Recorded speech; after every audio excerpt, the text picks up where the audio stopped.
is certainly an A push here for the hoods up Guerillas. Oh, there it is, that tiny flash. Blast, though, he puts his rifle away, so he's not going to be moving forward with that scope out. Oh, lovely angle to have, but not able to quite get the shot. Vivid is so far up. Dead silence at the ready, should he want it, but he's managed to just get on the bomb site. He's done it. He's going to get the plant through. Slasher may find the opening kill.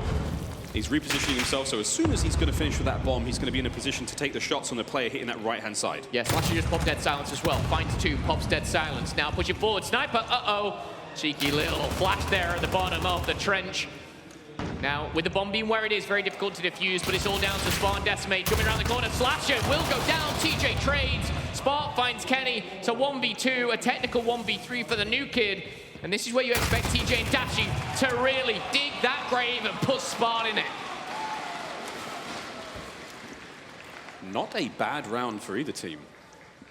It was a good opener again, Guerillas, but I said this time and time again in map 2, and I'm saying right now as we have a few seconds, Guerillas keep getting the first blood, Miles, and they keep losing those rounds. You've got to take advantage of those numbers. You're not always going to get the first blood, so when you do, you've really got to put that pressure on. Optic right now, credit to them, they're winning rounds when losing a man. Comes down to those big plays from Slasher, that nice two-piece there under the bomb. The dead silence right through mid didn't work out. We saw Dashy find a snipe. Yeah. Over towards Blast, cut him out for the time being, but we go back into it. Dashy and Blast, the rematch, here it comes. Over towards that long line of sight by A. It is going to be Blast, yep, on the other side of that long trench with the AX-50 as well. Quick reposition, as Optic have managed to overtake the bomb site entirely. The defensive line from the Guerillas now pulling forward, but Quavo has repositioned now in a nice spot. He may be able to catch these players out on the transition. Yeah, Quavo is in quite I'd say an obvious spot, but it's still a very good spot. He's got to find one poke, find the second. Vivid answers back beautifully there. Blast up top with the sniper. Cap takes out Blast, and Cap takes out Decimate. A double kill for the man. Oh my goodness. Vivid actually just gets away with his life there, but he's rewarded with a double kill onto TJ, and now it is a 2v2.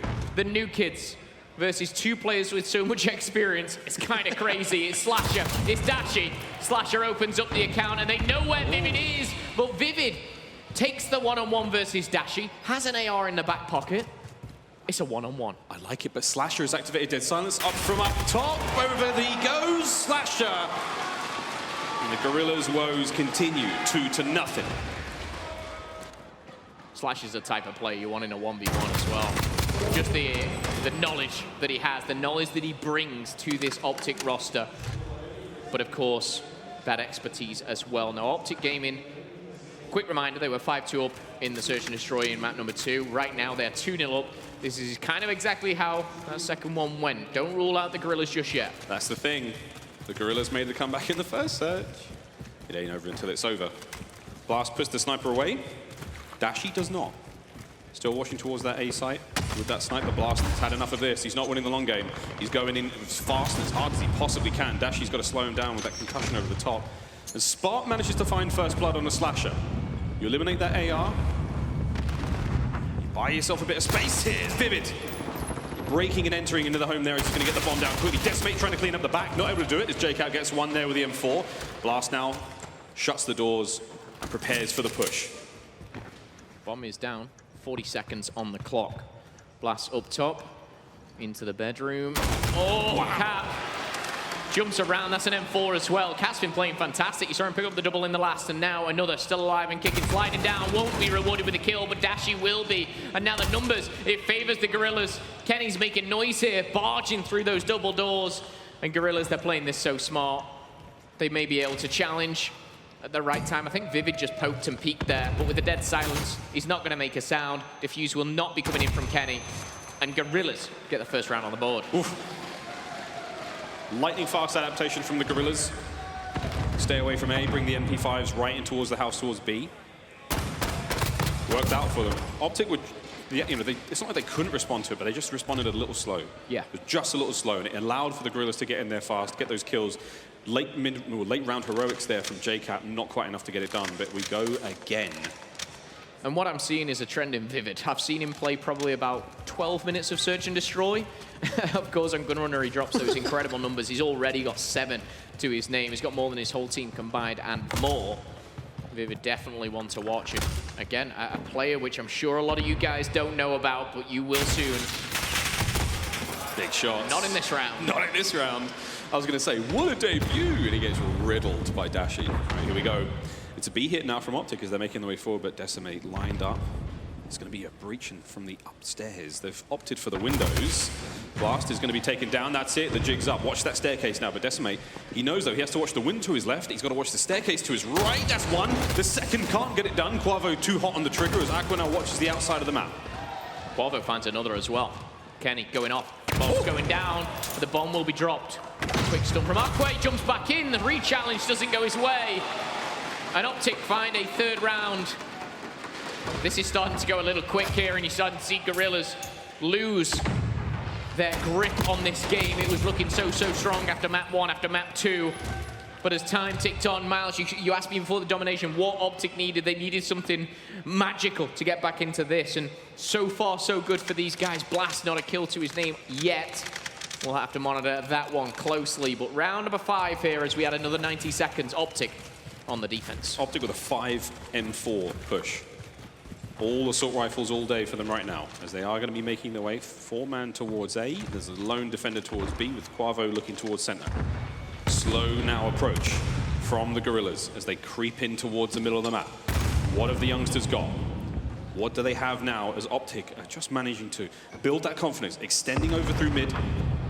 They're trying to encircle them. Kenny's a really key player. You see exactly what he can see here, the full cross, and judging by the minimap, that's exactly what Guerillas are doing. The cross has been made. I think Kenny's made his teammates aware, but on the flank, Spart and Dashy are having a bit of a battle back here. Gunfight going down in the house. Down low, Vivid with the dead silence. He's trying to find his first. He's already got 7. Make it 8. Make it 9. Vivid. Oh my Vivid! Welcome to the CDL. 3 kills and now an immediate plant. There's 30 seconds left on this one, and Dashy, he has a tough order now. I think he made for himself. Now, there we go. Bruce finds one. We're going to see these players now try to encircle a point. He has 35 seconds remaining now to make something happen. Here we go. Dashy, such an impossible job there. Guerillas, and again, Vivid. Vivid, I need to find your Twitter. I need to follow you. I need to, you know, I'm a fan. I'm a fan. You've won me over. And the series ain't even over yet. Beautiful stuff here. Guerillas certainly not out of it. And again, we're getting that kind of feeling, Miles, where Optic Gaming, they start strong and it starts to slip away. But we're only in round number 6 here. Blast, give me something. Is he rocking the sniper still? That's the question that I'm asking myself. He put it away about 2 rounds ago. And now he's going in between his M4 and his MP5 again. Nice flex. Very, very comfy with pretty much all the weapons we're seeing on the board. But Vivid. Oh, Vivid. What a round that was. Trophies are up. Dashy's still with that snipe. No one's really going to be poking in the same ways. You know that Dashy's got that rifle out, and you know that it's going away, coming back. And I think that the read from the Guerillas there is to not be too ambitious on the push. Right. On their defense, but we're watching a 4-man rotate now through the back of A. We saw them do this before. Quavo, big shots, great cover. Yeah, beautiful cover and fire. It is that kind of duo, that push up. You've got to have your teammates back. Brothers in arms, down in the trenches, smokes are going out. TJ and Aqua. Aqua finds 2, one with a concussion. Dashy answers back onto Aqua, and now it's a 3v3, a nail-biter of a round. Optic Gaming still in the lead here as the early start gives them those 3 rounds. 40 seconds left on the clock, plenty of time to play with as JCap unlocks the door. Uh-oh. It's not nice out there. He does have a bit of help now. Slasher, push through mid. Guerillas not moving whatsoever. The only player they've got going for a play here is Spart. Slasher's going to find Decimate on the flank. That's nice. JCap boots the door down right in a Spart from behind. Spart finds 2, makes it a 1v2. Slasher now in a world of hurt. Up from up top. There it is. Spart again. What a round. Welcome to the CDL. Spart finds 3 this round. Let's hope it's Blast for next one because he needs a kill. But right now, it doesn't matter whether you've got 0 or 10. The round count is what really we're looking at here, and it's 3-3. It's all tied up. It's a beautiful play from Spart down low, though. He rotates up, whacks out that pistol, and puts Optic Gaming in the ground. 3-3. This is getting a little tense, Miles. There's silence available there for Aqua, Vivid, and I believe Decimate. Don't sleep on those pistols. We see a lot of players running the combat knife for that slight addition of speed when moving, but The hip fire from those pistols is so good. Dashy still trying to make something happen with a snipe as he's going to relinquish that position towards A for the time being, allow his teammates to reposition forward. Two of them watching towards B, and the Guerillas are really trying to feel them out now. They've gone from hyper-aggressive to slowing things down to a snail's pace. Slasher finds the first there with a nice grenade on a blast off screen. And again, there's this air of uncertainty right now for Optic. They don't have a clue where the Guerillas are going to be coming from, but that's it. The Dead Silence plays have been activated. At least two of them now for the Guerillas as they charge forward. Quietly, but not quite enough. Dashy finds the first, and Decimate now trying to just answer back, and it's going to be two dead now for the Guerillas. Yeah, Dashy, that sniper, always a game changer. Slash's location has been revealed. Decimate trying to pick apart Optic Gaming. And I tell you what, the only thing's getting picked apart is the Guerillas as a very convincing round for Optic Gaming. For the fans here in LA and for the fans watching at home, that's the type of round you want to see from Optic. Dashy with the sniper, Slasher with the dominant assault rifle. Everything falls into place there. That was a hopeless situation for the Guerillas. They had nothing whatsoever. Breaks the tie, now we have 4-3. Optic with a nice bit of position to work with. 0-6 still for Blast. Once he wakes up though, this match opens up. But he's got to do something sooner rather than later, because one more round to Optic is match point. So here we go. A hit for Optic. They're all in. 5-man push. Dashy still running the snipe. He's going to be providing overwatch from the rear as the remainder of the squad charge on through that smoke.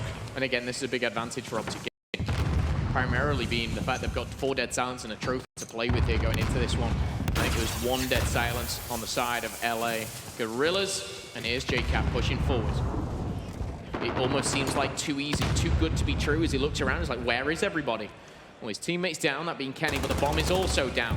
TJ shuts down Blast, and now, as the time ticks away, TJ finds a second, will be shut down by Vivid. Number 11 for him. Slasher and Optic, they're in the perfect position to end this round. So good, so fast, and again, what can Optic Gaming do wrong at this point? And it's only this man that seems to answer back. It's Vivid with 1. Vivid with 2. Last alive, dead silence. So he's kill number 14 potentially, but it's Dashy. All Dashy has is a pistol and the snipe. He's got to make something special happen. Here we go, Vivid's going in. Vivid versus Dashy. Dashy can't get it done, but the bomb will detonate. Optic keep the train rolling. 5-3. Again, very impressed by Vivid. Not necessarily for the final kill. Dashy was just kind of almost toying with him, playing with him, because he couldn't get the defuse. He was, you know, winding down that clock, but it's just kill after kill for this man. Vivid is something else. Search and Destroy has been so strong. But ladies and gentlemen, potentially the last round. Are Optic Gaming LA going to get the first points on the board in round number 9 as we jump on board with Kenny? Let's see what he's got. Blast did get a kill.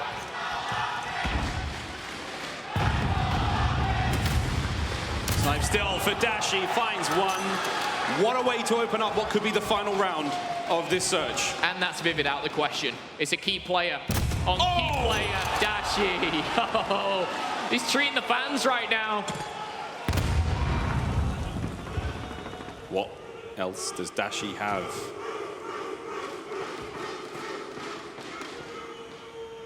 And this is why he's our Game Fuel player to watch.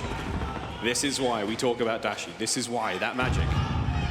Not willing to let this series go quietly. And once again, all right through the legs of Aqua there. Dashy still holding that line down. Slowly peeks, Quavo finds the kill into Aqua, and now it's a 2v5. 1v5 as Decimate. It all falls down to him with 20 seconds on the clock. Pistol Pete, it's Dashy. The key player we highlighted at the very start of this series is the very player that ends this series in great fashion. It's a tough wallow for the new kids on Guerillas, but a strong showing from both LA teams. The first point on the board for Optic Gaming. Can they keep going? Can they just get some momentum? As a lot of people have talked about, this is their last chance. A Game 5 victory is not what they wanted. It's not what they needed, but they'll take anything at this point, Miles. They'll definitely take it. And I think there is a insurmountable sigh of relief there for Optic Gaming. For the players on that roster, the knowledge that they can make this work. The knowledge that it is not hopeless. But can they keep it going is the real question. Here's the stats, friends, from that last map, and wow, Vivid, man. It may have been 6-3, but what a performance from him. He had an incredible 3-kill round. Spart had the same thing. I think he dropped 14 on game 2 as well. It's incredible. Again, one to watch out for in the Search and Destroy. I kind of have to go straight to Optic Gaming, though.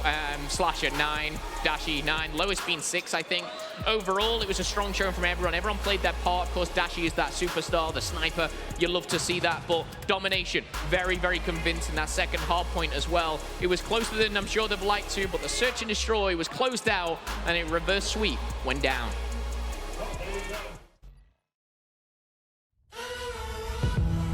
There is strength in numbers. When a group of people united by a common goal come together, by definition, it forms a league. And in the Call of Duty League, that goal is simple: to be the last team standing. With the lights at their brightest, the stakes never higher. A new era begins. Teams will rise.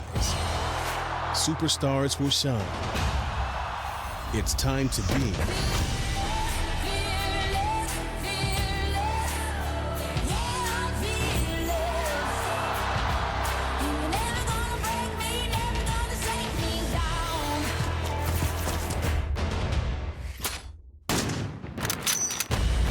.12 teams must now answer the call and begin their quest.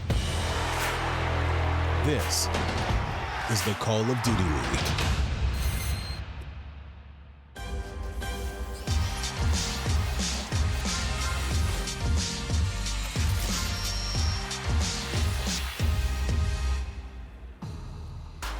Good morning, good afternoon, good evening from wherever you are in the world. But one thing I definitely know for sure is it's Sunday here at the Call of Duty League, which means one thing.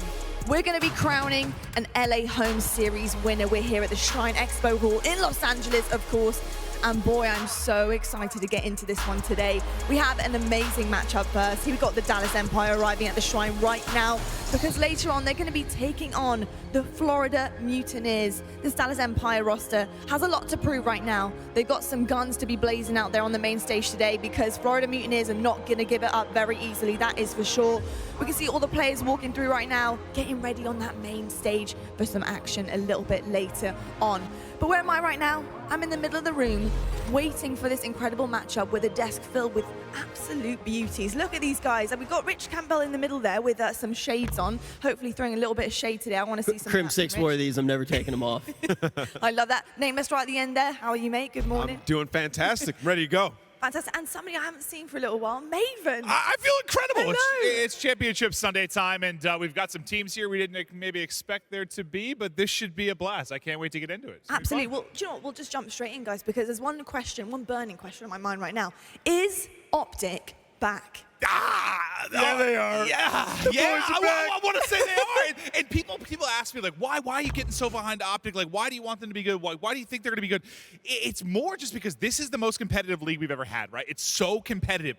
If Optic are a team that can challenge your Huntsmans, challenge your FaZe, that is good for everybody. And that's why I've hoped that they come out of their shell. Am I completely and utterly sold yet? Maybe not. But the fact they 3-0'd Minnesota in the way they did. They're going to the final. You know that, right? I think they are too. I think whether it's Dallas or Florida, I think they're going to a final, man. I mean, it was interesting. I'm so sorry, Rich. More to that point, super interesting to see how they performed against Los Angeles Guerrillas yesterday. The reverse sweep happened. We love to see it. But things just went up, and up from there from these guys, because going on to beat Røkkr in that fashion, that's pretty insane. I had to go back to that idea that Clint just brought up. Which team is it going to be that can finally contest against these two squads that have seemed nearly untouchable? When you look at this team on paper, it did seem like they might be the squad, but I got to give credit to Clint. At the very beginning of the league, he was the only person that said that this could be one of the best squads. Well, wait. I don't think he was the only person. I think okay. I'm giving Clint credit. I think a lot of the community thought they were going to be nasty. I don't know about the community, but when you talk about pro players and people in the know, yes, I think so. I think a lot of the community kind of doubted them because how poor they were doing online. But yes, I've learned one thing in my 5 years of commentating COD: you do not doubt a slasher team. One way or another. Facts. One way or another, they're going to get good. Everybody dipped. Clint held the course, kept saying eventually they were going to be good. I spoke it into existence. I always go back to that moment. It was all the way back in World War II when you sided with that LG squad. I thought that you were an absolute idiot. I still think that you're an absolute idiot, but you were right there too, and now you're right yet again. That was what? It was Octane Slack, Formal John, and it was the same exact thing. I think, Ant, you were on the same page with me, but like, they're too good. There's too much talent for them not to break out at some point. I just go back to when I played against these guys, and they're just so good. I know at some point they're going to put it together. Like, Slasher's teams are always nasty. And look at the guys that are sitting next to him. Like, their worst player is JCap, and he's still playing well. Like, yesterday, he played fantastic when he needed to. So, like, this team is going to be nasty, and I predict them to make the final today. Indeed. Well, we need to talk about, you know, some of the things that I guess the Guerrillas probably don't want to admit right now is whether or not that roster change from them was a good idea, because something wasn't working for them. I was really impressed with the beginning of that Optic series, but looking at the way that they closed that out, it just wasn't happening for these guys. When I talked about it with Teep, Crowder, and Joe, and we all talked about the change, like, we all thought a change was necessary. Our biggest issue was this big of a change right before your home series. Three people? Yeah, you're swapping out 60% of your roster before your home event.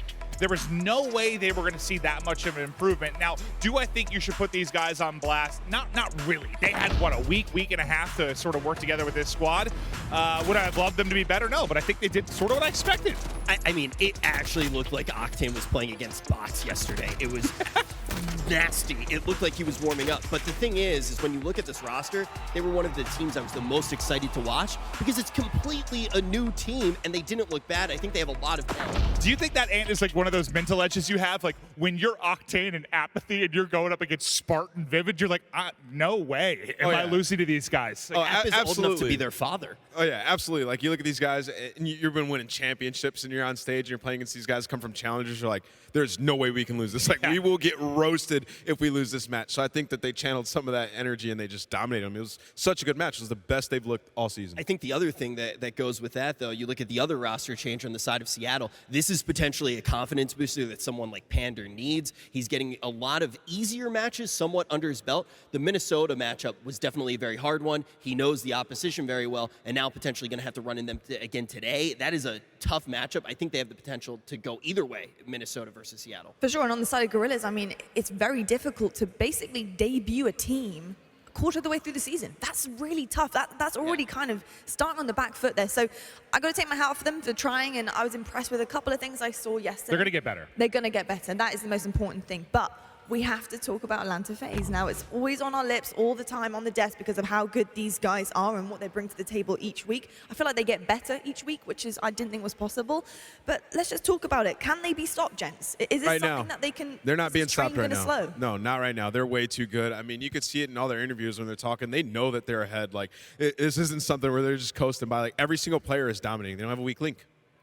I had a really funny conversation with Slasher because, you know, people talk about the spawns in this game and how it's difficult to understand, and people have talked about it's like controlled chaos. As you see, Simp lives in that chaos. Like, this FaZe team, I don't know if it's them knowing how to play the game better or they welcome the chaos. They love it. Like, make it frantic, make it crazy. Fine, we're ultra talented and we'll run and gun. Simp's stats are out of this world. It feels like for the last year, Rich. It feels like for the last year that the meta of Call of Duty has just been for Simp and Abizi.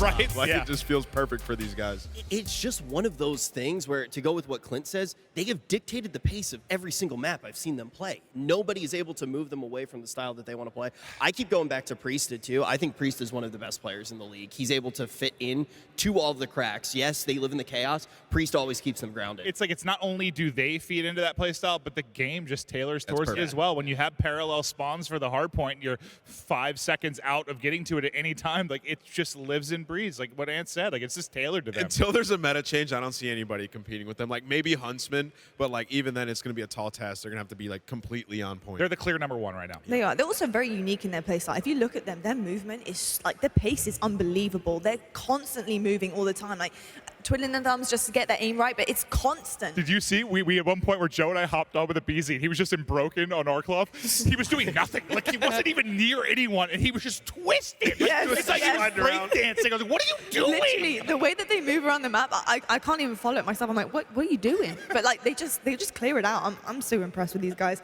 But let's have a look at the bracket. Let's see where the teams are being, where they're going, how this Sunday is going to be panning out, ladies and gentlemen. If you didn't watch yesterday, don't worry. We have this little bracket here in front of you. Semi-finals, Optic Gaming coming through here. So one thing to highlight here too, the bracket flips, right? So the winner of Røkkr Surge will play FaZe, the winner of Empire Mutineers will play OGLA. The reason for the flip going into the semifinal is just so you don't play against your same group in the semifinal. I know it can look a little bit confusing. I just want to highlight that for people at home. Listen, I don't want to immediately count on any teams, but like I really want to see Clay versus Cap, you know, Crim versus Slasher. I want to see Optic Gaming LA go up against Empire. Like they already took down Røkkr. I want to see what they're made of up against Empire. Like that's the question for me right now. I got to see that match.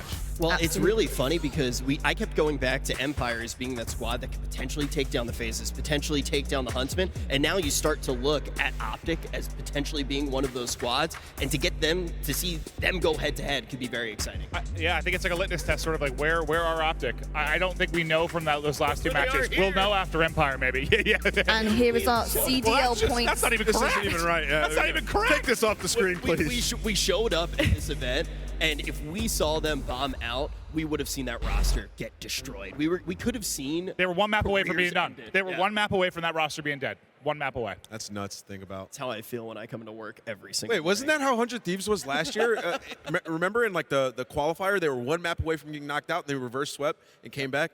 Yeah. Whoa, that's wild. This stuff like this, like a series like that, a reverse sweep and then a big win, it can define a team, man. It can propel them. We'll see if that's Think what about it does. 100 Thieves almost didn't make the league last year. One map away. Same thing. That's nuts.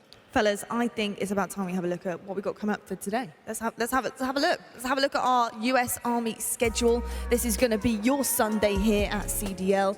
Here we go. We've got Empire kicking things off against Florida Mutineers. Shortly after that, we have Minnesota Røkkr taking on Seattle Surge. I'm excited to see, this rematch is going to be really interesting. I think after yesterday and the taste of that kind of victory from Surge, they're going to be out for this one and try and get Røkkr the way that Optic really did as well. Yeah, I mean, I think the series will be a lot different now that Surge have that confidence. In their first series, Røkkr just dominated the respawns, and Surge were actually able to win that round 11 Search and Destroy. So it might be a bit different now that Apathy is on point. I feel like their team was waiting for him to kind of turn up, and he was Donkey Kong yesterday, dude. He was going off. He was indeed. Well, do you know what? It is Sunday.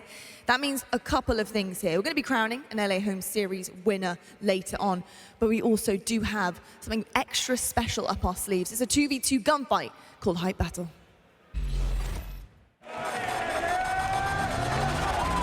It's time for the Hype Battle.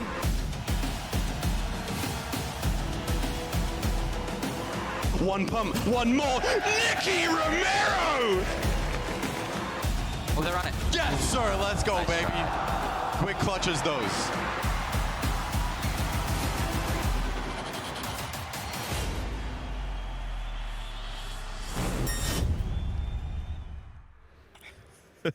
Let's go, Miles! There you have it. The famous Miles Ross getting on the sticks, fellas. I love this. He's going to get destroyed tomorrow by those guys. Miles Ross, Michael B. Jordan. Yeah. Dude, you know what I would see, though, is Rich trying to tackle Todd Gurley. Put him in an open field. Oh, my God. I can make that happen. He can make it happen. I just want to people. see him clothesline you. Just knock those glasses off your face. Where are you, Todd Amazing Gurley? stuff. Well, Maven, I'm going to have to let you go, Bug, because you're going to cast this next game. That is so true. we're going to head to Enjoy. a quick break while Maven does a runner up the stairs. But when we come back, we do have Dallas Empire taking on Florida Mutineers. It's Sunday here at CDL. You don't want to miss it.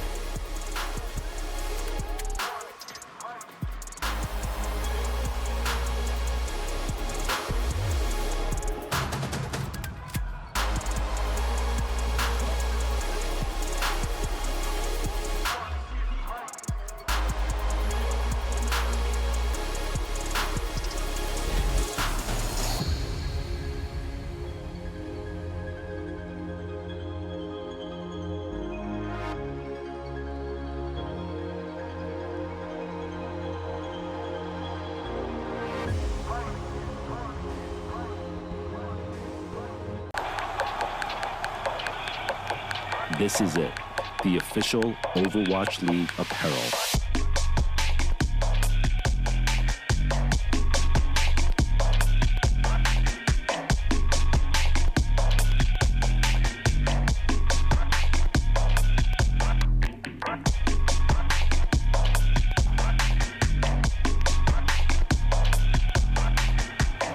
Designed by Staple, engineered for gamers.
going down the street, right? And all of a sudden, huge explosion comes in, and it's like, BAM! And there's some cold chaos in the city. And it's going, and I'm like, Download now.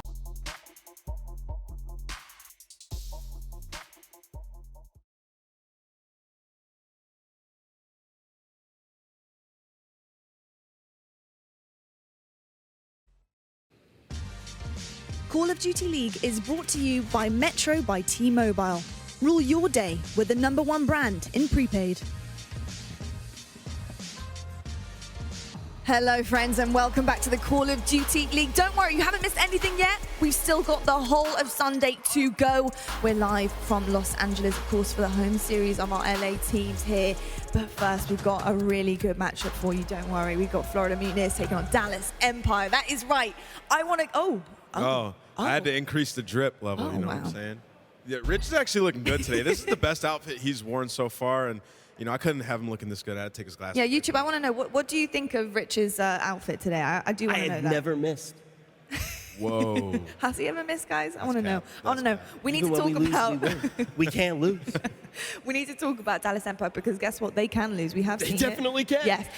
We need to talk about, can they beat a good team? Like a really good team? Are they capable of this? Well, let me look at it this way. Basically, I think that Empire, a lot of people have underrated them as a team because they started out with some very difficult schedules in early tournaments.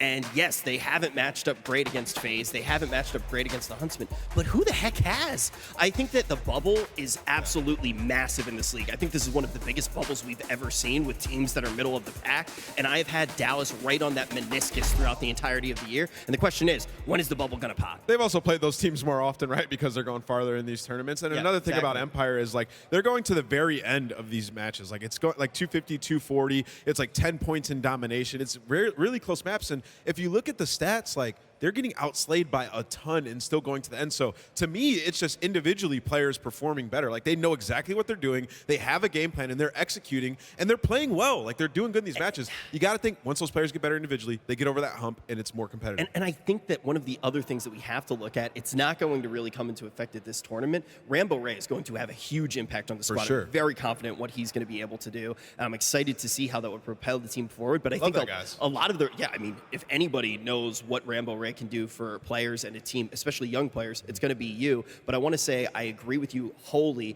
Dallas almost looks worse because they're so good. They have harder matchups because of how far they're going, and ultimately that makes them look like they're losing more against these top squads. Absolutely. Well, you know what, Nameless, you look elite, you talk elite on the desk, so let's just jump to game fuel keys to victory for Dallas Empire, pal. Oh yeah, they got to keep up the consistency, right? We just talked about it. These guys are going to the end of these maps. They know exactly what they're doing. Their game plan works. It works for Empire. The players need to step up individually. I'm looking at Shotzzy. I'm looking at Illy. We see Shotzzy yesterday have a couple decent maps, but Illy was really underwhelming in those respawns. We need him to step up individually, and these guys will be fine. It was nice to see Shotzzy slaying a little bit more. I think that the role is kind of coming into it now with this team, so I'm excited to see what he's capable of. Let's talk about game fuel keys to victory for Florida Mutineers. Yeah, Pharaoh needs to show out again, right? Like in that last series, he was the X Factor. In their first series, they got destroyed. They played FaZe, and they all pretty much got bodied. But in the next series, we saw Pharaoh have some brilliant moments. He was taking over respawns, and that's what this guy is capable of. He has enough talent to be a starter in this league, and he's showing out for his team. He needs to do it again. I look at what Pharaoh did yesterday, and instantly, once again, somebody pick him up as a starter if he's not going to stay on this roster. He is so good. He is such a hot commodity. And to come out and be an X Factor as a fill-in, this guy's he's a nut job. Let's take a look at the US Air Force quick scope right now. Our teams head to head.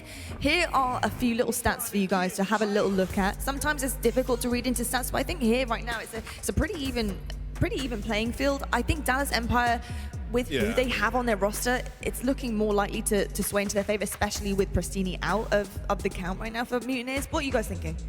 Yeah, I guess I'm going to lean towards Empire, right? Like there's just the roster that they have and what we've seen on them. It's been pretty brilliant so far. Like even in their match versus FaZe, like they look pretty good. So I'm going to lean towards Empire. Yeah, I'm going to lean towards Empire as well. But I do want to say Florida's been one of those squads that has outperformed what I've expected of them consistently. And you also hear from the analysts a lot. They're one of the teams that's most likely to be making these upsets. I think Merc was one of the biggest advocates actually before Atlanta, saying this could be a team to shake stuff up. And we saw exactly what they were able to do. And damn, it was impressive. Indeed. Now, there's your US Air Force maps and modes for you. This is what we're going to be seeing all series long, and it's about time to throw to our caster duo. The boys in the jumpers, it's Maven and Merc. They look damn good. God damn right we do. We're feeling good. This is going to be a fantastic Sunday here at the LA home series, and we're kicking it off with a bang. We're going to see what Florida, our team in the championship of the previous event, what they can do with Pharaoh. He was lighting it up last night in their second match in Dallas. What's their ceiling? How are they going to toe-to-toe with them? Yeah, this is one where I think if you're a Dallas fan, you just want to see them handle business, get to a semifinal. Where for Florida, obviously they beat New York last night in a pretty back-and-forth series. Pharaoh had a really good one, but it was the battle of the subs, and Pharaoh came out on top. True, but it is time to introduce our teams. First up, let's see your Florida Mutineers. Thousands and thousands of hours of hard work lead to this moment. The Mutineers will go in with a small lead. The Mutineers will have the advantage. Now they're on your point. Look how close it is, Joe! A millimeter! What a round! What a round!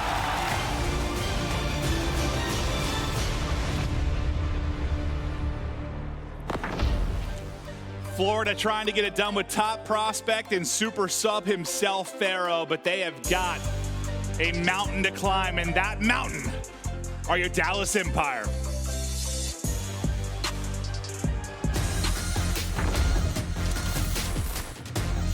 Gilbert on the flank, it's gonna be Clayster, and Clayster's gonna get bumped. 4 gonna drop free.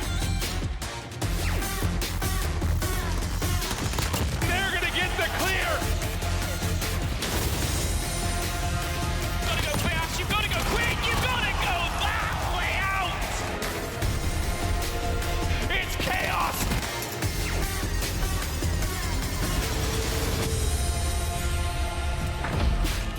There is your Dallas Empire roster. They're just weeks away from their home series event and looking to make a statement here.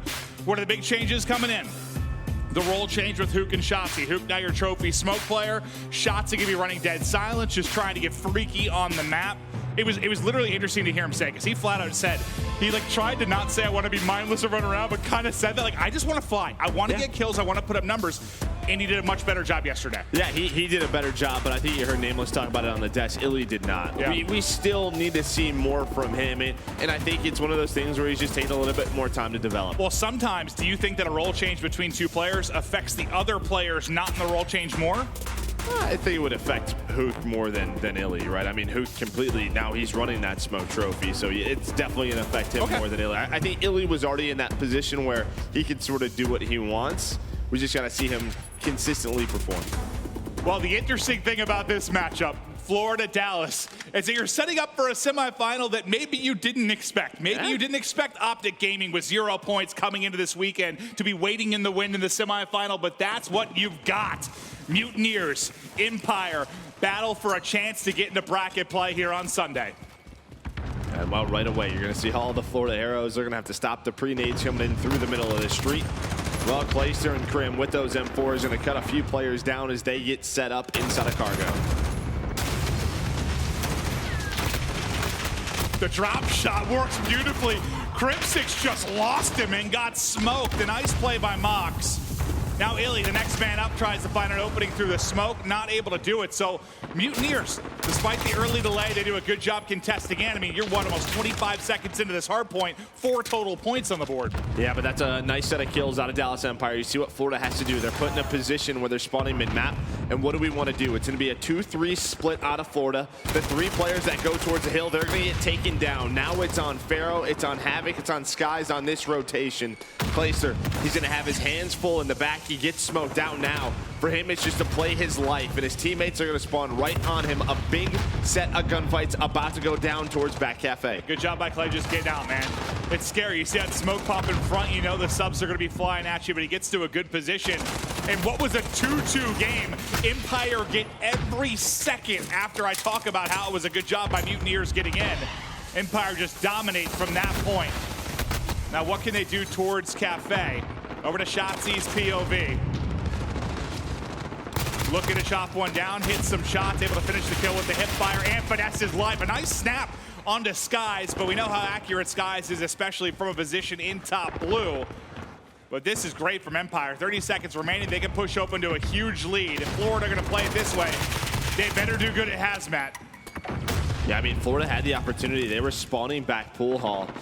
Yeah, they lost a ton of time on that first hill, but the second one, they had the close spawns. But Dallas, they just fought from inside the hill. They had hotel control.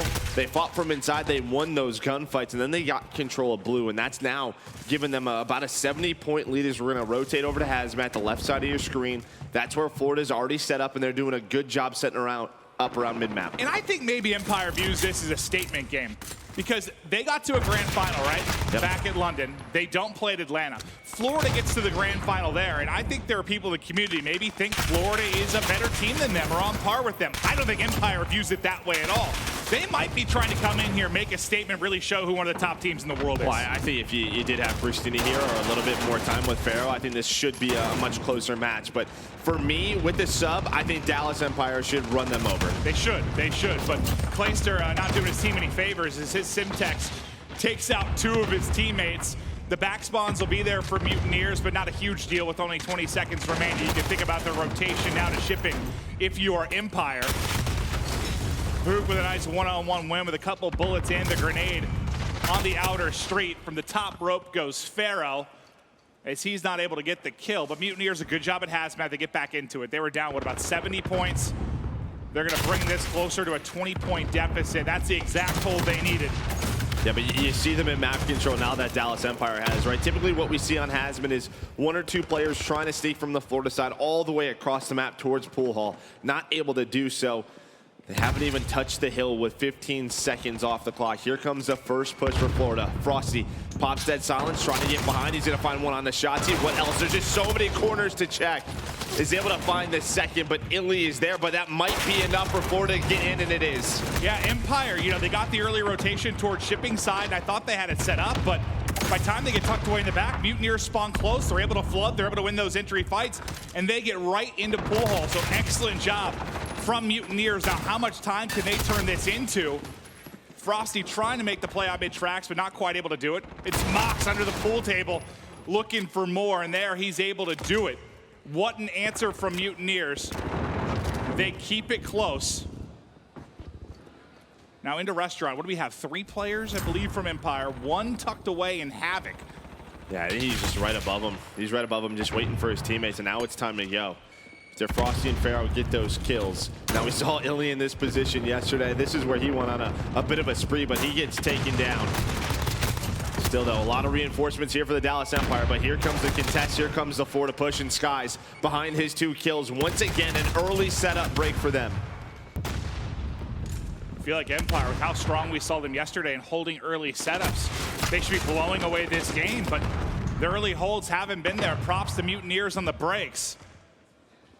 Poop working to finesse. Frosty has his number with the headshot. Skies rips off Crimsix's face, and Frosty with a lovely second. That's 5 in a row now for Frosty. 4 in a row for Skies. 17-9 from Skies. He is uber talented. He's showing it here against a, what you think would be a lights-out Empire team. In Empire is actually late on this rotation. You already have Pharaoh in a spot. You have Mox already in the hill. Mox has just been eating up time. Well, so this is great. I mean, Dallas, they were a little late on this rotation. To be fair, Empire hasn't been doing good with the early rotation. Yeah. Maybe they'll do better if they have to break in, because what was back-to-back hard points at Hazmat, Pool Hall, well, and sort of Restaurant, where the early rotation is there from Empire, but you ended up getting busted wide open.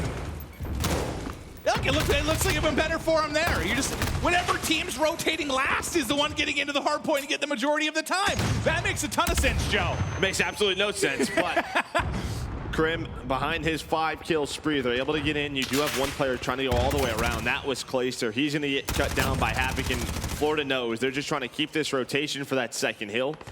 With 15 seconds left, Dallas are going to have a solid lead here. But Crim knows coming up next is that cafe, and here comes a 3-man push up this river street. Let's see if the trend continues, where early rotations mean nothing on St. Petrograd. You've got a nice setup, but it's the top street push. They're going to spawn there as well. It's a 4-man hit coming in. A lot of pressure in towards Mox. Wins that first one, but the numbers are still here. They're all hitting top. Most of the influence from Mutineers towards that bottom side of the map. So you can see the crossfire they've got set up, and Frosty and Mox do a good job taking advantage of that, but as the dust settles, you still have one player here. Yeah, I mean, there was only one Florida player inside the hill. Like, you had that setup. You had 2 players top pool hall, so it worked out. But because there was only one in the hill, I think Dallas, they just flooded on through. That's the number I was trying to call. I just couldn't see what it was because there was 2, like, overlapped there. And so you had 2 at top pool hall, but even after all of that, these last 15 seconds, we are basically going to have a tie game here as Florida's going to get the rest of this scrap time. We're going to rotate on over to Hazmat now. Another chance for Dallas Empire, but you can already see the Florida arrows getting in this position. They gave up that scrap time. They just wanted to go, so they'll still be down 16, but they try to fight across the map. 2 players in Hazmat for Empire. The mid-map battle seems to be going the Mutineers' way, at least for now. Can somebody answer back? Well, yeah, they do in a big way. That's 4 in a row coming out of Crim, Shotzi, and Clay as they take control of mid-map. Skies, though, accurate as always. He gets 2, but the rest of his team kind of drops around him, so it doesn't turn into much. We've now got almost half of this hardpoint done. Every second to Empire.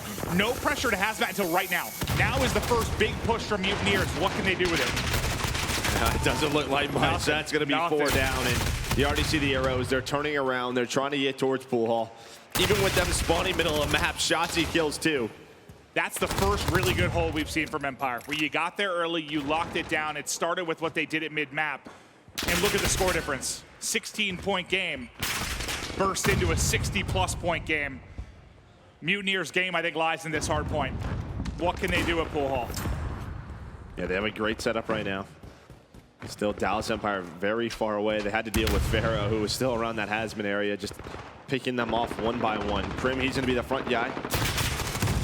Nice shots on the Mox, but Mox does a smart thing, just backs down. He's going to reposition, take down Crim's teammate and Shotzi. So Crim, once again, just has to wait for his teammates to spawn up. Nice headshot, but Skies again, another 5 spree. I don't know how many times we have seen that. He is 32 and 15. The main reason they are still in this game. The slaying power from Skies. The kid is nuts. He's absolutely nuts. 32 and 15. Mox, though, Mox has been huge on this hard point because when he was in top blue, you saw how long he kept Crim kind of locked in that position. Then he gets into the hard point, gets multiple kills in the objective. He was big there. Dallas, they're able to break through for about 10 seconds, so now you're only 29 points away from closing this out. Frosty, nice little turn and burn on the elite inside the hill. It's going to be Dallas Empire, and this is where we see those submachine gun players right behind those barrels who trying to finesse in the smoke, but he's going to get taken down. Now it is just a fight for control all around this restaurant hill. Yeah, you're getting outslayed by about 15, too, if you're Empire. And you still have approximately this 30-point advantage. So you're getting outslayed, but you're coming up. Sky's obviously been putting up these numbers, but at Restaurant, it's Mutineers that had the early opening, but that's 4 straight kills now for Empire. Can they turn it into time? The trophy, gonna protect the map back far. Clay somehow gets the pick. I thought he was gonna get hit from the other side, but it is the nade from Frosty that finally shuts it down. Crim with 3 in a row at the bar. Won't quite close it out, but it's a big moment for Dallas to make sure Mutineers can't get closer. And if you take a look at the minimap, look at the bottom towards shipping, you've got everybody there from Empire, all 5 set up. Mutineer have had a lot of wondrous breaks throughout the course of this game. They desperately need one more, Joe. Yeah, Crim goes huge, right? He just disrupts the setup, spawns them out, allows his team to rotate into this shipping area. They find 3 kills. Illy with the 4th. This is going to be the last push. I don't even know if they're going to get here in time. Dallas are so far pushed out, and it's looking like they're going to take map 1. Even with Skies dropping 40, they were getting outslayed, but the teamwork was on point for the Dallas Empire. Yeah, I mean, we'll take a look at the overall stats in a moment. I'm curious to see what the plus-minus was, but it had to be around 15 plus for Skies and Mutineers because he drops that bomb. I think Crim was the only one positive, somewhere around 30 and 21. So let's take a look at it. What was the plus-minus? Minus 10, minus 16. It was just Skies, right? Oh, so it's been 8, actually. So they closed it a little bit at their restaurant. But I think when I first saw it, yeah, 15, 16, they get it down to 8. So not as big of a difference. But Skies, you drop the bomb, you just don't get the win. And I think, too, even looking at like Mox and Havoc, look at the damage they put in. Very low compared to the rest of the one. I mean, Havoc only 2,100 damage. Well, now let's take a look at the scuff play of the game. It's the moment from Crimsix at the tail end of that, because not only does he get the kills in what's a 10 to 20 point swing to make sure Mutineers can't get points, but these kills come at a crucial time, because his teammates are set up, so the spawn out happens for Mutineers. And I think you nailed it, Joe, when you said Mutineers can't even get close to this. Like, they didn't have a chance at shipping to get a break. Yeah, and that was just a big game from Crim, right? When they needed some slaying power. He's been so good in Hardpoint, right? He really has been really impressive throughout this year. And I think, you know, when we talk about consistency for Dallas Empire, Crim and Clay have been great, right? We're looking at the younger guys. When they step up, what happens to this team? But now let's talk about kind of the other side of this too. When you look at Mutineers and Pharaoh, who is obviously a big change coming into this, I think I asked you in their first match yesterday, like, how quickly can these subs improve? And you thought it was difficult to happen over the span of an event. It's very hard to do. But Pharaoh had a very good series to at least close out yesterday. He's a big part of why they got to today. How do you think the quick turnaround happened for him? Well, I just think they were going up against a New York team who also had a sub, and not right? FaZe. Yeah, right. They're not going up against FaZe as we talk about this. Yeah, I mean, we know that he is a skilled player. He even had a great game one. The worry that comes into it is the search and destroy. And we even saw yesterday they blew a bit of a game in that game 2 last night against New York. 5-2, something like that? Yeah, well, I mean, Temp dropped 16. Obviously, you know, that can happen, or that you can't depend on that for happening. But we know Dallas is such a good search and destroy team. It's going to be a big worry. But yeah, I mean, Pharaoh last night, shooting some bodies, showing some extra love. What do you think his future is? I think he's going to be on this team after this weekend. I think Pre-semifinal comes back, and I think another player goes away. Interesting. Okay, so you think Pharaoh's good enough to make it into the starting lineup?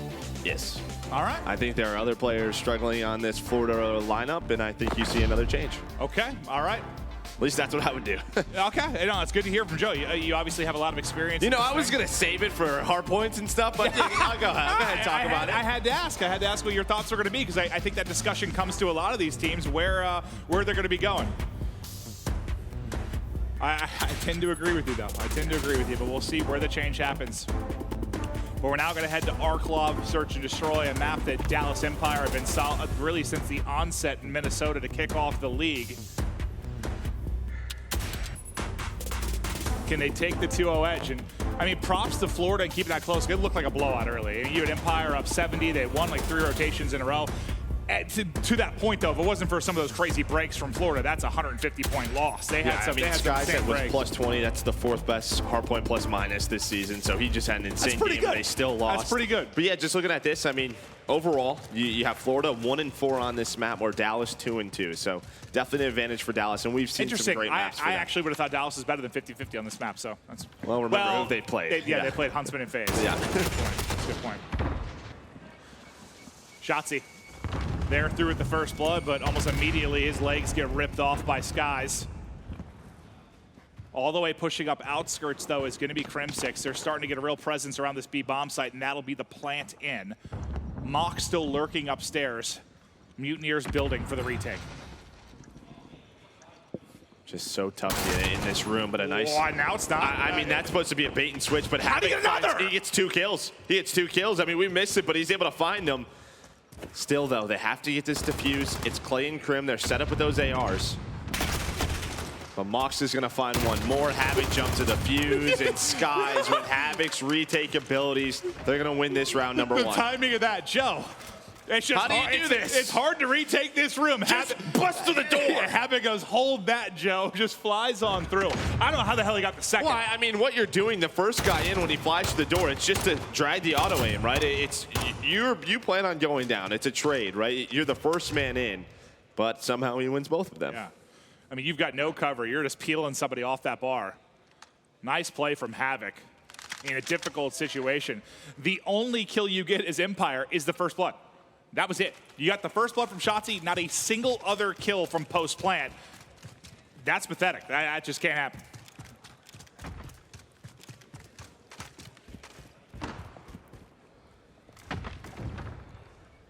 Now let's see where Mutineers look for their opening.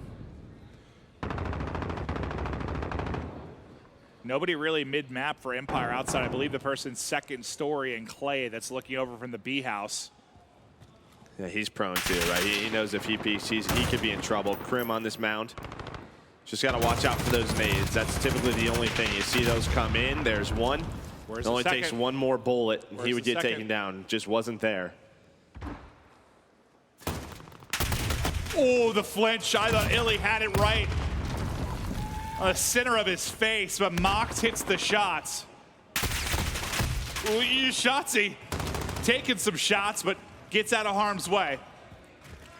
Now you have 30 seconds, and they have to execute on a site, and this could just come down to this play. What can Hook find? What can he find? They're behind him. I imagine they had to have dead silence pop. Mox is going to find the kill, immediately gets on the plant. They had to. I mean, he had no idea. Shotzzy just tries to get there quick. You see the stun. The stun goes down. Mox was stunned. He had the trophy, not able to get it. Now it's down to Pharaoh in a 1 versus 2, and he's just going to back on up with this AR. Shotzzy still has his dead silence. Oh, and they have a smoke, too. I love that. He's just peeking it. But they're going to use that utility. He's going to hop onto it. He's able to find Clay. Can he find the shot? Can he find it? He runs out of ammo. He runs out of ammo. No! The defuse comes through. He just runs out of ammo. Oh. Yeah, that's an ambitious shot with the pistol at that range. It could have happened. Yeah, and that, I mean, you've touched on that previously, that having that smoke is so crucial in that situation where they get that back broken house. So many of these maps where you need a smoke if you want to retake. He got a couple hit markers too, though. Well, I think he got a few. Then he had to switch to Clay, right? He's able to, finish Clay off, and then he has to go back. That's when he runs out of ammo. Clay just throws his body to the wind. The shot's like, I'm getting hit.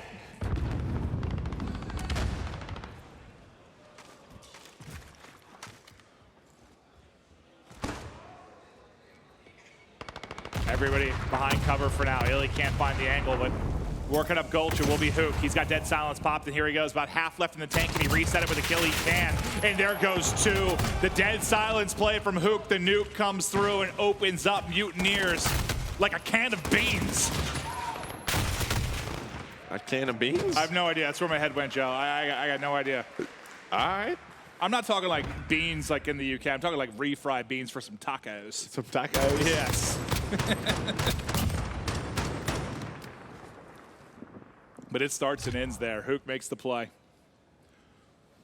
2-1 Empire will get the side swap through. Great start from Shotzzy at 5-2. Hook gets his first 2 in that round. Frosty and Crimsix both looking for their first kills in this game. Crim obviously coming off the big map 1.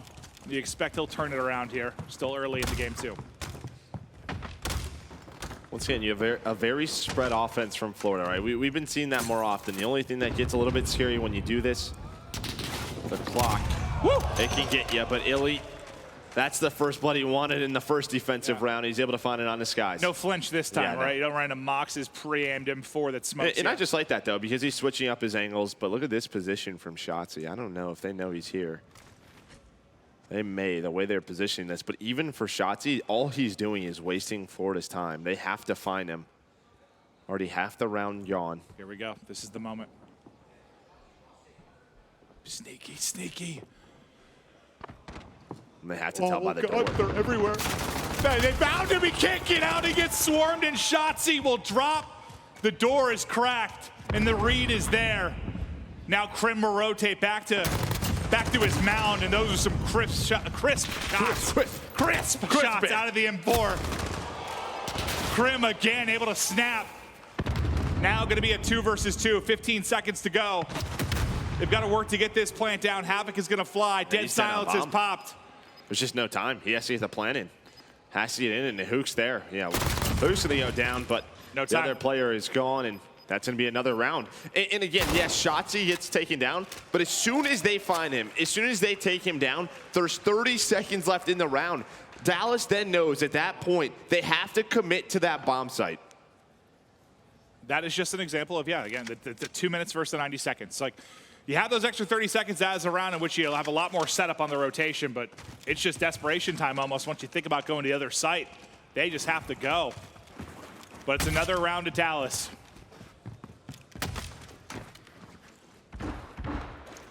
Pharaoh sniping outer at A, but if you take a look at the minimap, it's all up the gut now from Empire. The lone man here is Frosty.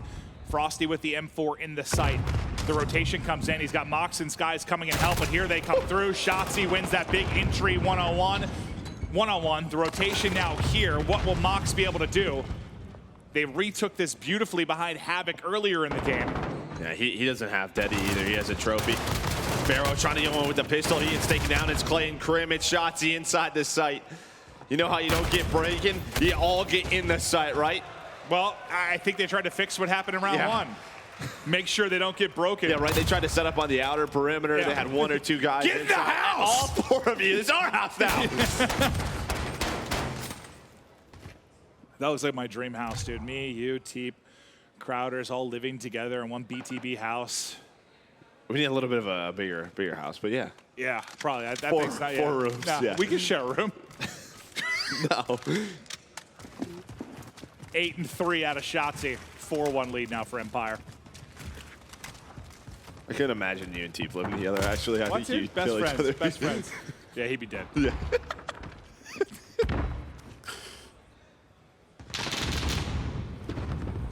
Clay again from this top window, just trying to spot whatever information he can. Unfortunately for him, it smokes out. Here comes the peek. Shotzzy got smoked. That is a kill you've just got to get, is Havoc. Puts him in the dirt. Havoc is winning some hard gunfights this game. It's like all of his kills are not easy. That's what he's so good at, right? And he continues as he finds the second one. That's what makes him and Pristini so dangerous when they're on the map together. They can win those entry gunfights at such a fast pace. He does get taken down, but he's still a 3 versus 4 in favor of Florida. Oh, yeah, stick him. Nice Stick him. Nice nade. Right onto his cankles. Crimsix blown apart, but now they soar forward.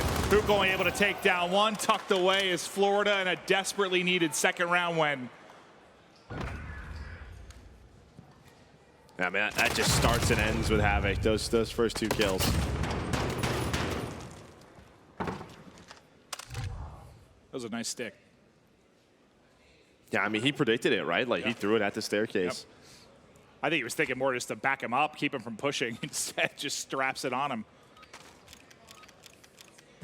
Empire 2 rounds away from a 2-0 edge in the series. Remember, this is a knockout match. You lose, you are done here at the LA home series. You win, you're into the playoff bracket.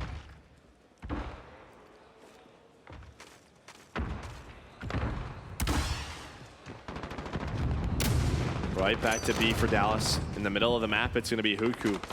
Finds the first blood on the Havoc. Pharaoh, though, with a very quick response on the Hook.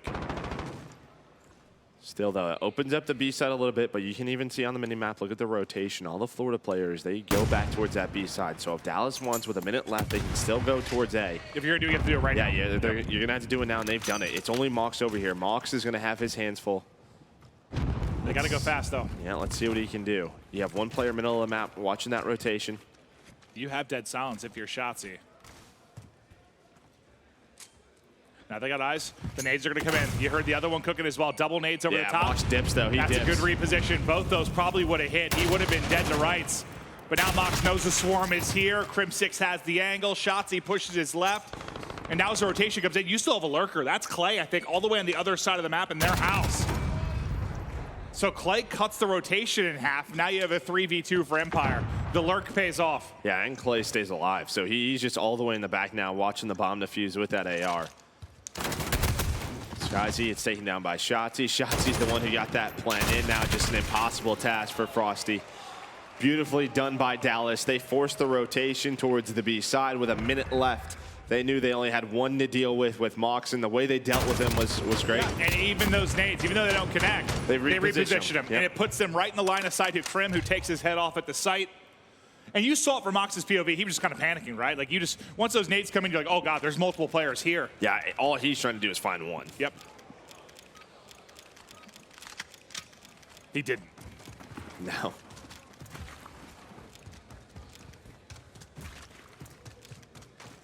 Straight to A. Go Mutineers. Illy's going to have a chance to hit some shots.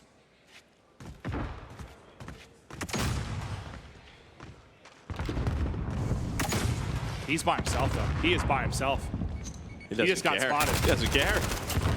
Well, now he cares as he is sent out of the round, but they had a heavy stack at B. I mean, to be fair, for Mutineers, it's been all mid-map and B pretty much all game long, right? There's been very little pressure early at A. I mean, they sent like 4 players straight through the trench. Not something we see too often. Hook just trying to stay alive, getting wallbang. Pharaoh has to reload. But bomb is planted. Now a tough retake. This was just a defensive gamble, I feel like, from Dallas. And the Smokey finds a friend, the hip fire there. I don't think he spotted the second. Yeah, another one in the gulch, and now he'll be shot in the back. Just Clay now in a 1v3, only 20 seconds to go, and he'll be cut down. So nice push there from Florida. They luck out in the sense the only person there is Illy with the sniper. By the time the rotation comes in, you've already got bomb planted in first blood. That round was over quickly. Yeah, I mean, if Hook finds the second there, maybe there's a chance, right? That would turn it into a 3v3. If they have another smoke, they can try to hop to the fuse, but... I think that's just a situation where somebody said on Empire, they're going to hit B again. Let's just stack it. Yeah, I mean, you look at the 2 rounds that Florida has won, it was 2 pretty crazy gunfights by Havoc, right? Like, it's been 2 individual plays inside that B site.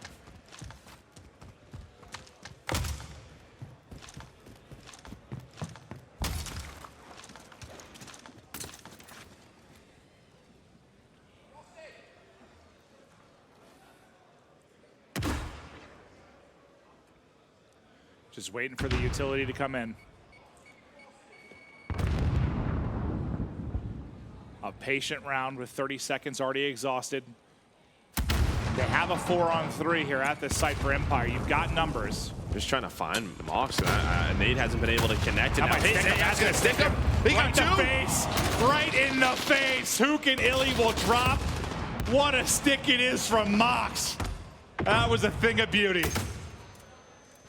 That's the second kind of pre-date stick we've seen in this series alone.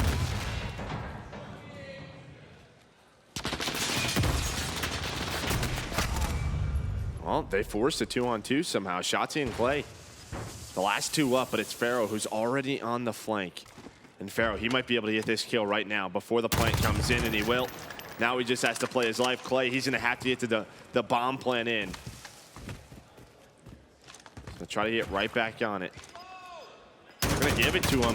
Trying to find the head of Clay, but it's gonna be Havoc who cleans him up. Yeah, I mean, as soon as Pharaoh's position's given up, I think Clay's like, whoa, that's likely a round loss. Empire now at risk of choking as round by round Mutineers fight back into this. It was, what, a 5-2 lead? Now 5-4. Can Mutineers get us to around 11? But that stick from Mox, I mean, that shut down the push entirely. And that's just 2 frustrating rounds, I feel like, for Empire. What, you have just the wrong call, the wrong gamble on defense. Yep. Then you get stuck in the face. I mean, that's just 2 that are tough to swallow.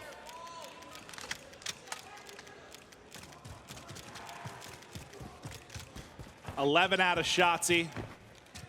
Pharaoh, Havoc, both putting up 8 for Mutineers right now. Super balanced on the Mutineers side. Pharaoh gets drilled as soon as he peeks that mid-map angle. Now you have more of a normal round defensively, but guess what? Florida, they go right back towards this B side. Pharaoh's gonna work middle of the map. The rotation's gonna start coming in from Dallas. You might have a big one-on-one here at this middle alley between Illy and Pharaoh. They know each other so well. Here comes a peek. Illy trying to stay alive, buys enough time for Clayster to peek the top window, find the first blood. Beautifully done by Illy, but here comes the push around back. And I don't know if Shotzi knows there's one right under him. But he at least finds one before the trade comes in. I think he knew. He's like trying to smoke himself out and just stay alive because he didn't really have many places to scramble. But now Havoc. Well, his dead silence is about to pop. Yep. Or run out. Just ran out. Now it's like, where do I go? I think they heard him by the way they're playing this. Still takes the one-on-one, but is that going to be enough? Frosty and Mox, it all falls to you to clutch in a 2v3. 20 seconds to go. You got to get bomb planted. Oh my God. That is so unfortunate for Hook. He was just he was just by the front door. He was just in the front door. Now Hook has to come on. At least wins the one-on-one. And the defuse is going to come in. I thought Frosty could have made the play. That could have been nasty, man. He gets that. I wasn't sure if he had Deddy available, but he pops it, finesses in that building.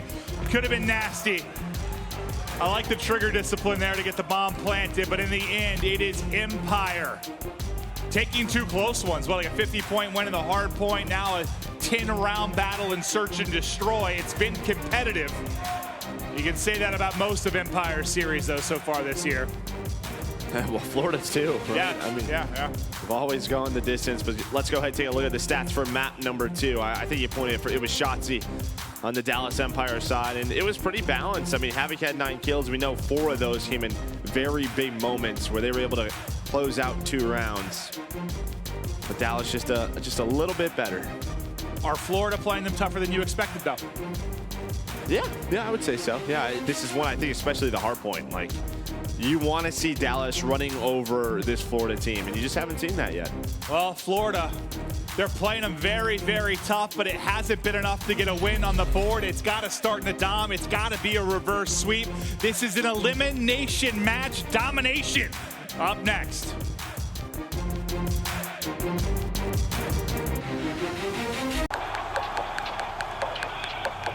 This is it, the official Overwatch League apparel.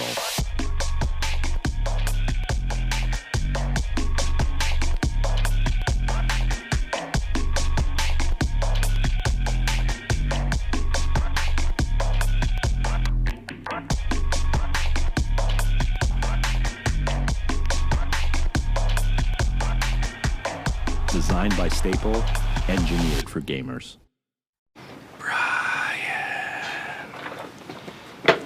Brian, you know what I'm doing right now? I know you know what I'm doing right now. You can hear it. Download free now.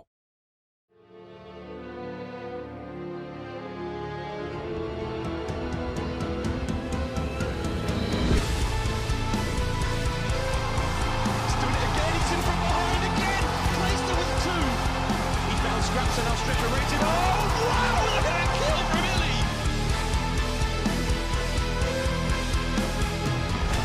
It was flawless from the Dallas Empire.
Tournament audio and team chat listenings are brought to you by Astro Gaming, the official headset and mixam of the Call of Duty League. Join the Astro family and pre-order the CDL A40TR headset and Pro Team speaker tags today at astrogaming.com. The US Army. What's your warrior? Welcome back. It is Empire up against the Mutineers. You're watching Empire right now, and their home series is around the corner. Honestly, what is better than Call of Duty League and barbecue? Probably nothing. But if you can't make it down to Texas for the Dallas Empire home series, you can catch all the action only on YouTube Gaming. Head to youtube.com/COD League on March 28th and 29th to see it all go down. That is a home series event that I am pumped for, but back to this series. We're going to take a look at the U.S. Army tactical play, and I believe this is where, unfortunately, Pharaoh just ran out of ammo, Joe. Yeah, I mean, he has 40 seconds to play with. He's trying to stay alive. He gets that kill, things are a little bit different because Shotzi's the one with the smoke. And we talk about this, when you retake this bomb, how important it is to have this smoke grenade. It makes it this much more difficult for Pharaoh, and you're going to see it here as the defuse comes in. Placer, he's going to peek. You see the bullet trails, but just runs out of ammo. Shotzi with a nice defuse. We'll see it now in a little slow-mo. It looked like Shotzi was in like the eye of the hurricane, like the eye of the storm there in the middle of that smoke, getting the defuse. But Shotzi, a bit of a new role this weekend that's letting him run free, running dead silence instead of trophy. He wants to wreak havoc on the map. He wants to be up in your face, and we've seen more of that for sure. Shotzi, I think, has been playing the best Call of Duty he has so far this year, this weekend. Yeah, I mean, he's been impressive in respawns. Another great search and destroy for him. I think it's key though. Like when you are a young player like that, like if you're Crim and Clay, like do you want to mold them into something better? Sure. But right now, like just let them do what they're comfortable with, man. Yeah. Like just let them do what they're good at. And again, I'm going to keep talking about it. I think it was more of a mental thing, right? Where like, he had the smoke trophy and was like, I have to be in the hill. I have to be in the hill. Where I think Hook is like, it's not really what you have to do. You just have to get those out, and you can still play around that. I think you simplify the game for Shotzzy here. You simplify for him. You make sure he doesn't overthink. Right. Like you're 100% right. Hook, you're fine with maybe overthinking or figuring out situations. He's been competing a lot longer. He's a versatile player. Now, we haven't seen if they're going to have the ability to get to a point where they can beat phases and your huntsman, but so far against the rest of the competition, they're handling business. Yeah, I think if they do get to the semifinal against Optic, that'll be a fun one, right? I think it'll be a big test for, I mean, for Dallas, the way we've seen Optic play this weekend, and then for Optic, how legit are they? It was actually crazy when you saw Empire stats. They showed the overall map count. Yeah, they were like, it was like 15 map losses or 16. Yeah. 9 of those, or more than 9. Like they're basically all they're 14 and 19. Yeah, and they're all to Huntsman and FaZe. Yeah. Like it's just crazy. So it's hard to judge. But to hack the yard, Domination, we go. We've seen this quite a bit out of the Empire side. They've played it 5 times, so they're 3-2. So not maybe the most impressive stats, but it's a lot of reps, considering we've seen Petro more and more. We have seen a lot of hacking. It's really Gunrunner that's kind of fallen to the wayside. If you're Mutineers, it's got to happen now. You're at risk of being eliminated with a loss here. You have got to pick it up, step it up. And where Pharaoh was nuts yesterday was in the Domination. That's where he was at his best. Can he have another splendid map here as Illy opens up the B site? So I'm surprised he's able to find 2 kills there. Typically someone pre-aims that hop up. He's able to find 2. And well, behind that, that basically means Florida's not going to get an early B cap just yet. Now that starts for them as Skies is still alive inside. Mox watching over middle of the map, the B. Cap still not there, but you actually had a player spawn up towards that C side for Florida, so they got a neutral behind the Skies killing spree. They're going to have an HC setup right now, and all they want to do is make sure Dallas doesn't get through towards that A flag. Now, if you're Dallas, you rely on the killer instinct of your Clay, your Crim. You go for the jugular, you close it out here. Let's go to an Astro Gaming listen-in with Dallas Empire. Maybe already on you, Porter. I'm looking. Yo, another one, top hill, top hill. One top green window. Top green window, jumped out, pocket. Top hill. To our door, one pocket. Our door, watch out, pocket 1 bullet. Nice. Let's go, man. Nice flip, I think there's one more right. Let's fucking go. Yeah, he is fork, I'm pretty sure. I spawn C. Fort gonna cap C. I'm neutraling C. That's 4 dead. I'm neutraling C. They're gonna spawn green. Oh, yo, fork. Oh, green, fork, Mox. One shot, Pharaoh C. I don't see him. Pharaoh's on C, 1 bullet. See this guy green? Green stay. I spawn green half full. One shot. Back up. Porter, go C. Porter, go C. Trust me. Okay. Top hill. Everyone get kills. Everyone has to get kills. Campe. Single crate. Someone campe. Bottom hill dead. Campe. Top third. Campe, guys. Top third. I'm trying to. Campe. I'm going Green, back. green. Wait, top 3. I spawn green, never mind. No, I spawn, there's one C on you. Yo, mid-map. Hitting what? I got I neutral don't C. Hit her door, watch out the door, Pharaoh. Nice. Got him. Good archer, put your right, puck right. I'll try. Our door That dead. was him, good shit. Yo, one bottom L, Skies bottom L. Weak, I hit him with a bullet. I spawn top third. I spawn green, And you gotta get across. Somebody camp A. Somebody has to camp A. Yeah, campe. I spawn back here. There's one ticket. I got 2 ticket. I'm going green now. Actually, no, I'm wrong. On A, guys. They spawned A. Yeah, fuck, I'm getting At C. least one. I have your fork. Yo, help me A. Let's go. Hey, top B2. I got C. I'm just holding fork. He's on A. He's stunned. He's not stunned. Go, put your right, fork. Go one on me. Yeah. All right, back off. Well, out of it we go. Empire up 14 with a 2 cap at C and B. Anything you really liked about that listen-in? I mean, they were just, calling out where they were spawning, where we should go, where we should focus. You heard Clay a couple times. They're spawning A. We need to focus on that, but doesn't happen. They're still holding a CB setup. Remember, they're spawning on that weaker side. But yeah, I just think you heard it in there. Like, they were hyping each other up. It sounds like they are focused. The energy is there. It's what you want to see. That's actually what I took from it the most, when Clay was trying to gas it up Illy. Like, I love that stuff. Gas up your young stars. Get them locked in. And look at Illy. 10-6 right now, leading the way for all Slayers. Shotzzy continues the hunt. Tries to help out Crim, but Crim dropped right before he gets there. Nice little crossfire with Illy, and now they're onto the A site. The flip will come in with 2 minutes remaining. That's exactly what you want from Empire. Perfect push towards that A side of the map. Yeah, now they're starting to get all the kills, and you have them spawning deep in that office area. Yeah, Mux all the way back yellow, just trying to start the push from that L side. As they get mid-map, they're starting to get a lot of kills, and now Florida, what do you want to do here? And it looks like they're actually going to flip. I mean, a few players from Dallas are spawning towards that grease side. It's an opportunity for them to both get A and B. But Illy's still here. Illy stays alive, and they get some help from Shotzzy, and they'll get both. So it'll be B site control for Mutineers. Both points on the outskirts for Empire.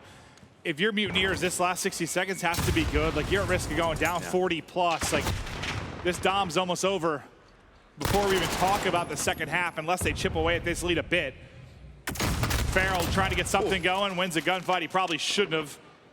Almost looked like Crim either ran out of ammo or stopped shooting. Yeah. Like, he just felt like he had the kill secured. Thought Farrell was dead to rights. Yeah, yes, they're going to get A, but when they're getting A, they're losing B.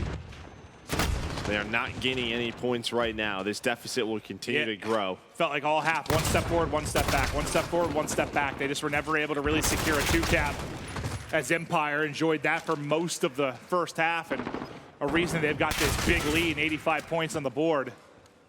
They just outplayed them for these 5 minutes. They sure did. And now you talk about Dallas starting on that A side. And you know, with the lead and domination, we talk about it a lot. You can just sort of play around those flags. You can play around the neutrals. You can send someone wide on a flank to get the home flag. It just makes it that much tougher. But if there is a map that you can come back with this big of a deficit, it is Hackney, right? This is where you can find those 3 caps come in.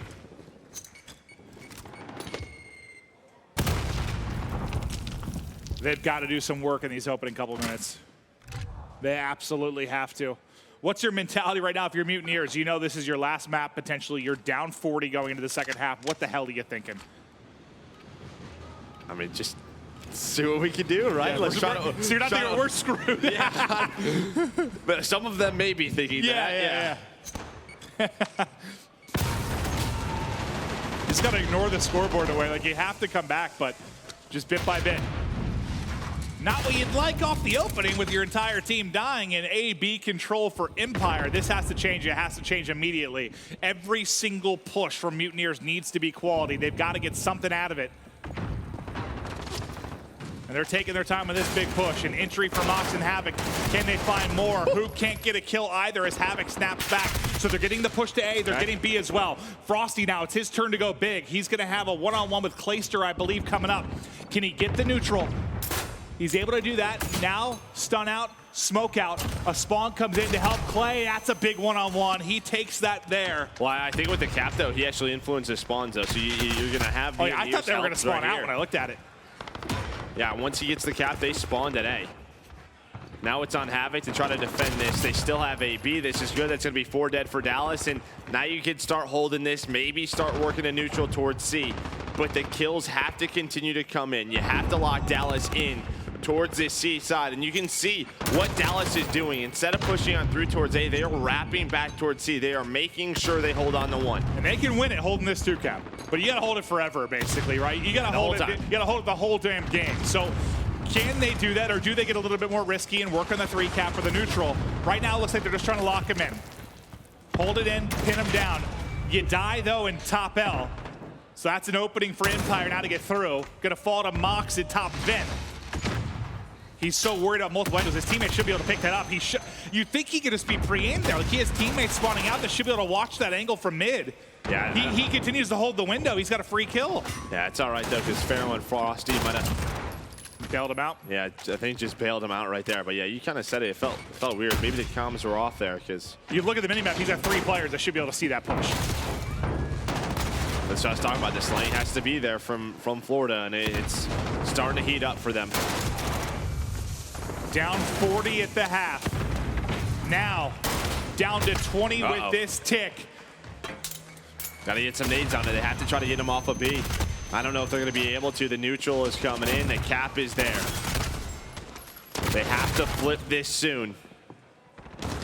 And the pressure is already there, but one player spawns towards C. That's going to be Havoc. He's going to be going for the neutral. They have to hold both flags. He spawns C, and you won a big gunfight, I believe, in Skies as they push towards A. Can they hold on both sides? So far, they've held.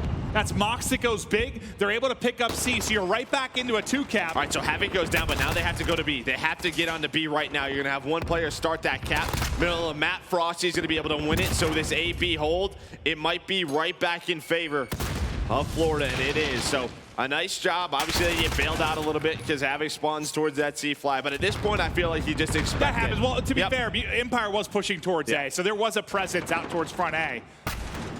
But in those opportunities, you just have to take care of it. It wasn't just the spawn, though. They won the fights towards A as well, so they did it all. All right, what is Dallas doing? I think they're just going to try to stack. They're going to try to stack B and get this neutral. Illy with a nice shot on the Havoc, but Frosty's here. Mox is there. The slang has picked up so much for Florida. Nice win again. Big one-on-one there from Havoc to make sure Empire can't influence the spawn today and get any kind of flip. Down 13. Enough time remaining to get the W if they can hold this 2-cap. What looked to be an Empire sweep, an Empire 3-0, now at risk as Mutineers have come alive. Can they lock it down over these final 60 seconds? It's always right that Dallas, what they're just trying to do is group up and make a 5-man push, but every time one or two are getting picked off, they have to slow down again. The comms are probably like, all right, we need to regroup. It's one push, but that time, it is dwindling. That deficit is dwindling. Clay and Illy, maybe with the openings middle of the map as they find some kills. Can Florida hold on? This is it. This is the big moment now. There's a big push coming in from Empire. That's 4 down. It's all 5 down. This might be it. Illy pushes on through. The neutral is in. The cap is in. He immediately gets onto this A flag. In the final 30 seconds, Empire ripped the heart out of the chest of the Mutineers. What a valiant comeback it was. One of the better comebacks we've seen in Domination, but it's just not enough with that final push and final wave. Empire go huge, and they will take this series 3-0 and set up for a Dayton bracket play versus Optic Gaming. Got a little scary there, a little scary. That was wild. That was awesome. I mean, we typically don't see 2-cap holds like that, right? I mean, with how chaotic and fast-paced this game can be, you see a lot of neutrals, but Florida, they were just hanging on. And when they had to recap B, they got it as soon as possible. A much closer match than this one is saying in a 3-0. They played well. 50-point Hardpoint, 10-round search and destroy, and what comes out about 7 points, was it? So that was a very, very close 3-0. But they couldn't quite bring it back.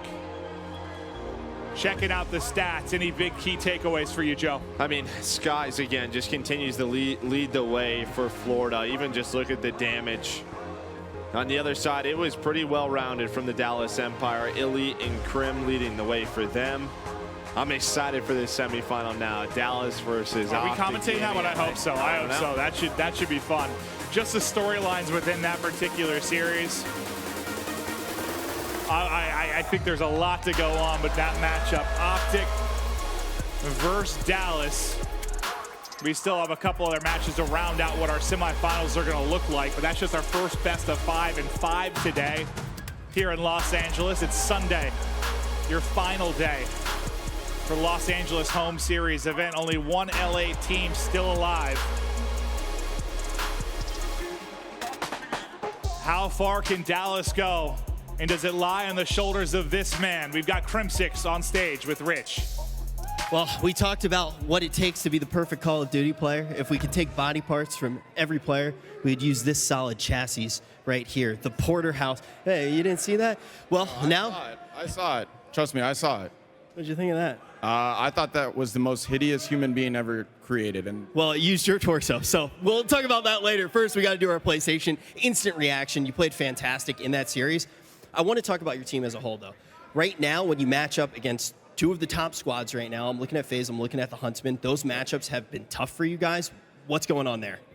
Honestly, we're making like small mistakes, and those are the two best teams in the world, so they're going to obviously punish us on them. So that's what's happening. One of the things I said about those two squads is if you manage to beat them, it'd be a better revenge story than a linear cat. We'll see if we're going to be able to get that, but we know you're going up against Optic. What do you think about this team now that they've made some changes here at this tournament?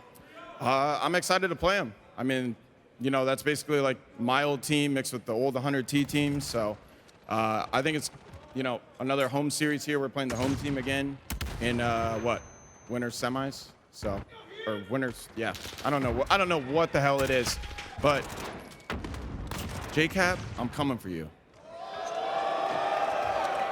All right, JCap, you better be ready. We're jumping to it.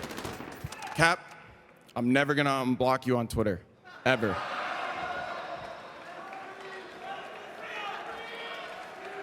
We're going to a quick break. I'm gonna drop this right here for Crim. We'll be back after this.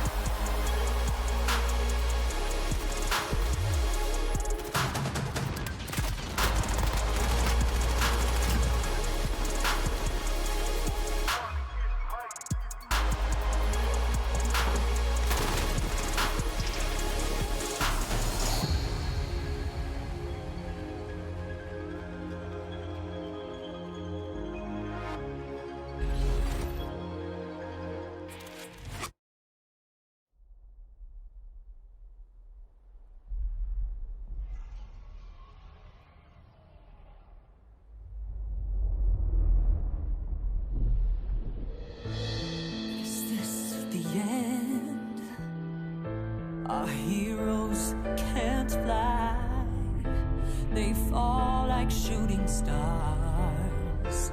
Will anyone survive?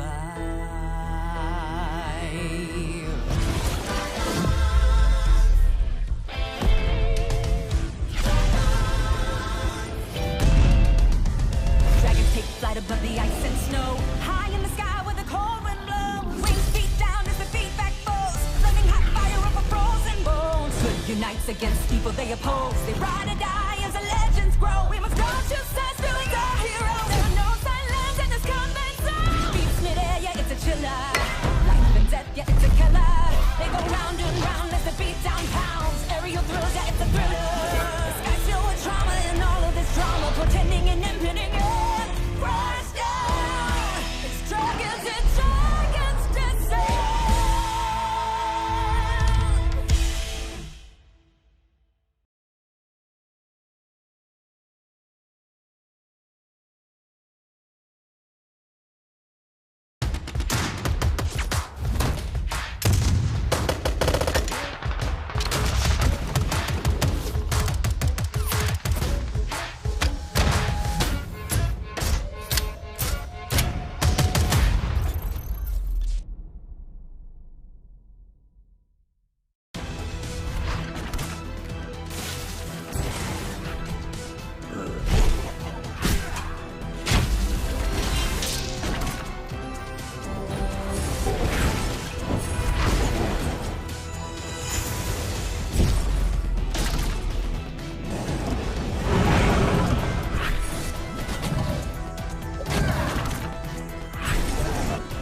Legend of Soulguard. Download now.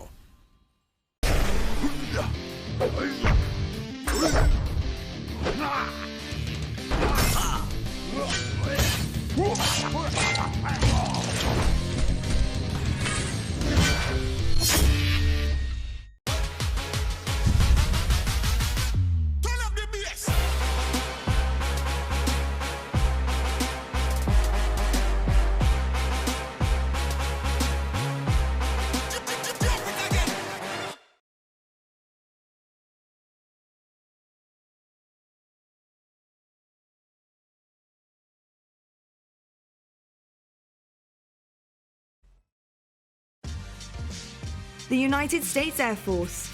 Learn more at airforce.com. PlayStation 4, the official platform partner of the Call of Duty League. Grubhub, restaurants you love, delivered. Visiting LA to check out the Call of Duty home series? While you're here, you should definitely explore the food in the city. LA is home to some of the best food in the world, so why not open up Grubhub, see what's nearby, and call in a supply drop. Los Angeles is known around the world for its tacos. From street vendors to fine dining, tacos are a mainstay of any Los Angelino's diet. If you're coming to LA to watch Call of Duty League, you'd be making a huge mistake if you didn't order up some tacos. If you're looking for tacos near the home series, there's plenty of options available on Grubhub. If you're feeling more in the mood for Asian food over tacos, maybe check out some Korean food. Los Angeles Koreatown is located just outside of downtown and has some of the best Korean food in the country. If you're more in the mood for bulgogi or bibimbap over tacos, here's what's available on Grubhub. If you prefer an American classic, LA is home to the original burger stand. All throughout the city, you'll find both big burger chains and little mom and pop stands. Ask anyone in LA who's got the best burgers and you're sure to get an opinion. Check out who's delivering on Grubhub and join the conversation. Never miss a minute of the tournament action by ordering ahead and having your food delivered by Grubhub. That's your supply drop for Los Angeles. Grubhub is where it's at. It allows you to never miss a moment of the tournament by delivering right to you. That's right, just order it from your phone straight away. It's right there while you're watching all the action. If you're traveling for the tournament as a player or watcher, you can order Grubhub right to your hotel. What more do you want? You get $10 off your first order of $15 or more, and all you got to do is use that promo code CDLLA, and then you got a full-blown meal right in front of you. How amazing is that? Yeah, so Ben actually fought the rest of the green room to do that voiceover for the Grubhub commercial. He was like, I love food, I'm doing this. I still can't believe, he can't even say taco. He said tacos.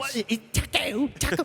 I don't know why you would have a British person say taco. Lottie's never even had a taco That's before. mind-blowing, by the Yeah, way. I know. It's quite sad, That's isn't sad, it? yeah. It's sad. I have to have a proper taco at some point. But do you know what? We have somebody even more important on this desk to discuss right now than tacos or That's not a anything taco, put that's together. a snack. We have a lot. Okay, we've gone there. We've gone there. Clayster, welcome to this disjointed desk that we have here today. How are you doing after that incredible win? Yeah, thanks for having me. I was just telling you, I feel bad for you having to deal with these two all day. Oh, yeah.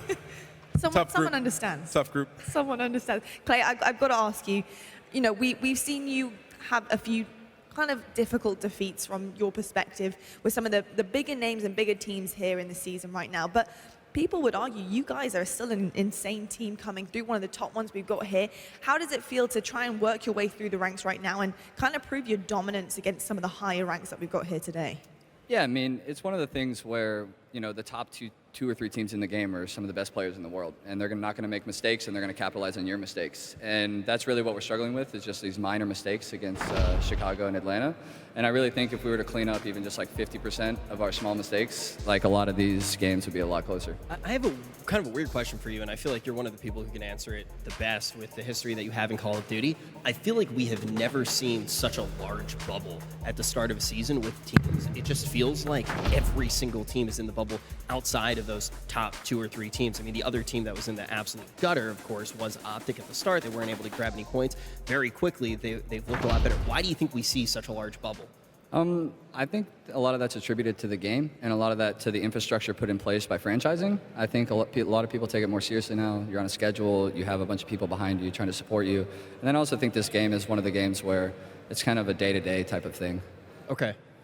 Yeah, for me, it seems like your guys' organization is on point. Like, you guys know what you're doing. Every single map, you have a game plan, and you execute it pretty well. And, you know, versus FaZe and versus Huntsman, it always comes down to the wire, like the very end. And if you look at it, you guys are getting outslayed most of the time in those respawns. So is it just an individual standpoint, some players on your team just getting better individually, and then you'll get over that hump?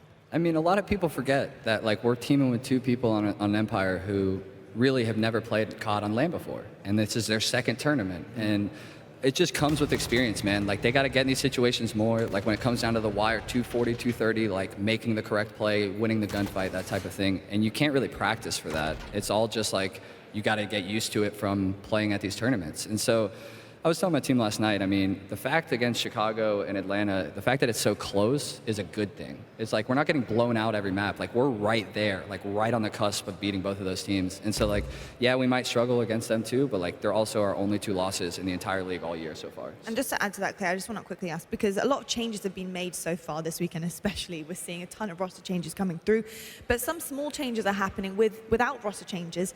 I just want to talk about roles in your team right now, because we've seen Shotzzy last couple of weeks not performing too great, but it looks like he's slaying a little bit more right now. So what little changes have you made for these 2 guys that have come in and who are getting used to LAN?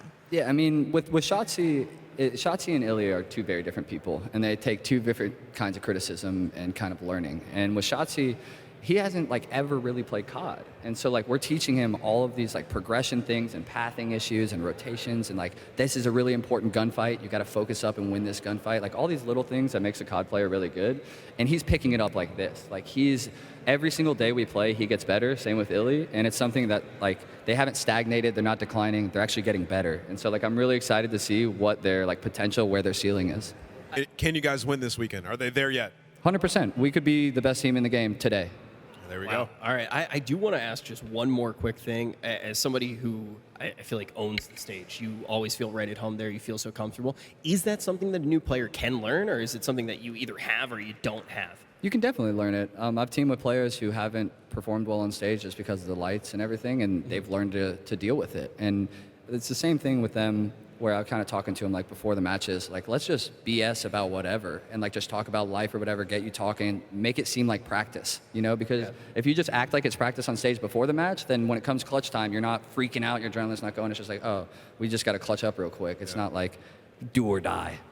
Well, you know what, Clay, you did a phenomenal job on that stage back there, which means you actually go on through the tournament. So let's take a look at the schedule and see what we've got coming up here. So US Army's schedule. Big match coming up next, guys. We've got Minnesota taking on Seattle Surge. Clay, I've got to ask you, what are you thinking of Surge right now? I don't know. I mean, they have such good players, and the way that Octane's been playing, like, I'd be furious if I was him. Like, we scrim them all the time, and he goes plus 25, and then they lose. And, like, I would be furious. Translation, Surge sucks. That's what he's saying. Octane is the best player of all time. Absolutely. Well, we'll find out. We'll find out in just a moment. We're going to head to a quick break right now, but when we come back, we got Røkkr taking on Surge. Love you, Octane.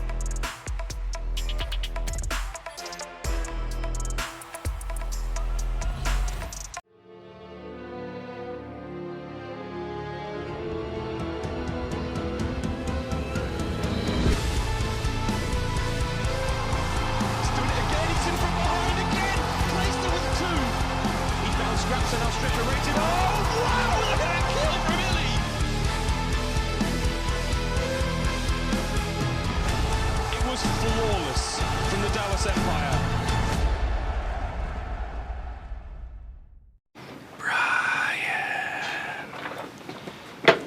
Brian, you know what I'm doing right now? I know you know what I'm doing right now. You can hear it. Download free now.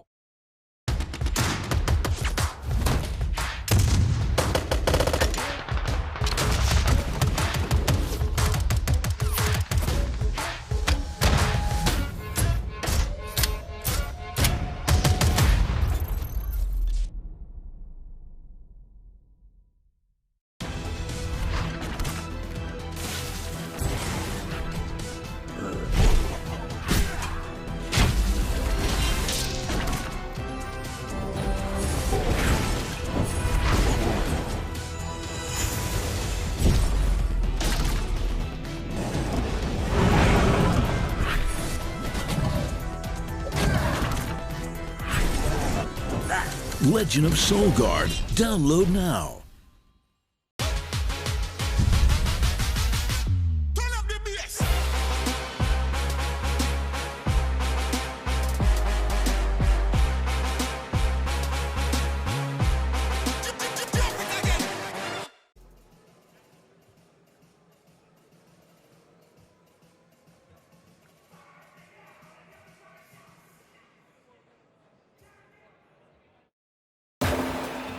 Keep your eyes on Minnesota Røkkr this weekend. Alex actually finds himself a double there. Alex doing Alex thing. We talked about him in game 1. We talked about him in game 2. Well, hell, here we are talking about him in game 3 as well. Alex doesn't even need the help. Alex with the triple. The man just did it all. It's basically a highlight reel of Alex.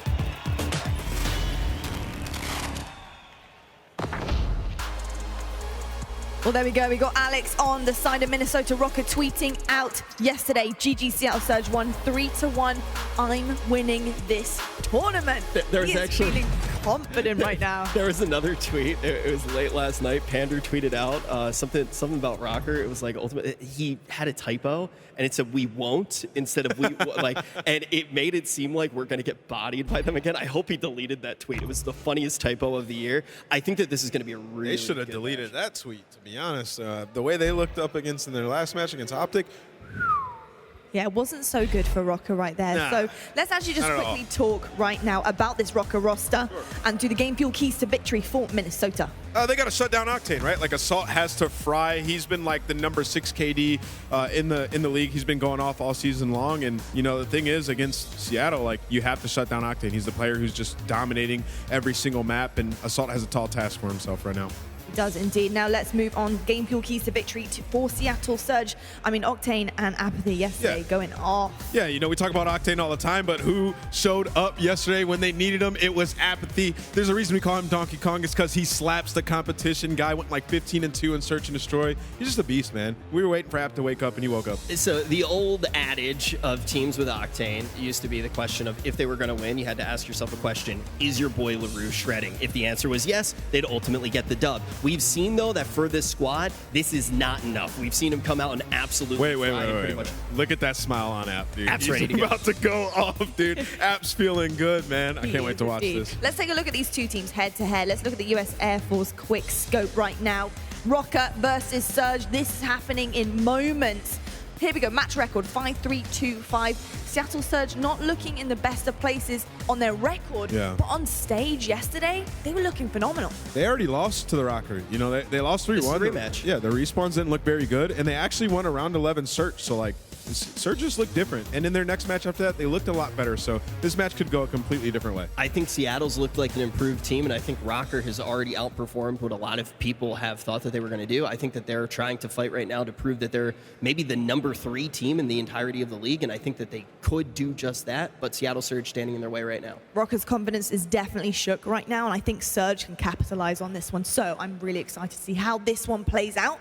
Let's throw over to Chance and Benson and get this underway, gents. The desk as well. One thing I will say, I slightly disagree a little bit with Rich. Yes, I know, Rich, you love Octane as much as the next, but Apathy, so far this weekend in LA, he has been insane, dropping big numbers in Search, some big numbers as well in Respawn. I think he could be a key component in this game. I mean, again, you're just looking at the Search and Destroys. His 2 performances have been just completely outstanding, but you look at the maps and modes, and you heard Nameless mention it. They already played each other yesterday, and yes, Minnesota got the 3-1. So what was it that Seattle Surge did to try to make up for that fact? Well, Azir Cave is the new one on board, and we're starting there, and then they got destroyed yesterday in the Domination. Well, that was on St. Petrograd.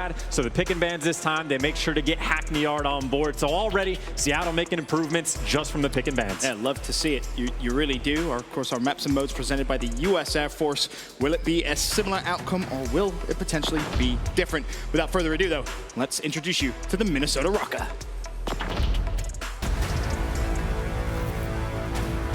Assault, a clean 5-man wipe. Here comes Silly. Get him, Silly! Scene making the play. Alex with the triple.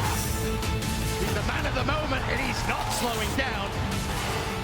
It's all Minnesota in the kill feed. Røkkr goes huge. Are you kidding? The Røkkr are lighting it up. So much hype surrounding GodRx and, of course, Alex, but I think you really have to pay close attention to Assault this series specifically. He has to have a good one. He has to counter Octane. I was going to say, that's really the big thing. He doesn't necessarily have to outperform Octane. He's got the SMGs to kind of win that battle for him, but he needs to be able to at least keep up halfway through. Without further ado, introducing now, Seattle Surge.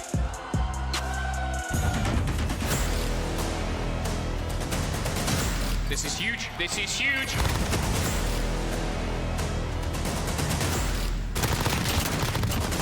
Are you serious? Apathy finds the triple.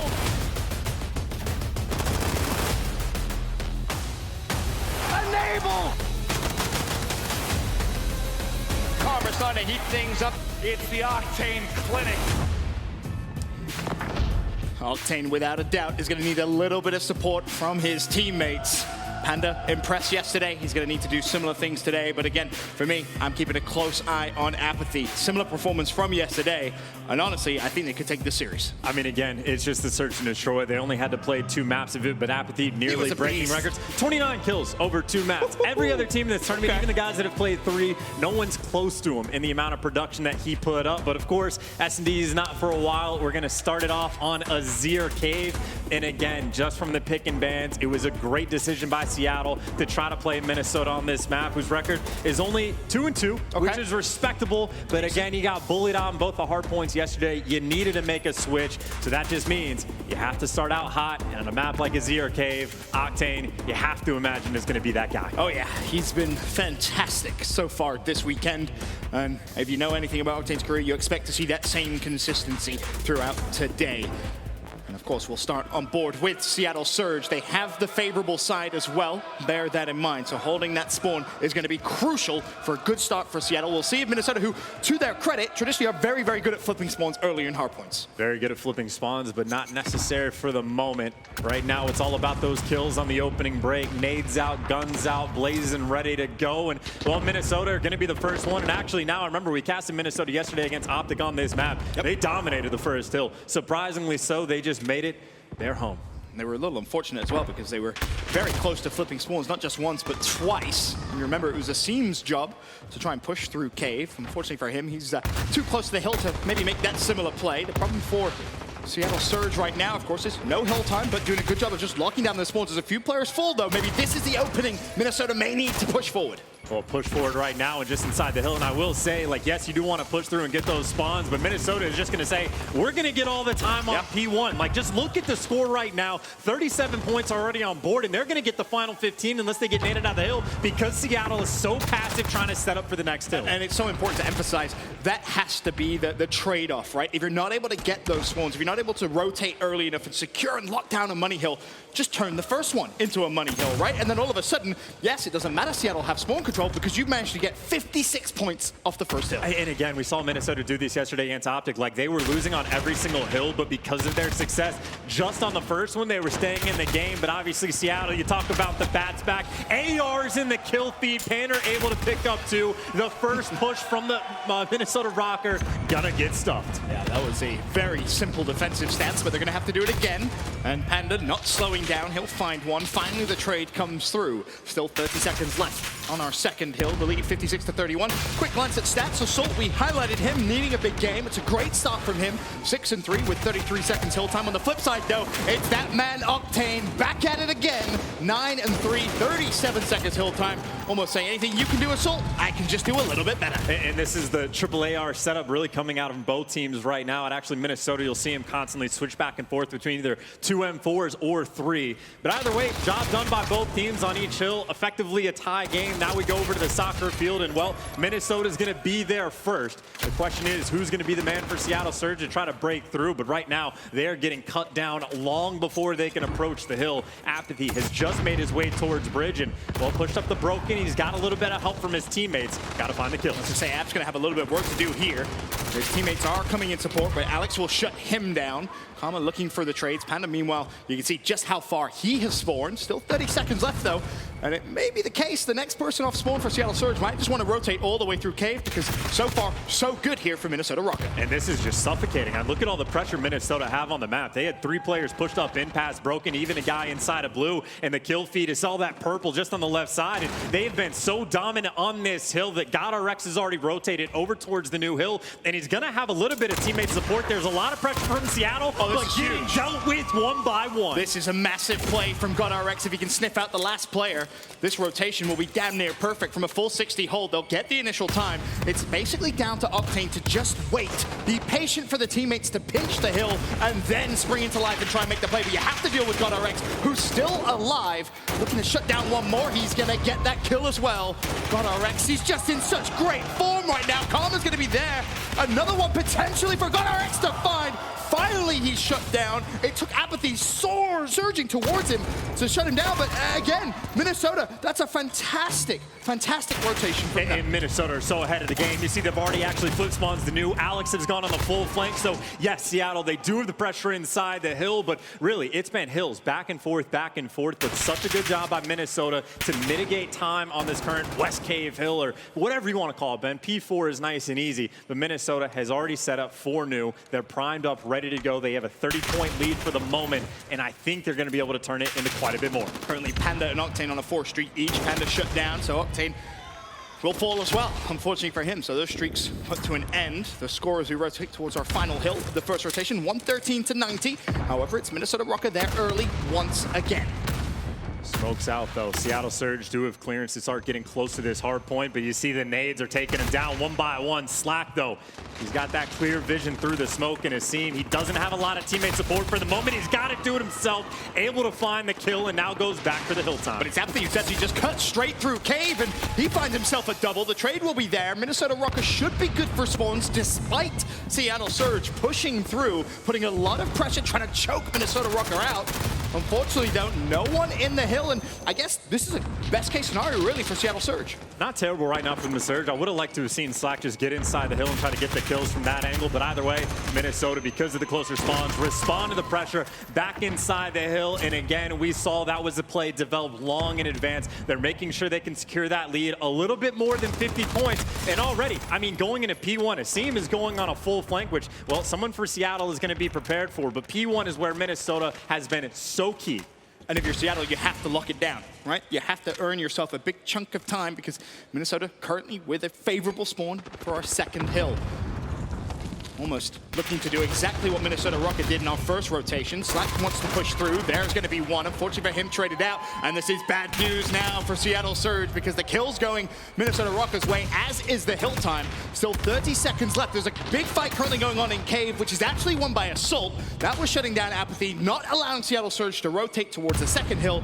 So far, Minnesota playing this map pretty much perfect. I was going to say already just an absurdly better job than what we saw Seattle doing from the favorable side on P1. Minnesota doing a great job of being annoying, making sure they're inside the hill, chipping away at time that Seattle wasn't even able to get, and they're securing the spawns while doing this. It is a 60-point lead, Ben. It is going to be increased by even more. We mentioned Octane's hot start. He sits at 16 and 14, but it's got RX again, the man of the moment for Minnesota Røkkr, 23 and 13. Alex not too far behind at 19 and 12. This duo is looking fantastic so far at the start of the COD League. And I mean, we saw it in the hard points yesterday from Minnesota against Seattle Surge. It was Alex that dropped the 1.42 and got RX that dropped the 1.48 in the hard points alone. They have been feasting on Seattle in the respawns. They continue to do so once again. And well, it's what, a 90-point lead. They're poised to get the final 30 seconds. Seattle trying to flood their way through Cave, but Pander can't even find a shot on Silly. They are getting slayed out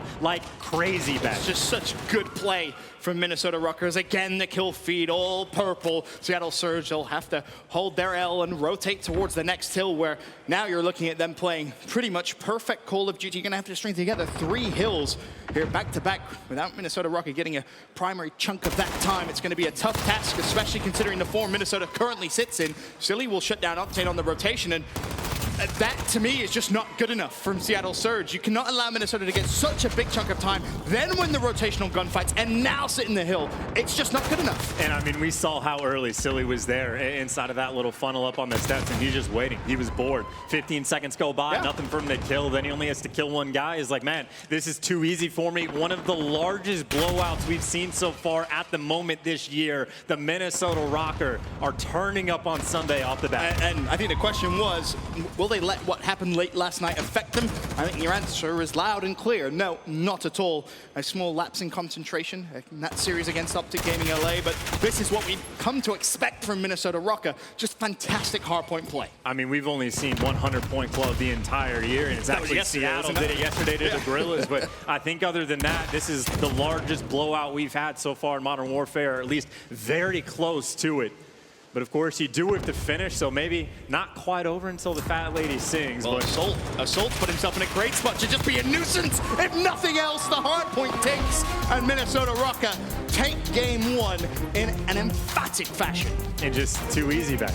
I mean, again, it was a blowout from the start. Like, there was a couple key moments at the start. Like, the first rotation to the cave hill, we saw GodRx, who probably gets the tactical play of the game, that goes off and goes on the 7 spree, the 8 spree, whatever it was. But that should have been a hill that Seattle rotates to first. And then they just chained it together. We saw immediately from that same hill, it was a seam that was going on the full flank, or Alex, excuse me, that locks down the spawns for new. So they just chained in from 4 to 5 on the hills together so perfectly, and they never let the foot off the gas. A couple of poor performances coming in on the side of Seattle Surge. Karma goes 13 and 26, Slacked 14 and 22. But Chance, you are absolutely right. Scuff Gaming, play of the game. It has to be GodRx. The man was just a human turret. And again, this is effectively like a 1v3 for him initially, that as soon as he picks up those first 2 kills, Octane is like, well, crap, now I have to wait, and it just takes Seattle so long. And keep in mind while this is happening, like, look at where Alex is on the map. He has gone so far all the way around back that Seattle might have come up out on this hill 50-50 in terms of the time they actually accrued. But it was after this moment, after this hill,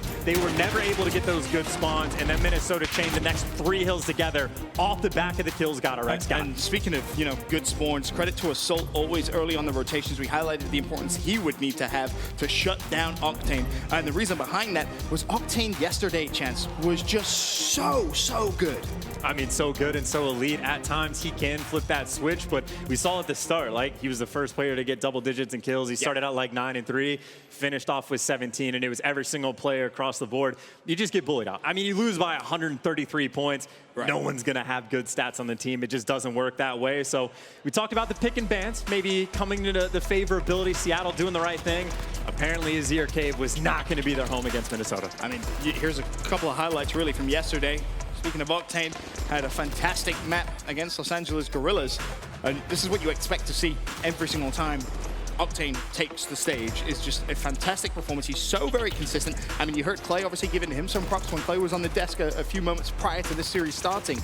He's so widely respected in the Call of Duty League, but unfortunately for him, game 1 of this series did not go anywhere near as well as I'm sure he would have liked. I mean, it is known. When your boy LaRue is shredding, it can be great, but again, in this game especially, you need your SMGs to get you in good positions. I think that's one of the biggest reasons Assault has looked as good as he has this year, is because all the 4 SMGs running around him are securing the spawns, getting to good spots, and Octane so far, he just hasn't had it. Obviously, you saw there is Hardpoint KD 2.7. Octane's been known to put up some strong performances as commentators have been known to sometimes get a little overexcited, and this time, I promise, it wasn't me, it was Miles. Let's take a look. So easy, and it's still going. Octane, he's just ripping through the entirety of the Guerillas. Wow. 6 in a row, not bad. He's not done yet. MP5 in hand, and he's going to keep going. He's going to keep shooting, and he's got teammates behind him to back him up. But Octane, oh, Jesus, what are these shots? So the hard cave, hard point to break on through. Octane. That was that was him. Kill him. That's the one. That guy, kill him. Please kill him. Ah! Oh my.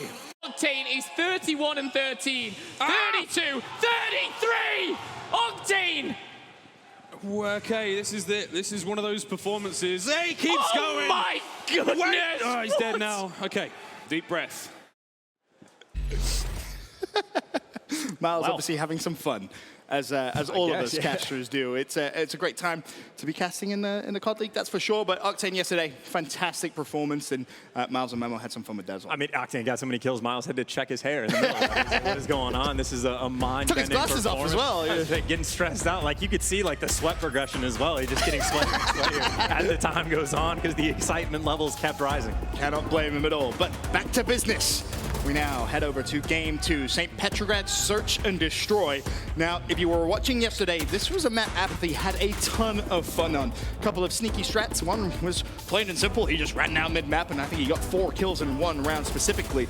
So keep your eyes out for Apathy to be a sneaky little beaver here in Game 2. He dropped 14 on it yesterday, and again, the repeat map from these two teams. Seattle, they clutched the round 11 to get the win. Minnesota, you have to imagine, went back to the drawing board and said, you know, hey, watch the flank these rounds, dodge the snipe these rounds, because Octane, well, he's not even going for the quick one off the rip. He's actually going to be going, well, towards the B side of the map. I like this. Adjust a couple of strats. And I think this is what might be. He might be going for the read on where GodRx picked a spot from yesterday, but before he can even get there, Assault sees him coming, gets in a couple of shots, and, well, all that does is slow Seattle down. Of course, both teams have time to do a ton of research.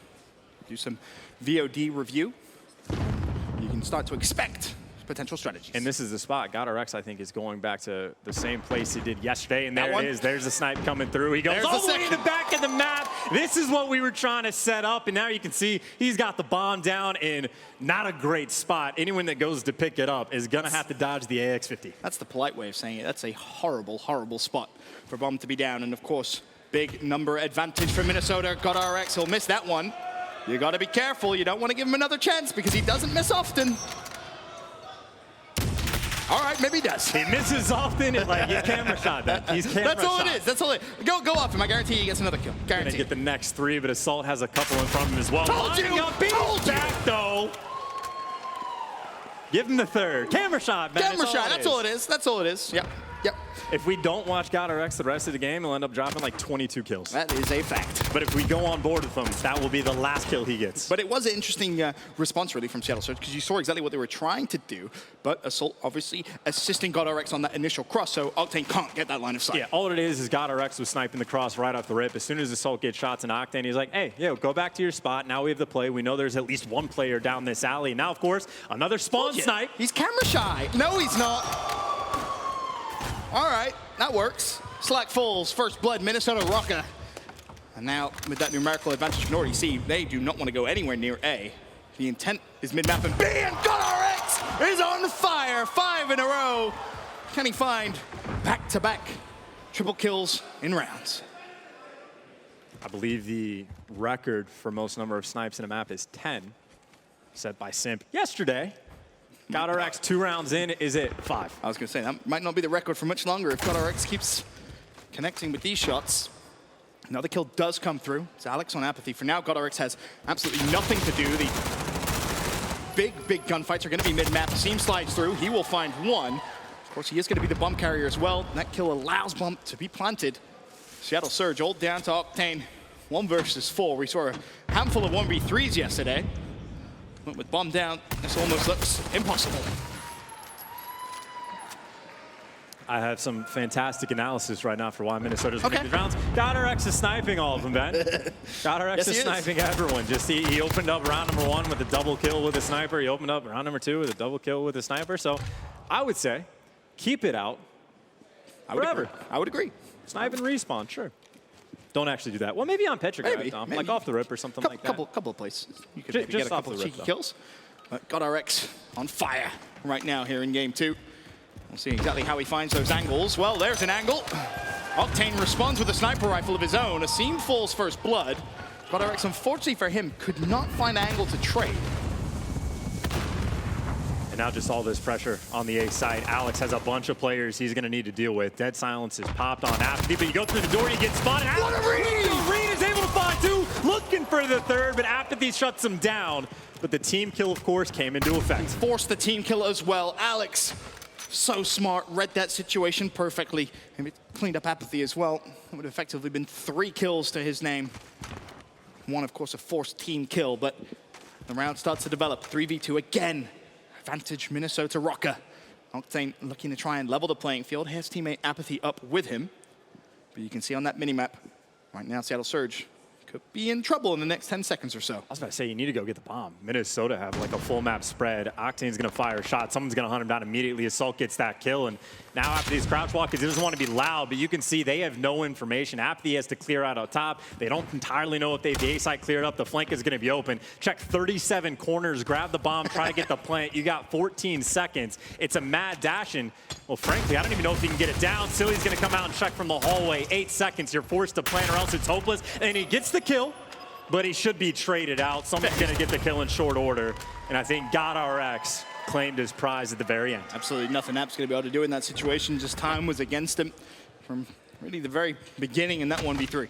And what a beautiful just read by Alex at the start, right? Oh, First so player good. runs past, you have him one shot. A lot of people just get tunnel vision, try to finish that kill. He knows more players are coming through the door, and he didn't get the double kill, but he forced the double kill at the very least because of the team kill that came in. So beautiful plays from Alex. It's also understanding Apathy has to play his life there. He's not going to challenge when he's one shot because he's potentially just going to give away a free kill. But back to the beginning of the round, it's Røkkr. He spotted it. Unfortunately, does not connect. He has to worry about Octane maybe trying to counter snipe, but For now, he's A-OK. Minnesota Røkkr making their way over towards A. Seattle Surge have set up defensive parameters around the site, but for how long? In flies the scene. There's number 1.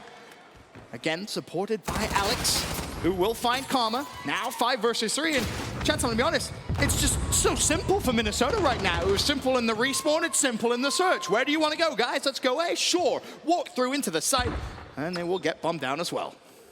Oh, that's unfortunate. Didn't see his feet, and the bomb is gonna go down.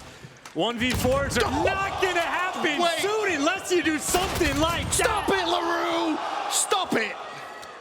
The first snipe was disgusting. Surely he will fall. 30 seconds on the clock. I mentioned we haven't seen many 1v4s, but it would be very, very much an Octane thing to do, to take over, try and put your team back in this game. But unfortunately, it will not happen. Minnesota 4-0 up here in game 2. I was gonna say 1v4s are usually hopeless. Usually, unless you're, Octane. Doing your best quick scope impression. That first snipe was disgusting. 4-0 though from the side of Minnesota. Again, this was a round 11 match yesterday on this map between these two teams. I think Minnesota might have done their homework. Guerrillas 7-0 to start. He had 6 snipes overall. Slowed down significantly, Ben. Only yeah. 7-0. Oh, that sucks. Hate to see that. The hit marker comes through. Seattle Surge, though. Their intent this round is not the A site. Definitely going to be over towards B. Apathy will be carrying bomb for Seattle Surge. Smoke gets popped, gives him license to cross. And I think Karma may just get some pretty bad timing. He will indeed. Assault shuts him down. There's first blood. I mean, just trying to work your way through no man's land. You have to check 18 things. Just hopeless in that situation. Assault up top. Number 1 in front of him. Can't even finish the kill. Oh, that was ugly. Pander letting him know. And Octane finds the snipe on a seam as well. Find ourselves for, I think, the first round where Seattle Surge actually have the man advantage. That bomb getting rotated back towards this A site. No one right now from Minnesota watching the A cross. Guerrillas has just now picked it up, but a little bit too late. The players are there. Silly does even out the odds. But when this bomb gets planted, the retake is not easy. And at this point, he should know that they've already crossed, and he's just got a little bit bad timing. His teammates should be relatively quick to make their way over towards A. Well, if they didn't know, they definitely do now. Bomb, of course, planted. Silly, no dead silence available for him. He's rocking trophy. Gets the information. Now it's just going to be a good old-fashioned bait and switch, you feel. He just flies straight through the door, slacked. Almost found the kill. He forced a team kill, though, so still 2 versus 2. Apathy and Octane up. Alex and Guerrillas, the dynamic duo from Minnesota Røkkr. Looking to try a clutch up. Alex with the pistol, and Guerrillas flies forward. Unfortunately, can't replicate the success his teammate had with the weapon. But that was way, way too close. It's also some of the most pistol kills that we have seen in a game in quite some time. An unfortunate circumstance for Minnesota. I mean, again, you can just watch Assault completely choke the kill on Pander. The difference maker in the round, but obviously still down by 3. Seattle, they got a tough road to climb, and it doesn't help when Slack and Karma combined 0-9. That is a rough start for those two. 0-4, 0-5 for Slack and Karma. Octane on your screens from Seattle Surge, looking to try and find a first blood. Help defend this round. I don't think he's going to find it. Meanwhile, Apathy over towards A. First line of defense if Minnesota decide to push this side. He's not going to have much luck. Guerrillas swing and a miss for first blood on his side with a snipe. It's a very slow, methodical round coming out of Minnesota Røkkr. Waiting to see if they can connect with a pick. No one really caught out of position yet. Seattle, they're not trying to force the flank just yet because Silly's got that complete control. Guerrillas watching the wrap back from the A side, but coming to B. You got to be careful. Octane in the back. The one man on Seattle that's getting kills. And you have a few options here. You can try and just float over towards B, use whatever utility you have left, or just very quickly rotate. The problem is, Karma's watching the rotation. He will find one, but that should surely be all the information you need now. If you're on Seattle Surge, Apathy is being such a nuisance over towards Pool Hole. He'll have to maybe try and flank the flank, but he is being hunted down. And with just 18 seconds left, should be a few moments before Apathy falls, but now he's managed to bamboozle his way out of the situation. All what Slack has to do is kill this player off bomb to win the round. There's 8 seconds left. He's going to be forced to plant it. Slack, you have one job, kill it. You get the round secure. Oh, no. Not like this. Doesn't check. but he does find the kill. So 1 versus 3, all down to GodRx. He finds the first, he finds the second, almost. Another 1v3 on the day, but it's Octane that shuts it down. Is your boy LaRue shredding right now, I believe 9-4. A little bit more production from the side of Seattle getting picked up just a little bit. But I'll tell you, Ben, they are winning some stressful rounds. They still got a long way to climb. Way too close. Minnesota Røkkr still with the advantage, 4 rounds to 2. The West Coast trying to get behind Seattle Surge. And I think they're gonna need a little more than that. You say, is your boy LaRue shredding? Well, it's 9-4. Both Select and Calm are able to find their first kills last round. Both still sat on 1. And you just have to feel similar to what the Death said. Octane just needs a little bit of help. Minnesota stacked up on the A site once again. No opportunities for flanking because if Apathy makes the move, GodRx is going to be watching with a snipe. Panner trying to work his way in sight. Seattle bullied Minnesota out yesterday at this A site. A couple players on the cross. They should have the information. And I will say the big difference is GodRx actually watching for Apathy's push consistently in a few rounds now. So Apathy was so successful yesterday, managing to get on the flank has been unsuccessful thus far. He sits at 3-6. Nice little adjustments from Minnesota Røkkr. Asim, though, he'll be watching to see a bomb could potentially go down at A. Alex finds a pick. That's Apathy again that will fall. Alex finds a second. Panda now is going to be in a spot of trouble. Asim shuts him down. Minnesota Røkkr having absolutely none of Seattle at this site. Karma can't find the kill either. It's a 2v4. Alex with the team kill to help out his teammate just a little bit. Alex just killed everyone, including his team. It makes no difference. The technical ace, you get the 5 kills in a round.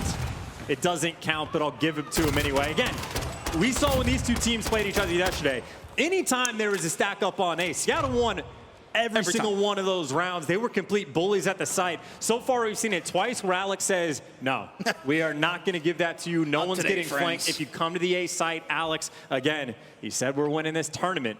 He's trying to make it happen. I mean, he needs to keep playing like that, to be completely honest with you. GodRx 11-2, Alex 9-4. GodRx, yeah, he'll live to fight another day. Probably better to not stop moving. Probably. When Octane's looking at you. I'd agree with that sentiment. Alex, again, first blood. I mean, he's just a man on a mission right now. Asim in a spot of bother, goes for the reach out. Didn't really have much choice. Alex with another double this round. May as well just turn this into Alex camp, to be completely honest with you, because he's finding every single kill. The flank will come through. Silly with 1. Teammates find the rest. Doesn't matter. Minnesota Røkkr. Was that dominant? 6-2. Couple close maps yesterday between these two teams. Minnesota woke up, had a healthy breakfast, got the Viking energy, and have been bowling the Surge over. It looks like a completely different Minnesota team on day number 2. Oh, it really does. This is the Minnesota Røkkr I think we all really expected to see yesterday. Not that they played necessarily terribly bad yesterday, but it wasn't what we expected. This, however, this is what we expect. Alex finishes 11-4, GodRx 12-2, Assault 6-3 as well. Those 3 players that we highlighted all having stellar game. And just absurd stuff. And on the flip side for Seattle, I mean, again, it's really just Octane, the only one on the team that had any production. Look at that. 3-8 is App, 2-8 is Panda, 2-7 is Slack, 1-8 is Karma. If you are Octane at this point, you are looking at your teammates saying, help me. I need some assistance here. That is simply not good enough from Seattle Surge. It wasn't good enough in game 1. It definitely wasn't good enough in game 2. They need to turn things around, that is for sure. Otherwise, this series is going to be a very, very fast 3-0. As it stands, it's Minnesota Røkkr with the 2-0 advantage. We'll be back after this with Game 3 domination.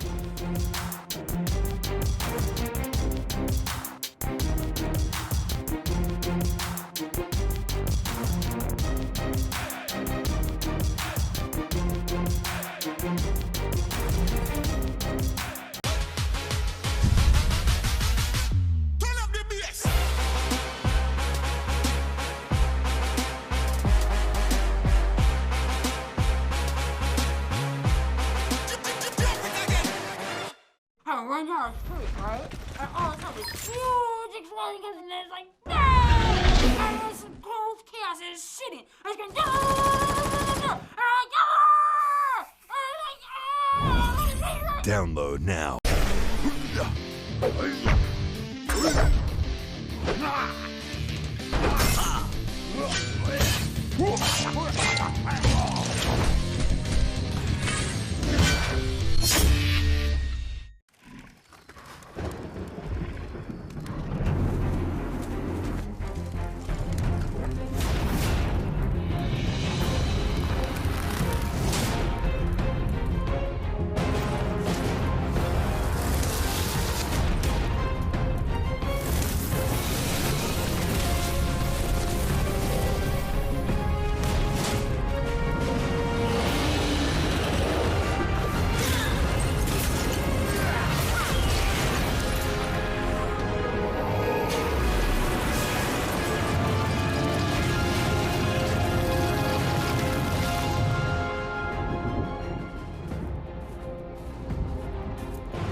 Legend of Soulguard. Download now.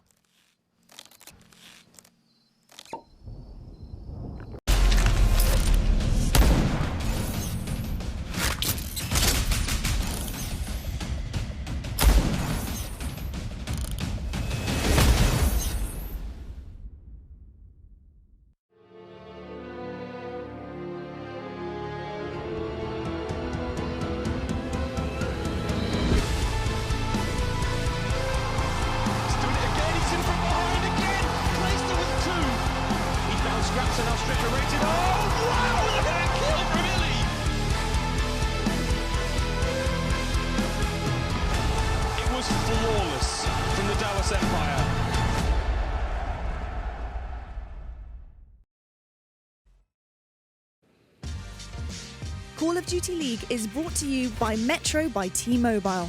Rule your day with the #1 brand in prepaid. PS4, the official platform partner of Call of Duty Challenges.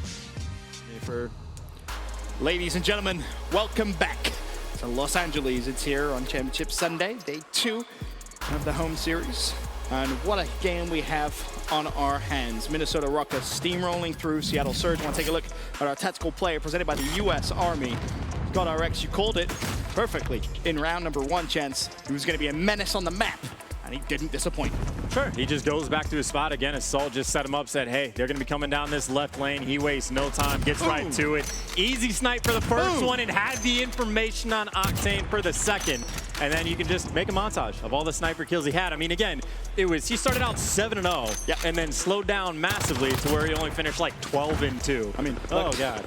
Right, at that point, Alex stepped up massively. You saw him get a flurry of double kills in so many rounds, but overall, Minnesota Røkkr looking fantastic here on Sunday. And now I will say we're in the City of Angels, and it's going to need a couple of the Guardian ones in that form to help Seattle out. It has been 2 just destructive maps. It was not even close in the search and destroy. If you didn't see map 1, 250-117, a complete blowout there. Now we go into the domination where we talk about the pick and bans.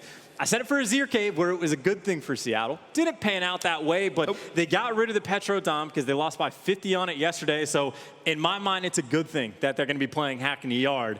But again, this Minnesota team, they just look different today on Sunday. Yes, yes they do. Of course, you saw the devs talking about Alex's tweet. He wants to win this tournament. He knows he's going to win this tournament. Well, if he keeps playing like that, there's a very realistic chance that could be quite possible. We will wait and see, though, because there's a lot of Call of Duty still to be played. This to book your ticket into bracket play. And Minnesota Røkkr now with a nice, comfortable advantage in the series, but you cannot get too comfortable, Chance. You got to close it out. Got to close it out in Hack in the Yard. We didn't see it on Domination, but we at least saw it for the Hardpoint yesterday between these two teams, where it was a 15-point game in the Hardpoint, where the subs from the side of Seattle were able to keep up. Even though Alex and God RX have been playing like monsters so far the entire tournament, yesterday Seattle was able to keep up. Obviously, we have not seen that so far. You got to turn things around. Well, game 3 underway. Seattle Surge gonna have to get a lot of momentum here.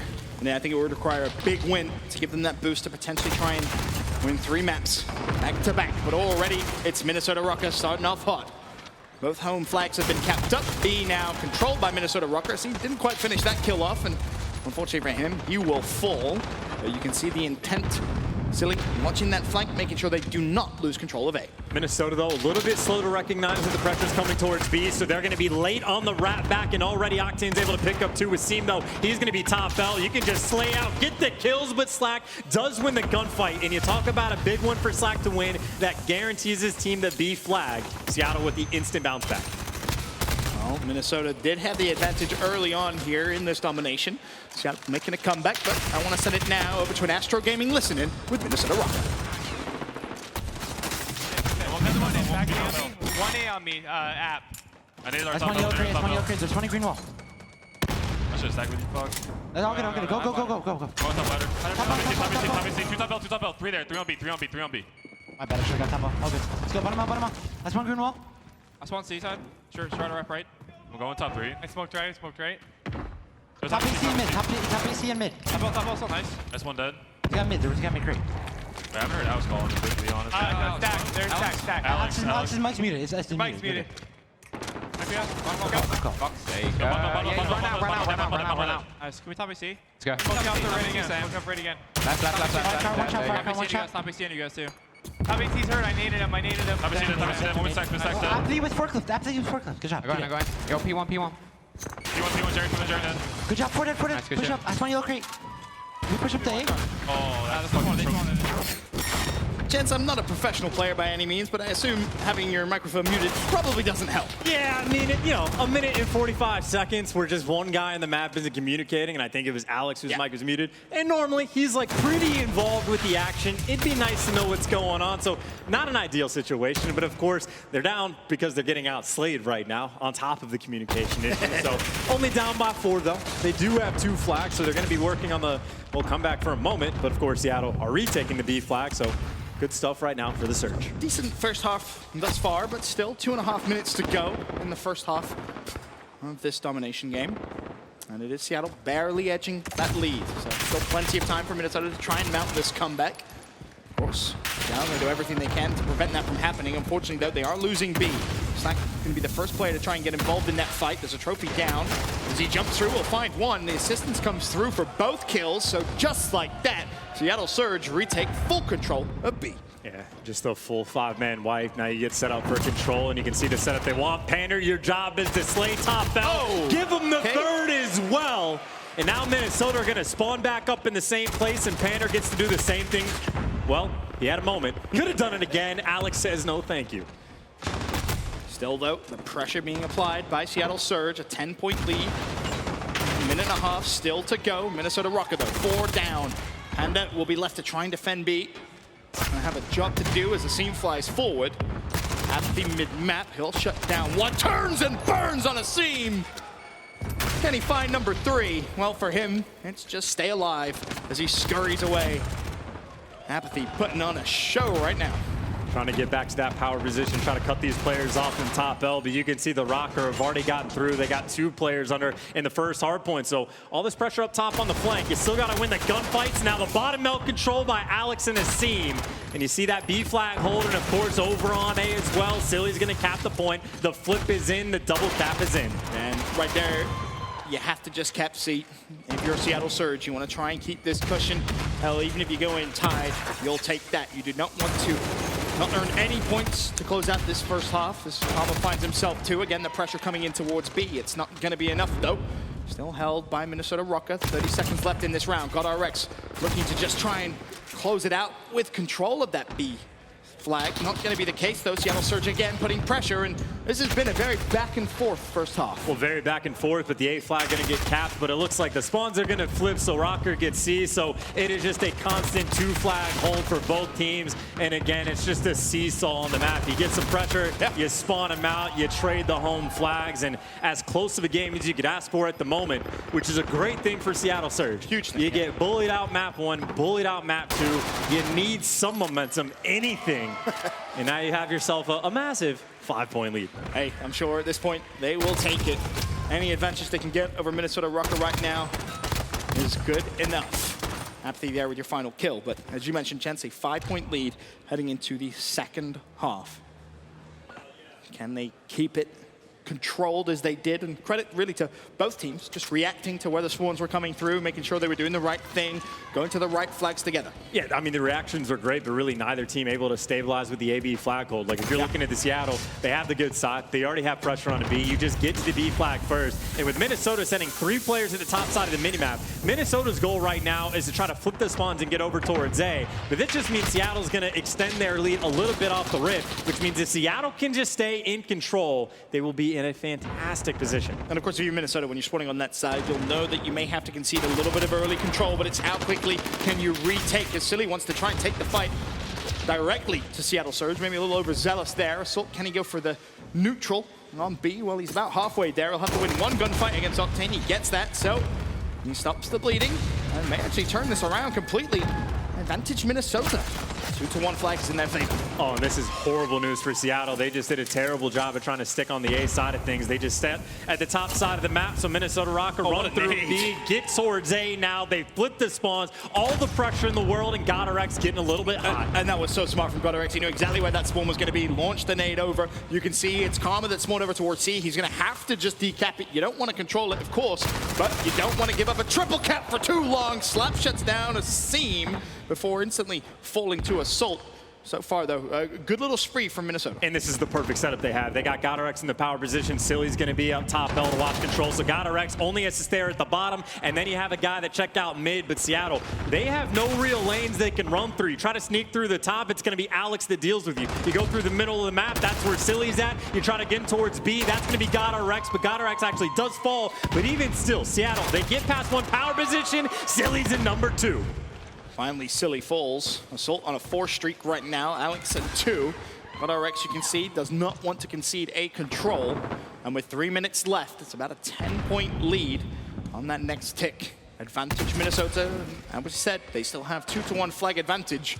If you're Seattle Surge, you're gonna have to make a play very soon. Well, they're making a play, but at the same time, Minnesota, they're gonna start capping. See, the players alive for the Røkkr over towards A, they need to stay alive above all else. That's why you see it seem just turning tail and running all the way to the back of the map. So you can hold the 2 cap from A and C. You can't do it for a long time, but even still, the A flag is most important. C needs to find some kills. The problem for Seattle here is when you pick the flag you want to push, you cannot lose control of B. Minnesota doing such a good job of prolonging that fight over towards A, and Guerrillas is going to be there, and he'll find one at least. He's going to clear the cap. Guerrillas with the double. That is a massive play from him because it opens up B for Minnesota to push straight back inside. Unfortunately for Seattle Surge, they spawn at the C flag, so again, they'll have to claim that as their own. But that play from Guerrillas was fantastic, keeping Minnesota this big advantage, and it's only going to get bigger. And it seemed as well, both of those players going off, and the pressure was on them at the A flag. Seattle, though, all the pressure towards B. They will be able to get the second flag cap, and of course, if they hold this, there's plenty of time for them to win. But you see the spawn coming in for Minnesota. One player just able to get through his spawns and Assault. He's going to neutralize the C flag, and again, the same thing. As long as the Røkkr can hold on to A, this is going to be moments where they just bump the lead up so much more. And at this point, it's just, if you rotate or you get a bad spawn out towards C, you can just decap it and you can run. You don't actually even need to cap. You can hold 1 flag each. That is good enough at this point for Minnesota Røkkr. At minute 30, Seattle Surge, you've got to go, and more importantly, you have to ensure you hold on to the B flag. The Assault coming over towards A. Slack should be good. They'll send 2 players there, but you have to reinforce B. And at this point in the game, Chance, you will need to decap C or a trip cap. You will need one of those 2. And it's going to have to be the triple cap because you can't hold on to very long with these spawns to Seattle. The pressure is on. You're going to have to get a ton of kills. And right now, Røkkr, your job is to stabilize. You got to go quick. You got to go quick. If you're Seattle, there's no chance. You have to trust your teammates to win their gunfights. We're basically at that point in the domination. The flank is coming through. You see the player highlighted on the minimap over towards C. There's 2 players from Seattle pushing that side, but 1 player off spawn from Seattle at A has just gone straight through no man's land. I believe that's Apathy. He's going to have to track back because Minnesota have now spawned on the A flag, and unfortunately Apathy didn't read that quick enough, and A will be neutral but slacked with the trade. This could still be doable here for Seattle, but they need to secure these flags. Even if it's only for 10 seconds, that would be enough. Now it's Octane's turn over towards C. You've got to keep Minnesota up the hill. A big 1v1. Apathy there for the trade. Decap should come through. 154, 144. It's a 10-point game with 25 seconds on the clock. I don't know if it's going to be enough, Ben. Karma, he's going to have to fly. He's got to get all the kills over towards A. He finds the first, off the wall for the second. The pistol, not enough. Gonna get shut down in Minnesota on the C flag as well. Not enough from the Seattle Surge. Minnesota are gonna get the hot 3-0. It was a nice try from Seattle towards the end, but unfortunately, as you said, Chance, it's just not enough.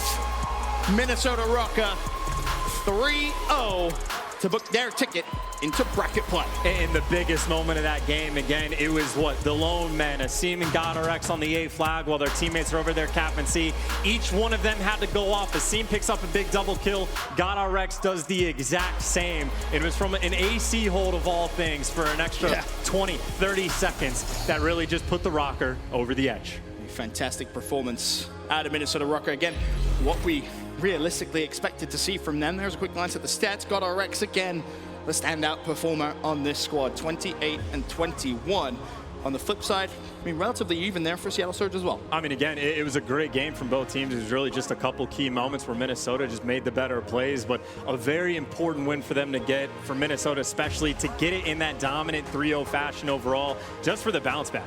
They took a tough loss yesterday against Optic, maybe confidence shaking just a little bit. You couldn't ask for a better performance to get it right back. I mean, that's absolutely the key, right? We're a little worried about exactly how Minnesota Røkkr were going to bounce back. That's your answer. 3-0 dominance against Seattle Surge. That's everything from myself and Chance. We'll send it down to Lottie for the post-game interview. Thank you so much, gentlemen. Now I'm with Alex. I have to ask you right off the bat, we've been talking about your tweets, and you made one yesterday. You looked very confident with it as well, saying that you were going to win this tournament. Are you still thinking that right now? Honestly, I feel like we can do it. Like, we had a slow start yesterday because we had a very long break, but at the end of the day, our team's probably one of the best in the game when we on point, so I think we can still do it. Absolutely, and talk to me about this matchup now. So going against Surge, we saw what they were capable of.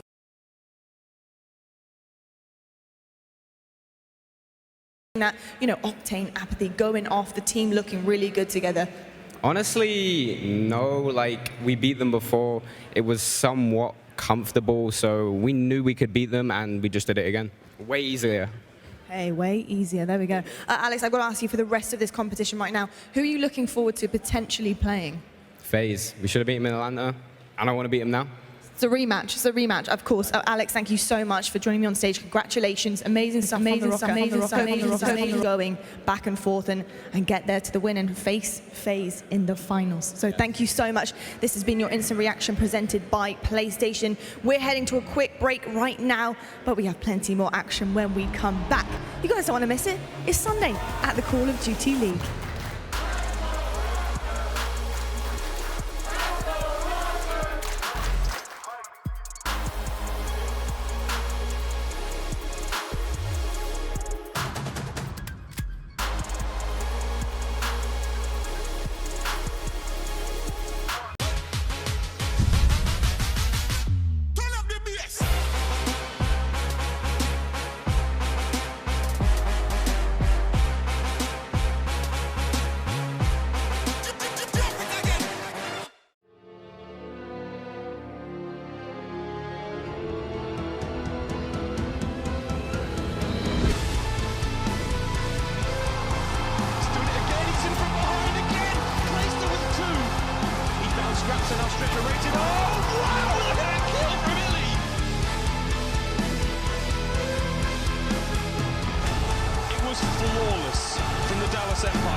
Download free now.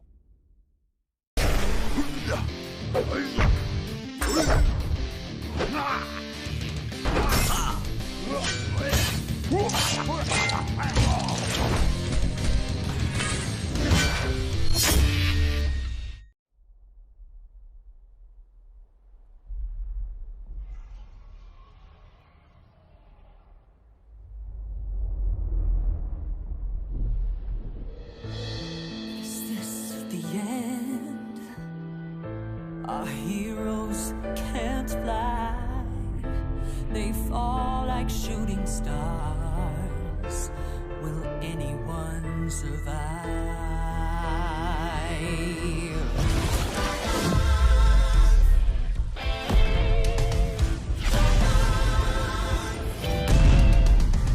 Dragons take flight above the ice and snow. High in the sky where the cold wind blows. Wings beat down as the feedback falls. Flaming hot fire over frozen bones. Good unites against people they oppose. They ride or die as the legends grow. We must go to sense doing our heroes. There are no silence in this combat zone. Beats mid-air, yeah, it's a chiller. Life and death, yeah, it's a killer. They go round and round as the beat down pounds. Aerial thrills, yeah, it's a thriller. The sky's filled with trauma and all of this drama. Pretending and impending, yeah.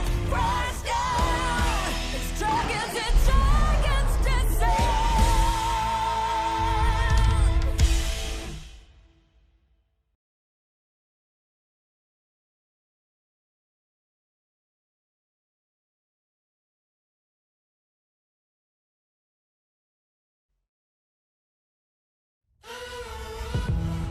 There is strength in numbers. When a group of people united by a common goal come together, by definition, it forms a league. And in the Call of Duty League, that goal is simple: to be the last team standing. With the lights at their brightest, the stakes never higher. A new era begins. Teams will rise. Superstars will shine. It's time to be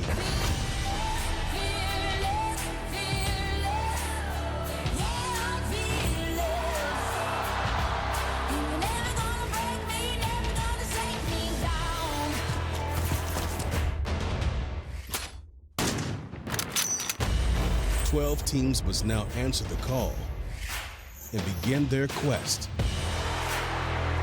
This is the Call of Duty League.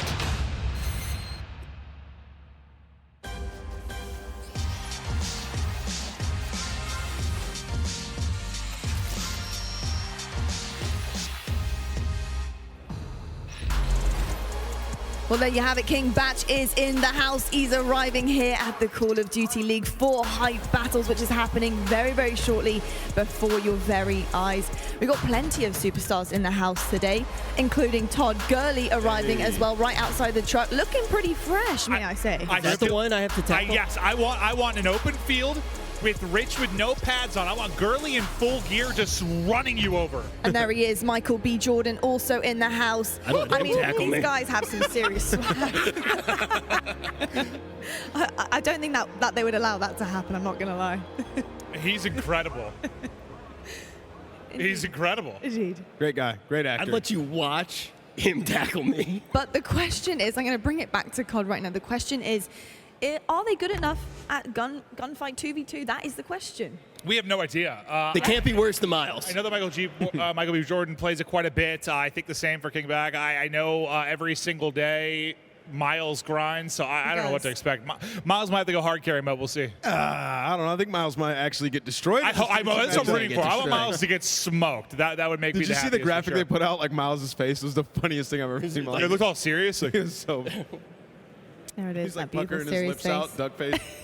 Amazing. Let's have a look at the bracket right now, because I want to talk about the recap of the day so far. We've had a lot going on, and of course we have our semi-finals that are going to be happening very, very shortly.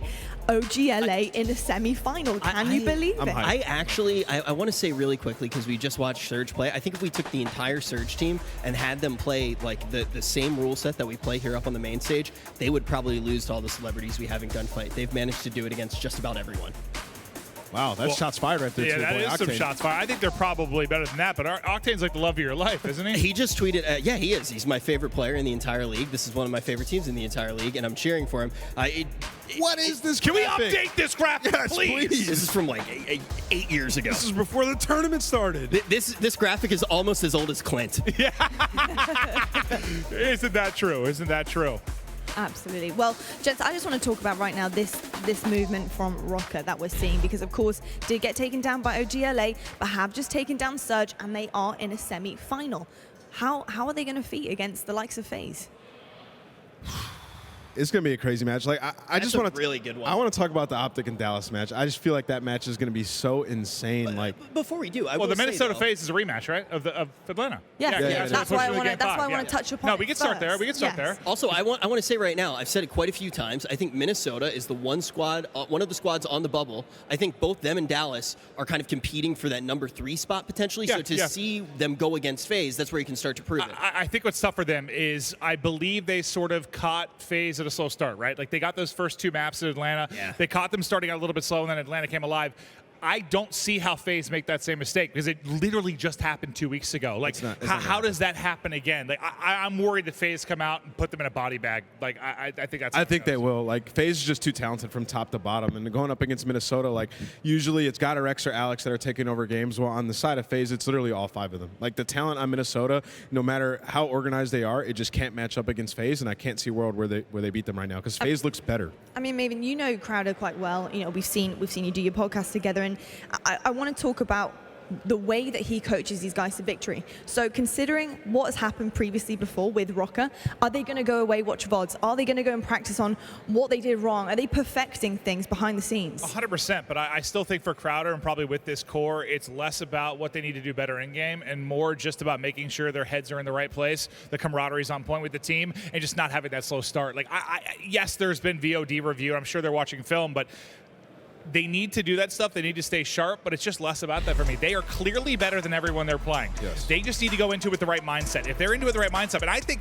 this is something that pros will talk about sometimes, it's less their like guns being warmed up, their hands being warmed up, and more the comms being warmed up sometimes. If you're going a little bit slow, the comms are on point, you're making missed calls, and that's really important in this game, especially with how chaotic it is. I think he's going to do everything he can to make sure the comms are on fire before this match even starts. Crowder is the Jimmy Neutron of Call of Duty. 500 IQ, one of the most intelligent guys you could have, and he has the easiest job right now. He's not going to, like, he has an easier job than I have. He is in a fantastic place, and I think he's going to be able to figure out those tiny little tweaks because that's all he's thinking about. Indeed. And what we think about Ray coming on with Dallas Empire? Rambo Ray. Great. Nameless. I mean, you know, fantastic dude, amazing stuff, and Empire looking pretty strong right now. Yeah, you know, he hasn't had too much time with the team, but I think he's the perfect pickup as a coach because, like, training young talent is sort of what Ray's done his entire career. Like, even when I was 18 and I went to go team with him and Merc, like, Ray was teaching us so much stuff. Like, he just changed me from being that player who would go out and just run around trying to get kills to actually learning about the fundamentals of the game. So I think he's going to be, like, a big factor in teaching Shotzi and Illy how to, you know, make that transition. Were there any difficulties ever with a personality like Ray for you when you were a young guy? So when you are that young, talented player, sometimes you can get an ego. So, like, you might look at him and be like, this is the old style of Call of Duty. So you can have that sort of discrepancy in like how to play the game. But I think he's learned a lot over the last few years, you know, getting away from Call of Duty in a more management position. Maybe it'll help him going into coaching. The way I view it, he shouldn't be coaching in a gameplay right now. He's just been too far removed from it. Like, he hasn't been in the daily grind. He should be a fly on the wall when it comes to the gameplay side. If you want to coach the players a little bit, coach them as human beings and relationships, sure. But I would sit back. I think Joe kind of talked about this on Hardpoint. Like, sit back, watch for a couple weeks, see how it goes, and then hop in as coach. Okay, sure. I just don't think he's in a point yet where he should be giving gameplay tips to these guys. I don't think he's dived in as much. Not yet. Not yet. But soon, in a couple weeks, Ray is extremely smart and knowledgeable about Call of Duty. And I will always respect him because even for me, and I've told this story before, but like when I first switched over from Halo to Call of Duty and knew nothing. I knew nothing. I was starting raw. I'd play some pubs. That's about it. Knew nothing about competitive. The guy that took me and Gandhi every single day, 10 hours a day, through the ropes on every single map and mode and taught everything was Ray. He was the first pro that really taught me everything. Not that I'm the most knowledgeable person. I was about to say you should probably give Ray a call right now. He's actually in the venue, Clint. Why don't you go for a quick cup of coffee? It really helps. Like, I always have a love and respect for that guy. Like, absolutely. He's a beast. I mean, he like catapulted my career. Like, I was at one point where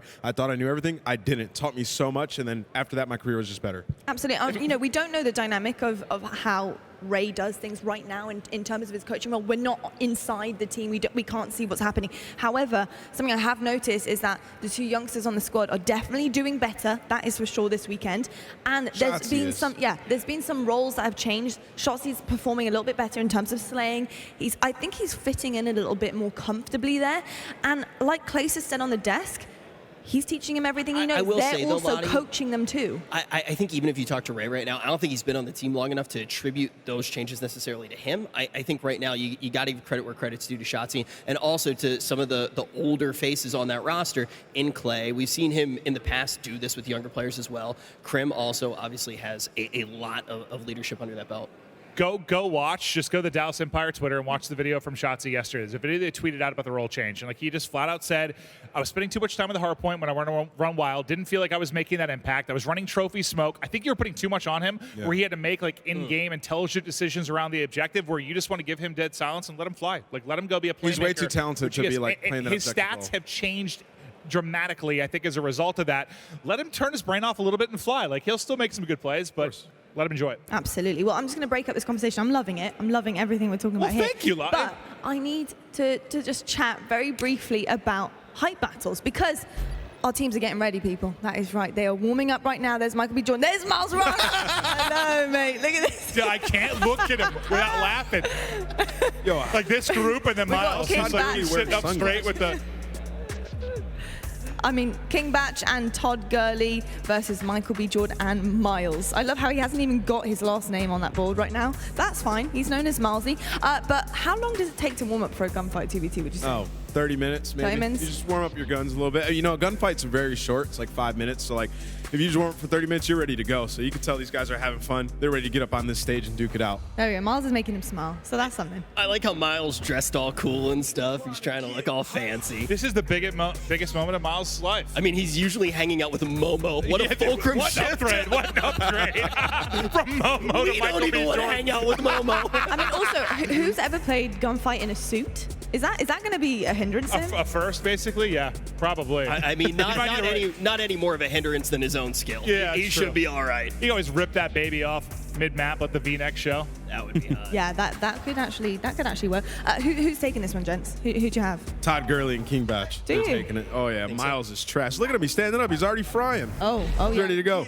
There we have it. I can't look at this photo. They got to stop showing this thing. I can't look at this. Look at Miles' face.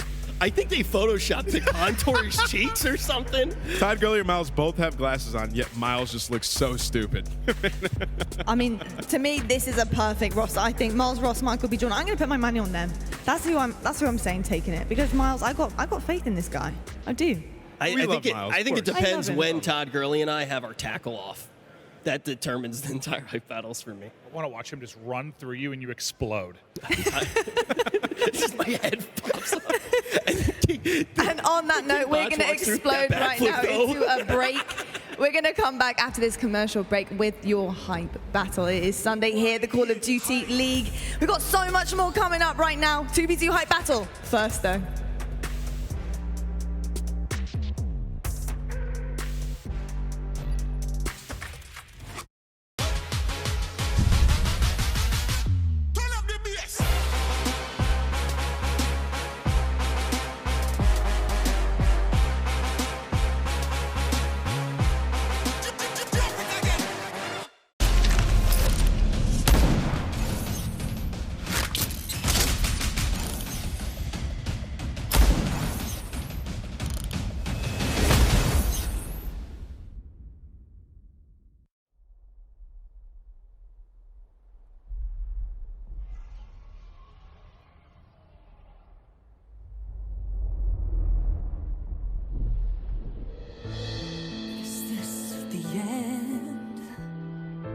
Our heroes can't fly, they fall like shooting stars. Will anyone survive?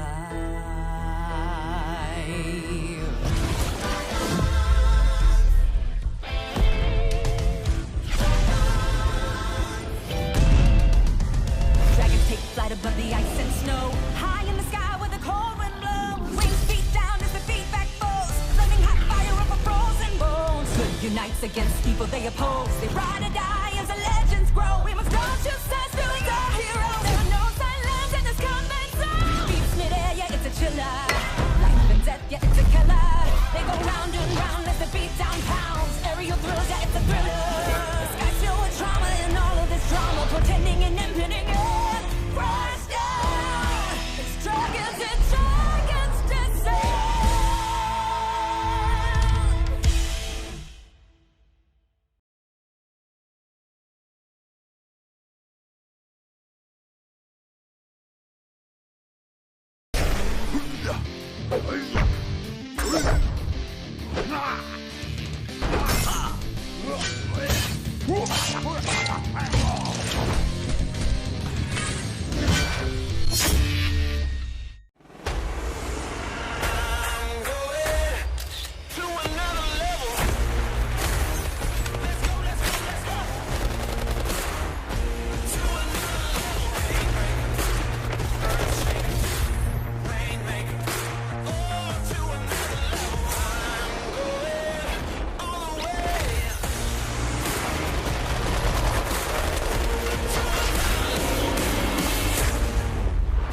Download free now.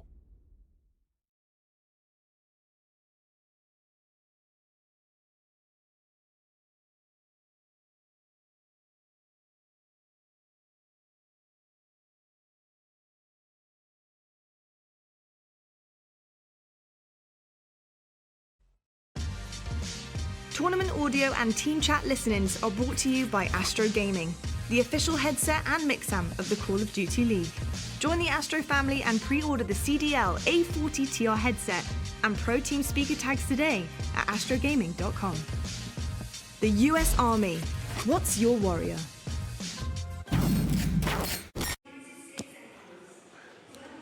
That was just unnecessary. Let's just be awesome, bro. Let's just be awesome. Okay. God damn right we do. We're feeling good. We have a, oh, sorry, the photo of Miles just killed me. We have a star-studded lineup with Michael B. Jordan, Todd Gurley, and King Bach, and then we've got the one, the only Miles Ross. He's going to keep shooting, and he's got teammates behind him to back him up. But Octane, oh, Jesus, what are these shots? So the hard cave, hardpoint to break on through. Octane. Please kill him.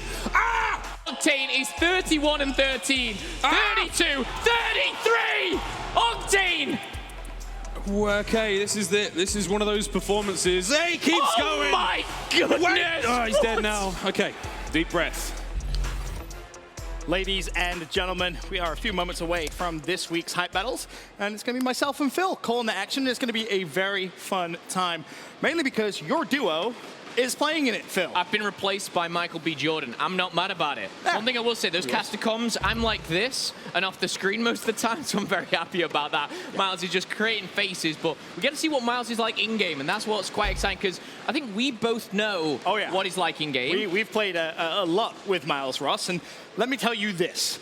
Miles is about to pop off in this 2v2 hype battle. And crowd, need you to remember, he is one of our own, okay? He is part of the Call of Duty League. I want to hear you get loud for Miles because, honestly, I think he's about to tear up this hype battle. Listen, he's brought his own Scuff gaming controller. Oh, he's ready. He bought his own gamer grip. Yes, he did. And you know what? He went back to the hotel today because he forgot his glasses. He was like, I cannot play without my glasses. And he is ready. He's teaching the buttons. He's like, this is my button. I have a special one here. And we need to emphasize how seriously Miles is taking this, okay? He found out that he was going to be playing, and obviously you're playing with Michael B. Jordan. He's going to be excited about it. And you can see him. He's already trying to coach. How confused does Michael B. Jordan look right Miles now? is like, all right, these are the buttons. And Michael B. Jordan's like, can you just run around and kill everything, please? Miles is probably like, yeah, sure. But in all honesty, Miles is pretty good at Call of Duty. We've seen some of the clips that he posts on Twitter. I mean, the way he broke P2 with a sniper rifle, for example, even got the praise of some pro players. He knows how to play. And Maven is, I'm sure, going to give him a motivational speech. As we all know, Maven is a very nice, motivational person. Yeah, don't think that's happening. I think Maven's walked in there, looked directly at Miles and told him how he's going to get destroyed. I think this might be a quick warm-up, though. These guys have just been set up backstage for them to have a bit of private time, just to, well, say private. There's a huge camera in their face right now, which Miles is checking his Twitter. Oh, has anyone tweeted me? No? Okay. So do you know Miles better than anyone, right? Sure. You two basically best friends. Is he nervous right now, do you think? I actually think he's very excited, and talking to him a little bit, he was like, this is my time. Like, I am going to showcase my talent because people keep talking down on me. He was frustrated, right? The desk, including Rich, they all were went talking against him. down on Miles' skill. And this guy's played console, FPS, esports at the highest level. Yes, he has. It was about 12 years ago. But he did it. He actually won a title, believe it or not. God, it's going to be so embarrassing now if he does get absolutely destroyed. That's one thing he was kind of saying. He was like, oh, I'm ready to destroy this lobby. And then he was like, actually, what if they're good? I don't know if they're good. What if they're good? No idea. The doubt in Miles Ross's mind. Either way, it should be a pretty good hype battle. From what I heard and understand is that these are some good players. King Batch specifically should be pretty good on the other side, so that's what Miles is going to need to look out for. I'm not too confident in Michael B. Jordan. I'm going to be honest with you, simply because Miles is given a lot of instruction, and it doesn't seem like Michael B. Jordan understands the game maybe at that same level as Miles does. Sometimes competitive nature comes out. That's what I'm hoping for here. I can't take that picture seriously. One thing I can't take it seriously. Look at his face. Miles Ross. One thing I will say, Ben, is obviously we hear about these sports players, whether it's NFL, NBA, Premier League, whatever it may be. These guys, obviously, in their downtime, they have a lot of it because of how intense their training is. They usually play against their teammates, or whether it be other actors or whatever it may be. Their downtime sometimes is just playing each other on some card. It is. It's one of those games you can just hop on with your friends and just play some pubs, and that's something that. In every high battles we've had so far, the people that have come up said, yeah, I play Call of Duty all the time. Right. However, Miles plays Call of Duty all the time. I mean, the man travels with his PlayStation, his full setup. He's ready to go. He grinds. He lives and breathes this game. And he plays, obviously, at a much higher level than everyone else, which is why he can't get destroyed. There's no way, Phil. No, I mean, the one thing that is going to throw him off, oh, wow, that is some intense looking Todd Gurley there. But I will say Miles has every camo. He buys them all from the CDL shop, which is great, but he doesn't have his stickers. He doesn't have his camos. It's going to throw him off a little bit, I hope. Nothing would make me happier than just Miles getting turned on just once. He can win, I don't mind, but you said it, not me. Just to get it clipped, and whenever he talks trash to me, I'll just copy paste. Just show the clip. Just show the clip. But we're excited, of course, for this 2v2 hype battle to get underway. But before we start, we want to take a look at the top 5 plays from Atlanta. There's only 20 seconds on the clock. He can still make this play. That's doable. He's going to have to get one kill. Oh, the smoke. Yeah, nice smoke to hang on to. Gunless going for the defuse. Formal watching over him, but the kill! The kill comes in. He plays the time, and Frosty has clutched it for Florida. And Prestini inside the hill now, looking to do so much damage. There's 3 in a row for Prestini. He's not missing. Prestini, stop it! The man is on a rampage. Looking for double digits that might just come straight through the door. There's number 10, topping himself off towards the end. Turns around, he wins the gunfight. He himself saying he's been underperforming. Well, this is the performance you expect to see. 13, almost 14. With 30 seconds remaining. Yeah, they're just trying to bait out that player up top. Does find one, and that's going to be Guerrillas. Trying to close in on one. Assault's going to go down. Big kill from Sim in out, makes it a 2v2. This would be a huge, maybe swing ground here as Sim pushes forward, finds a Sim. Sim finds one, Sim finds 3! And Sim goes huge! You got Havoc, I think, just pushing straight through the smoke. He's just going for it. He's going to cause chaos. Wait. Well, how did enemy lines already? How did he not hear him? I don't know, but he finds a free kill on JCap. Dashy's not going to expect this at all. The strat, throw your smokes and fly. Just 30 seconds to work with. Prestini, your bomb carrier. He should be able to get this down. Nobody's starting to push over now, but over the top. What a nade from Envoy. Here it is. Look at that. I'm so glad we get to see this. Woo! What a nade that is. That was a look, of course, at the top 5 plays from Atlanta, and we've had some fantastic plays here, a handful of 1v3 clutches. And Phil, I don't normally get to talk to you too much, especially not on camera anymore, about tournaments and how things start to progress. But who's impressed you the most so far this week? I think it was the weekend that OGLA had to turn up, and they did do. The biggest shock for me is that round 2 match right at the top, 3 over Røkkr, because I had Røkkr potentially making a final. They still can, of course, but they have a very tough ass in FaZe, you see in the semifinals. But when all said and done, I kind of saw the Subliners not kind of making it as far as they wanted, and of course Guerillas as well. But that came with a team change and many more. Yeah. Of course, Mutineers and Empire started the day. That was a 3-0. It feels like we're just rolling through today. 3-0 Røkkr and Surge. But I am very genuinely excited for this high battle. It's going to be fun. Again, Miles Ross, our fellow colleague, one of our own, will be competing, and I feel like everyone, as you mentioned, has been so against Miles. You heard Rich on the desk, everyone on the desk kind of saying, Miles isn't going to do well, he's not going to do well. We have to be the voice of reason. We have to support our fellow Brit. I think he's going to do just fine. I think he's going to be better than fine. I think he's going to show everyone what he's capable of. I mean, Nameless saying he's not a great Call of Duty player, I accept it. Rich can't do that. That's not fair. It isn't fair. Rich Miles does not have the right. He's bloody fantastic. He's good. He's very, very talented, and I think this should be a platform for him to shine as a Call of Duty player, but I kind of do agree with you. Just one time. Just one time. Let me see him just get absolutely world-starred. Or just whiff everywhere. Just one of the two. We're not picky. We'll take either of the two. But we're excited. Of course, Hype Battle coming up. Then we have 2 semifinals. And then, of course, our final for the day. And it's been a fantastic day. And you can see Michael B. Jordan getting ready. I believe Lottie's going to have an interview after the break. There's Miles Ross, one of our own. We'll be back after this.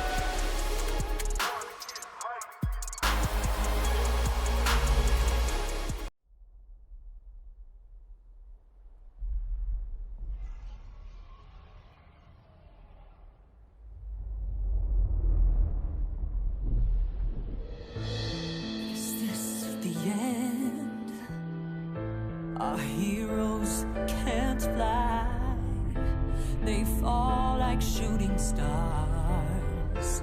Will anyone survive?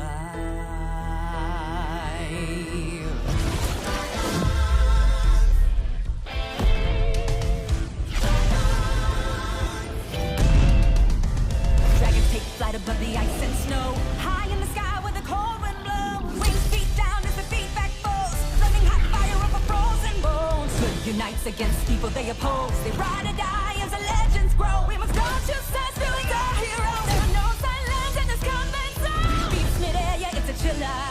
Life and death, yeah, it's a killer. They go round and round as the beat down pounds. Aerial thrills, yeah, it's a thriller. The sky's filled with trauma and all of this drama. Pretending and impending, yeah. Crash down. It's dragons descend.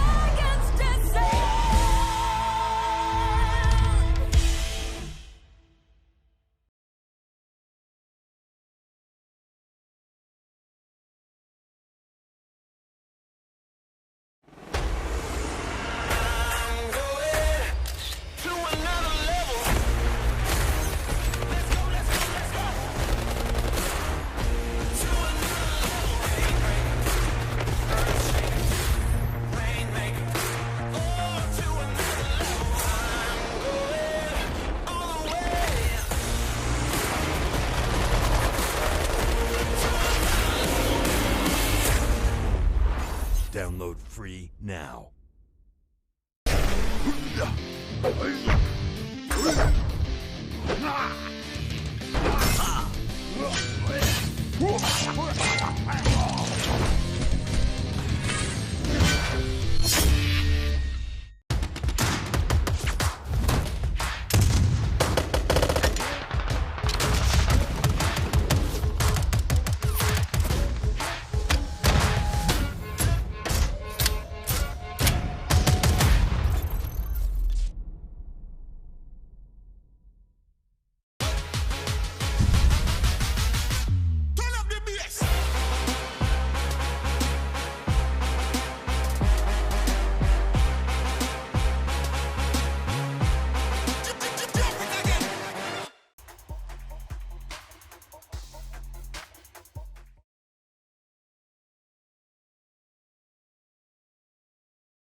Call of Duty League is brought to you by Metro by T-Mobile. Rule your day with the #1 brand in prepaid.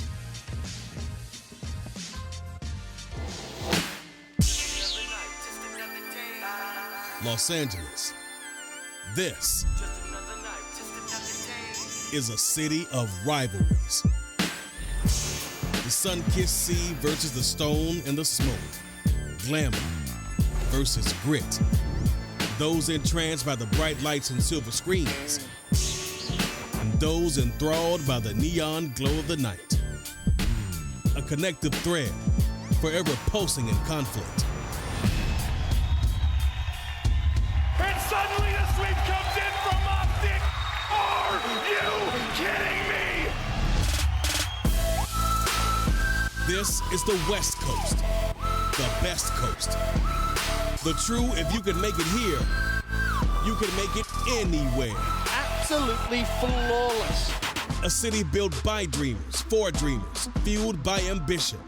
Where stars aren't just born, they live forever. Because LA isn't a city, it is the city. No, we don't come to play, no. Where you shine in the light and the dark.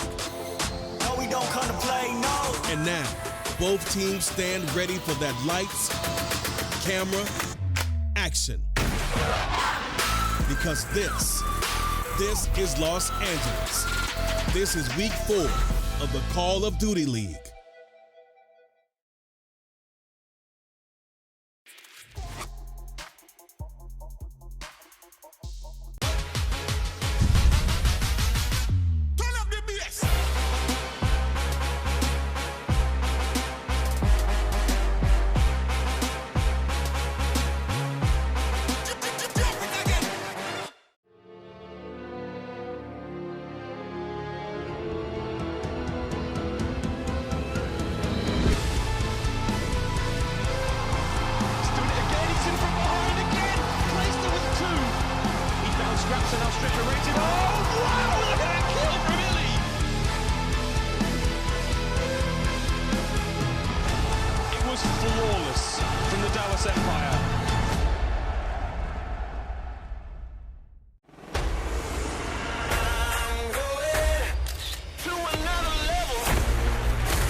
free now.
Hello and welcome back to the Call of Duty League. Now you may notice I have a superstar next to me right now. Michael B. Jordan is in the house. And the crowd have already gone wild right now. I want to hear you one more time, guys.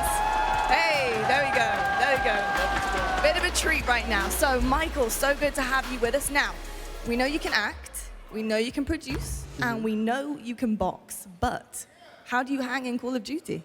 I'm okay. I can hold my own a little bit. I found myself being an original gamer of Call of Duty. So now, you know, however many years later, you know, Call of Duty League is finally here, and I think I'm holding my own. Okay, well, we'll certainly find out very shortly. But that's very exciting stuff. Another exciting thing is, of course, you're a fan of the game, but you're now also an investor in it as well. Talk to me about that, how that came about. I mean, I'm from the East Coast. I'm from New Jersey, New York, and once I found out that New York was getting ready to get their own team, I had to be involved any way I could. Just from a gamer's perspective, I think for a long time, gamers had a bad rep and a bad perception of like, it's not cool, or like people had to kind of like dumb down their love for video games. And now that it's becoming like more of a mainstream thing, I just wanted to be a part of like rebranding and re-imaging it. And like, you know, gaming is cool and it's okay. There we go, Michael B. Jordan. Gaming is cool and it's okay. Loving that. Now, of course, professional acting at a high level is, of course, elite status, and it's hard to get there by any stretch of the imagination. Now, when it comes to gaming and being at this high professional level, do you see any similarities in terms of dedication and motivation between the two? I just think the focus. I think you can't substitute the time you put into something. No matter what your craft is, you have to work hard, you have to dedicate, you have to sacrifice something. So, if, you know, for all the people that are, you know, at home practicing, working, really taking this thing seriously, there's an end goal, you know, there's a success at the end of the rainbow, so you gotta like, you know, you gotta walk it. So I just think you just gotta be focused and take what you love seriously and be passionate about it. If Kobe taught us anything, it was to like pick one thing, obsess over it, love it, and no matter what it is, no matter big or small, take it seriously and you'll find success. Amazing stuff. Now, of course, you're doing the gunfight 2v2 battle a little bit later on, very soon actually, not too long. You're gonna have to walk over there onto that stage so you can see in the distance right now. My team is already practiced. I mean, well, the team that I'm getting ready to play, they're practicing. They're trying to get a leg up, but it doesn't even matter because we're gonna take them out. It's over. It's over. Okay, he said it. But I've got a quick question. Now, it's one thing to play on your couch at home, gaming, but in front of a crowd who are very excited to see you. How are you feeling about it? This is gonna be my first time playing in a big audience like this, so I'm excited. I feel like you know, an athlete. You know, when they play in front of in an arena full of you know, fans, it kind of gives them energy. It gets them excited. I'm excited. I can't wait. Love it. Are you guys ready for Michael B. Jordan? Yeah? Okay, here we go. We'll be back after this commercial break with the hype battle here at CDL. You don't want to miss it. We'll be back after this.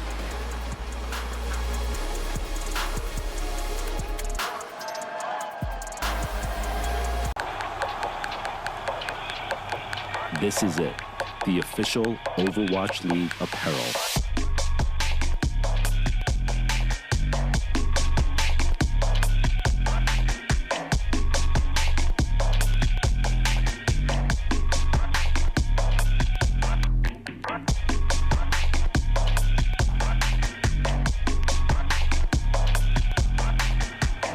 Designed by Staple, engineered for gamers.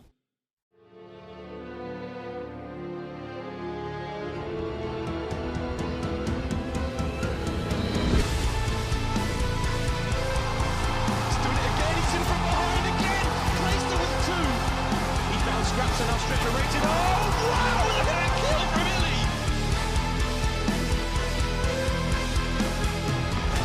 It was flawless from the Dallas Empire.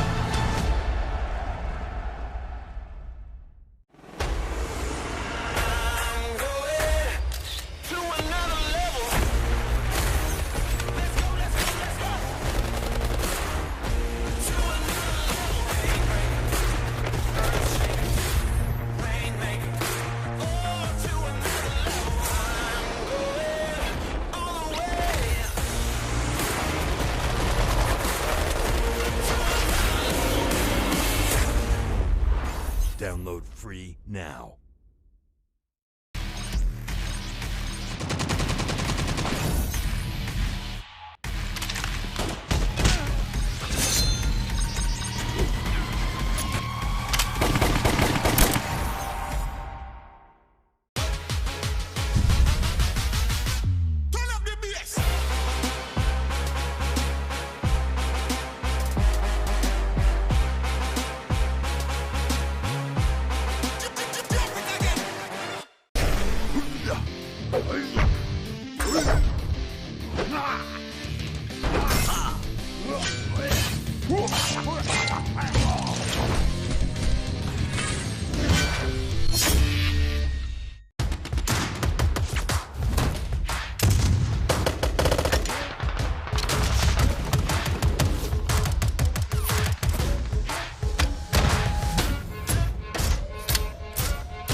Call of Duty League is brought to you by Metro by T-Mobile.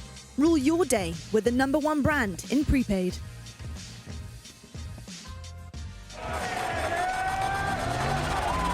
It's time for the hype battle.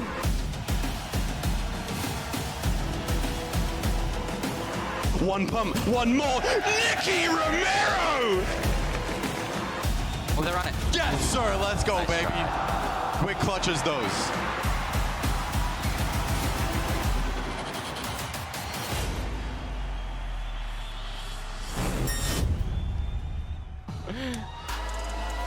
Ladies and gentlemen, we are moments away from the LA hype battle. Obviously, we heard from Michael B. Jordan there. A fantastic interview, I think it's fair to say. Yeah. Really, really good stuff. He's getting ready to walk out. Teaming with our very own Miles Ross. Hopefully Miles Ross performs well. It is worth mentioning, Joey D, one of our own Merc, just walked by and said, nah, I don't think he's going to do very well. He thinks he's going to get destroyed. He used a little more vulgar word than that, I'll be honest. But you have a very good point. He plays gunfight all the time. Miles loves a good gunfight tournament. He's like, Phil, come play gunfight tournaments with me. I'm like, no. I'm playing the CDL playlist.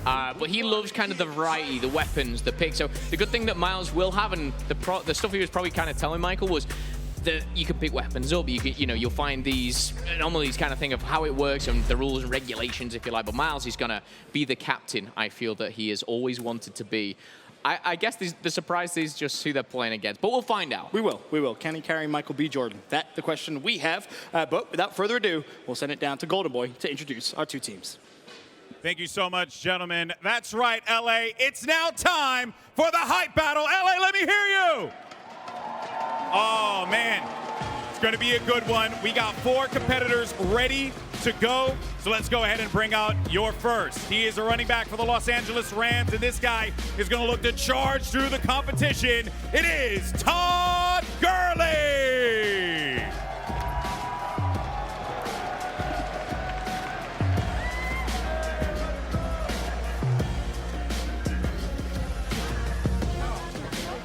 He's in action. actor. He's a director. He's a producer. He's a social media star, and he's looking to produce a dub today. It's none other than King Badge.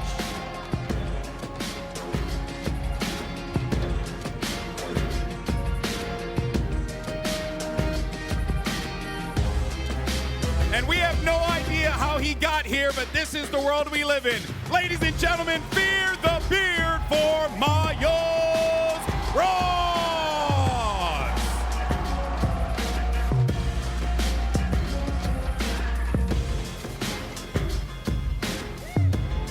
And last but certainly not least, he's the Human Torch. He's the Killmonger, and he'll knock your lights right out. It's none other than Michael B.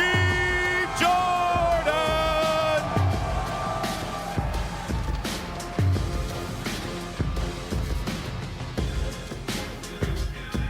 All right, gentlemen, you gotta stay separated here for a moment. I'm gonna talk to you guys once the game is done, but you ready? You guys ready? LA, are you ready? Gentlemen, take your seats. It's time for a gunfight. Well, I think we know which side the crowd is going to be on. We love to hear LA get behind Miles. Of course, as we said, CDL caster, we want to see him do well. Michael B. Jordan, of course, on his team. Seems like that's the fan favorite here. It certainly is. However, there's fans on either side. I think the fans are the real winner on this one. But again, it's just kind of the aggression out of both of them. You know, these guys are coming on stage wanting some type of boxing match. I don't know what's going on. Leave it for the game.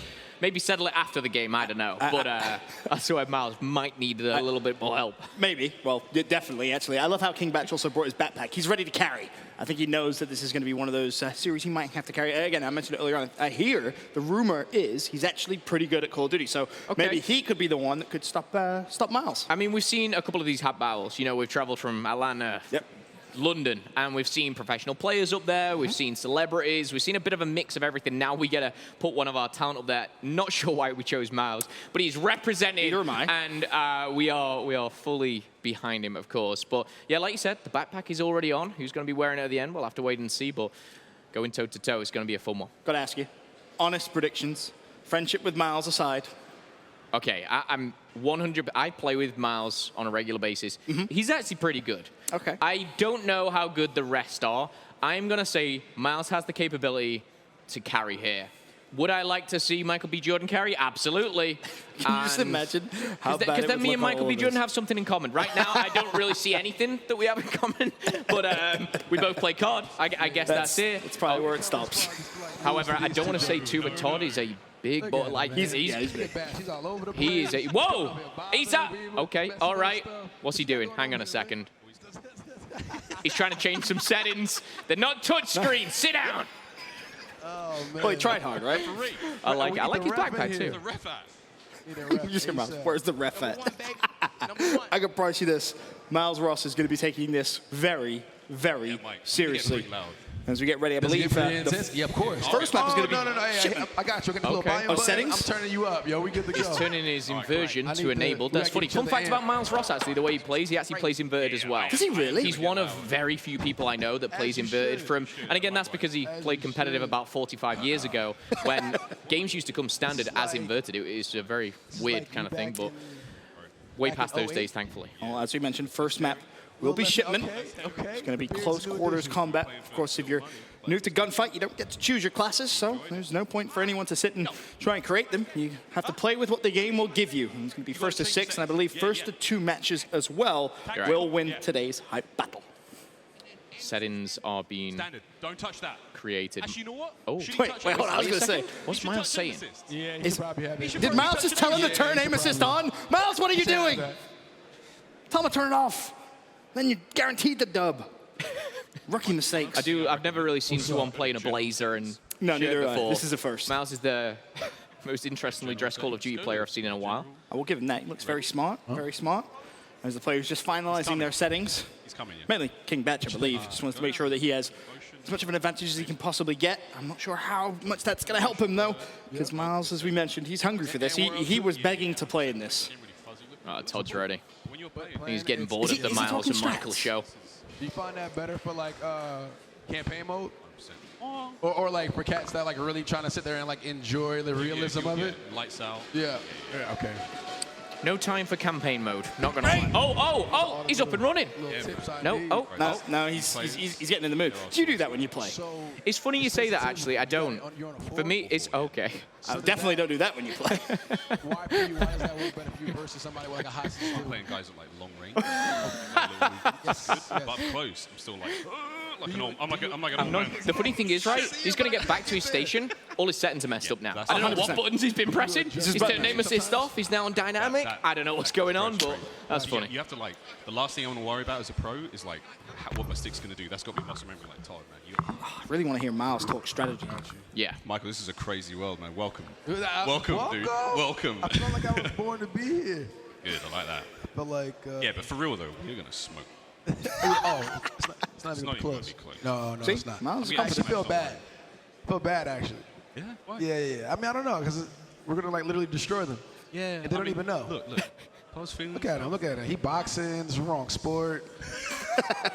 Dash think he's doing TikTok. He doesn't. He went for the man's profession. Came over here, he's like, where are my sticks? Oh, I don't know, man. They think it's a sabotage. It is going down. It's definitely going down. Wait, are you ready? Yes, they can. Mic'd up? Yeah, we mic'd up. Hello? Oh. He got a mic. Los Angeles, you ready?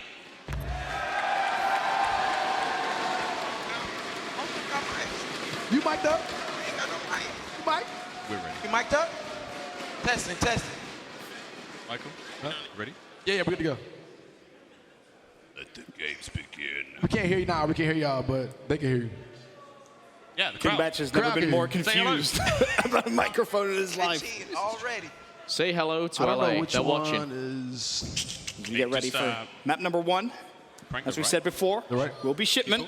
Talking. These Astros are good. Game is ready, I've been told. So, map number 1, loading That's game volume and... Miles Ross, can you do it for the CDL? Can you carry Michael B. Jordan? Let's hit this. All right, here we go. 6 rounds. No pressure, Miles, but if you choke, you're making us all look bad. No pressure. I have full faith. Miles Ross. His nickname is The, apparently. Miles The Ross. Miles The Ross. There ain't no other Miles Ross. Oh, Mike, you That's how picked this good he level? is. Oh, map loading up. We're starting off with crossbows. You're going to learn very quickly who plays and who does not. Yeah, right in the middle. Oh, wait. He needs help. Hey, I Miles, can't put hear your him. hand I can't down. hear him. Needs help. You don't need to hear him, Adjust King Batch. You'll be the, fine. To the left. Look at that. I don't think he's turned his One's mix game up. volume and one should be the... Oh, okay. Bit of communication issues. I hear nothing. And communication is important, especially in a 2v2 bet. No. It's my first time. I don't even know what to do with this thing. Oh, no. That's not what you want to hear. Oh, boy. I'm waiting for, of course, map number 1 to get underway. A little bit, right? A little answer. Hey, Todd, can you hear me? Yeah, I can hear you. Can you hear me? Okay. So you couldn't hear him or you couldn't hear the in game? He's asking a lot of questions. Check this. Oh, no. Yo. All right, we good. All right, bet. We on. What y'all doing out Audio here issue for? resolved. I'm trying to We'll rig get out map number headphones. 1. I'm getting a little nervous, Ben. Let's go. I'm getting very Mike nervous. Jordan just said he has no idea what he's doing. No. And the fact we're starting off with crossies is going to be very interesting. This should be a round, I'm going to be honest, where Miles should kill everybody himself. I'll be very surprised if Miles doesn't get 2. Smart thing to do is see what other weapon you have. Yes, instantly switch out your weapons. To the right, to the corner. If they have anything at all, of course. Either way, we have to start off on board with CDL's very own. It's Miles Ross. And look at that, you can see instantly the intent. He's surging forward. Okay, I got it. I messed it up. I should have. Miles, no choke. There it is. Number 1, Todd Gurley. Take a seat. Now it's down to King Batch. The 1v2. Hey, you gotta fix his settings. There was plenty of time to Excuses! He's on your right. Oh, I'll tell you what. Almost. What's up? What was that? What was that? That's what happens when you start doing press-ups. Mashing your controller. Ain't no carry just yet as well. I believe that was that? DJ. Okay, I'll do that again. You gotta fix it. I'm going up top this way. Hey, hold on. It's controller. Controller messed Let's up. throw some nades. All right, now I'm good. Are you good? What happened? I do. What? Yeah. We've I had need it to technically. fix my settings. Something going down? Something's going on top. Boo. sabotage Yeah, that's right. That's right. LA. Y'all Boo. cheated. Miles. Yeah. I've been over here the entire time. I'm letting Todd Gurley do whatever he wants. Yeah, you're right. To be like that. I'm like, yo, you take your time. I ain't gonna challenge. You want to do your settings? Yeah. You're good. You're good. But a good first round. It wouldn't work now, but I'm it not gonna would be Jordan and Miles. Only getting we better. didn't need it. Yeah. All right, so don't move. We come up. Copy that. I'm just going default. Okay, got it. Oh man, I got a squad. That is the first and only time you may hear this chant. How the hell you change it? What's the name? The controller. Right there. Mate, you're All right, control. What? Nominal. I'm with my people. Yeah, that's what he told me. 100% not for to Todd. kill I was gonna say the crowd loved Miles, but it seems like it's a couple. A row You're seems to gentleman in a appreciate Miles. sky. So anything One you person, want. maybe. Yeah, as soon as that game starts. Coming up with a match. Oh my God. What? I'm gonna let y'all know when I'm done. It's all good. It's all good. It's all good. It's cool. Oh, hold on. We're not gonna see some Ready? About to get my feet. some horrible Just strategies a little bit, here, are we? little rest up. Oh man, I like it. We're gonna see some more We're gonna see some play cheats. Dig that. I don't like that laugh. Oh, yeah, okay. You good? Hey, y'all gotta wait. Are we ready? I think I killed Todd. I think we're back into it. Are they gonna move? There he is. Oh. He told you not Miles to getting move. no respect whatsoever. He said nope. I think, Oh no. Oh, no. Oh, King Betts is not happy about that He one. didn't know how to put another crossbow. He couldn't What reload. happened? What? Miles is What thinking, happened? I think I need to go easy on him. Next time you Miles do that, deleted hold someone it. instantly. Yeah, hold it. Okay, yeah, okay, 100%. Hold it the All next right. time you get there. All right. Oh, that's how you do that. Yeah. Okay, That's how got you do it. Oh! You good? Yeah, the guy's behind me. Todd Gurley for the 1v2. Whoa. You got him. He's it, bro. He's it. Oh my Let's go. lord! Let's go. It's Miles. You It's got it. Miles versus Todd Gurley. Oh. Wait. Behind you. Oh lord! All right, we got it. That would have been the moment. I think Miles maybe was trying to go for an assassination. I think he was. I think he was. Cheeky Miles trying to boy. get cheeky with it. Revenge, Mike. I'm Either not way, letting you go down like that 3-0. again. I'm not letting that happen again. Got my bag. I'm not letting that happen again, man. I'm running the Magnum. I'm going to go up top. I'm just going to make sure that they're good. Tell you where they're going. Communication from Miles. You'd love to Right, see they're it. going left. Oh, I took a tag. Whoosh. Oh, King King Batch. fighting over here. Michael B. guy's- Jordan coming in saving the day there. seeing- Miles was in trouble. Miles was in trouble. First round on the board. That's that board. That's nice. I ain't see it. Oh, That's what you love to see. I'm gonna be honest. Michael B's all right. impressive. I'm fine with He's that. found- I'm he's fine found a with that. flurry of I'm fine with kills. that. He's doing okay. Fine with that. He's doing okay. Right, 4 we rounds got- in, then it's we'll like a change our assault rifle and a loadouts. Steagle. We got What are we throwing gonna knives. have here? Throwing knives. Yo, right, you go up top. Oh, the disrespect! God! No, you didn't, Miles! No, you did not! Michael B! Got you. Always. Dude. Miles started celebrating a little early there. I hit him in the face with the throwing knife, like right down the middle. I'm not good with a throwing knife at all. I apparently am very good with a throwing knife. Bro, I'll cover you. Where you going? Where you going? Far right. All right, I'll cover you. So I can't hurt you? I try. Stun in the middle? No, in the middle. I think they went to the far In the left. side, in the far right. Yeah. Oh, That's your team. I'm going to get Oh, listen, we hate to see this. Pitch your tent! Pitch your tent, King Batch! Both of them. Get your marshmallows! They camping out. Oh, there they go. I'm going to go get that knife back. I'm Miles going to get that knife back. Miles is toying with his prey, but no, it's not enough! Hey. All right. That's my bad. That was my bad. That was my bad. That was my bad. I was the rabbit. I was big. It's all good. All right, we got MP5s, some machine guns, we're all 4-2. silence. Still It's all quiet. I'm going to advantage. go up top. Michael B. and We Miles. go. Oh, he's upstairs. Yo, he's upstairs. Where? That's a grenade. Oh, no, it's not. That was a good name. Still up. Well, look good. Good shit. Michael B. and That was Miles. squeaky clean. One apiece on that one. This is it. They're This just is one round away match from point. taking the map. One more, we're good. One more, we're good. Too easy. That's just confused. What happened? What's going on? Oh, shit. He's confused. We maybe pause. Jeez, nope. I don't. Maybe pause. We'll pause. I'll chill. Hey, how do I get rid of that? We pause. Look, we're pausing. We're chilling, we're chilling. Okay. Yo, they're not. Bullshit. Go, go, go. Miles a true competitor. Oh, no. No, no. Miles is Oh, down. Miles has just got gunned, too. Choke the jump, Michael. Yo, Michael B, On your own. the 1v2. Potentially to win the match. Yes, Michael. Oh. Tell you what, that's a great stun. Yes, Michael. 16 bullets. Oh. It's okay. It's Came okay. close. Bro, it's okay. We got rounds. We Came got rounds. close. We're good. I like the use of equipment you there did. from Michael B. I thought I Jordan. killed him too. Michael, we're seeing what we want They to see. don't want no smoke, man. All right, here we go. Gurley, Big King machine Batch gun. staying We got alive. Molotov cocktails as well. They'll need another 3 rounds in a row, though. You know, Oh, LMG, this may favor. Whoa! Favor. Penetration. Miles is going in. Oh, That's that's not Miles, but Oh, Miles wow. taking it like a champ. He's hurt. I was gonna say, He's I'm hurt. worried I don't know down. where the other guy is. 1v2, though. Yeah. Hold down to Chuck Stop, Gurley, stop. and it's Oh! not gonna With the happen. pistol! Michael B. Jordan, Miles Russ. They will take map number 1. One more map. We got this. Michael, one more map. One more map. One more map. It's had flashbacks of the Good stuff, man. Crimsix nature, the 7 and high 4? five. That's not bad. That was did poor. just as much damage, Miles right? went for the high five. Michael B. went for the fist bump. You've never done this before. You've never done this First before. time. First time. First time. Wow. Crazy. That's crazy. Huh? Yeah. Host, can we have King, please? Can we run this next one on King? Oh, a map selection. I'm not sure if this is how it works. I'm Is that right? Is that even allowed? Is Miles allowed to pick one? I think Can Miles. I get a bottle of water to the main stage, please? 2 bottles of water? Maybe some 40. What? Miles is loving every sort of- moment of this. Tequila. It's not every day Whiskey, you get to team up rum. with Michael Hey, B. you Jordan, I say no? guess. Spirits. Very true. Let's say no to Michael B. All right.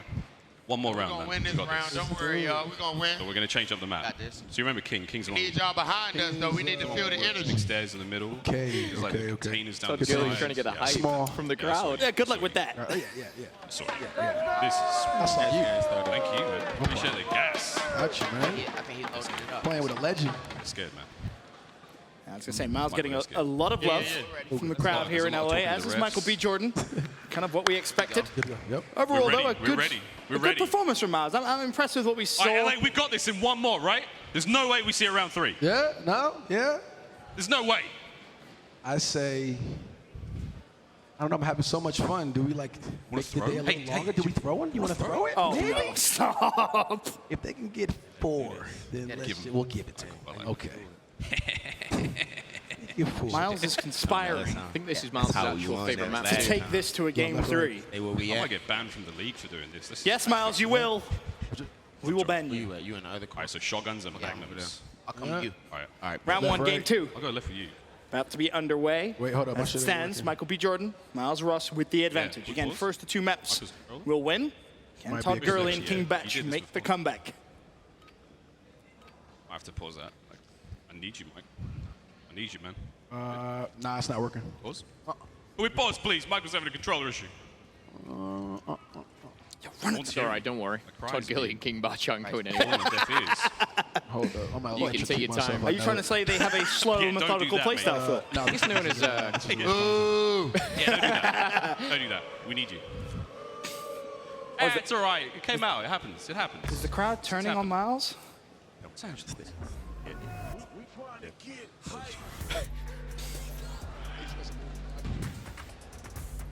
Let's fix this controller. Thank you. Thank you, that guy. One more round? Ben, why are we here? Miles has got this. Miles is basically solo commentator. He can commentate his own When gameplay. I changed my shit to Southpaw. Oh, that's what it was. Yeah. You know what the best thing is, Michael? Best thing about this for me? What? I mean, it's fun playing with all you. This is a lifetime, Appreciate lifetime experience, but like, all my colleagues from chatting that shit. Don't give us the key. We weren't. Oh, yeah. We gassed him up. I'm getting smoked. Crushed. Nah, this is gonna get you back on the good side, man. We got you. I need that approval. I need that Michael B. Yeah, I Okay. got you. I'll go up. Yep, Alright. we're good to go. We're good. We're good. All right, I'll come back. I'll come back. Got it. Might just shoot it Gentlemen. right now. Countdown is on. Right. We're back in the game. Oh, dude, I've just given away my secret All right. power of teleportation. Will Michael B. and that's your Miles teammate. start off on the Yeah, right no. foot here in game bottom 2. right, bottom right. I see him. I see him. Got him. He hit me hard. Wow. Time's ticking. I got back. Miles Let's with go. 1. Todd Gurley versus I Miles. don't care. Flag, flag. Where the flag at? Flag. Wait. Flag. Is he actually going to cap it? Miles! Not like this! Miles Ross! You sneaky man! He just killed me in You slow motion. Sneaky man! Ooh. Pop the smoke! Crawl behind top girly! And that is all she wrote. Like it. No, that's rude. I won't do that again. No, you do it again. That should be Miles' thing. He has to get an assassination per round. My shit ain't working anymore. No!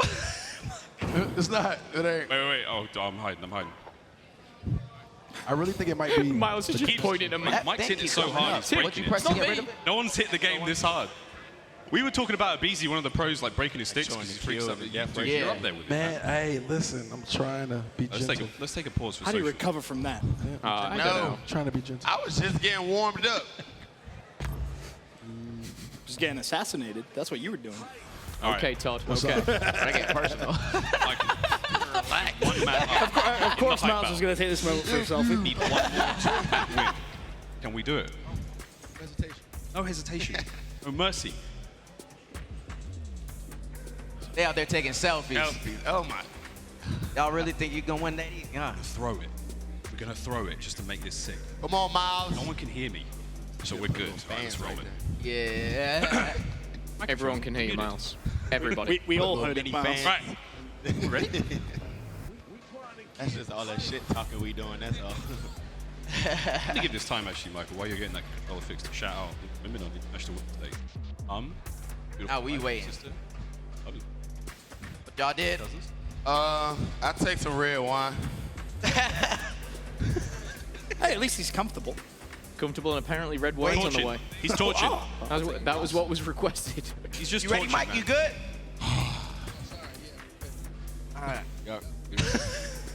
Alright. Did you stretch before, like one of these?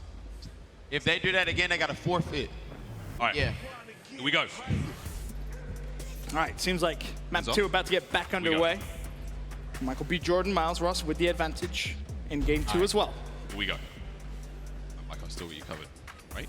Okay, back in the game, back in the round. Only 30 seconds left, though. The King Batch just forget where he spawned. Oh, my lord. All right, Miles, 1v2. I'm praying for another assassination. I'm not going to lie, Ben. Claymore. Oh, he up top. He up top. Couple of one taps.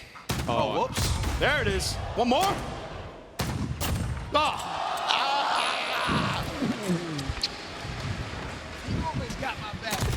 Oh, he had me with a little pistol? I should have hit. That range. Should've That range. hit. We got him. We got him. We got him. The Magnum? All right, big machine guns again.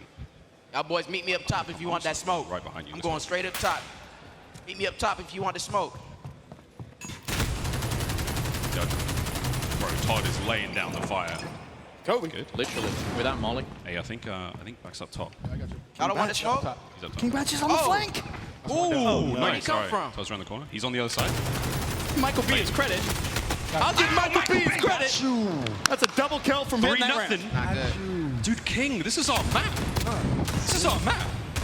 All right. Shipman was a little shaky. I'm not going to lie. Todd Gurley's taking the jacket off. He's taking the jacket All off. right, cool. This is where it gets serious, folks. I'll go your side. Yeah. We got this.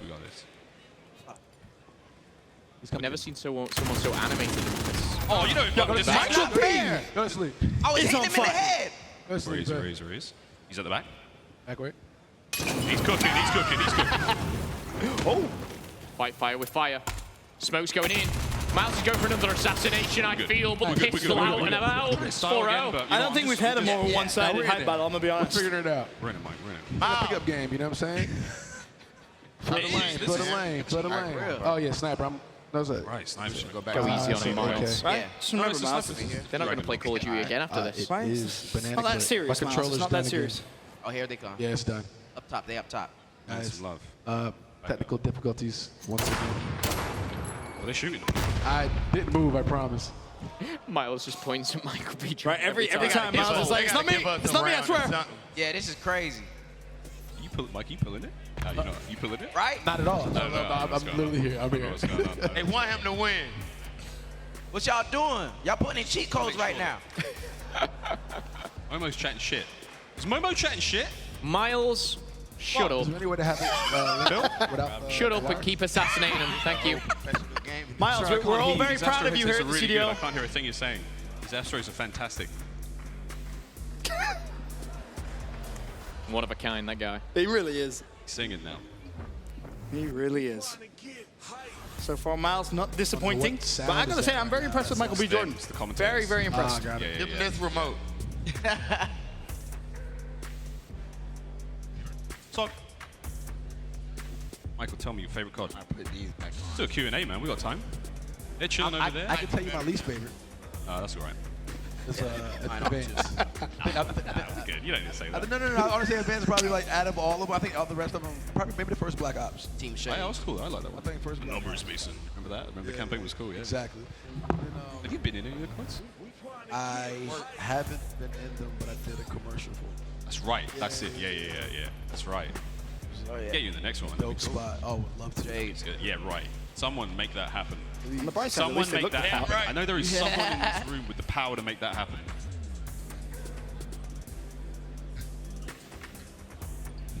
I'm not gonna lie though. Hey, like a mug. You've got the gamer grip on. No, that's what I got. Huh? I don't know. Oh, but the blackout mode? Oh, that yeah. last one? That's probably, I can't wait. Hopefully they... Oh, okay. Not sure the shades are going to help. Oh, he's pulling it too hard. And then it's like... Stylish. Oh, he nervous out Say, there. again, they look good, but Yeah, very stylish, but... definitely not playing that How well. far you gotta pull that thing? As it stands, game 2. And I did, Michael B. Miles 4-0 up. 2 more rounds to close it out as the game gets back under. Oh, man, y'all both got shades. That's how you feeling? It's the hangover? Boom! That was some Advil? Y'all okay? Y'all need to recover from this? Get him some electrolytes. Get back some fluids. Go ahead. Help y'all out. Right. What's the level y'all going to? Y'all sabotaging the controls? Is this what y'all need? me. Ready. Okay. Mike's struggling. Hey man, I do like that controller though. Our controller's sick. I mean, we can go back to the other one. Check the zip. Not that long. I don't think it's open until Sunday. Yeah, they'll sort you out. They'll sort you out. I think I'm gonna try to practice with this I'm one. gonna be honest, I think at this point, Miles could probably 1v2. Hey, add me. We'll play some. We'll play some or whatever in the next Black Ops. Probably. And I think Miles is kind of toying with him a little bit then as well. He's going for these assassinations. We got an extra one right here if y'all need. Sorry, moving a lot. Y'all need this? Still working this out. Anyone want a free controller? That's when he got assassinated. That's when he got assassinated. Let me go help. Miles loving every moment of this. Playing well. Playing well. As we wait for Michael B to get a new controller. This is good sportsmanship, man. What you doing? Hold up. With that one, see, I'm having technical difficulties with that guy.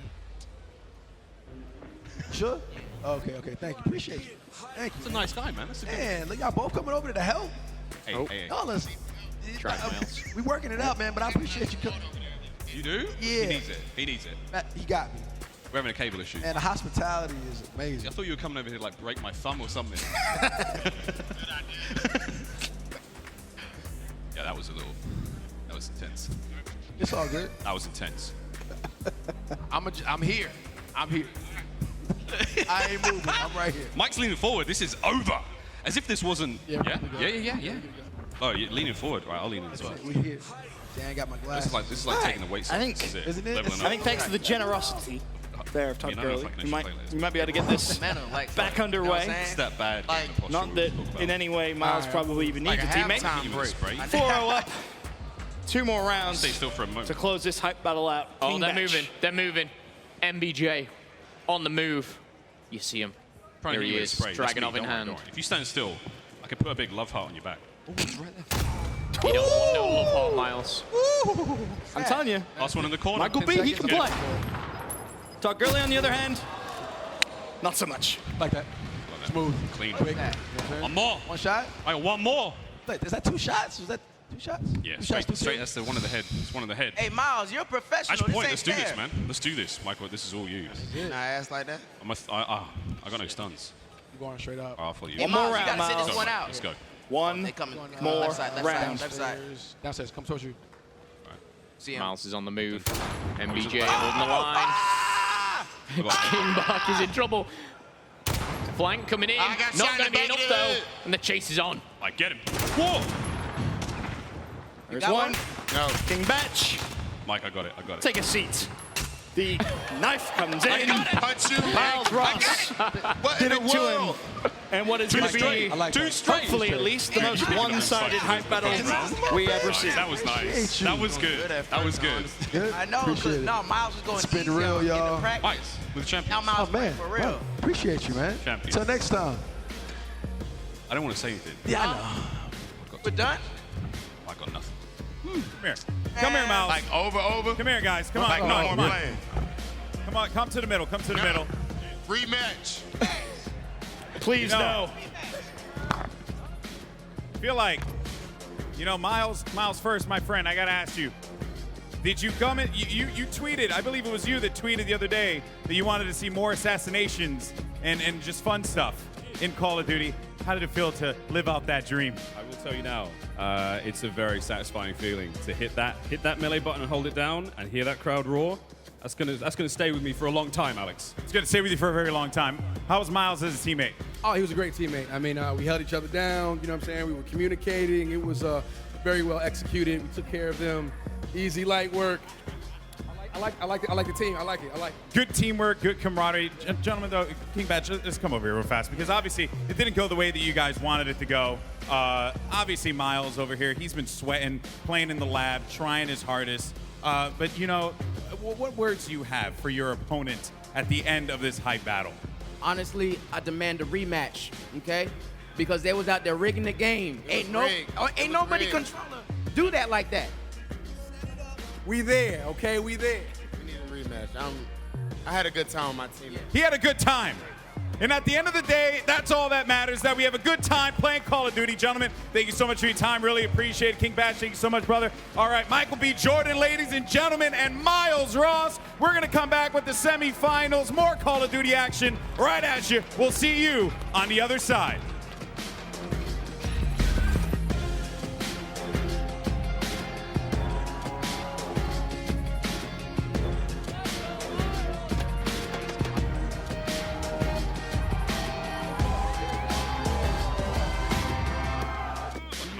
I'm like an old man.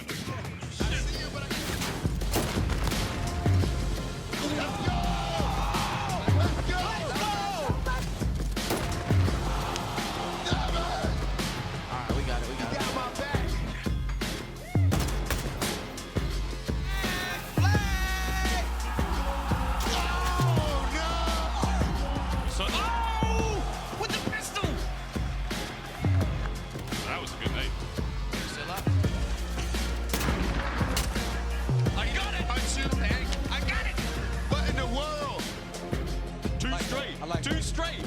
Dude, you picking up those sights the first round. Nice. That was nice. That was good. That was good. I know. Turn up the BS.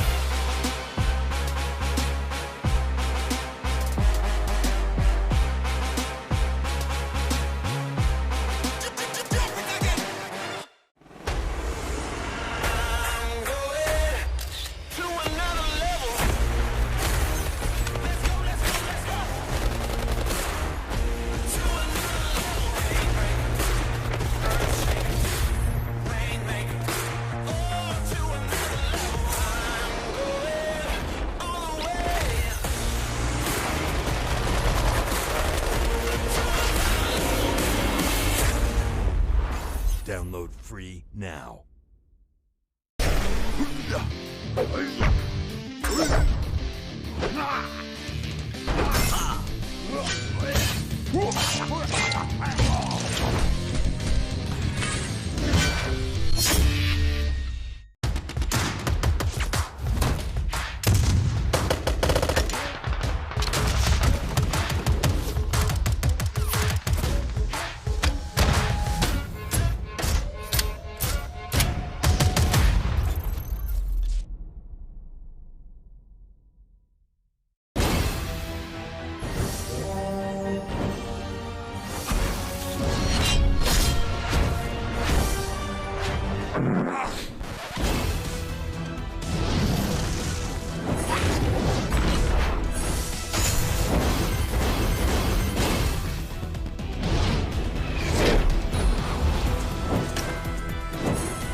of Soul Guard. Download now.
Call of Duty League is brought to you by Metro by T-Mobile. Rule your day with the #1 brand in prepaid. Well, we talked about what it takes to be the perfect Call of Duty player. If we could take body parts from every player, we'd use this solid chassis right here, the Porterhouse. Hey, you didn't see that? Well, now... I saw it. Trust me, I saw it. What did you think of that? I thought that was the most hideous human being ever created. And well, it used your torso, so we'll talk about that later. First, we got to do our PlayStation instant reaction. You played fantastic in that series. I want to talk about your team as a whole, though. Right now, when you match up against two of the top squads right now, I'm looking at FaZe, I'm looking at the Huntsmen. Those matchups have been tough for you guys. What's going on there? Honestly, we're making like small mistakes, and those are the two best teams in the world, so they're going to obviously punish us on them. So that's what's happening. One of the things I said about those two squads is if you manage to beat them, it'd be a better revenge story than a linear cat. We'll see if we're going to be able to get that, but we know you're going up against Optic. What do you think about this team now that they've made some changes here at this tournament? I'm excited to play them. I mean, you know, that's basically like my old team mixed with the old 100T team. So I think it's, you know, another home series here. We're playing the home team again in winter semis. So, or winners, yeah. I don't know what the hell it is, but JCap, I'm coming for you. All right, JCap, you better be ready. We're jumping to it. Cap, I'm never gonna unblock you on Twitter, ever. I actually didn't realize that he had him blocked on Twitter until that. Well, I asked Cap about that, and Cap actually said he blocked him. So. Who really cares, though? I mean, it's awesome. I don't think the series is going to boil down to who's blocking who on Twitter, but what I do love about this and why I want to see this particular matchup, Crim kind of alluded to it. The old teams, the old chemistry, but now Slashers, Optic, but you had TJ and Dashy, the team of Crim last year. And after the poor results at Champs last year, Crim, when that team dissolved, and even before that, had some select words, some choice words to talk about those young players with being lazy, not putting in the effort. Like, he went at them multiple times. Well, now they get to play each other. Yeah, and then on the Optic side, right, it's sort of, we knew this was the weekend they had to step up. 0 points coming into this. They win 2. We're up to 20, but now you're in a semifinal against a Dallas Empire team that has been to a final at a home series. Their only losses really to Chicago and Atlanta. Where are the rest of the teams? Where are they at right now? Because you and I were talking about it, right? I mean, if Optic wins this, where do we put them? That is the question. Can they do it a number of weekends in a row? They're going to jump way past 12, I'll tell you that much. But what's interesting about Optic is the role change coming into this. And what's funny is we thought Dashy, with how good he was with the Maddox last year, a do-it-all sort of super weapon like the MP5 should be very good for him, right? Like, that makes sense. Slasher then in his natural role in a main AR. They bumped heads early in the year. They had Dashy at AR, they had Slasher at Flex.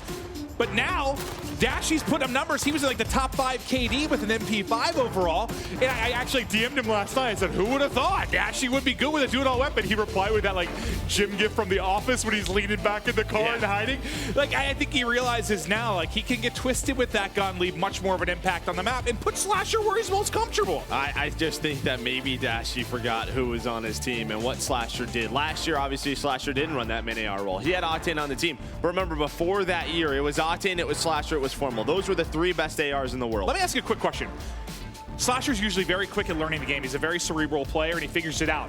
Is it a little bit easier to learn when you're sitting back with the AR, kind of looking over your teammates? Yeah, I mean, you can just sort of command the troops a little bit, right? You let the game come to you. You call out the spawns, where everybody's positioned, and then, yeah, it just makes it easier. Well, now with the U.S. Army schedule, we've just got 3 matches remaining for you. The semifinals, Optic versus Empire, Røkkr versus FaZe, and then your championship. But before we get to the match, it is your game fuel keys to victory.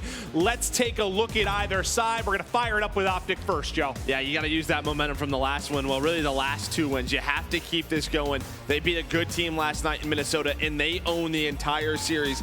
TJ Halley has to keep frying. We talk about how good your submachine gun players have to be. If him and Kenny are on point, this team is going to be tough. Yeah, I was worried TJ's hands or controller weren't connected properly last event with the stats he put up. But now let's take a look at the keys to victory on the other side of the stage. The Dallas Empire closeout maps in the final moments. When you have those tight spots, those clutch moments, you have the veterans, you have the skill, you need to close it out. And then Illy, probably the one guy we haven't seen start to peak. That can be said for a lot of players in the league, but Illy had massive expectations. He's got to get the improvement going. Yeah, we still want to see more in the respawns, right? And when we just watched them a series ago, it was Crimsix really leading the way. They're winning, but they're winning by a few clutch moments. You want the slaying. You want to be a little bit more comfortable on the map. You know they know exactly how to play it. But it's a lot easier when you have the people slaying around you. Crim, can he continue that into this one? Yeah, it's like my key to victory for Dallas would be more, stop putting yourself in positions where you have to clutch up in the final moments. Like, close out the games. Yeah, close it out. Make it easier. A Gunrunner Hardpoint to start it off. A matchup that I don't think many people saw as a semifinal here at the home series in Los Angeles. It's Optic Gaming, the home team in LA, going up against Dallas Empire, who have already been to 1 final this year, vying to get into a second. But we're starting it off with Lord Dashy.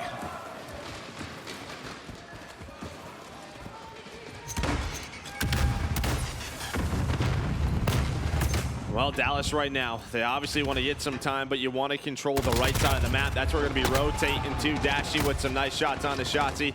You can see the position that JCap wants to get to inside of crates. He has Slasher watching over him. Nice shots on the clay, and he's going to go. He's going to find the second as well.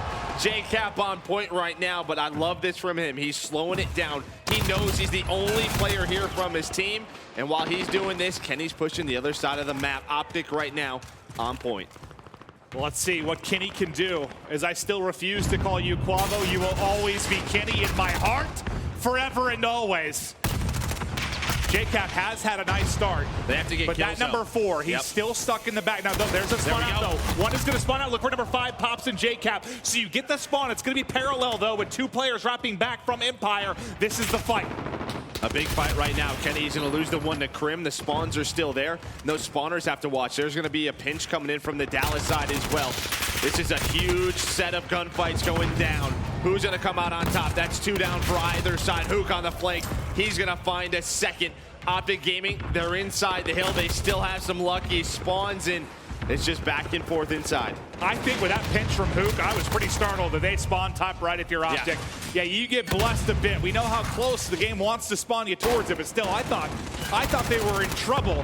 But it's only 6 points on the scoreboard for Optic Gaming. Dallas doing such a great job around the objective. Illy using every bullet in the clip before he will fall. Hook, though, great start out of him at 8-5. And I think you look at this 2 ways. For Optic, this is great because you spawned on the wrong side. You know, you weren't supposed to get a lot of points here. You're not going to have a tie game, but you're right into it. For Dallas, you lost the spawns, right? But you were able to contest some of that early time. You didn't give a full 60 for Dallas. I think Kenny needed to win that one-on-one with Crimsix. Like, he needed to win that one-on-one. He got set up earlier. He had to take that and be there to fight with his teammates. We'll see if Kenny can pick it up as we get deeper into this game, but over to mine entrance we go. Dallas Empire inside. Here comes the collapse now from Optic as they come surging on forward. Cap and Slasher able to get a pick. Quavo then threw on the pinch. Out from Vent come Dashy. It's mayhem at the point, but there's the pinch. I think that smoke actually hurt him. You saw Hook throw the smoke so he could cross, but I think 2 Optic members just flew right on through that smoke. They caught Dallas off guard, and yeah, that started the pinch on the hill. So a little bit unlucky. They weren't expecting Optic to fly on through. J-Cap now with the knife, just trying to play his life. Trying to do what he can to finesse. Sliding around, can he get the knife? Just comes up short. But on the hill, it's Dashy finding kills, finding this scrap time. Clay was panicking, bro. He's like, I better hit my shot or I'm going to the butchering Cap. But we're looking at a lead change now. If Optic can hold the remaining time in our first semifinal matchup, we've got Minnesota FaZe to go after this one. TJ not able to win it. Out to cargo containers now. The left side of the map, the crucial part of this. Keep your eyes on it as people vie for control, fight for control to set up for warehouse next. Your next money hardpoint in this set of rotations. Yeah, I think Crim, who tried flanking through green, was trying to find a kill on the Cap, but Cap was able to stay alive. This is big time for Optic. They're still controlling the side of the map that they want. TJ's inside. He's got Slasher watching over him. All green in the kill feed. Woo! TJ starting to light it up. That's going to be a 3x multi-kill for him. J-Cap and Dashy around him. All green right now. 20 seconds left. You see on your mini-map 1 or 2 players from Dallas trying to push through that vent side of the map. But Optic, a great job behind TJ's killing spree. 17 and 11. This is a guy that had, what, a .75 in Atlanta? He was just bad. Now showing that he can play with the best. What a start to the game. Well, I think that's what was so frustrating, right? We knew what these 2 young guns can do. We saw it at times last year. And when Cap is gonna nuke, you know things are looking good for Optic. But it's a 15-point lead now inside a warehouse. How much time can they turn this into? They're stacking up with a pinch coming in with, I believe, Kenny that spawned out. Him and J-Cap both gonna spawn deep, and they should be able to pinch in. They collapse on both sides of this, and it's gonna completely thwart the push from Empire. That's exactly what's gonna happen. Nice hold thus far for Optic Gaming. Where has this been all year? That's a great question, Joe. That's a great question. Still, these 20 seconds, they'll be down about 70, Dallas Empire. TJ continues to fry. TJ, my goodness.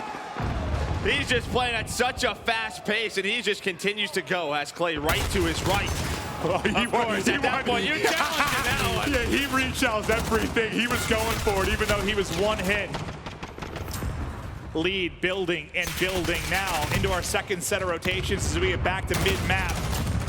It's Slasher with the M4 trying to put in work as the talent around him has just been flying and causing pain to this Empire lineup. It's been several hard points since they've found really any kind of success. Empire desperately need an early setup and hold. Yeah, well, there's going to be the flip where Optic Gaming, they're going to spawn at Depot, so that's great for them. You're still getting a little bit of time. You have 30 seconds to work with 2 of Dallas to try to flip those spawns once more, but it's 4 kills from Optic. Going to give them mid-map control. They're trying to find Shotzi, and with that kill, they will find him top bathroom. Dashy just wants to contain right now, but gets taken down. And now it's J-Cap's turn. Running out of ammo again, going to the trusty knife, but no chance to make the play. But a good job contesting, a good job getting the flip. And now Optic in a really big position to maybe eclipse the 200-point mark and put this game to bed. A stronghold here, I think, might put it out of reach. It's Dashy! Dashy! Dashy!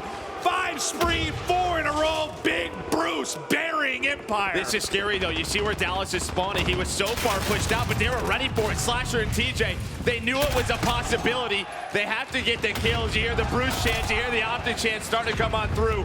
But yeah, you get all the kills mid-map, but you may have given Dallas spawns. It's one of those things that I just don't think they were ready for. Just fought it a little bit too far from the hard point. It's crazy when you think about getting punished by a 4x multi-kill, but that may have been the case as the back spawn's in for Empire. They'll turn this into time. And it's a big time because this all goes to Optic. This game is more than likely over. Did you do enough to stay in the hunt if you're Empire, Joe? Well, they got to have a big minecart hold here. I mean, you know, you maybe disrupt about 20 seconds. What happened last time? You said it was a smoke, right? It was a smoke that hooked through where the Optic game members just slipped on through. You'd see what Optic's trying to do. They're trying to set up a pinch. They're going to get one player out of the hill. Hook, though, still controlling that train track area. He gets taken down. There's one more player trying to work the pinch. That was Cap. He gets cut down. So now all the pressure going to be towards the front of the Hardpoint. Dallas, they can readjust. They can get ready for these pushes. Yep, this is their chance to answer. They're sitting 2 through on the pinch, but Dashy does get caught. I think TJ was able to sneak through the crack, so TJ might be able to pinch. This is a good chance to get them out of the Hardpoint, but what a snap it is from Illy. TJ finally gets there. It gets Empire out of the Hardpoint, at least for a moment. But it's one of those things where if that kill goes down on the hill, TJ's in a position to cut off the reinforcement. So a huge play by Illy inside the hill to really just adjust TJ's positioning and where he was going with that route. And you needed a hold here, and you got it. That 70-point lead now going to be down to about 30. So a good job by Dallas Empire to continue to stay alive. And that's what really has been the narrative with Dallas. They're always in their game, giving themselves an opportunity. Well, and the other narrative has been clutching up in those final moments. So can they do it one more time? We know Optic have thrown away some maps early in this tournament to Guerrillas. Does it happen again, or can they close it out here? So far, so good out inside of crates, but Hoop trying to go right up the gut. TJ able to snap and respond. Slasher and Dashy with the headshots and outskirts get them out of the hard point. I tell you where this 50-point deficit has come through. It's been this hill number 4. I mean, the first time around, it was all Optic Gaming. The second time around, you finally have it to contest coming in and some time being earned by Dallas. But look at that, number 5, one player, JCap, all the way back warehouse, just trying to stay alive, trying to wait for his teammates. TJ maybe giving him a call out or two. TJ's gonna come out. JCap's gotta help him. JCap has to help him. They have to find him. When is JCap gonna come out? There's the first one. Can he find the second? Not able to do so, but Slasher's there. He buys enough time. He flips the spawns, and now Optic, they're in control. I actually think when he pounced was perfect. It waited for the next guy to get there. If they both die at the same time, Slasher's another second or two, and they don't get the pinch. But where has this been? Where have these plays been from Optic? That is a perfect and flawless early rotation and pinch that comes out of them. Empire now in desperation mode, but TJ says, keep it desperate. You're getting smoked. 15 more points needed to lock it down. Over the 30 kill marker. Slasher, TJ, and Dashy as the superstars have shown up in a big way. Optic strike first.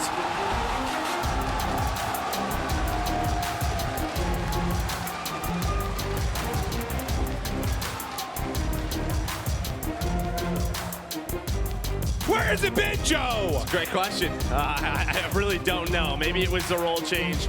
Maybe it was, hey, we should try to play. We should practice. Let me ask you a question. Yeah, we're going to take a look at the stats That's a good question about this. What is more impressive, Dashy going 35 and 23 with an M4, or Dashy going 35 and 23 with an MP5 in his hand? Well, and then look at what it's happening to guys like Slasher, right? I mean, it's just opening the thing up where Slasher is in a position to put on a show. You look at the other side. One thing we've talked about is Crim being so consistent in respawns. He's not there, doesn't play too well. Where is everybody else? You need someone else to step up in these respawns. It's a little scary right now for Dallas. Let's take a look now at the scuff play of the game. It's going to be TJ Haley who is making play after play, winning gunfight after gunfight. Where in the hell was this in Atlanta? Because he was taking off heads, hitting his shots, the movement on point.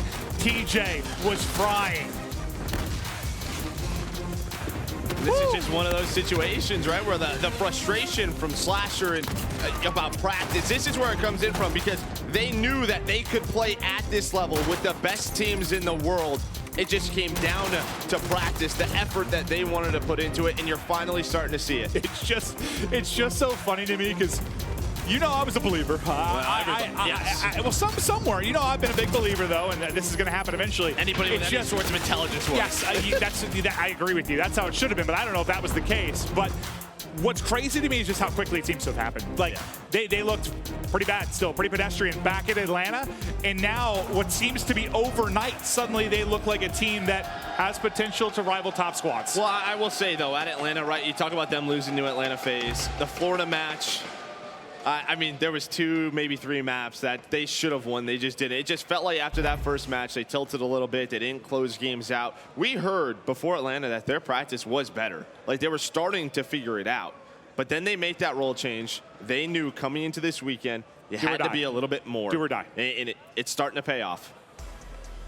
Well, let's now look at the U.S. Air Force quickscope coming into this match, where these two teams sat. As we'll take a look at the breakdown overall.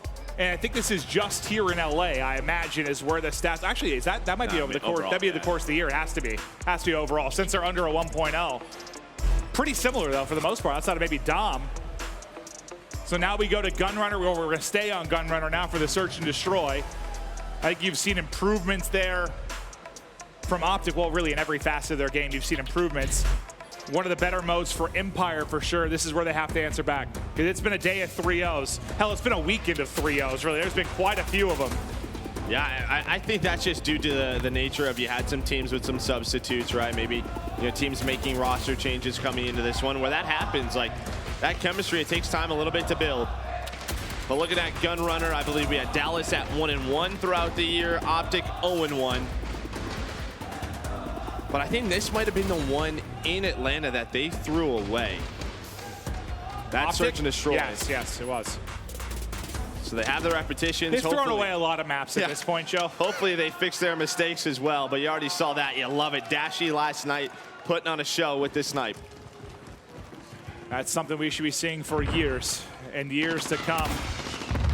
It's an A-hit right away out of Dallas. Switching it up. Kenny's going to get caught. The rotation is going to come across. Cap trying to get here in time, but everybody being picked apart. It's now going to fall to Dashy with his sniper to really hit the shots. Tim and TJ, 2v3. This was a 2v5 though, right? When he got the kill? They've gotten them off the bomb. The rotation is there. They're just going to take their time. You see TJ, he's going to get some information back Forest if he turns around, but he hasn't. Okay, so now they're aware the bomb's not planted. Something's got to be up, right? This retake though, not easy. And well, it's not going to be much easier with TJ getting taken down a 1v3. Dead silence used. Trying to find that player. Wow. 30 seconds. Dashy looking to clutch the 1v3 and what would be a 2v5 for him and TJ. Just has to make some decisions. There's so little time to work with. I think he spotted both players at this point. I thought he hit it. Wouldn't have mattered though as the crossfire came in. Nice round from Empire. I like the early A hit. Yeah. Catches him off guard, gets him out of position. Right, so what does that mean for Optic, right? It means right away, every single defense, it's going to come up. They could hit A, right? So what does that do? That means you have to send someone over there, which may lighten up that B attack. So, yeah, I like that a lot from Dallas. Keep them honest, right? Make them respect both sides.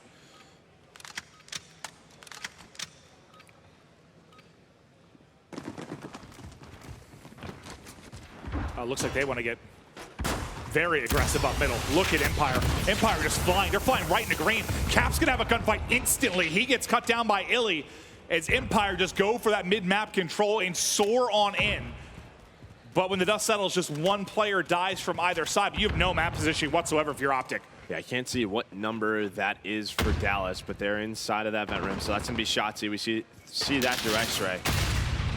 But he can flank or help out. You see the push through Forest. Yeah, Dallas, they just took map position away from Optic. What could be a very fast 2 rounds, and I think you love that. Just the response after getting destroyed in that map number 1. Dallas Empire quickly up. They're bullying him. They are absolutely bullying him. They are having their way with him on the map. The confidence is there. They're toying with him. I mean, you saw the minimap instantly, right? Where we zoomed out to the third person, I was like, oh, they're flying at something. You could just see they were ready to go. Cap's just going up the green window like, hey. Already Illy soaring in his face.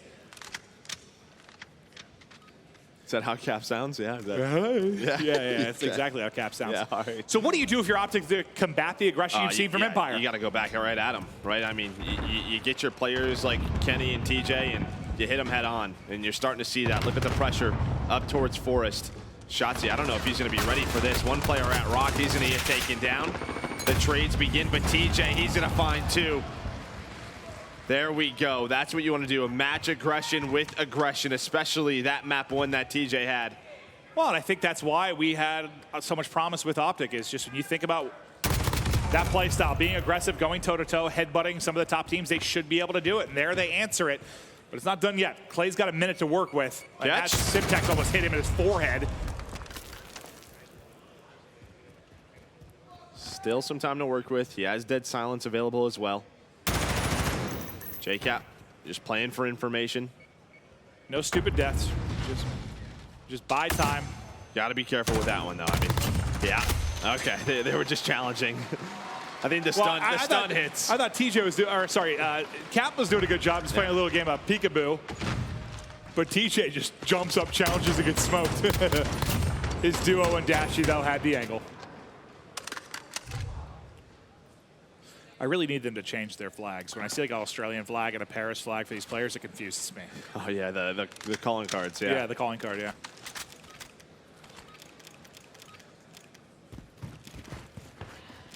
The Australian phenom, Dashy.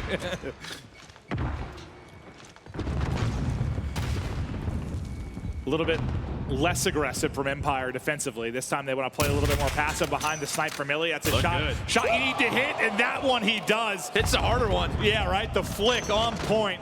Dashy buried.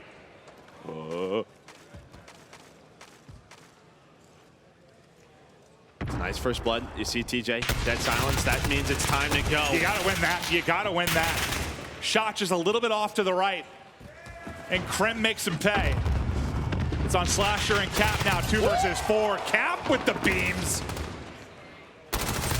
Cap, not known for his search and destroy prowess, but with Dead Silence still up in a 1v2, can he get it done? 35 seconds to work with. Illy's watching this, though. They're watching each other's crosses. Illy's going to spot him. You have one player up top as well. Such a tough position. Dallas, they respond, but yeah, Cap, man, he's locked in. He's like, just give me the next respawn. Yeah. Give me the next respawn. I mean, just his movement and aggressive and the way he's taking fights, like, Cap's feeling it. His movement a little bit off there as he tried to get back into water, but a tough spot. Nice round from Empire.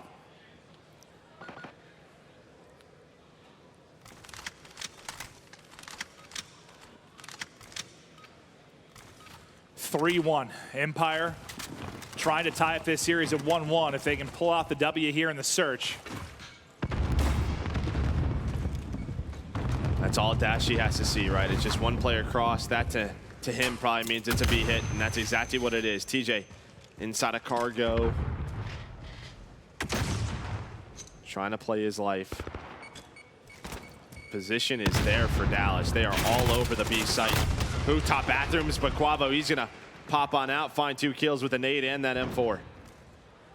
2 players left for Dallas. One should be spotted and dropped. Slasher, easy pickings. It's all on Crimsix this time around. 1 versus 4, 45 seconds to go. Bomb down on that B site. Just maybe looking for any kind of entry pick to get an opening, even push forward, but this borders on unwinnable with the time left. And he does have Dead Silence to use and a stun, but this is one of those situations, right, where you're waiting alive this long, and you're giving 4 players. You see it available. Dead Silence for the following round.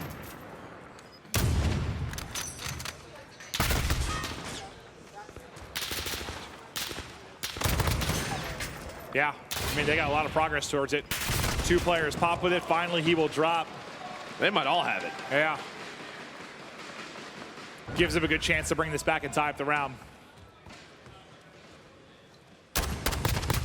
Now, we didn't exactly see it, but as soon as TJ saw Hook up top, you saw they had some nades and they just exploded out of water. I think that was Kenny who found the 2. Yeah, I don't know if he naded that guy that was on the top balcony outside of bathrooms. I think he threw a nade into green, and then he pushed behind that nade. Yep. Well, you saw that TJ knew he was there the whole time. Like, he kept pre-aiming that, right? I thought maybe he'd be worried he wasn't there when the nade missed, but probably got the call out from Kenny. Yeah, Dead Silence loaded up across the board really for Optic.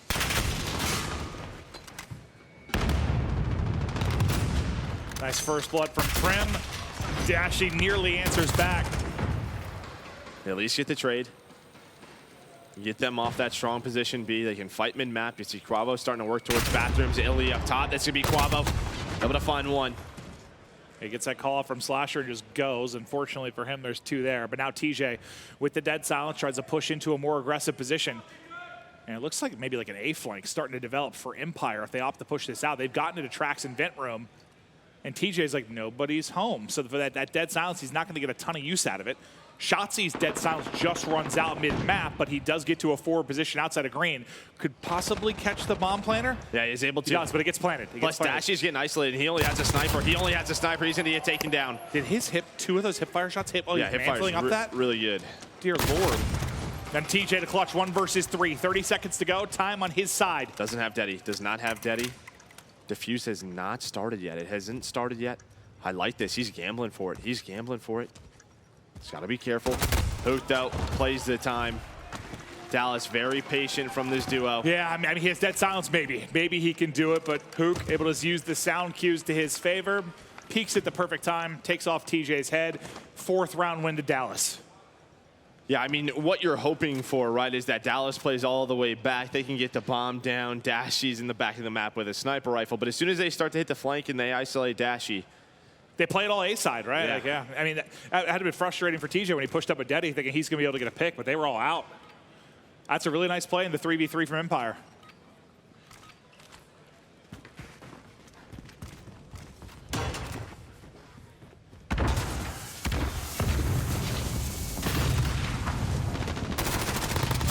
Nice movement from Hoop.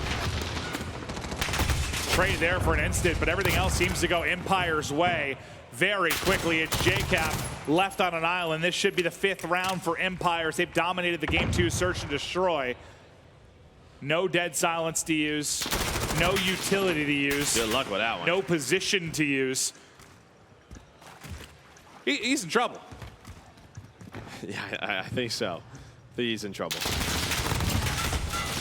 Somehow he's alive. You Hold never on. count out JCap. I mean, you never count out Crim and Clay, though, either. And he just tries to wrap the edge. He will get caught. 5th round for Empire. Yeah, I mean, Hook only gets 1, but he starts that trade process, right? Like, he's the first guy in. He opens the site up. After that, Dallas just fly on through towards B.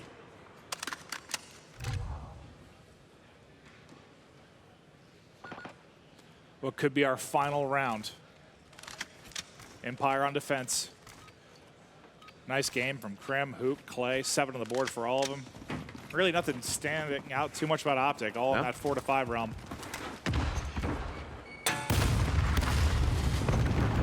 Comes the pressure from Optic. You see where Kenny is, and they know it now, too. The double nades in from Dallas. They take care of that. I like that nade placement. They knew where it was going to do damage. That's just repetitions, knowledge of the game, and they have it. TJ now trying to make a Denny play, able to spot 1, can't finish that 2nd kill. He can't finish it, and he punishes him for it. That help so crucial there to keep Hook alive.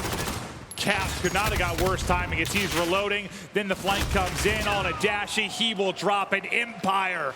Very clean and controlled in the search. That's a 6-2 victory, and it's a dominant one. I think you have a convincing win from Optic in the game 1, convincing win for Empire in the game 2 as back and forth we go. All square. Yeah, that's the exact response that you wanted, right? It just felt like they were moving around the map way better than Optic Gaming were. Especially the gambles they took early, the aggression early. It just feels like they kind of went in, punch Optic square in the jaw and said, how are you going to answer? Yeah. The stats, again, nothing too huge that really stands out. Just kind of balance from both teams. No one really lagging behind. No one taking over the game. What really stood out was Empire's strategies. They seem to be better at that mode, more prepared on offense and defense, and their willingness to be aggressive and take over key areas of the map. Just put Optic on the back foot right away. And exactly, when Optic did have a push, you saw that they had the response, right? Dallas threw 2 nades, got a first blood. So just beautifully done from Dallas Empire. We've had a weekend filled with 3 L's, but it's not going to be happening here. All tied up 1-1 as the Battle of the Titans goes down. Empire, Optic, LA, Dom up next.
free now.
Call of Duty League is brought to you by Metro by T-Mobile. Rule your day with the #1 brand in prepaid. PS4, the official platform partner of Call of Duty Challengers.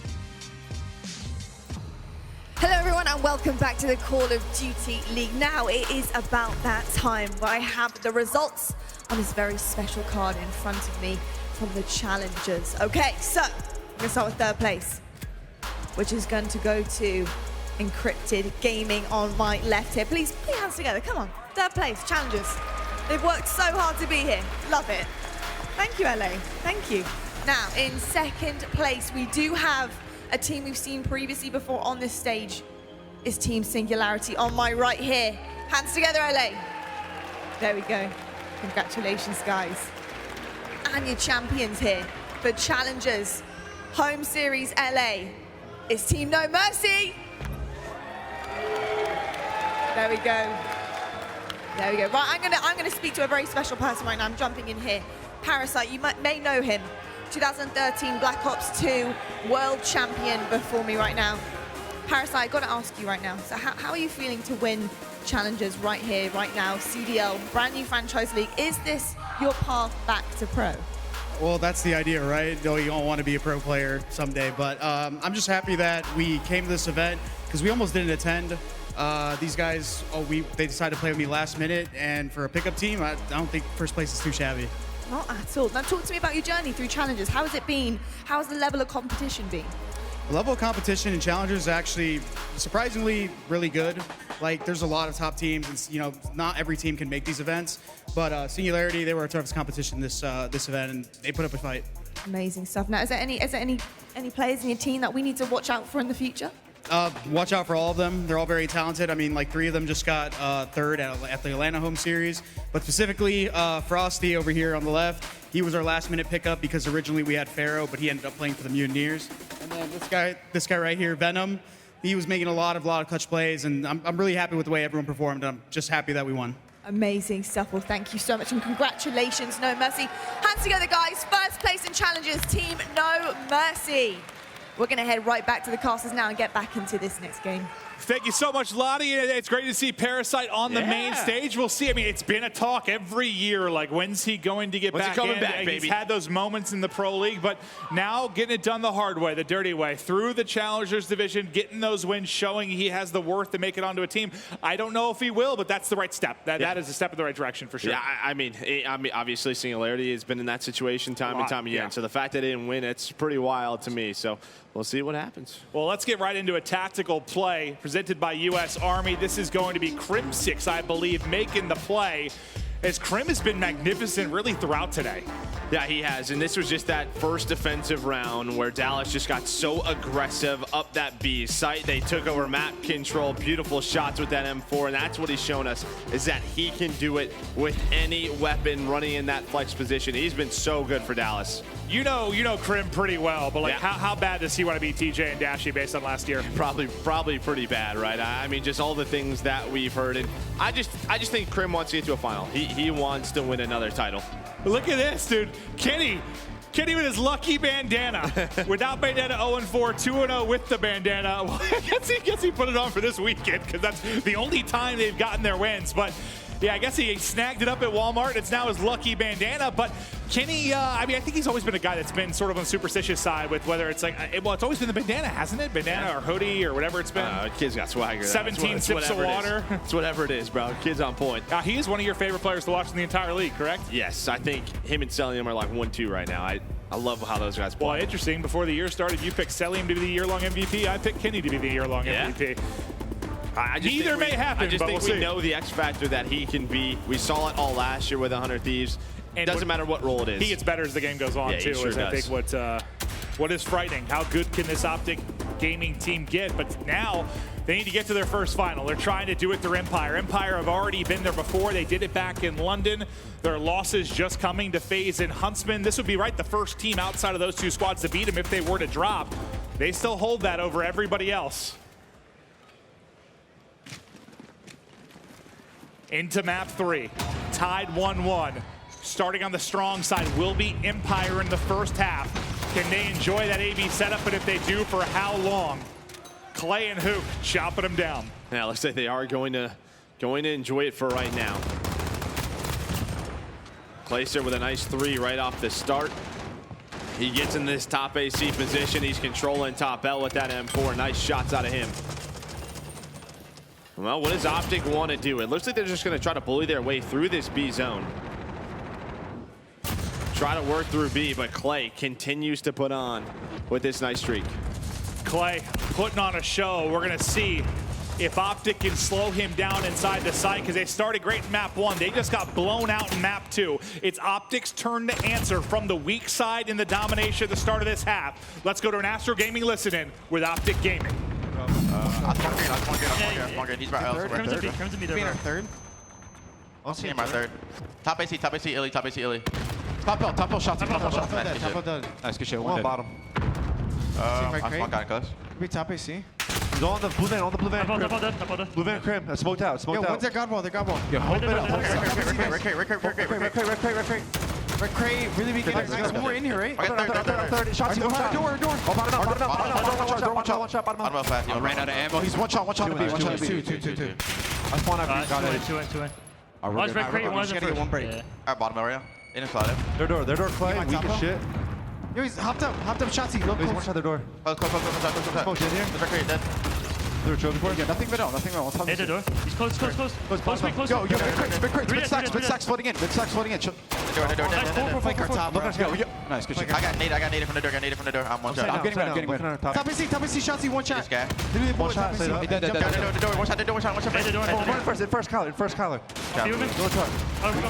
Do it. Stay up. Another guy there. Clay. Yo, Clay's their side hill. He's weak their side door. He's just laying down. Looking their door. AC door. They can be top scab. They can be top L. Shotsy. I have top L. I have top scab. I got naded. From mid. You've been Tyler? Well, you heard it there. Optic Gaming on point. They're able to get that break. They have CB control. One player, though, from Dallas starting to work towards that C neutral. But when that goes on, behind the 3 kills, Optic Gaming, they're trying to get A control, but it was Illy in a sneaky corner trying to do it again. He actually finds a second kill. Yeah, on the other side of the map, it was TJ who won the one-on-one at C. So he's going to be capturing that. We have fights all over the map in Dallas. I think they're going to try to take this B zone, but they don't actually know. Okay, so they actually found him, the last player at A.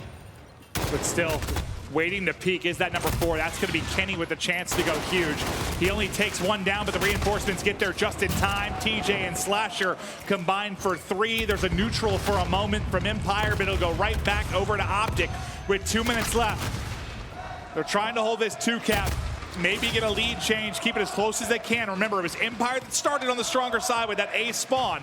Now, likely a flip as JCap's going to push through. On the other side, we'll see Clayster on C.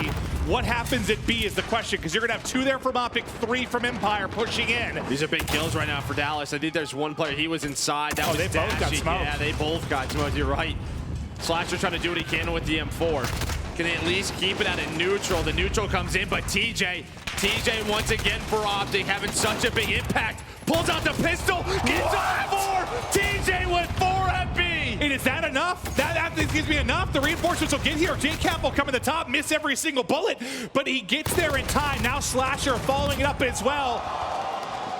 just keeps the R trigger down and keeps pre-firing bottom L. But what a moment there from TJ. Stops the cap for Dallas, gets the cap now for Optic, and they're looking at what might be a lead change heading into the half. Yeah, it was a scary start, but you heard in the listening, Slasher's like, we just need one break. We need one break, and ever since that one break, heck, even their CB hold was solid for about 2 minutes, and then they got the flip. A great second half. Well, these last few minutes. Great second half of the first half? Yeah, so I'm going to confuse people.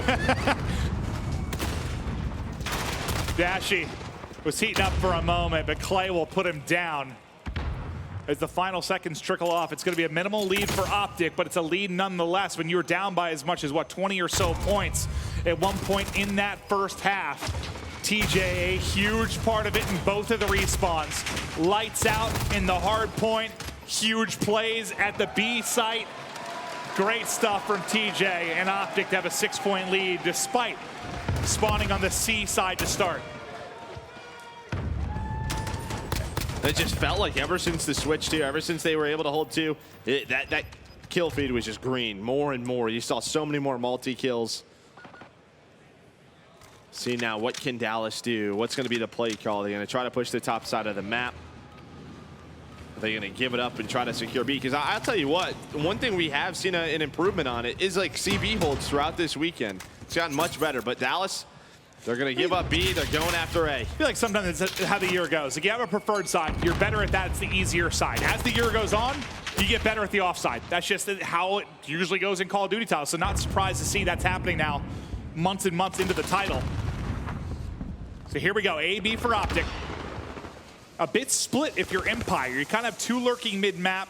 Multiple were trying to push up towards A. Shotzi more through middle, and he's just cutting off the reinforcements. He cut off the reinforcements. Look where you're spawning if you're Optic. Yeah, this is a scary situation. They get a little bit lucky with that parking lot. Well, not lucky, but they get that parking lot spot down low. Because two spawned out, what, like back green? Yeah, but that was beautifully done from Dallas as soon as the team kill came in. Nice job, Hook. Nice job, Hook. They're trying to go. They're trying to push on through, and they've done it. They've spawned them out towards green. Can Optic recover towards the A side? Maybe behind that Slasher double they can. Oh my God. Oh no, this might be a trip cap. Maybe not for long. It would be. It would be if Slasher didn't get those 2 kills. I think it would be. They're gonna have to rally back towards A as the lead for Optic about to disappear with the next tick. Great job by Dallas in the opening moments of this half. They haven't got A yet, but they've done such a solid job. Optic have been kind of spawning out towards top green. They've had like a split spawn throughout most of it. They've gotten lucky in the sense like 2 have spawned safe and 2 have spawned out, and it's almost created these natural pinches to get back towards A. But now they have to get onto the B point. There's the neutral, here comes the cap. Multiple are gonna push up towards C. Dashy, he's got his hands full. What can he do? He's able to find one now, just has to stay alive. Behind that, you're gonna see Slasher number 3 on the minimap start to get the neutral at C. It's gonna be a big moment for Optic Gaming. They have them trapped inside. The rest of Optic, they just need to stay alive. Nice shots with that MP5. We have a few players from Dallas inside of B. There's just so many fights all over the map. Illy one's a big one to make sure they can at least have a home flag. Now Dashy is in trouble again. Dashy's about to get pushed by everybody. Crisp shots onto the first and now into the house so he can finesse. What a snap. It is onto Crimsix. The reaction speed, unhuman. As he looks for the last remaining player, there it is again. 3 for Dashy inside their home cap. Gets it M4 to go with as well, and the lead they had to start the half starting to build once again. There was an opening, though. There was an opening middle of the map, but TJ with 3. The last bullet headshot comes in. Well, Dashy and TJ, turns out they're damn good at the game.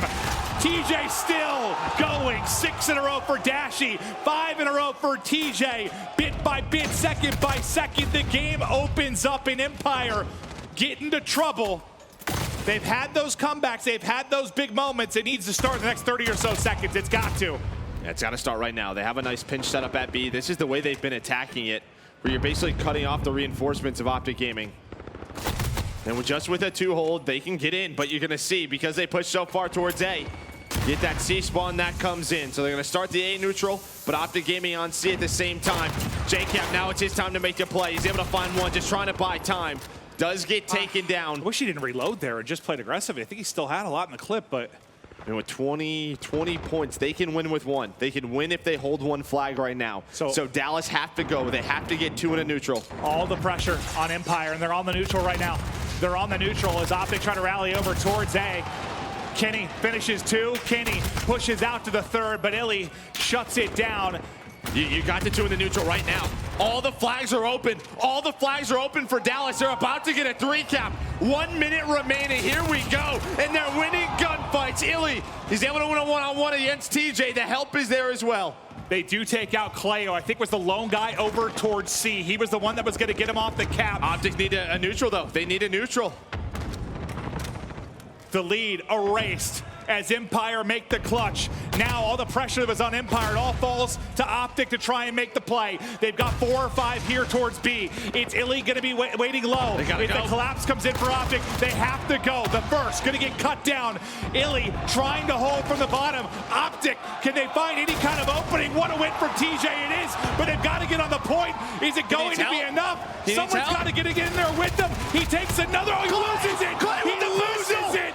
Clay just smokes him, and there's the lead change. Unbelievable. Empire do it in the final moments and pull the map away from Optic. Are you kidding?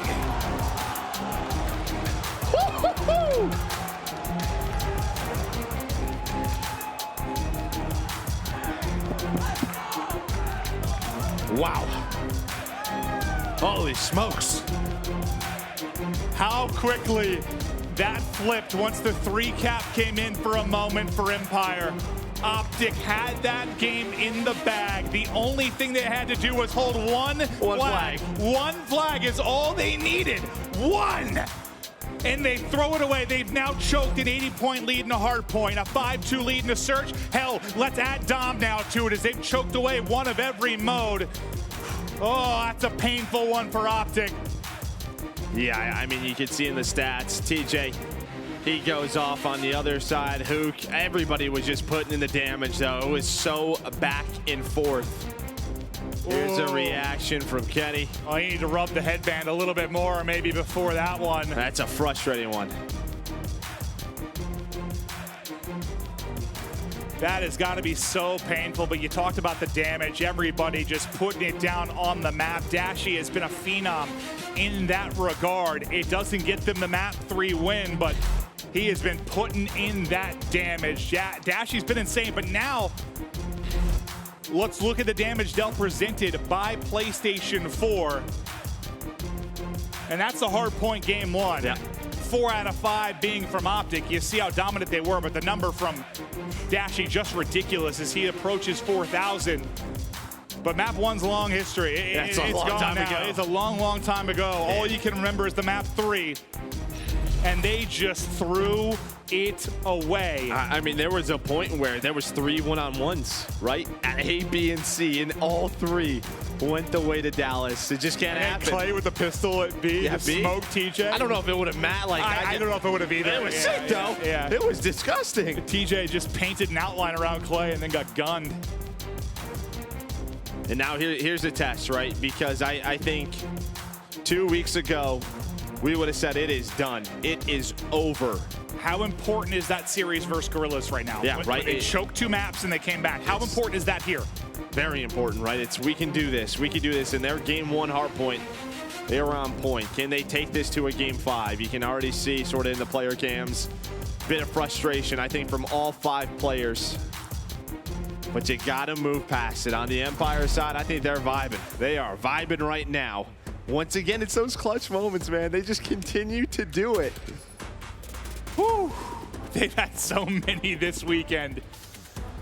Add one more. And I think I said that too, right when they were coming back. I'm like, you got all these comebacks, you got all these clutches, do it again. Oh, geez, what a play. What a stretch of plays from Empire. But to Ramaza, we go. And I feel like you and we just haven't casted much Ramaza. I don't think either of these teams have too many repetitions. I wouldn't think so. Dallas is 0-1. Optic Gaming LA is 1-0. So in official matches, both teams have played once. Obviously, they played every day in scrims. Yeah, but still, right? It's one of those. We just, well, you and I touched on it. I think I've commentated this like once or twice though. I love it. Well, all right. Well, great use of your syntaxes there from Illy and Shotzi as Optic Gaming gets blown to bits. At Bridge, we will start the fight. It's Optic battling for their lives. And remember, Optic, they came out top of the group, right? So they were the #1 seed coming out. Empire, the #2. Granted, Empire were coming from the harder of the groups with FaZe in it, but it's a tough pill to swallow. You lose once, you are done. Yeah, even with those 3 nade kills, Illy though on the flank, that's just easy. He pinches the hill. Up next, we're going to be rotating the electronic shop. That's going to be the building in the bottom left, so you're in a good position right now if you're Dallas. 4 kills in a row, make it 5 as Crim set up with his M4. Nice Such a power position, and he is on point. You have to think after that game 3, these guys are just on point. And you just can't start slow if you're Optic here. I know you just took a gut-wrenching loss, but you cannot start slow. They're able to at least get close to 20 points on the board, but now how do they get this break? They're trying to set up the first push. The point man for Dallas Empire will be Hook out towards mid-map. Clayster with some nice long-range shots. Hook at least takes one with him before he drops. They're trying to set up the pinch, right? They're trying to set up the pinch, hit both sides, but Hook spawns up backside. Hook spawns up in the back. Slasher, he's ready for it. He gets the trade. Here's an opportunity for Optic to get in, but it's the M4s of Dallas, Crim, and Clay that are holding on right now. They're able to deal with that push. About half the time left on this hardpoint. Nice little peek and challenge from Crim. But there seems to always be one more player from Empire. You just spawn so close, man. Look at that. Like you pop like 5 feet from the hardpoint. It's the same thing with the next one, though, right? What we talk about in Modern Warfare Hardpoint, you have to be able to respond with a hold of your own, and we're going to rotate to Barbershop. And that's where Optic Gaming, they're going to have a close spawn. Dallas can end the series here. Shots, he might have got through. He might have got through. He might have found a timing. He might have found a timing. Optic's not ready for this. This is going to be Slasher. He's going to get taken down. He's probably like, what the heck? Where did this guy come from? But at least the trade is there, which means the spawns are going to be there for Optic. Dallas with this 60-point lead, looking to shut down the series on this map. Let's go to an Astro Gaming listen in with Dallas Empire. Rotating over the tree. Yo, he's hitting Zig. He's hitting watch Zig. Zig, whoever spawned up. I'm watching. I have he's just killing. He's gonna back up. I need a tree, guys. I'm needing a tree. Someone pick it up. Flasher, left corner hill. I killed Zig. Flasher, left corner hill. Yeah. I'm coming. I'm holding tree. No, we're Flasher's left corner. Flasher's left corner. Flasher, one shot. No, bottom mid. Where'd he go? Bottom money. Bottom money, got me, Kev. Yeah, they spawned out. There's 2 bottom money, dead. Nice. Bottom money. There's 2. Another one. Trust. I hear you. I need a top mid. I'm making a play here, guys. I'm making a play here. Yeah, I'm watching bottom mid. Get him. Top tree. Kenny, he doesn't know through Clay. Oh, he found me. They found me. They're top mid. Oh, there's 2 on me. 2 on me, guys. 2 on me. Scap. Yo, I'm just gonna pitch. Yeah. I like that. You can push through under. Oh, fuck. I should have waited. Alright, We're good. let's go. Yo, watch kill me from top window. Slasher, top window. He's still on the window. Good job, Ant. I gotta play hella slow, Ant. Nice, good job. What do you call it? Let's go. Oh, he's there. Be dead. Alright, let's go, guys. I'm in the back now. Ant spawning that Go. Hap got me. C2. I'm hitting front door. Ant, hit back. Let's go. I got one. One's bottom mid. No, I spawned in the back. One's bottom money. Bottom dirt. Alright, play this. Yo, plenty of time. Yo, he's middle court. I'm coming back there. Middle court got me, TJ. One shot. Front door. Yeah. Top mid, Yo, flash and L. 2, front door. Front door dead. One more. One shot close. Nice. Top mid. Well, mostly what you heard during that was Empire scrambling to try and stop the comeback from Optic. They finally do get into construction. Still Optic get back into the game a bit. Yeah, what worries me is that Dallas, they just broke Barbershop a little bit too early. And that's where this deficit comes in. But you have Optic Gaming set up at Ruins. That's going to be our final hill of this first rotation. And you have Optic with some great positioning up by this truck. That's where you want to be. Jake Cappy's watching the flank. He's going to find one, but the dead silence, that one player is able to get in, but that was TJ just staying alive as he was able to take down Illy. Still got 40 seconds here. That big lead will be completely gone if they hold here. What were they down? 70 or so points to start it off? Right now, like 20 to 90, somewhere in there? Yeah, they were down about 70. Yeah, doing their best to fight back, but a big push now coming in from Empire. They're looking to split the gap.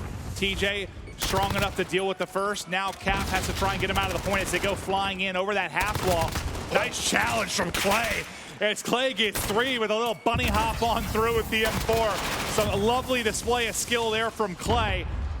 But inside the hard point, still going to be Empire. It was Slasher that I think tried to get set up early at top 3 over on the construction side for Bridge, where you saw Crimsix doing so much damage the last time through this hard point. Yeah, I like this from Ken. He's just trying to wait for his teammates. Now can he win the one-on-one? He can. Huge play. Slasher finds 2 as well. There's 1 player left at construction from the Dallas Empire side. He's going to be top 3. He's going to shoot him in the back. That was Shotzzy with that dead silence, just making plays, finessing around. They're trying to hunt him.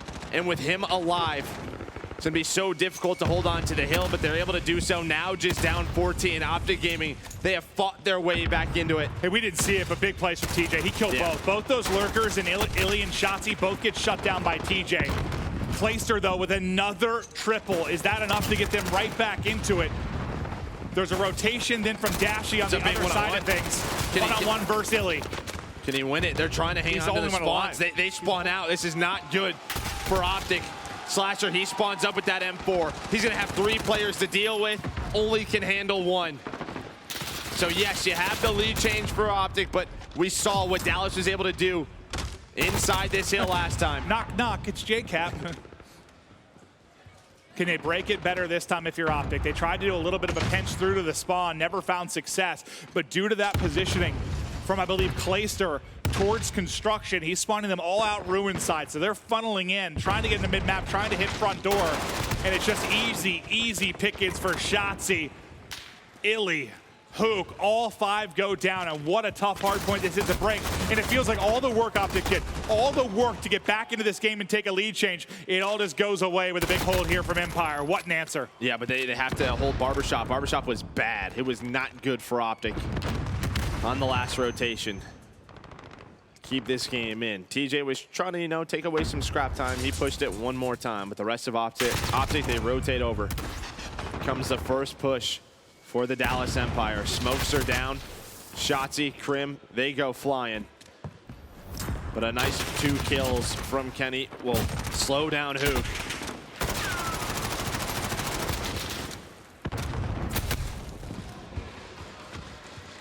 Somebody just has to get into the hard point. They'll now get in for Optic. Trailing by 40 with 40 to go on the hard point. Getting the kills, clearing them out. Top rug, I believe, is TJ with a chance. Oh, sorry, TJ's gonna end up dropping right as they call it out, and Hoop comes flying in through the window. So now there's nobody in the hard point. Everybody's spawning around bottom and top cafe. Someone's gotta get back and get into it. It's Kenny that'll do it.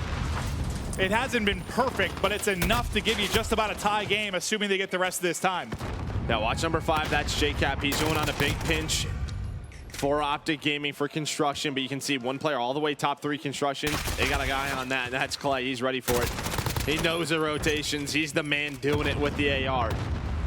I think we got another nail biter in the books, Joe. Yeah, 203, 203. Over to construction we go. Dashy looks for an opening top rug. Maybe he's found it. He's got a teammate here to work with, but he's going to get tagged up from behind. Under, that was from under. It was, but TJ gets on through. Unfortunately, too many players there. The only guy left really to make an impact is going to be Kenny. He needs to stay up until his teammates get here. He can create the chaos. 25 points away from victory now are the Dallas Empire. There's the pick for Kenny. Still alive. Can his teammates now get the collapse and win the fight's bottom? In they go. It's Clayster with the multi-kills again as Clay gets 3. Slasher the guy to try and contest, but Clay goes huge. Is it enough to close out the game with a time for a multi-kill? They have to contest. They've already started to rotate, but they have to contest right now. A few players already rotated for Optic. Slasher can't get in. Not going to get there. They're not going to get there. They rotated. Why did they rotate? Dallas Empire. They win 3-1. I don't know. Oh man. I don't know if they thought those 2 players were going to be able to do what 3 rotated. I get maybe having 1 guy go, but there were still 15 seconds left. What was that? I think they just thought that those players were going to get inside, and maybe some miscommunication from the Optic side, but when you look at this series, when Optic goes back and watches this series, it's that game 3, right? I mean, They had all the momentum. It was a close game for Hardpoint. We're going to take a look at our stats, but that Dom, man. That's a rough map for Dashy. Doesn't really rebound after that Dom. That is a tough loss, and they just could not answer back. But Clay, you cannot speak more about Clay. He went 32 and 17, and he must have had 6 triples. Yeah. Like, there were so many times where he came up with huge multi-kills, and you saw at the end there Construction with a lone man left bottom Construction. He gets 4. Clay, the old man, playing like he's 19 again, going off on the main stage. Wow. Yeah, I mean, that was it. If they take care of Clay, they're in for the contest. They probably get some time. Then you could focus on that rotation, Ruins. But he gets all 4. Slasher was trying to hide behind the smoke. He gets spotted. Nobody was able to get that trade because Kenny, he finessed around Construction long enough to buy some time. But it's Dallas Empire. They advance to the final. Oh, Clayster, Mr. Clutch, Mr. Multi-Kill going off. We've got him on the main stage with Rich. It's time for your PlayStation instant reaction, and this man was an absolute freak. You popped off in the Dom, you popped off there. I think it was 32 and 17, something like that. What happened? What allowed you to be an absolute freak like that? Honestly, it's my teammates. They set me up. They go to the right places, allow me to do what a main AR should do, and that's hold power positions. And I think, honestly, the end of that Dom, when I got that pistol 2-piece, just like fueled me for map 4, and like I just didn't miss a bullet map 4. I'm not going to lie. I saw you getting a little bit loud even starting in that Dom. Everybody here could see it as well. What were some of the words that you were exchanging with your opponents on the other side? You know, just saying, hey, you guys are great players. I love you guys. You know, I appreciate you. All that good stuff, you know? Yeah, that's what I heard, actually. I'm really good at reading lips, too. He said something like that, maybe in a few less words. But I also want to ask you right now, this is not a team that we've seen get very deep. They made a couple of changes, and they're definitely looking a lot better. What do you think of this LA squad now? Dude, I mean, you look at that team coming into this year, and even on paper, and they're like 5 of the best Call of Duty players to play the game. And they're really good, and it shows now, like, how aggressive they were in map 1, and they literally just, like, played our game and smoked us with it. So, honestly, the improvement on OGLA has been awesome, and I honestly think they're going to be a contender at the end of the year. Earlier on the desk, you said to me you think that this could be one of the ones that you win. You said your team obviously has a lot that you can iron out. You know you're going to be one of the best teams. You think that you could win this one. What's the hurdle right now? What do you have to do to be able to actually grab that win? Yeah, man, it's one of those things, like, we're obviously better than all these other teams that we've been playing, except for Chicago and Atlanta. And I think we are better than them. I think we just make too many mistakes. And I keep telling my teammates, like, we make 10 small mistakes versus these teams and lose by 10 points. If we cleaned up 5 of those 10 mistakes, we would blow them out of the water. So just really tighten up our gameplay, don't make any mental mistakes, and just play our game. All right, well, let's see if they can tighten it up. We're going to keep on moving forward, jump into a quick break, and then when we return, we got plenty more Call of Duty.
right now it's free, right? And all of a sudden, this huge explosion comes in there, it's like, no! And this gold chaos is shitting. And it's going, no! And I'm like, Download now.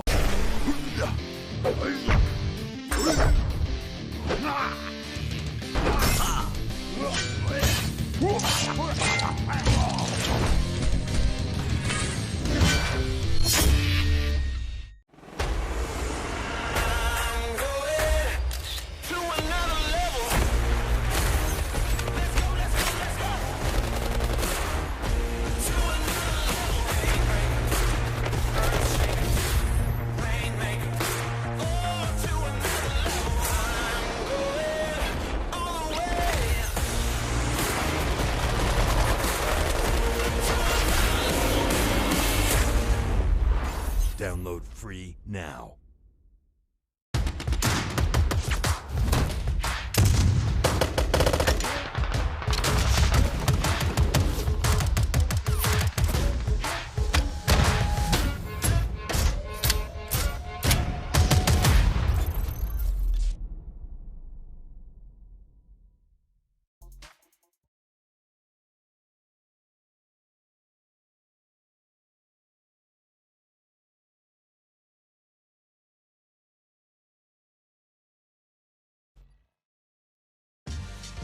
The United States Air Force.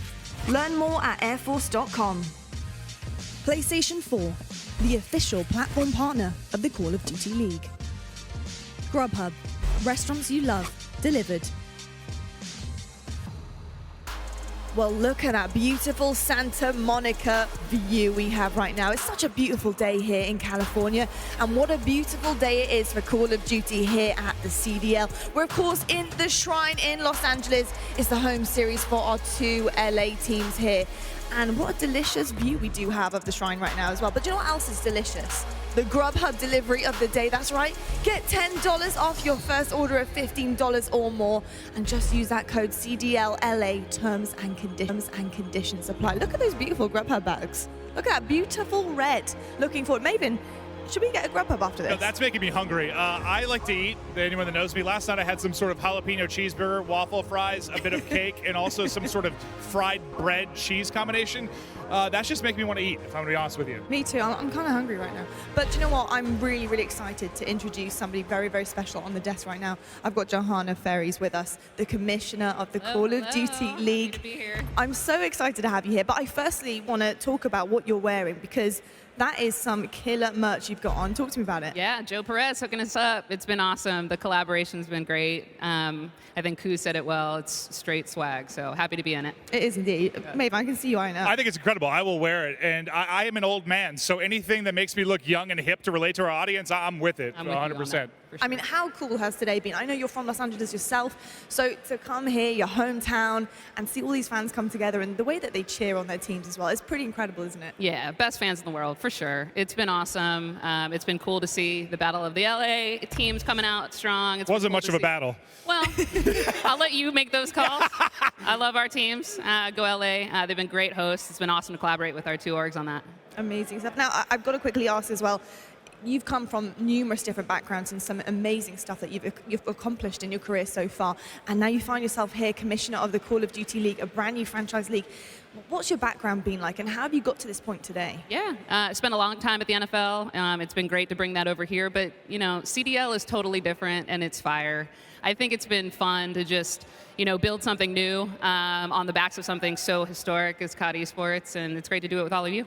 See, I love your addition to the team because for a long-standing thing, and I blame our social media team, I blame Aches, the pro player, I blame Killa, but there was this long-standing thing that I was the commissioner, and anytime anything would go wrong, anytime there was any issue, I got tweeted, I got blamed. Now you're the commissioner, so you get to take the blame. We can share it. That's true. When it's bad, it's you. When it's bad, it's you. When it's good, it's me. All good. I like that. I'm liking this. I'm like this. And you know, CDL, a brand new franchise league, and it's so revolutionary in terms of esports, and we wanted to create something here that was different from everything and kind of revolutionize not just esports but sports in general. And what has it been like to have this journey and to produce something so unique and bring that to the table? Yeah, I think it's been awesome to just collaborate. I know I say that all the time, but I mean it. We're with the best of the biz. You guys are the best of the biz. Our orgs are the best of the biz. Our pro players are the best of the biz. And so it's just fun. It's hard. You know, we don't always knock it out of the park every day, but that's part of the journey. When we've got big ambitions, and that's what it's all about. I know, Clint, you know, CDL commission is a big deal, right? It's a very big deal. Right on, you know. Oh, she's awesome. Johanna has it down. I just want to know, what is it actually like to be the CDL commissioner? It's the best job in the whole world. So I'm humbled to do it. I'm humbled to work with everybody here. And, you know, go CDL, go our pros. As long as they're on the stage, we're doing our job right. I think what was cool is the first time, and we're going back quite a ways when I had my first ever meeting with you, just hearing how excited you were, the passion of it, the goals of it. And you're honest, like, it's going to take some time to get to where I want to be. But we're going to get there, and things are going to keep on improving. But I'll never forget that, is just hearing how excited you were to work with our team and work on Call of Duty. It's great. I love that. There's a passion there. It's very cool. Awesome. Absolutely. And of course, hype battles have just happened before our very eyes. Probably the most exciting one I think we've seen so far. Loved seeing Miles up there absolutely tearing up on stage. Miles held his own. I was impressed. He really did. What do you think about hype battles and having all these celebs coming in and loving the game as well? Yeah, I think it speaks to something broader. There are just so many people who love Call of Duty, right? And so we want to be the home for that, no matter whether you're one of the best players in the world or whether you want to rock the hype battle stage or just come in like Who's did yesterday. So. I think it just shows off the brand of Call of Duty. Like, everyone on the planet, like, if you ask them what Call of Duty is, they know what it is. And all these pro athletes, like, they've all played, even if they're not maybe currently played, they played at some point. Like, we've all played COD. We've all hopped in a public match and tried to smoke everybody. So there's that connection there. And I think more than any other game in the world, that connection with celebrities. I think it's awesome. It's cool. It is. I've got to ask one more question, right? Sure. The fans have been phenomenal. Every single place we've gone to, every landmark we've been, they have been insane towards their home team and just teams in general. Yep.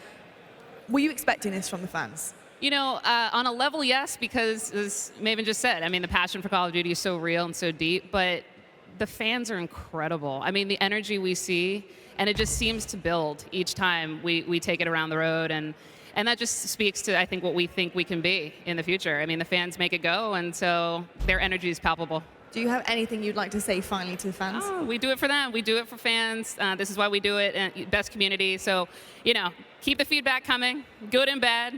We listen. We love it. We're flexible, but we're on a big journey, and we believe. Joanna, thank you so much for joining us here. The CDL Commissioner, everybody. That's right. You heard from her yourself. We're going to head to a quick break right now. But when we get back, we do have our semi-final number 2. That's right. It's Atlanta FaZe. They're going to be on your screens very shortly, taking on the Minnesota Røkkr. You don't want to miss this. It's CDL Sunday. I'll see you in a sec.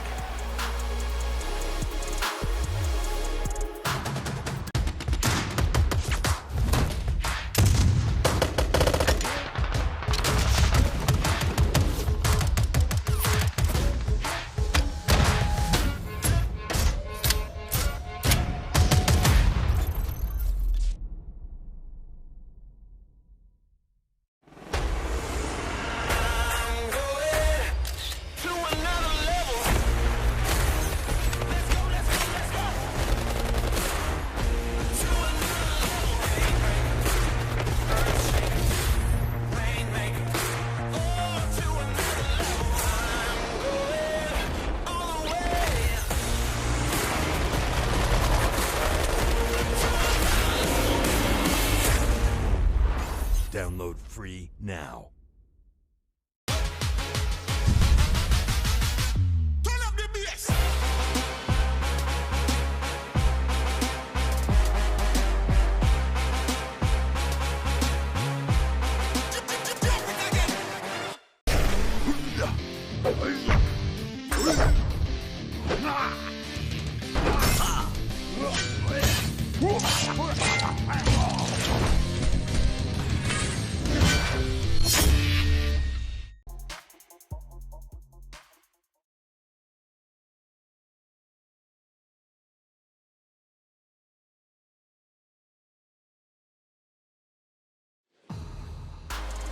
Ladies and gentlemen, welcome back. It's the second semi-final of the evening, and up next is going to be a great game. We have Atlanta FaZe going up against Minnesota Røkkr, and I think Chance coming in, a lot of people are saying, yep, this is going to be an easy one. Atlanta FaZe, we'll see them in the final, 3-0, let's get this done.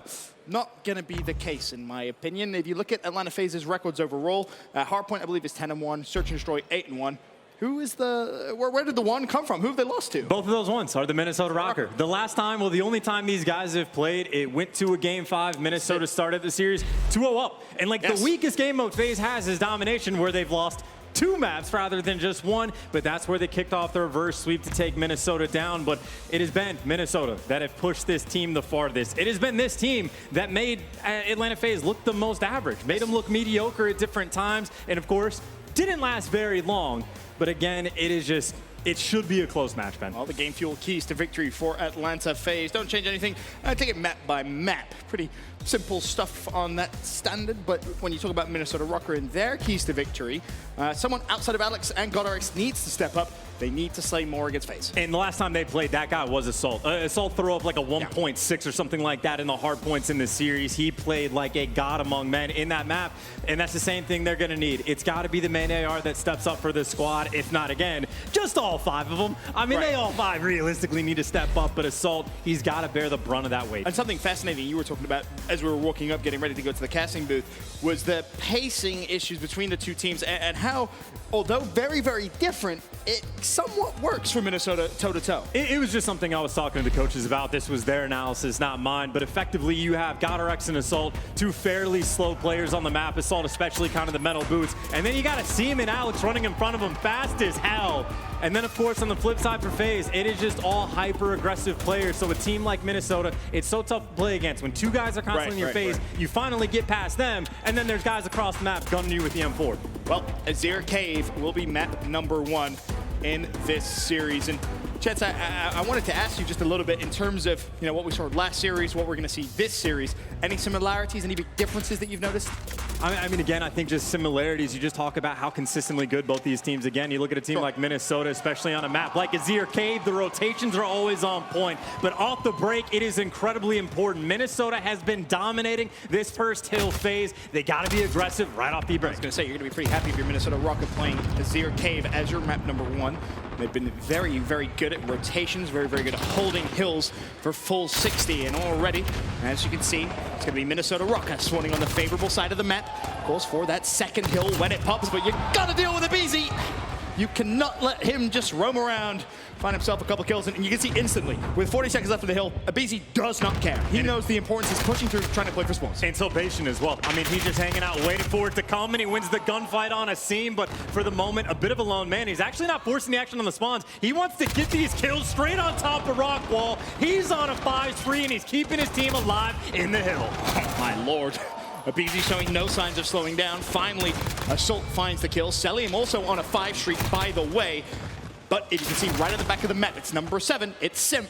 He's doing a good job blocking the spawns, but for how long? Does anyone from Minnesota even know Simp's there? I don't think they do yet, Chance. Minnesota don't have a clue. They're not going to figure out until these spawns come in. So Simp, his job is just to hang out and wait. He only has 1 kill for the moment, but he doesn't need too many more to break it open. The problem is Minnesota, they're still spawning in cave side. So for them, well, game's going to be paused. So don't worry, you're not missing any of the action. It was just about to get very, very interesting because I think the problem Minnesota had is they did not realize that Simp was there. I don't think they know, and I'm not trying to give him any intel. I will say, we used to be the Game 5 duo. we're the pause duo. Almost every single series we've casted, there's been a pause. Yes. Like, we get all of them, Ben. Maybe that's why there were so many pauses in the high battle. Maybe it's me. I'm a pause curse. Possibly. I'm a pause curse, apparently. Possibly. We got to retake and get some of that Game 5 juju back and switch it out just a little bit. Honestly, I always joke about it. But you know how I always say, tactical pauses coming through. You want to try and ice your opponent. I tell you what, if I'm Minnesota Røkkr, I want to try and ice aBeZy real quick because that was a hell of a way to start map number 1 in this semifinal. And it was beautiful plays by him as well. Again, a lot of players, as soon as they have that opening to go on the full flank, they played as fast as possible. They did, he took his time and he knew, like we saw when Simp was back there. Not that he was, no comment. No, of course he's not there. He's definitely not exactly not there. like, you're not forcing spawns out on that P1 to an extreme degree. You could play a little bit higher up. But aBeZy, of course, he knew that, so he's playing a little bit more passive, make sure he could play for those kills, circles back to rock wall, and is just doing his thing, picking up the kills. So you don't always need the hyper-aggression, Ben. Sometimes you got to make the smart plays. But FaZe, of course, they're going to be doing it all. All right, well, apparently there's a bit of a technical issue, so apologies about that. We're going to do a quick commercial break while we get the issue sorted. When we return, map number 1.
Legend of Soul Guard. Download now.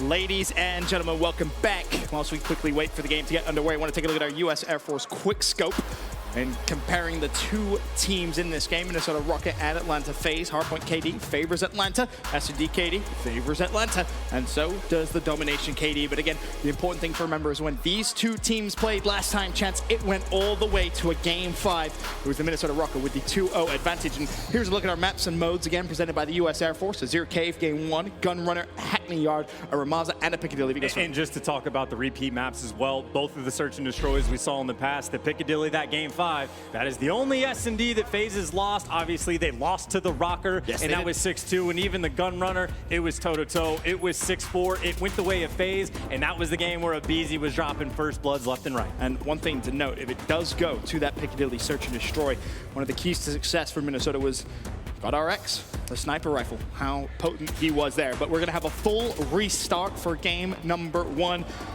We didn't really miss much. We didn't miss much. We missed a hill. Just a hill, right? It's not the end of the world. Not the end of the world. But Atlanta FaZe, again, spawning on the unfavorable side. We'll see if aBeZy can, once again, start off hot. Can you imagine if it happens the exact same way? I mean, it opens up on a 5 spree. Like, I think the first blood was the nade from the Røkkr, and they killed Simp. If everything goes as well, but of course, you see the start's actually different. aBeZy going straight up the middle of the map. The nades, though, coming into full effect, but they don't take any lives down. This time, Cellium, first one to get a crack. It's a different route, but he ends up roughly the same position anyway. Not found any kills just yet. Minnesota going to have to do a much better job to not allow Simp behind enemy lines. Of course, he did such a good job to block the spawns for the second hill. As things stands, though, it's Atlanta FaZe inside. Atlanta FaZe doing a really nice job looking over top. You see Major Maniac jumps out from his position as all of his teammates die. And, well, now he's just vying for position right now as Minnesota again on the first hill. They've been so clean. But you talk about being clean. Number 3, Assault somehow let Simp through. And, well, now his job is clear. Block the spawns. And Simp's going to do exactly what you saw him do before the restart. Get to the back of the map, block the spawn. And the problem that Minnesota Røkkr are going to have here is if they still spawn in cave, they're not necessarily going to know Simp is back there. And this is where communication is key. When they're getting these kills in the Minnesota Røkkr, they have to call out the players they're killing and the players they're looking for. These errors, we haven't started to see them turn around and look for anything in their spawn. They have no idea, and now Simp has secured the spawns for his teammates. They're going to get shot in the back, and now Assault's calling it out. Guys, they're behind us. We lost the rotation, and FaZe doing it perfectly, rotating to P2. Just say, well, no, now Priest gets himself the double kill. Atlanta FaZe 22-20 the score. Only down by 2 points, but should be good to hold these spawns. Unfortunately, though, no one inside the hill as of yet. But still a minute advantage in favor of Atlanta FaZe for this hill specifically. Simp pinching in. There's one. Couldn't find the second. However, Priest, he's found his way over towards the hill. Trophy will go down as well.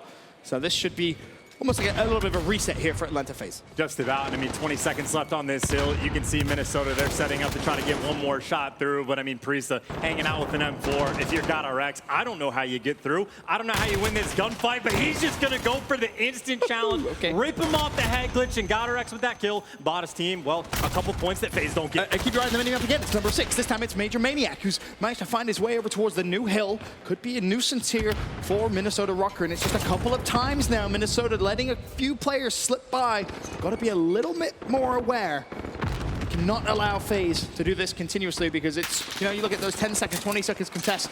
In a game like this, that could very well be the difference between winning and losing. Right now, Major Maniac, he was just waiting for his teammates to come help him out, trying to provide a little bit of that cover over top, but there's the first kill coming through for him. GodRx, though, instantly for the trade, but all the M4s in the kill feed right now, showing up for the side of FaZe, but they got to take care of GodRx. Cellium does just that. And again, for Minnesota, you're going to be thinking in your back of your mind, around about 25 seconds, make sure we hold the spawn or the new hill when it pops. Unfortunately, though, they lose full hill control. So this final 20 seconds, you would assume, will be good for Atlanta FaZe.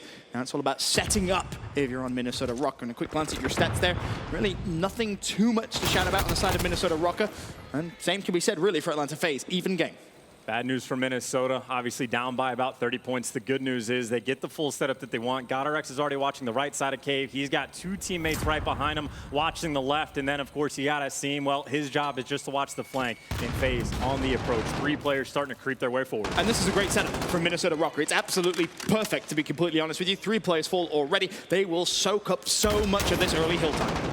Silly, you can see the player crosses. He just needs to hang out. The smoke, though, blocking off one line of sight. Sim's able to find a kill, and now the ARs, you can see, having so much trouble just worrying about that little tunnel push.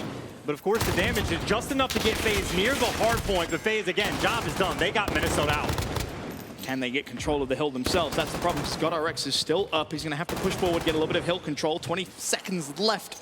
And honestly, it should be good to go in favor of Minnesota Røkkr. Guerrillas realizing probably need to push through here. He's going to fall.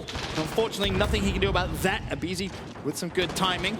But again, so far, very close game. Just back and forth. Again, whatever team is able to rotate to the hill first, they're able to secure it for the majority of the time. Both teams doing a pretty good job of being annoying, of just trying to keep the team out of it for a couple seconds. This time, though, FaZe, again, the early rotation. They're towards new. Alex, though, he's trying to pierce his way through the middle. He's going to get chopped down in Minnesota. They got to find a way to get through the middle of the map. I mean, this last hill can be so tough to break. It really can. You need a pinch, and you know you have to use your utilities very, very well. Guerrillas going to try and push from the front. He has a support of a seat. Now, yes, you're getting the kills, but unfortunately for Minnesota Røkkr, Atlanta FaZe, they're still going to spawn there. So you still have to try and win another couple of gunfights and push over towards cave side just to influence the spawn out. You can hold this from the front, though. You got 2 players that were already on the sandbags, picking up quite a few kills. Guerrillas has been hanging out like, yes, Selim's in the power position, and he was getting 5 kills, but Guerrillas is going to clean him up. And again, yes, FaZe get that early rotation, but Minnesota do a great job of just keeping him out for as long as possible. And the big issue is, yes, you can hold it from the front, but you don't necessarily want to. You do want to push through so you can make sure you have spawns for the second hill in the second rotation. And well, speaking of our second rotation, we're about 5 seconds away, and it's Atlanta FaZe with a very, very small lead, 103 to 92.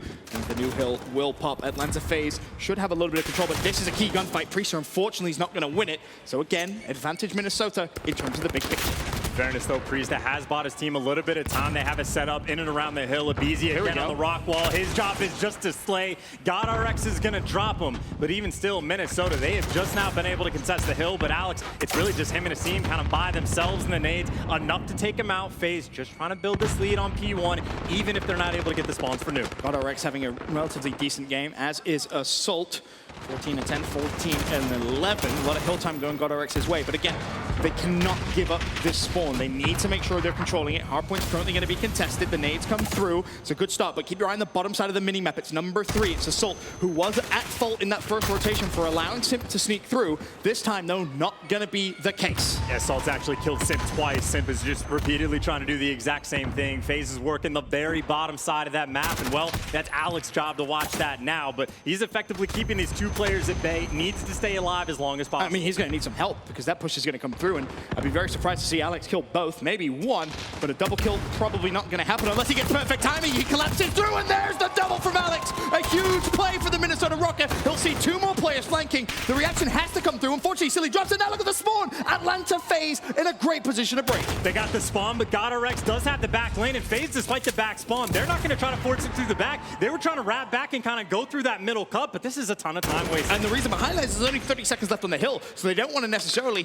screw themselves for the new hill. They want to make sure they're still in a favorable position to rotate across the map. It's a tough decision to make, but potentially the right one. That's all that time spent, though, trying to get those back spawns. They have no success, and they have to get out of dodge oh so quick. And, well, that'll be the largest lead Minnesota's had this entire game. Not a massive one, but they'll take it now on the rotation. I mean, you can see the game plan from Silly. Go all the way around. Take your time, get 1 or 2 kills, you're good to go. Again, if people thought this was going to be a blowout or a bloodbath, it's not going to be the case.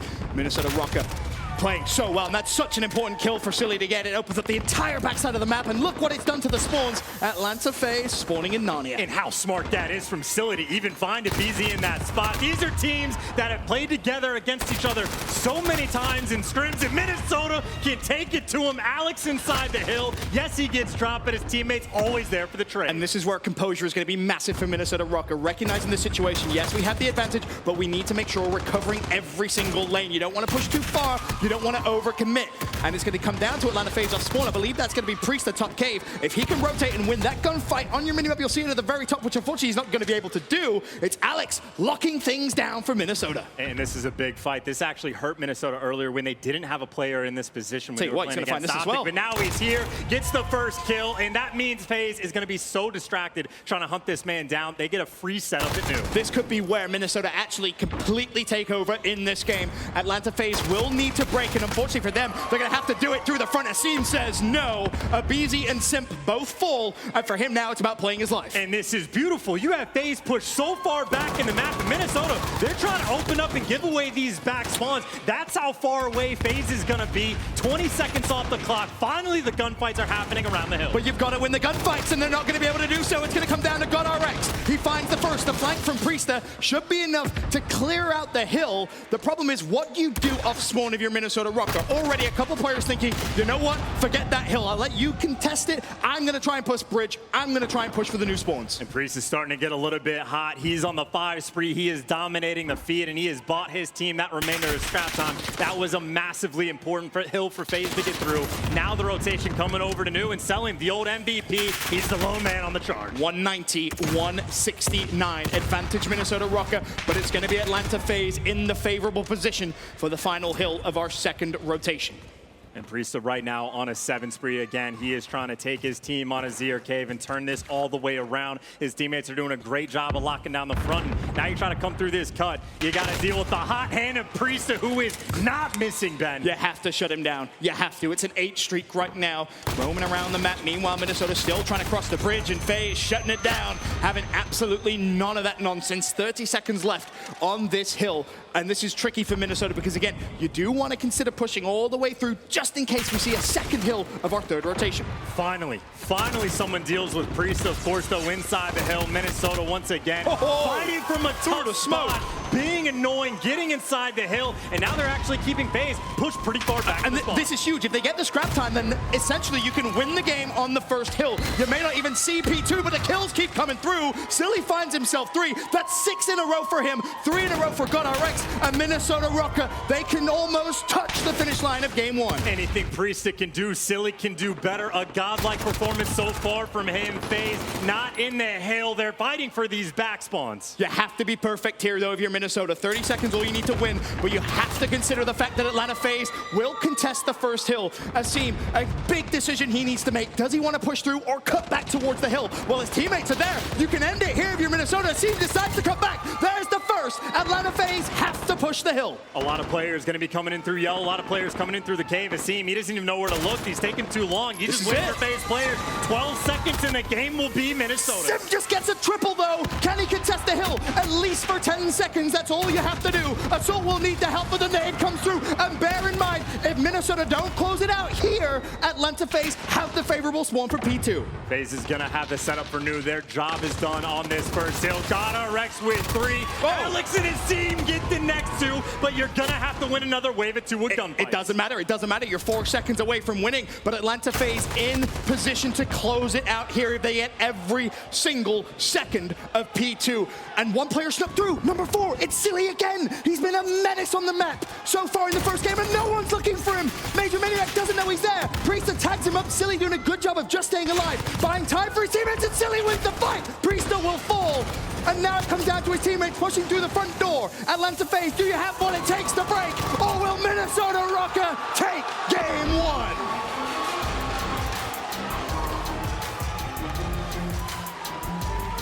15 minutes ago, Ben, FaZe was 10-1 in a Hardpoint.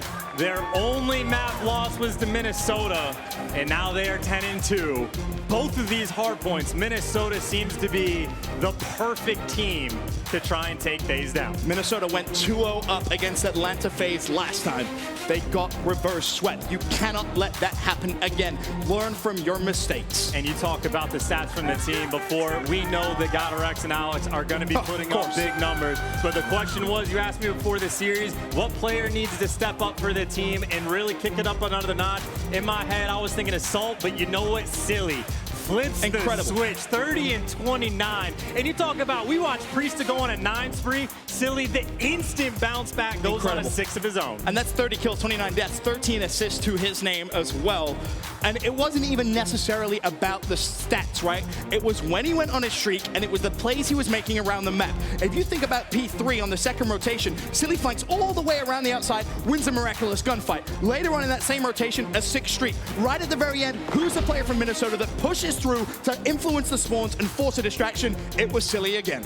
It's just big plays the whole way around, and he gets the play of the game as well. Silly was just racking up feeds, and we're going to take another look. He's already got the triple feed he's starting with there. The next 2 players lined up for him, and that was 5 in a row in the feed for him. Silly making big plays the whole way around and at the perfect time. That's when they had a 30-point lead, and that's when they just started the wrap all the way to new.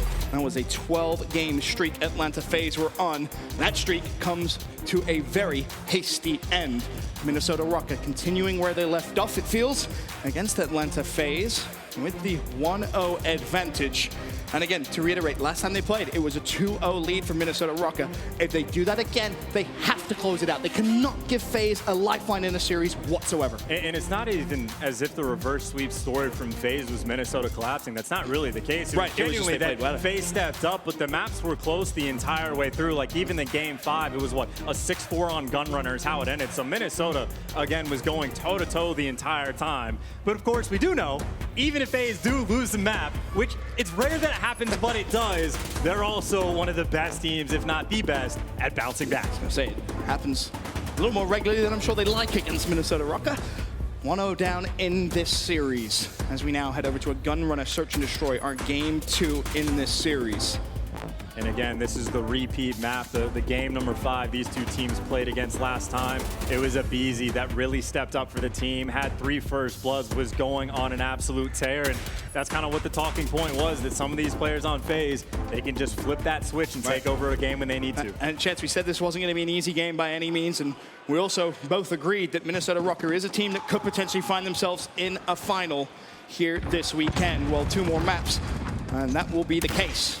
Already, though, I love what we're seeing from Atlanta FaZe, a very fast A push. Silly can see nothing. So many players have already gotten the cross. Guerillas knows it. He can feel the pressure. Silly, by the way, blooded. There is a technical trade, but Guerillas, he is pushed so far away in the back, but the timing might be perfect. Can't find the kill on Simp. Simp's very lucky he actually missed that jump, because if he makes it, Guerillas finds that kill. As Alex mid-tracks is going to have a lot of work to do here. A couple of his teammates, of course, already fallen. It's Seam and Silly. Down for the count. 4 players from Atlanta FaZe still up as Alex just showing you how confident he feels going for that retake. FaZe right now not comfortable with the bomb. Number 7 though, Simp, he has found his way through. He is behind effectively 2 different players while this bomb is getting planted. Simp, he'll be the playmaker. Guerillas is still at the back of the map as well. aBeZy has to be careful not to make too much noise, but it seems like it's a decent post plant set up by Atlanta FaZe. By no means is it perfect, and it's not perfect because Assault can be the playmaker here for Minnesota Røkkr. Only finds 1. aBeZy with the trade, but Guerillas again missing a prime opportunity to shut down 1 player, and unfortunately for aBeZy, he challenges and Guerillas finds the kill. 1v1, 20 seconds left. Guerillas is going to have to fly. Cillium, an amazing S&D player in his own right, but he is given upside on bomb. He's going to have to check this. 15 seconds. Surely finds a kill, he does. Seems throughout Cillium's career, we've talked about him in Search and Destroy. Those clutch moments. Provides again. Now I was going to say, he's going to have to check this very quick and might have to put himself in a bad spot. But on the flip side, what Guerillas has to do is hunt that man down and guess and hope you pick the right direction. But a great round from FaZe, and it really just came through. They got full control of the A site. Minnesota was pushed so far back. And I think it happens a lot in this game. It's if you get the bomb planted on offense, Modern Warfare, right now teams have about 2 out of 3, 67% chance of making sure they get that round win. On board with aBeZy. You can already see his play at the start of this round. Meanwhile, Silly will find a first blood for the Minnesota Røkkr. Instantly, that's traded out by aBeZy, who, as you mentioned, last time in that game 5, he was the player from Atlanta FaZe that just turned up the heat a little bit, and it's a 3-1 start for him already here in game 2. Bomb though, gonna get planted again. As soon as you get that bomb down, instantly you have a massive advantage. You got players right now for FaZe thinking about the flank, but Minnesota have it covered. Time is a-ticking. 35 seconds on the clock. Down full Cillium. Seam looking, making sure no one's on bomb. Will find 1 up top though. That's Simp that drops. Now you find yourself a 3v2 as aBeZy shuts down Silly. Priest finds Assault. Now it's 2v2. 20 seconds on the clock. Again, Asim checking bomb. Everything right, but he just needs to stay alive here. Doesn't even necessarily have to challenge this fight. He knows the pinch is coming through. Such a good read from Asim. He will fall, but the trade is there. Minnesota Røkkr, the post-plant positioning. Very, very good. Just too good, and I will say FaZe was making plays to make that interesting, but we've seen this time and time again from Minnesota. As soon as they get the bomb down, Asim, he'll push past. Sometimes he'll sit in the little crate crack, sometimes he'll go a little bit farther, but he'll randomly just come back, check it. He's the man responsible from bomb, and his teammates, they just have to watch the mid-cut, they just have to watch the flank. Asim will do the rest. And it's not an easy job, to be completely honest. You're worried about so many different angles. It's all about the timing. It really is. And I mean, you saw there Asim with a fantastic read, a little help from his teammate, and of course for the final trade, but it's tied up 1 round apiece. As we have a quick peek at what Assault sees, it's going to be Silly on the flank that draws the first blood. aBeZy down. Question is, you got to find aBeZy, make sure he doesn't get the first blood. Silly makes the read and takes him out, selling him with a technical trade.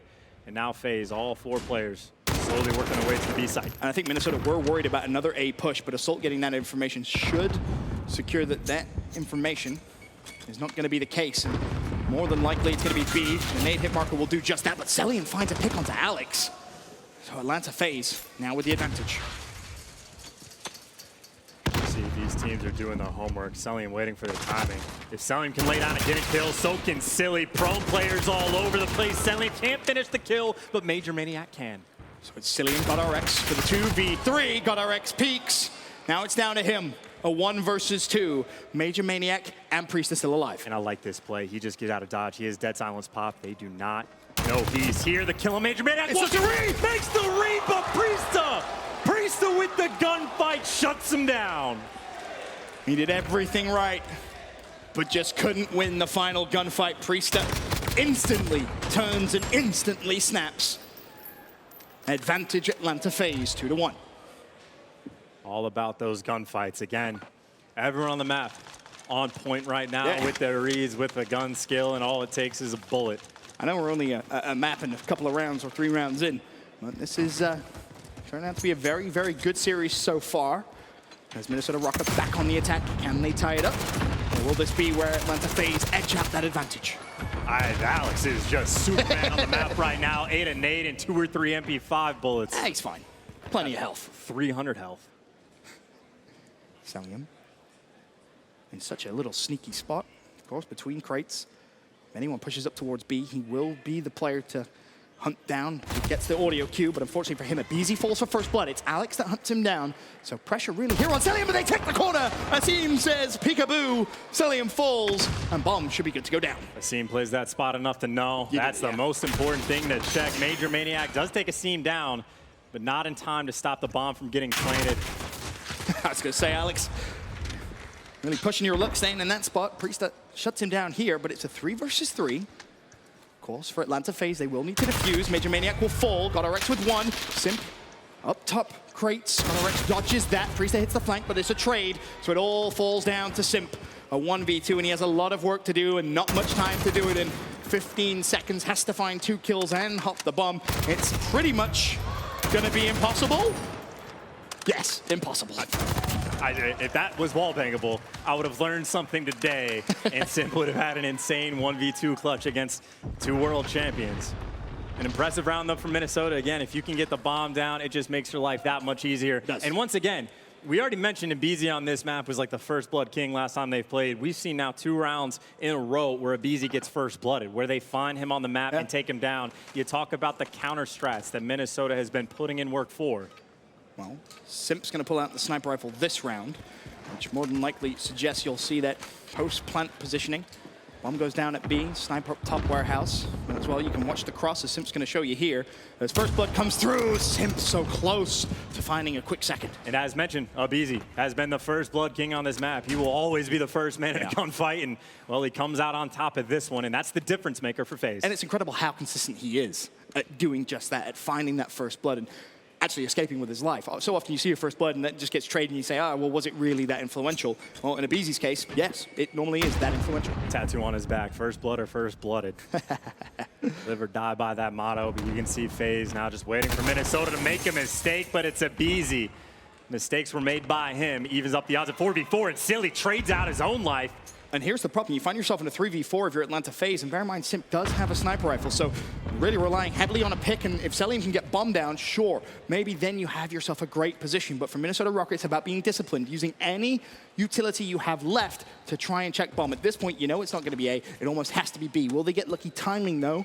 Or can Celium try and win this round just by getting the bomb down? Well, the bomb is planted, the trade isn't going to come through immediately, or is it? Celium, I don't know how you just avoided that. But a skip and a jump, and he shuts down a seam. Guerillas with the trade. 2v2, the nade is only good for a hit marker. Bear in mind, that is Simp. So he has to find this kill quickly with just 25 seconds on the clock. He pushes forward. He does shut him down. It's a 2v1, and Simp's completely moved Spart. This is not where you would expect him to be with a sniper rifle. The problem is he doesn't have full bomb check. Now he's been spotted with 15 seconds. All Guerillas needs is his teammate to push forward. It's silly. Just distract him long enough. That's all you have to do. Winning the gunfight helps. Minnesota Røkkr take the lead, 3-2. Seam needs to make sure he fist bumps all his teammates after that one. He got to finish your gunfights, but the clutch is there. After the fact, Silly coming up big once again. What a massive round from him, by the way. Huge round from him. Trades out of Beezy on the first blood, gets the next kill as well, stays alive long enough to go hunt down Major Maniac. Player needed to step up map 1, it was Silly. Map number 2, still in world champion form. 7-4, Guerillas 7-3, and the problem Simp had last round, of course, is when you have the sniper rifle, it's so obvious that you're going to be top warehouse post-plant, and that's exactly what Minnesota thought. Unfortunately for him, didn't have a good enough shot on the bomb, planted for the wrong side, so he had to try and make the miracle play. Either way, we find ourselves round 6. Minnesota Røkkr back on the attack. Abizi and Silly, shoulder to shoulder. On the other side of this wall, that's Alex, excuse me. Whatever sub it's going to be, it's all first blood, and there you go. Abizi tries to make it as fast as possible. Alex, though, just drops him. And at this point, if you're Minnesota, you want to try and push through, but you have to make sure you don't just needlessly give away your lives. Guerillas and the scene both fall. So from a 5v3, blink of an eye, 3v3. So many players kind of behind enemy lines. Simp is able to find one kill. Priest is going to get dropped on the other side of the map. Simp with the sub, though, able to find the next. Alex all of a sudden, by himself, he's got to get to work. And the problem he has as well is bomb is down in not really the best of spots over towards B. Atlanta FaZe will know about it. He'll spot Celium, and I think he spotted Simp as well. Now he has a nade to work with here. This is not an easy spot to be in, though. He needs to at least tag up Celium, and that nade's going to have any chance. 20 seconds and a dream here for Alex, but finding the AR may be very helpful here.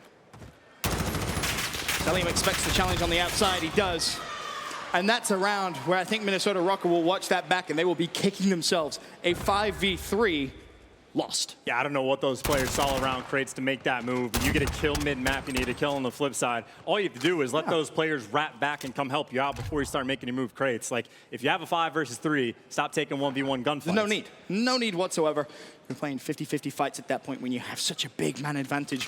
You have so much time left in the round as well. It wasn't as if you were pressed on the clock. Still over a minute to go. But again, Atlanta FaZe tie things up, 3-3. Atlanta FaZe forgetting about the bomb.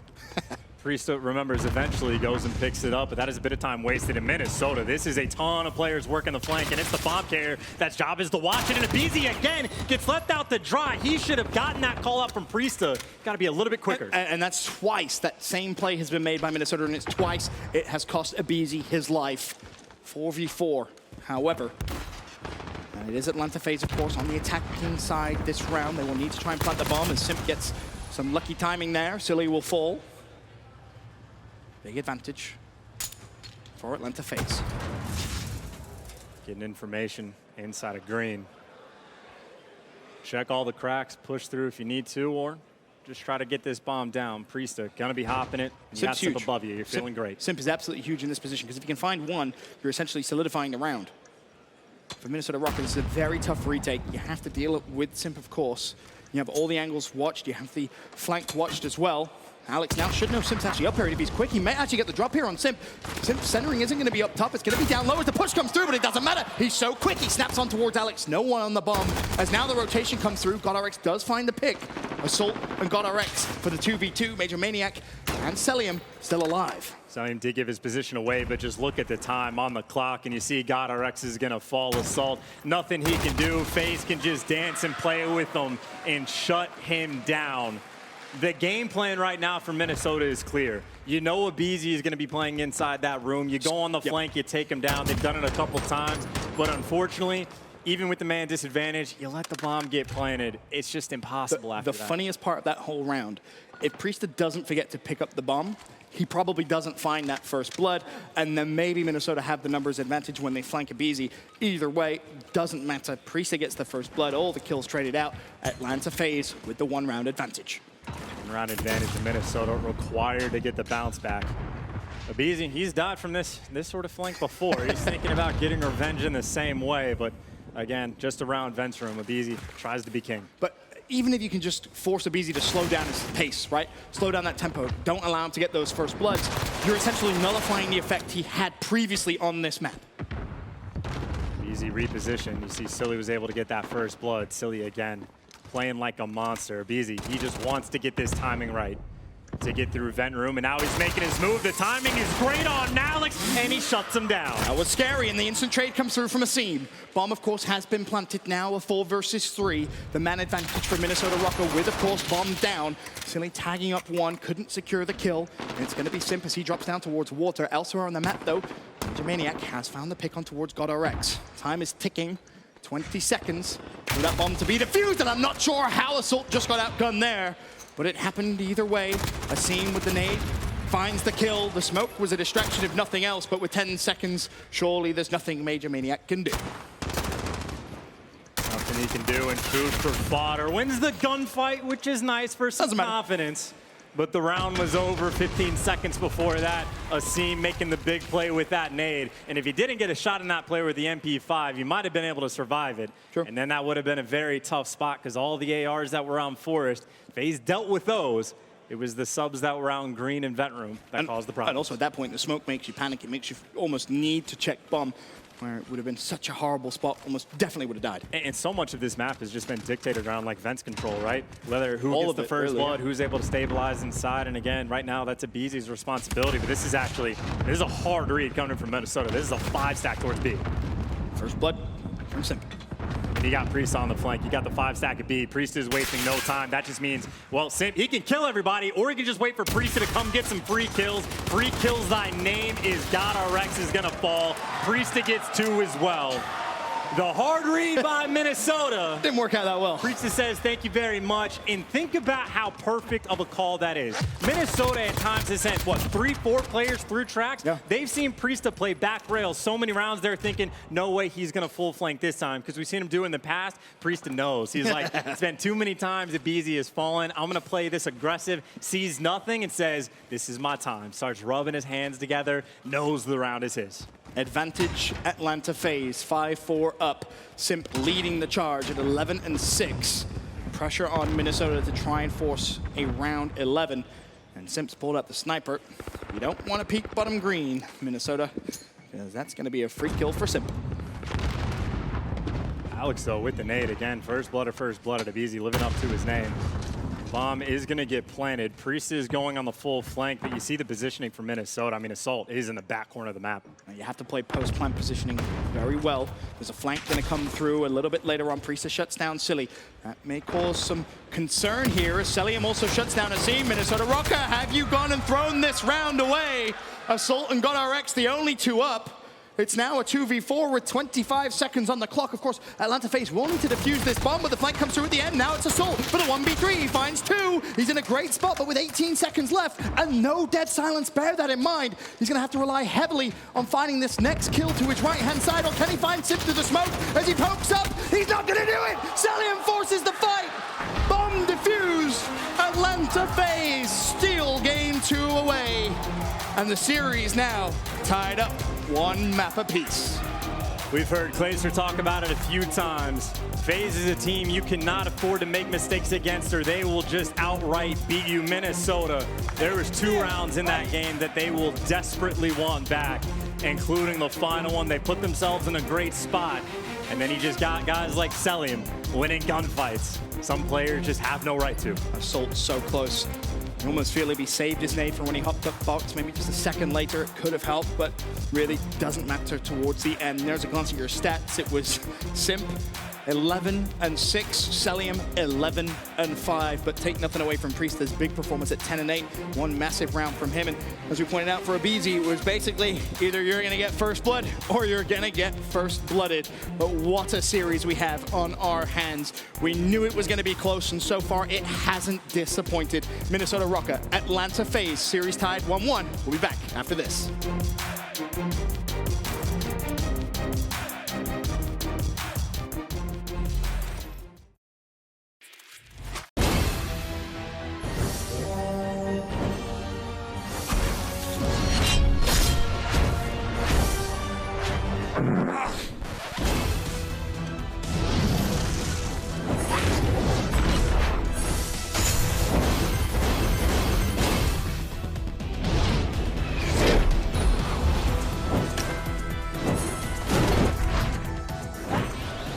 Legend of Soulguard. Download now.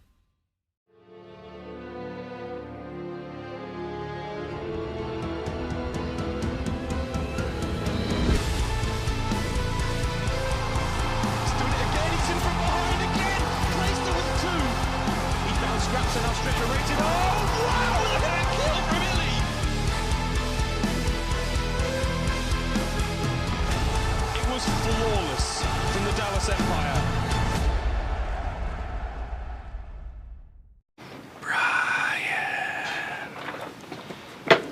Brian, you know what I'm doing right now? I know you know what I'm doing right now. You can hear it. Download free now.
Download free now.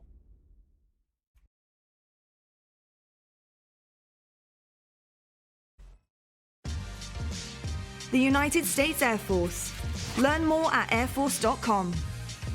PlayStation 4, the official platform partner of the Call of Duty League.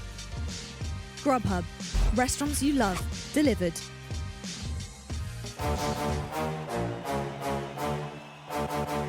Atlanta is the terrifying roster of Simp, aBeZy, Cellium, Priest, and Major Maniac. These guys are incredible to watch. It's the most fun I've had just watching a team dismantle and obliterate the competition in a long time. Atlanta have turned this game tree completely around. One of the favorite things I heard from the start of the year was Scum saying when we play against FaZe, it's like there's 6 men on the map. They're that fast, they're that in your face. These guys are the most perfectly controlled chaos. Atlanta FaZe starting to rip their way across the map. For me, Simp is the best Call of Duty player that walks on this earth right now. And he's only really been competing for about a year, and he's already kind of won it all. It's hard not to see Simp as the MVP. But for me, I want to give it to Major Maniac because the glue that holds that entire roster together. He may not have the most engagements, but without that man on the map, that team don't win. Opens this one up real fast. He finds 2. That's ridiculous work from FaZe. Any one of those 5 players at any moment in the game can turn it on and ruin your day. It's not just that they're skilled, they're better than everyone. They understand the game better than everyone too. It's almost comical. You're watching these guys and you're laughing and you're thinking, how do they do it? This could be another crazy game! You're absolutely flawless. You listen to that Momo then. That was a look at your Atlanta FaZe team profile presented by PlayStation 4. Of course, Jensia, you had nothing but good things to say about the Atlanta FaZe. I would love to find bad things to say about Atlanta FaZe. I'm not there yet. Even when you look at their coaching staff, I'm like, nope, it's great there too. You look at the assistant coach, I'm like, damn, so good there. It's just all over the place, Ben. Nothing but great things to say. High talent, high skill cap, great teamwork. They work hard. They're the whole package, Ben. I want to take a look at our U.S. Army tactical play from Game 2. And it has to be Cellium. What a performance right at the very end. You need someone to step up and find the gunfights and win the gunfights, more importantly, with just 14 seconds left. Simp, of course, has to defuse the bomb. Cellium knows the only priority here is to distract Assault or gun Assault, and he does the latter. And I think Cellium at the end knew, too. He was pre-aiming like the hop-up, and he sees the bullets coming through, and he's like, wait a minute, can he shoot him from down low? Which, no, Assault cannot do that. So Cellium is so next level. He knows where to look before the enemy does. Smart guy, nice little bunny hop as well, but series tied, 1 met apiece. Minnesota Røkkr took the hard point, and Atlanta FaZe take the search and destroy. Now we head over to a Game 3, a Domination Hackney Yard. I'm going to ignore the Hackney Yard for a second and just talk about that flank from Priest we saw in Search and Destroy. Sure. We've seen him make that flank against Minnesota so many times. So Minnesota, that entire game, just sits there and floods through tracks. The one round they don't do that. Priest immediately makes the read, goes on the full flank once again, and that's just deflating on the other side. Like, you prepare for that play for so long. The only round you allow it to happen is the round that Priest picks. It's just stuff like that. And it's worth mentioning, after round number 1, Priest didn't try and do it again until it worked the round he actually did it later in the game. So some good discipline from him, understanding on exactly how Minnesota were playing that map. But again, series tied, 1-1. Now, Game 3 done. When you want to beat the best, or you want to be the best, you got to beat the best. This is Minnesota's opportunity to try to stake their claim off the rip, though. Cellium, the former MVP, wasting no time for the first blood, and then it seems like, hey, I'll take the double kill. Thank you very much. Oh. Both teams going to cap up their home flag. Now the test over towards B can continue. BZ will be there. Some assistance is going to be needed, though, as Alex finds himself a double. Priest can feel the pressure on the flank coming through, and he knows Alex is going to be up there. Unfortunately for him, though, not going to find the kill just yet. Now just doing a fantastic job of staying alive. Priest knows he can't hop the flag, so he just wants to find a couple kills. So he's actually flying through, and he's got Cellium on the help, and now he realizes Cellium got enough kills that you got clearance. They have now flipped the spawns, take control of A, and they did enough damage over by C that Minnesota's forced to go to back, but Simp wants it. So many teams don't fight for C. Simp is about that life, is gonna get the kill. They're trying to run it up, Ben. Oh, this is a beautiful start. Yes, they concede B, but you expect that pinch to come through and collapse in on Minnesota's one remaining flag. BZ there with teammates. B should be neutral. They'll have to trade C for that, but they're more than happy to do so. In actual fact, Simp wants to challenge C again. Simp is not giving Minnesota Røkkr anything at all for free. I mean, again, Simp's about that life, but of course now you can see the spawns have now reflipped back to Minnesota, who were able to stabilize a little bit. They got a couple bodies inside the B flag area. They got enough pressure over towards A. This is the setup Minnesota wants to have. It's Atlanta FaZe with just a 2-point lead, 17-15. Want to send it now to an Astro Gaming listening with Atlanta FaZe. Middle, dead. Nice, down. Close, somebody dead. P1 dead. Their door. Stack dead. One more, stack that shit. They're dorming, hit him. Epic. We're back right A. I'm spawning green. I'm hitting left. Third door, one top A on me. Top A, dead. One more, top A, Alex. That's fine. Yeah, you should push out A and help. Push out A, guys. I'm holding B. Spawn green. I'm breaking that. It was silly. It was Alex A, guys. Green dead. He's back A. One's on me, B. I got A, daughter. Nice. We're looking for Alex bottom. Oh my god. I have your yellow cross right now. They can go green. Bottom, he got him. Justin to B. Flash green. There's only one in so far. They're gonna go B. Top green, absolute. Hold right, MC. Oh, our door silly. Justin dead. One's AC. AC in top green. Top green, weak. About that, one more, just dead. Middle, nice, three, top green. Dead. Nice, five. Fucking shit. Hard block. Remember, we're on bad side. Chance, an incredibly close game, and you have to look at Assault's start 0-7. Despite that, they had a tied game pretty much the entirety of the first 3 minutes. It would be nice, though, for Assault if he could start heating up just a little bit, because FaZe, again, this is the most stabilized they've ever been, but Priest is going to fall from up top. Top L control has been gifted over towards Minnesota, and even then, FaZe wrapping back, just trying to make sure they stay on the right side of the map. So far, so good. The one thing FaZe has been so good at, though, is just applying pressure all over the map. You were just kind of joking about it, but so many flips of the spawn in just the first couple of minutes alone. Every time Simp had license to push, he went for it, and now Minnesota Røkkr may do just that. It's going to be down to Alex to make the quick read that a couple of players are in front of him, and if he can find those kills, then put pressure over towards A, because FaZe off spawn, it's Major Maniac. He's managed to neutralize C, and he's actually staying to go for the cap as well. And FaZe is one of the only teams to actually do this, to go for the C flag and try to be annoying like that, and that just chips away at the lead that, well, Minnesota doesn't even have. And Alex had to be so much quicker in that situation. As soon as he recognized that there was pressure at C, he had to try and get some pressure over towards A. Finally, it comes from Asim. There's a fight going on over towards C, which is actually won by Minnesota Røkkr. That was silly that shut down a BZ. B is still held by Minnesota, a trip cap momentarily. That's going to reduce the lead Atlanta FaZe had, and, well, depending on how long they can hold it, chance could give Minnesota the advantage going into the second half. Alex up top, he's the man trying to hold this B flag. He doesn't have a ton of teammate support. Asim is the last man there with the M4. Doesn't last very long. GodRx falls in short order, and again, FaZe have surged through to get to this B flag. And look at the difference. This time when Minnesota spawn on the top side, they don't push forward towards C. Instead, they want to just collapse in over towards B. Yes, they have a 1-point lead. Silly soars in like an eagle. He shuts down Priest. Alex is there to support. Silly wants some of the action as well. And the 25 seconds that remain, we'll see Minnesota Røkkr take the advantage going into the second half. An incredibly close half at that. If the Røkkr can get either the C or B flag, because they have another man, GodRx, potentially fighting over at C, while Alex is responsible for getting kills. Only 2 more ticks left to go through. And it's looking like, again, the game is going to be about as close as you could ask for. Like every single map so far they've played has been. And it was interesting. At the start of the year, after the first couple of events we saw Atlanta FaZe play, everyone kind of looked at Domination and said, that's going to be the weakness, right? And maybe people jumped the gun a little bit. Yes, they lost one, I think it was against New York. And everyone looked at it and said, yeah, that's going to be their weakness. That's going to be their weakness. But they're showing you here that, yes, you can push C. Simp is doing it time and time again. So many teams just avoid it. They just don't want any of it. Where Simp says, no, I'm just going to keep putting pressure. I'm going to force you to win that gunfight. I'm not giving you a thing for free. And in fairness, Røkkr has actually done a great job of doing roughly the exact same thing as well. Like, one of my favorite kills so far this map was actually a nade that GodRx got on Celium when he was trying to overextend over by a smokestack. They're just making the reads. Like, GodRx is putting pressure on the B flag, chucking nades where he knows FaZe wants to be, and just doing insane stuff throughout the map. Now, though, Minnesota will start on the unpreferred side. And the lead, which they were able to have, it was only small, around about 7 points at the half. That will diminish very, very quickly.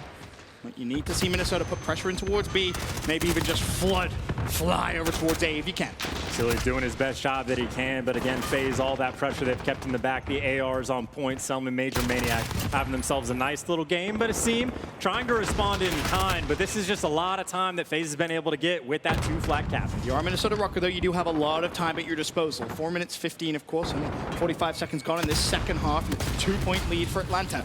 Assault's going to have to try and win at least one gunfight here over towards B. Little does he know, Simp's top window. He finds the first as he slides across. He gets the information he needs. Almost managed to get it neutral. Picks up the sub instead. He should find... Whoa! Okay. All right, never mind. He's an M4 player. Of course, the guy that killed him likes to rock the MP5 all the time. Now Alex is doing everything again with the pistol just to stay alive. You don't expect him to last very long. In FaZe of wiped out once again. Asim is trying to find his way through. He gets cut down immediately. And that's a perfect hold from Atlanta FaZe. The pressure was coming in at B, and they managed to hold out. And keep your eyes on the top side of that mini-map. There's one player there. It's going to be Priester. If he wants to push through and maybe put pressure on towards C, you have to be careful, though, because you do not want to give license for Minnesota to push the map, fly through, and decap A. GodRx with 2 big kills. Now the mid-map is clearance for Minnesota to try to push through, but not for very long because BZ has the gunny with the MP5 at long range. And look at the difference between the first half and the second half here for Atlanta FaZe. They spawn on the unfavorable side in the first half. They make the map unbelievably messy. The second half, the first 2 minutes, has been incredible structure from them. The largest lead I think we've seen in this game so far, about 16 points for the side of FaZe in Minnesota. It's starting to be enough time. Ticks off the clock. The pressure's going to be on. Assault, though, turns on Celium. A nice Nice opening kill, and now 3 players from Minnesota have gotten through to A. The problem is, instantly the rotation to C comes through as well. It's going to be Simp. Of course it's going to be Simp. He'll neutral C. Doesn't want to stay in cap it, or does he? Well, he's going to backtrack, but have they left B too open? Silly tried to make the play unsuccessfully. At least step 1 has been done for Minnesota Røkkr, which is flip the map. Now, though, you're down 22 points with 2.5 minutes to go. You've got to speed up the pace just a little bit here, Chance. They're still to the point where a 2-flag cap will be good enough, but they also are just so pushed back on their side of the map. They can't get any pressure towards this B flag in FaZe. Hyper aggressive. When you see those white skulls dying so close to the A flag, that means Minnesota having so many problems to get towards B, but this is it. Asim is going to be here with his teammate. Flying through for the M4, but it gets shut down. You have to win the gunfights. It's all good and well getting a little bit of site control, but if you're not going to win the following fights, it really doesn't matter whatsoever. 2 minutes to go, 136-107, and Priest is being a menace on the map. As he makes his way over towards A, that will be a neutral, or at least they'll get close. In fact, no, he's going to get the whole thing. It forces Minnesota on the bad side. They'll spawn at C. But honestly, Chance, I know there's a lot of time left, but I kind of feel like this map's over. The triple cap is going to be necessary from the side of Minnesota, but I don't even know how to begin to describe how you pull it off, because triple caps can be held on this map for maybe 10, 15 seconds at best, and they're going to need it for a lot longer than that. They got a lot of a swarm over towards B, but you can see FaZe, any of these players, anytime they spawn near that C flag, they have the option if they want to go overextend, neutralize the C flag. They could just defend B the entire time if they want, leave bodies wherever you want, pick up a kill here, pick up a kill there. FaZe will be good to go. And honestly, you should use the rewind feature here on YouTube. Watch exactly how Atlanta FaZe played the first 2 minutes of this second side. When you spawn on the favorable side, that is exactly how you want to play it. The discipline from them was incredible, not allowing anyone to overextend, making sure they were set up perfectly at B. They gave Minnesota Røkkr absolutely nothing. And look at the effect it's had on this map. The lead now is massive. It's out of control. Map 3 is done and dusted. Atlanta FaZe will take the lead. And the only thing I can think about now is just those 2 rounds that Minnesota had in Search and Destroy, where they just put themselves in such a good spot. And it's just, again, replaying in my mind when Clayster is saying, when you play against FaZe, you know, it's Call of Duty, mistakes. You make small mistakes, but if you make 10, you're going to have to cut those in half against a team like FaZe just to have a chance. And you have to look at that 5v3 round, right? When they're on attack, 2 players just give away their life. Instantly, it becomes a 3 versus 3. And again, guys, this game has been over for quite some time. To be frank, Atlanta FaZe will go 2-1 up in the series. Minnesota Røkkr really being pushed now, backs against the wall. And really, just full credit to FaZe across the board. They outslayed their opponent by a little bit, but not a massive margin. Maybe 8, 9 kills in total, but they translated that small slaying advantage into a 50-point win. And what's crazy is, think about how close the first half was. If you told me that that was going to end a 50-point advantage either way, I'd be like, no, absolutely not. But Atlanta FaZe, again, flawless and perfect at the first couple of minutes in that second half. Minnesota Røkkr backs now against the wall.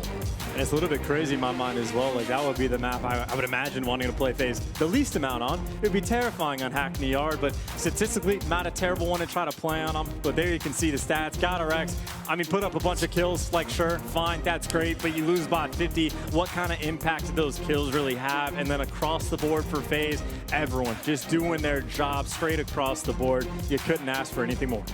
Oh, BZ on the other side, 26-20. A great performance from him. And of course, yesterday, he happened to think very highly of himself and his teammates. I think he went as far as to say he was unbeatable, Chance. And they are unbeatable so far.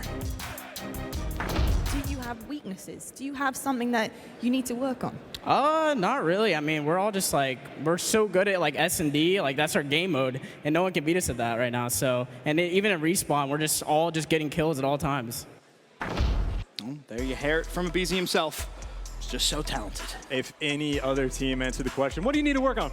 Nothing really. Right. I would be like, you are ridiculous. We're a horrible mentality. But BZ's like, you're kind of right. Like, you're great. And he makes a great point. Like, already we're the point of this series where Minnesota is going to have to force the game 5 just to win. But against a team that is just so good, 8-1 in Search and Destroy, which admittedly, their one map loss is Piccadilly against Minnesota.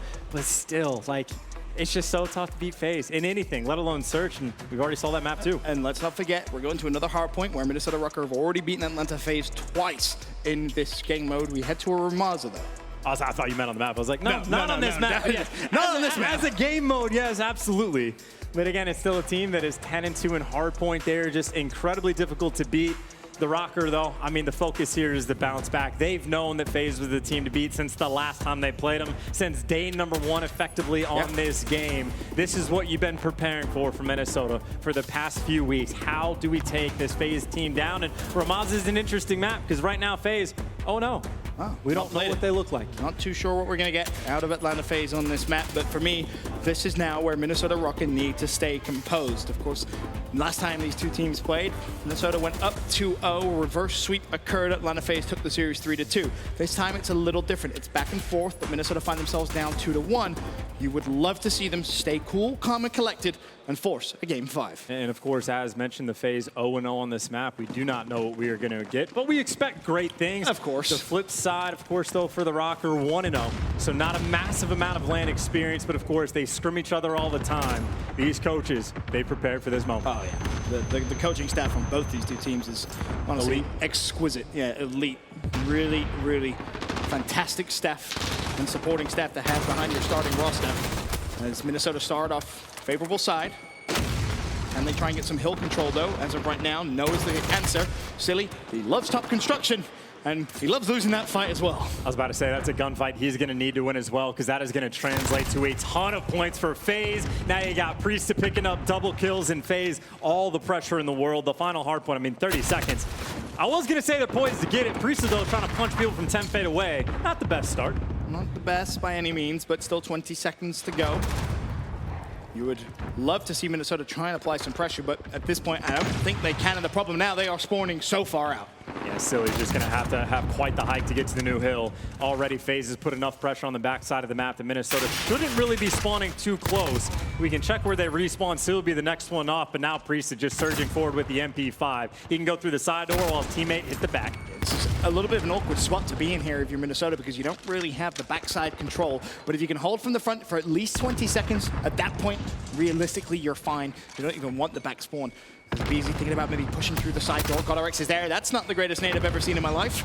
And unfortunately, his teammate's not going to be able to push through just yet. Finally, I think Minnesota are going to have the back spawns, but is it a little too late now, Jets? I was about to say eventually perfectly pinched, but then Minnesota end up getting the back spawns because Simp comes forward, but now BZ again just flies through. Sometimes the pinches don't work. Just get in as quick as possible and shred with the MP5. But you see Minnesota, at least for the moment, doing their best job to stabilize the BZ. The next man at the chopping block, he's going to fall, and Minnesota should be able to retake the lead. Shot the hell out of that trophy system. Didn't hit much else when he pushed the hill. Minnesota Røkkr will claim the final 10 seconds of scrap time. That's going to give them a very small lead. But as you can see on that minimap, the rotation fight already on, and it's Simp at the back of the map, ready and waiting for any of Minnesota Røkkr to push through. Abeezy's there, of course, to support.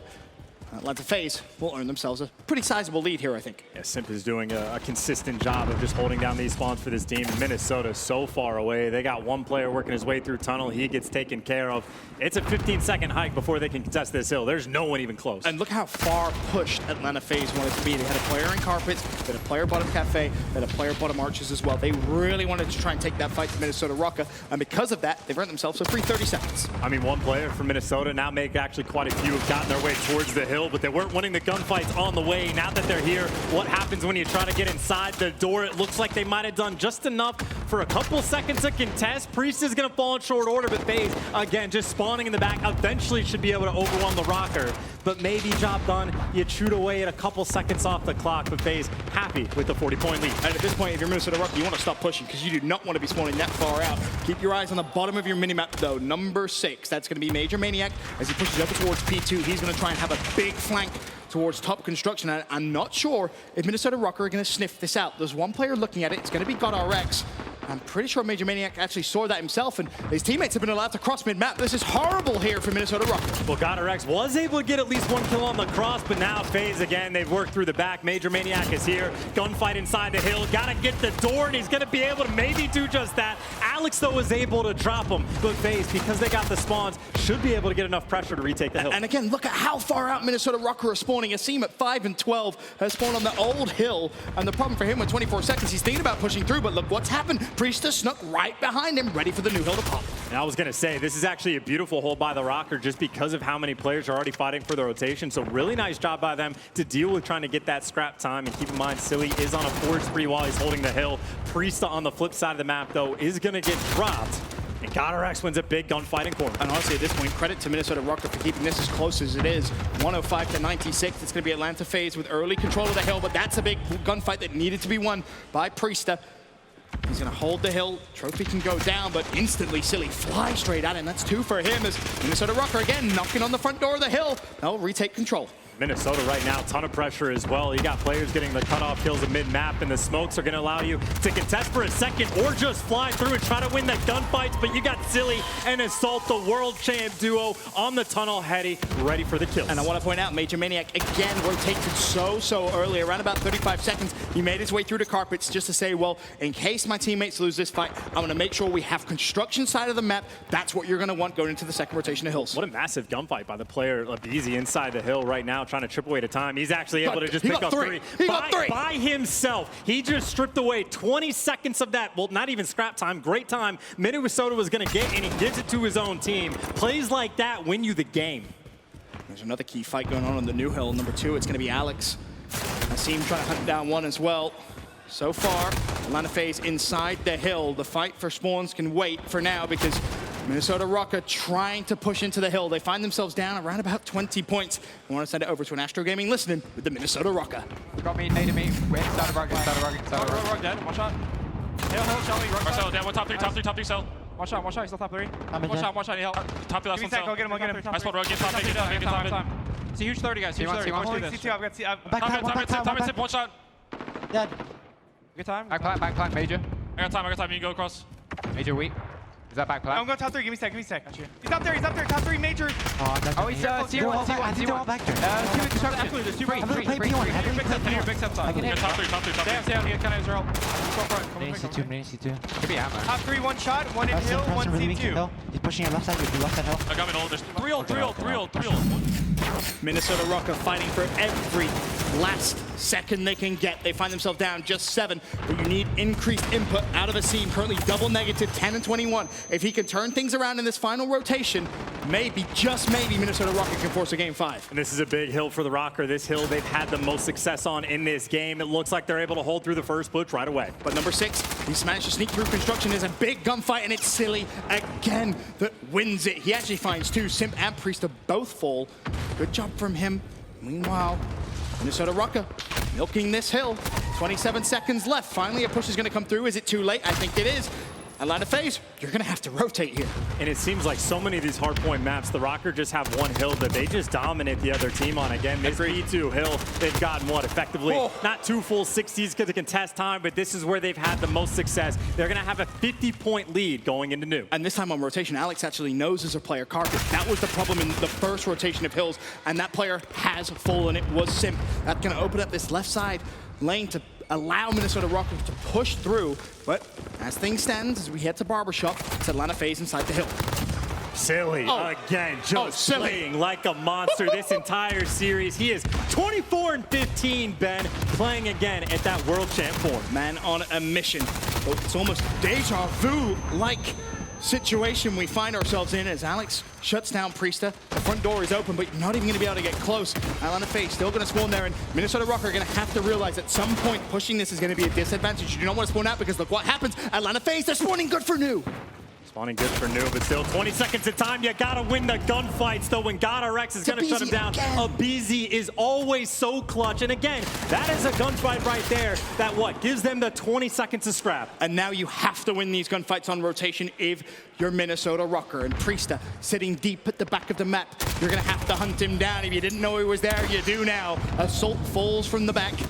And Atlanta FaZe should be good for spawn control. Yes, they'll lose the early time, but this now a question, how quickly can they set up the pinch? And the pinch is going to come in the form of Simp. They have no idea he's here. Simp could be the playmaker, or do they? Apparently so. Silly gets the drop, and Priesta all at the back of the map by himself. He will drop. This is perfect for Minnesota Røkkr, but they need to keep the pressure on. aBeZy though trying to be the front man, but he's gonna fall. The Røkkr on construction, able to hold on in FaZe right now. They are flying through the middle of the map, just trying to find a way to at least contest. Minnesota could win it here if they can force Atlanta FaZe out of the hill quick enough. I think that tick would go, but it doesn't matter. Atlanta FaZe inside the hill. Minnesota Røkkr, they're probably going to contest one final time. Look at the other side of the map, though. The rotation is basically a 3v3, but it's a split 3v3. aBeZy should find one. He does. That's a seam that folds. Meanwhile, Cellium ready for the further push to come. We have a tied game, basically, as we rotate to what could very well be the final hill of the game. And this is another hill the Røkkr were on point on last time around. Cellium right now. Look at the map. He is completely by himself. Alex is getting cutoff kills over by Gun. Cellium at some point just has to make the move himself. This is the 1v1. He could be the hero here for Atlanta FaZe. He shuts him down. He has no spawn control and realistically no support from his teammates. But Cellium gonna try and do it all. There's two. Dips and darts away. Goes for the repeat. There's number 3. Cellium number 4. What an incredible play from him.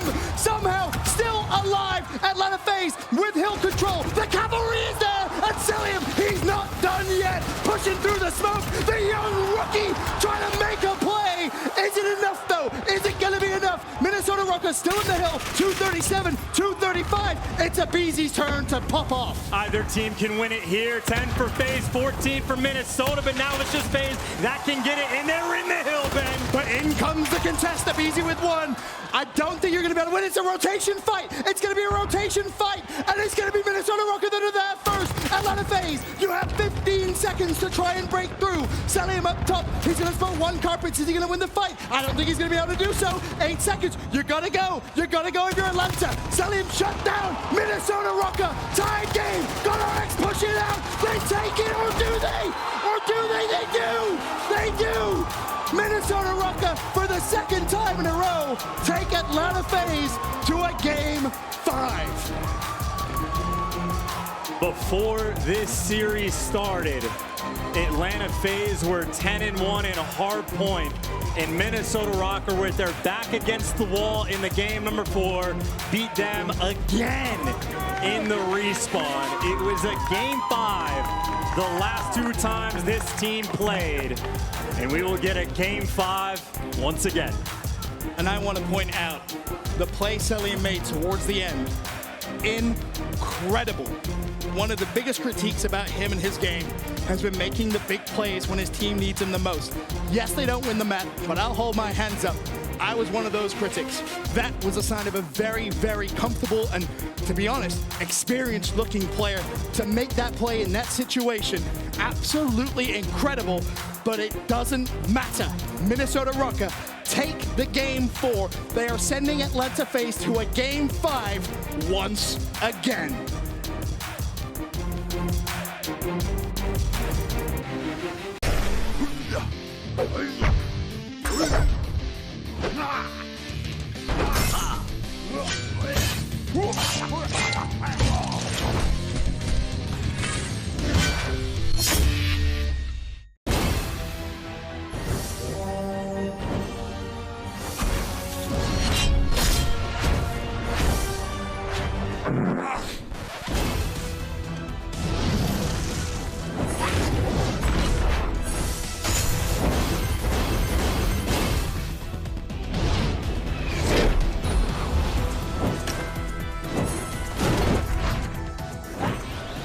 Legend of Soulguard. Download now.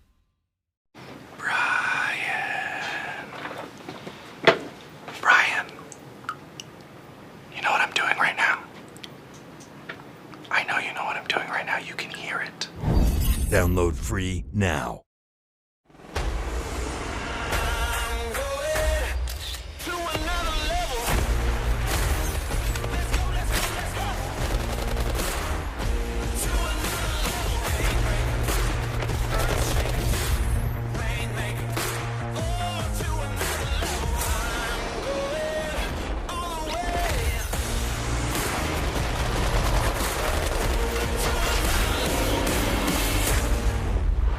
Download free now.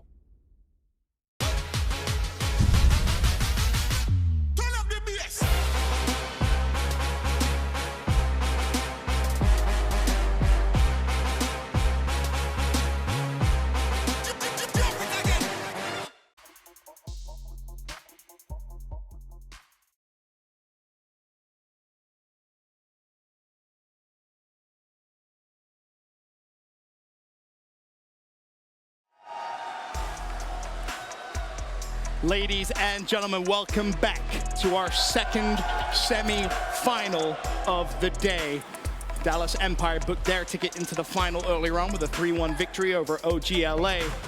Minnesota Røkkr, Atlanta FaZe, second time in a row. We're going the distance, Chance. We're going game 5. In the brief storyline right now for these two teams, FaZe, clear-cut best team in the game. I don't know if anyone's going to argue that other than right now the Minnesota Røkkr. A couple teams will say their piece, but FaZe right now, undefeated. Right now, this is their second game 5. They're 1-0 in this game mode, but the storyline for the Minnesota Røkkr, at the start of the year, right, everyone was kind of overlooking and being like, yeah, it seems like okay, but like whatever. And then they come out of the gates and look like a top 4. At this point, the last thing this team has to prove is that they can win at shit. Yep. That is the last thing on their list. And again, if you want to be the best, you got to beat the best. And right now, FaZe is exactly that. It is deja vu of a game 5, and it is a Piccadilly search and destroy that we're going to. That is the only map loss FaZe have, and it was at the hands of the Røkkr. But the way Minnesota have found themselves into this game 5, completely different. Last time they went 2-0 up before Atlanta FaZe won 3 straight. This time, Minnesota are going to get a ton of momentum out of that game 4. Winning a game as close as that is going to do wonders for your confidence. Speaking of which, when you look back at game 2, there was a few rounds that we specifically called out where it looked like Minnesota lost that confidence. That cannot happen. That cannot happen in a game 5. And I'll tell you, this is one of those moments before this map 5, where whatever your coach is on your team, this is when you have to have your best motivational speech. Oh, yes, you have to have everything on point to get your team in the right mindset. Like, if the Røkkr isn't a team that plays well in a hype, if you don't have to give them that kind of speech, you need to be keeping them calm and collected and be like, guys, we had them in that gun runner. Here was the few small mistakes we made. When we get these advantages on Piccadilly, we need to play it the same way we played it last time. Everybody take a breath. And then if you're Crowder, be like, hey, yo, look at the guy to your left. Look at the guy to your right. We're fine. We've been here before. Just do your thing. We live for this. And importantly, if you're Brian Saint, coach of Minnesota Røkkr, I think you have to emphasize, we have beaten this team already on this map. Do not undersell your ability at going into this game 5. And in my mind, you got to talk about the sniper battle. Yes, not because it's not one of the most exciting things in Call of Duty, but Guerrillas was piecing them up last time they played, but then Simp, it was on this map. He set the record for most sniper kills in a single game, and he got 10 of them just with the boomstick, Ben. It is 2 juggernaut-style sniper players that are going to be going at it. Say Guerrillas, no stranger to a sniper rifle himself. I think he was 2 rounds in a game of search earlier on, the one with Cassidy. He had 5 sniper shots and I think it was 7 overall kills. But heading into this, a Piccadilly search and destroy again. To reiterate the story, Atlanta FaZe have only lost this once, and it was to Minnesota Røkkr. And of course, for both of these teams, make sure your smoke grenades are on point. Oh, yes. That is going to be a very, very important detail in this game, because if they're not, the sniper rifle players will find a pick, and that's a perfect example of 1 smoke grenade popping and blocking a line of sight. Either way, round number 1 here, it's going to be Minnesota Røkkr on the attack. Abizi, though, already in a great spot, but he's going to get red. Silly watching the crosses. How is he still alive? Can't get the trade. Abizi alive for the moment. Tell you what, he's going to take all the time he needs to fully regen. And Priesta is going to find the first blood. Assault will fall. Advantage Atlanta. That might just be one of those moments, and you might have Simp one of those kills, and he's going to connect with it. Man advantage 2 in favor of FaZe. Meanwhile, it's a scene looking to try and trade out at least 1. Problem is, they should know that that's going to be Bomb. Alex is in a whole world of pain. Bomb goes down, and there's a big pick from Guerrillas. That's Priesta. That makes it a 3 versus 3, and they're going to have to deal with Guerrillas as well. As long as he can stay alive, be a nuisance, this is perfect. And he knows it. He knows it. He's just waiting for these players to cross and try to hunt him down. He's going to be able to hear him as well. Free kill on Abizi, but now he needs to support his team because Major Maniac played aggressive on the side. He has to get there quickly because Selim and Major Maniac are collapsing in. Asim wins 1. It falls to Major Maniac. He's not going to get it. And Minnesota Røkkr, despite the 3v5 in round 1, take the round anyway. And Asim is getting hype. You see him closest man to the camera. I'll just say it. He didn't do too well on that hardpoint, man. He went 19 and 31 for the win. You fist bump your teammates and you say, hey, I'll pick it up in the search and destroy. What does he do that round? Picks up 3 massive kills. You just open that up with a 3v5. Fantastic way to start for Minnesota Røkkr, and credit again to Guerrillas, the experience he showed. He found the snipe and then stayed alive. Can he find anyone on the cross? The answer, no. Smokes out. Simple. I'm not sure how that missed. Well, Minnesota Røkkr can breathe a sigh of relief. Still 5v5. That player felt the heat of the bullet as it passed by his back. But still 5 versus 5, and that bomb is not on site. It is in the hands of someone a little bit farther back, so control towards Zay, but not a ton of it. Silly, waiting for the pick. And if you keep your eye on the minimap, the way Minnesota Røkkr defensively are set up at B is almost perfect. And if GodRx can find a snipe, which he can at A, this could be bad news for Atlanta FaZe, or maybe not. Simp with the counter snipe makes it a 4v4. And Priest is going over towards Pillars, but him and Major Maniac, these are not easy gunfights to win. Asim just needs to stay alive, has the trophy system for the help. But Asim, it's only him and Alex together. Oh, and that's a big fight to take. Asim actually helps peek. And that's going to leave Simp and Celium for the 2v4. We've seen this dynamic duo clutch situations just like this in the past.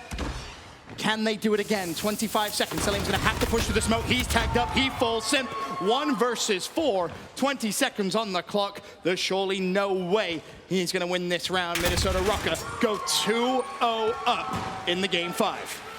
And Asim, it is only 2 rounds in. But right now, having an incredible game. I think he is 6-0 at the moment. We are looking at him find kills that it seems like he has no right to find. Not that final one on Simp. That one was free. But before that, in a tough spot, back against the Pillars, and he's 7-0 in 2 rounds. It is Asim and GodRx versus the Atlanta FaZe. This is basically, yeah, a 2v5 as things stand. A great start, and that is just unlucky.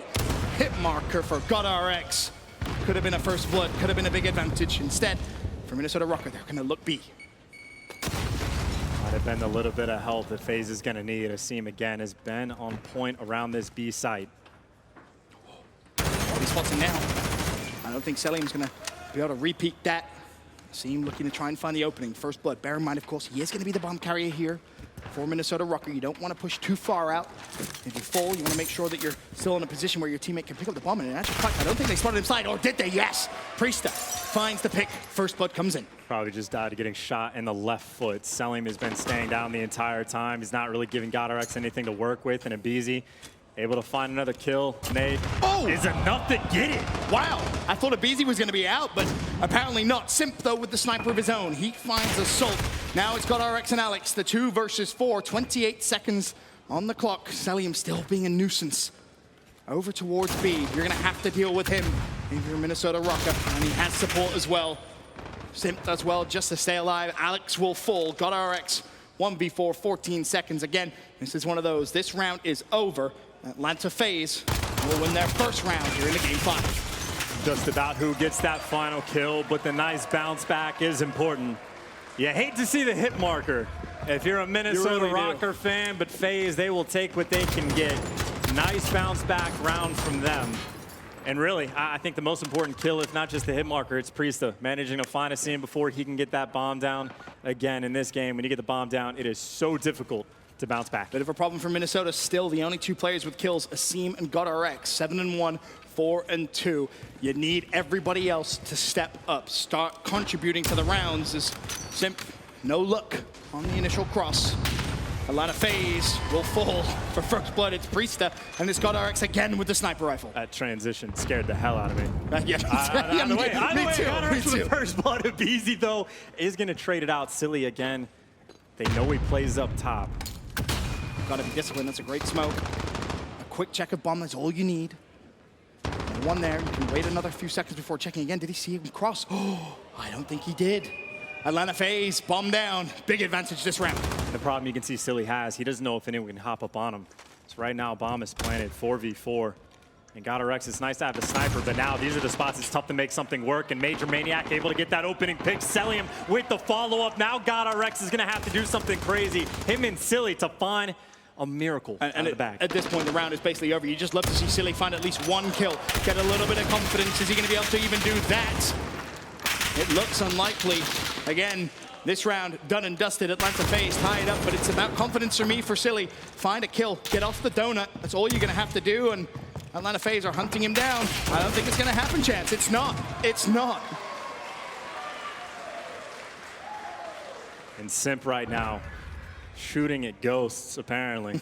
Sometimes it looks like they're just going straight through players, but 2 rounds for Røkkr. Atlanta FaZe say thank you very much, get 2 rounds of their own. And again, you know the strats are on point. aBeZy has one spot he can plant from, gets it down perfect. 4 rounds in, Chance. Alex, Assault, Silly, all 0-3. We talked about momentum. We talked about composure. They got to pull out snipers, all 4 of them. Have 4 snipers on the map. Try to find the pick. Don't actually do that, kids. It's a bad idea. Depends. And right now, FaZe actually through the smoke have aggressive positioning. Might be able to make something happen, but you can see actually just going to back it down, not going to do anything crazy. And you see aBeZy instantly backed away. He was afraid of maybe nade that caught his teammate out a few rounds ago, catching him out. Not going to be the case. Minnesota Røkkr, they've shown their intent once again, pushing over towards B. But you're still looking at the 3 teammates, Alex, Assault, and Silly, to try and find anything in this game 5. Just to give them a little bit of confidence moving forward. And it might be a fairly similar strat. Just wait for you to get the trophy or the first blood.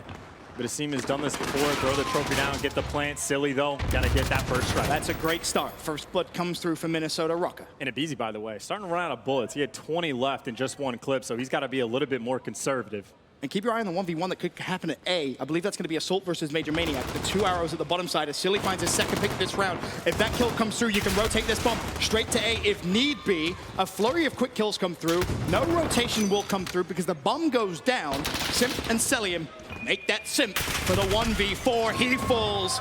Minnesota Røkkr retake control of this game 5. 3-2. And a very clean round coming out from Minnesota. Again, you see the idea. Nice and patient. Wait for your dead silence to pop up. Wait for the trophies to pop up. Make the move. And Alex just doing the dance. You can dance around if it's not a sniper rifle. You can get aBeZy to waste bullets on the M4R you want. Both teams have done a pretty respectable job of dodging the sniper. GodRx, maybe it's been, what, maybe 2 rounds since he's found a pick. And Simp, 3-3, but not overly impactful. It's also the threat, though, and having that in the back of your mind when you're going up against a player who's so good with the sniper rifle. You have to respect it. As GodRx shows you why. You peek for a split second and you fall. Assault shuts down aBeZy as well. Alex still looking for his first kill of the game, but it's currently a 4 versus 3. Advantage Minnesota, Atlanta FaZe on the attack.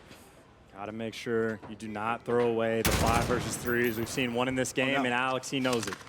Just trying to do his job, stay alive. And as long as he holds this angle and watches for the cross towards B, he's in a great spot. He doesn't need to force an engagement unnecessarily. Silly's going to shut down Pre-semifinal. Now it's Major Maniac and Celium left up. It's a 2v4 for Atlanta FaZe. And if they don't clutch this up, Minnesota Røkkr are going to have another 2-round cushion. They'll go up 4-2. And Celium looking to make the play. Dead silence is popped as he checks the back. Nobody home. And if he finds a kill quick enough, obviously his dead silence will refill. He's checking absolutely everything. There's Alex, and Alex gets his first pick. This round should be over. Major Maniac for the 1v4. Now a 1v3, shut in the side, round done. Minnesota Røkkr are 2 rounds away from sweet, sweet redemption. And I'll tell you, that is a very bold call from Celium to pop dead silence in that situation. In 2v4, yeah. In 2v4, the bomb was down on the other side of the map. Yeah. They had no, like, in my mind, you have basically no hope of winning that round because not only is it a 2v4, you're never going to get the bomb, which means you're going to have to get all 4 kills. Even if you find 3, the last man is just going to hide and force you to plant, but when all is well that ends well, just 2 rounds for the Røkkr, 2 rounds to FaZe, 2 rounds back to the Røkkr. We saw a 2-round advantage early. It was Minnesota Røkkr that led 2-0. Atlanta FaZe tied it up. 4th back, they're going to need to do the exact same thing here. As Minnesota go on the attack, and that's a great nade for first blood from Simp. Asim will fall. I don't think he's going to have much luck with that angle just yet. See if anyone from Minnesota wants to rotate towards mid buses. Meanwhile, aBeZy looking for the pick. And it's got to be GodRx, right? He's got to be the man to just look for the sniper pick if he's kept it out in the 4v5, how stationary Minnesota's been playing. You can see aBeZy not giving a tough angle for anybody to work with. Silly has to be careful, and Silly actually wins that fight. GodRx almost connected with the shot on towards Priesta. But as he looks over towards the flank, I don't think anyone's going to be there just yet. You have time to rotate, and 1v1 would have to be forced as Major Maniac at the other side of the map, but Simp does fall. Silly finds the pick. Now advantage, Minnesota Røkkr. 4 versus 3. Alex looking to try and force the fight at the back. Celium. He's still alive as Alex creeping towards him. Bear in mind, there's 19 seconds. Minnesota, you got to speed this up a little bit. Silly will fall. The headshot comes through. The double kill from Priesta, but and the trade is in! Minnesota Røkkr, one more round. GueRillas. What a living shot. up to his name. Celium was a thorn in their side in the back of the map. And they found a way. The last time these two teams played, Minnesota Røkkr beat him 6 rounds to 2. They are 1 round away, and that watch party gets their free drinks. And this is, again, a game many people thought was going to be a simple one. Not the case whatsoever. Minnesota Røkkr, a round away from revenge. A round away from booking their spot into the LA final. But can they close it out? This is where Atlanta FaZe, we mentioned they can be so clutch. We mentioned that they're not strangers to comebacks. This is where we see that happen so often. But first blood for Assault. Major Maniac goes down. And now a 5v4, a 5v3. Simp has fallen. aBeZy, Celium, and Priesta up. Priesta drops as well. It's a perfect start to this round for Minnesota Røkkr. Almost stayed perfect as aBeZy finds one. The challenge from Assault is enough. Celium for the 1v3 to keep FaZe alive somehow. Wins one. He also shut down Alex, and that makes this a 1v2, and it's a little possible. He's got time. Let him work. Celium has been in spots like this many times. And you can see Minnesota, they know what they're feeling, that they're backing up. They're playing for time. 20 seconds on the clock. Celium does not have bomb. And he's so loud, too. I think the player that was up in the top window might be able to hear this. And even if he plants, it's going to be a quick gunfight from Assault up top. You see him! You see him, and Celium escapes!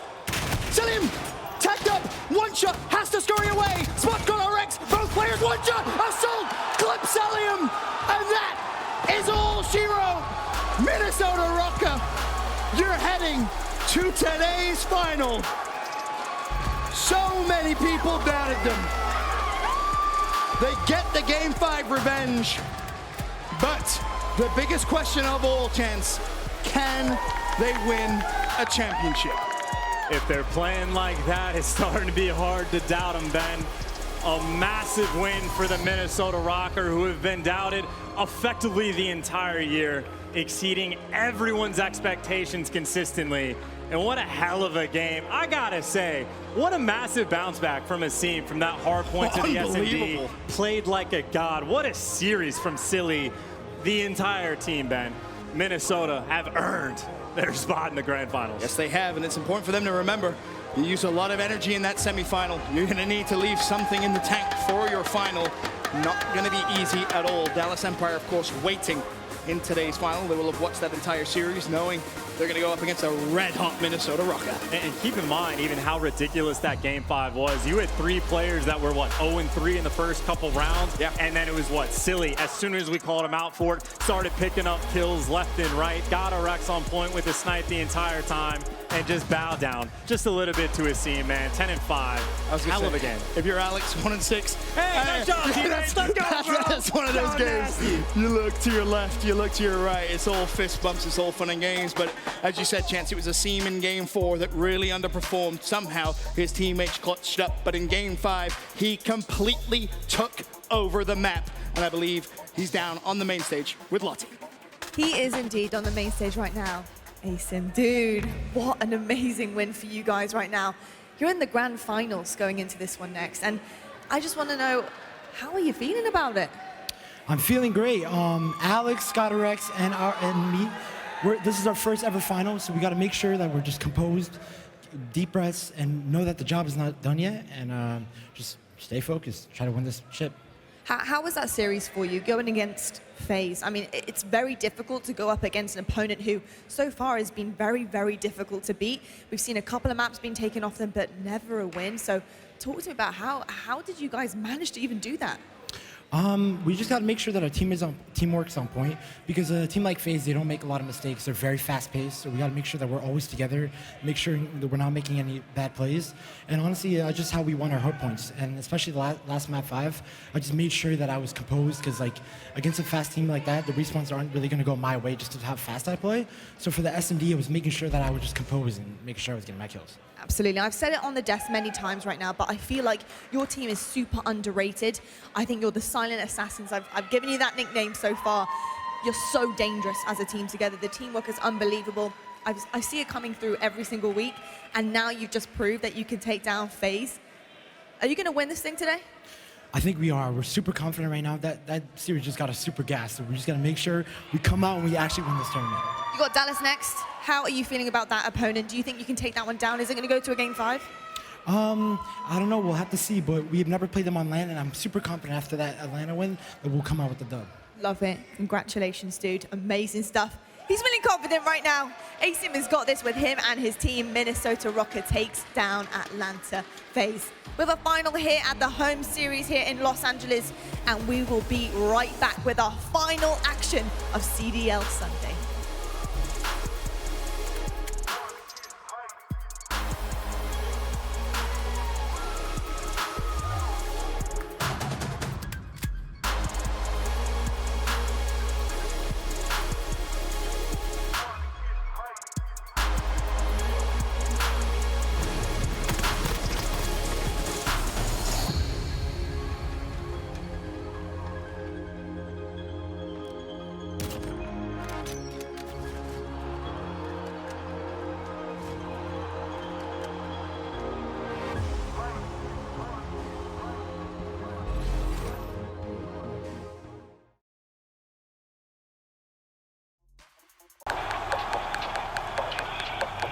This is it, the official Overwatch League apparel.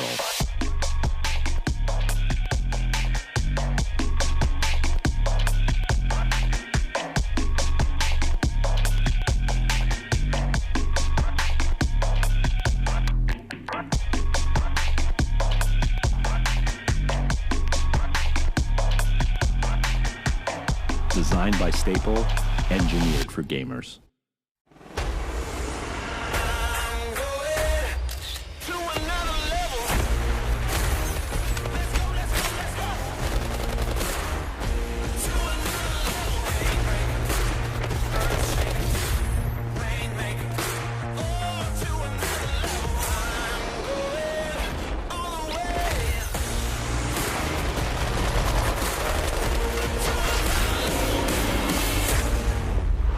Download free now.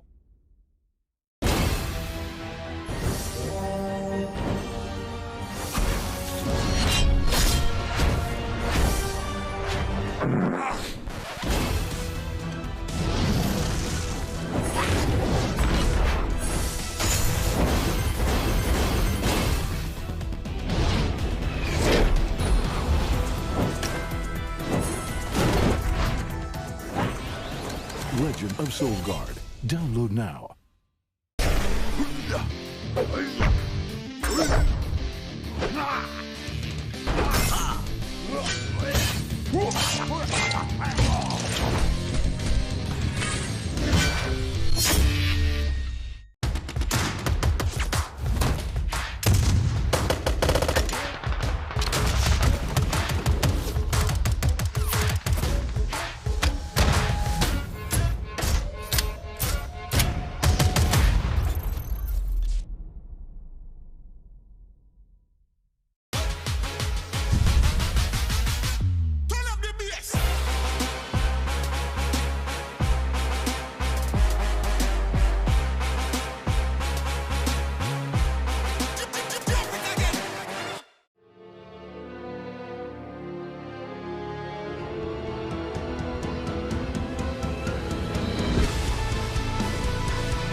and he has the cross. He's in the perfect spot at 10-1. Skepta's taking over Game 5. Chicago set up perfectly. Now it's down to Zed, the 1v3 slides across.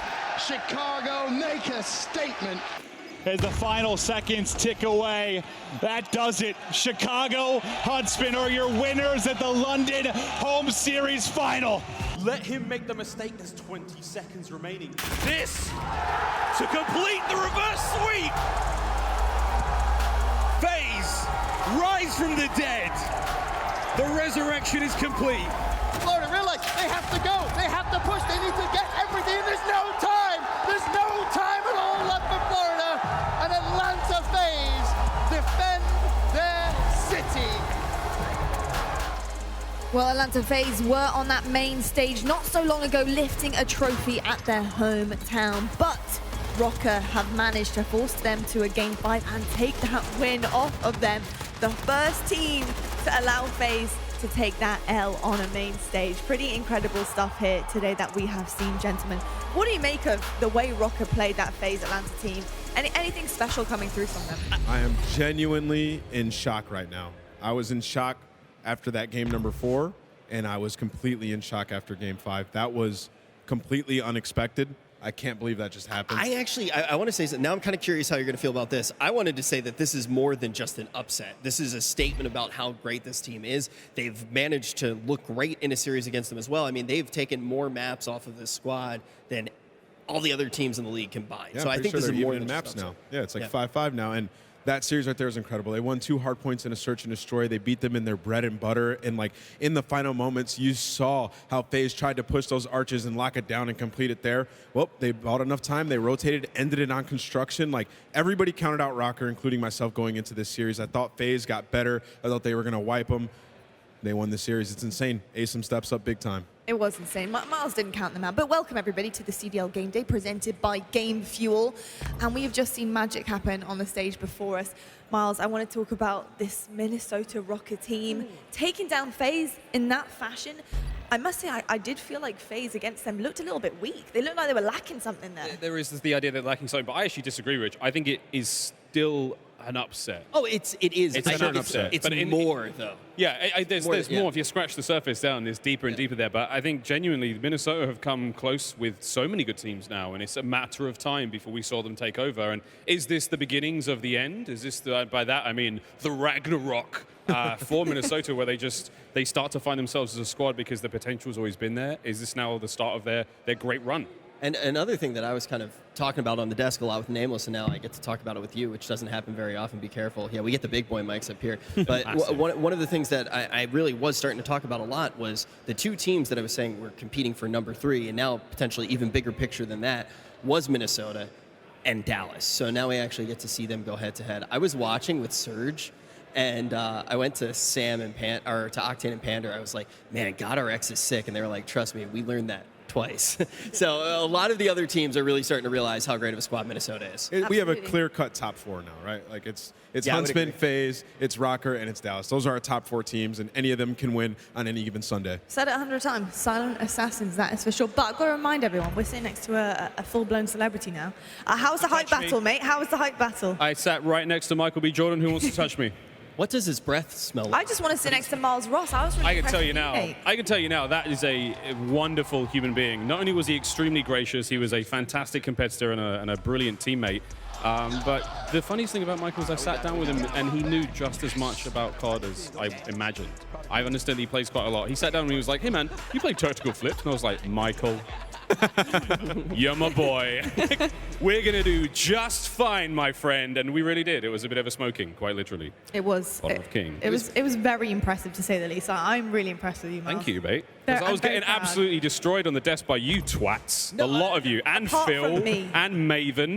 Listen, we were all just salty that you got to play. I predicted that he was going to win. That's because you're a real friend, Richard Campbell. I was giving premium gas, Miles, and you know, obviously you proved all of them wrong. So it was a lot of fun. Thank you. I'm really impressed. And you know what? We need to talk about this final that we've got on our hands right now. Let's just touch upon Dallas Empire. We talked about the Røkkr so far, but Dallas looking fantastic as well. How is this going to happen? I was not expecting a Røkkr Dallas final. Honestly, I was expecting a FaZe Dallas final, but now adjusting themselves, I think they were probably getting ready for a FaZe final, but now Røkkr coming underneath that and kind of just going in there. If you're Dallas, you're probably a little happy, right? Like going into the series, like we're going to play Røkkr. Like obviously they're a great team, but you know, looking at FaZe, they're probably a bit of a scarier roster to go against. And so I think Dallas is probably a bit happy about that. But, you know, just for Dallas, they weren't able to close out games in the final moments. And those respawns, that's really where they were struggling, was at the end. And it seems like they fixed it when they went up against Optic Gaming. We saw Shotzzy put up a 1.14 KD in the series, which is great for that guy. He's stepping up big time. And to go back to what Lottie was saying, it's definitely not what they expected. We were actually outside with Crimsix. I'm pretty sure you were there for that conversation. He was talking about the fact he's like, I know how to beat FaZe now. I was like, how? It's like, just center lower. I was like, I don't think that's going to work, Crim. I don't think it's going to work at all. But now the question is, are they more excited to have this matchup now with Minnesota? Are they potentially a little bit less prepared for it?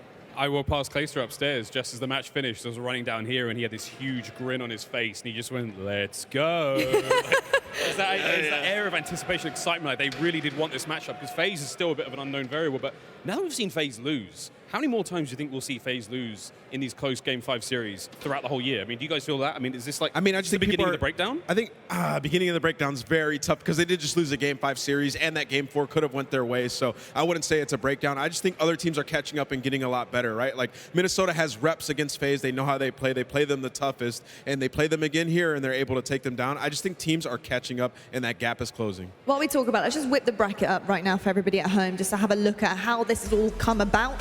How have we managed to get a final of Dallas Empire and Røkkr? Well, that's why, because Røkkr 3-2, final one in our semi-final number 2.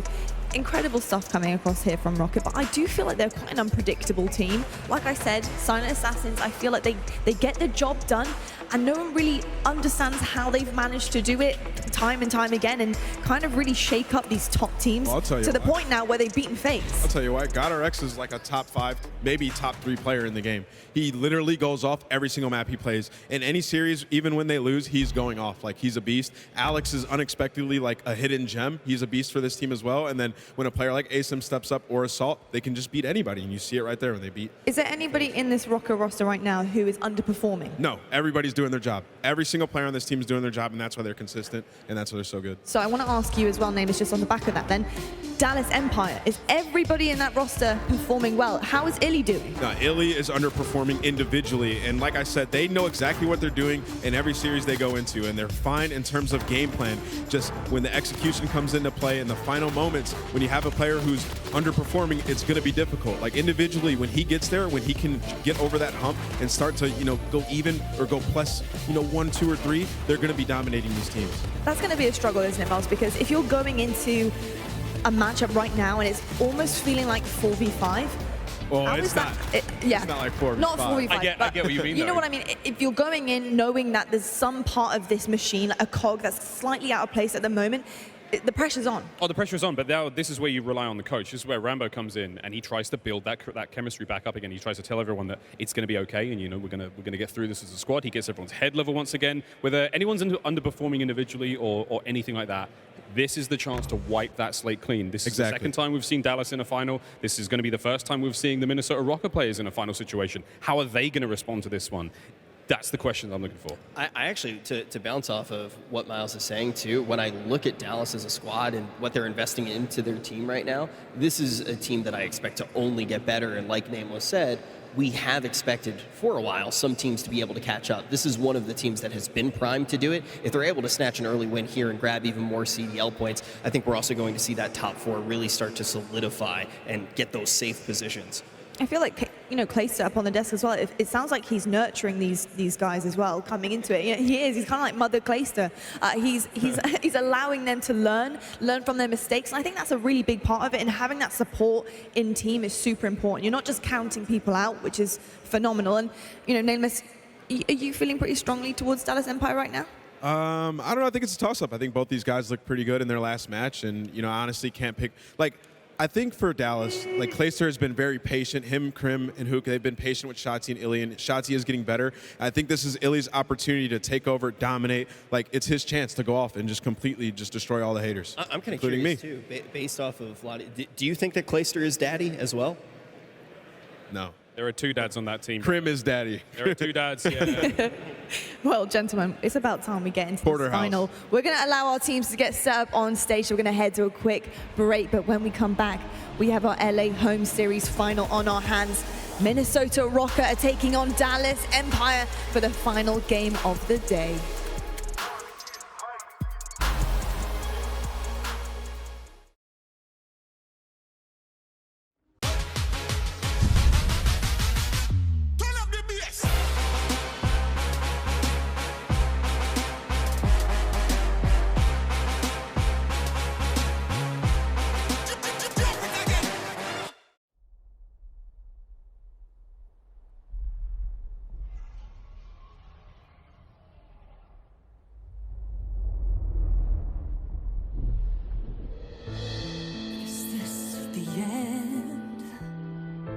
Our heroes can't fly, they fall like shooting stars. Will anyone survive?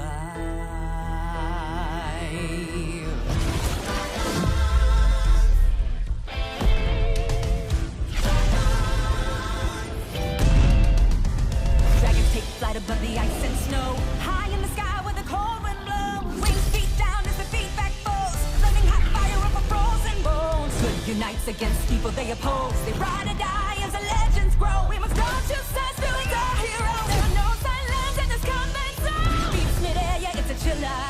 Life and death, yeah, it's a killer. They go round and round as the beat down pounds. Aerial thrills, yeah, it's a thriller. The sky's filled with trauma and all of this drama, portending and impending. Crash down. It's dragons descend.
Download free now.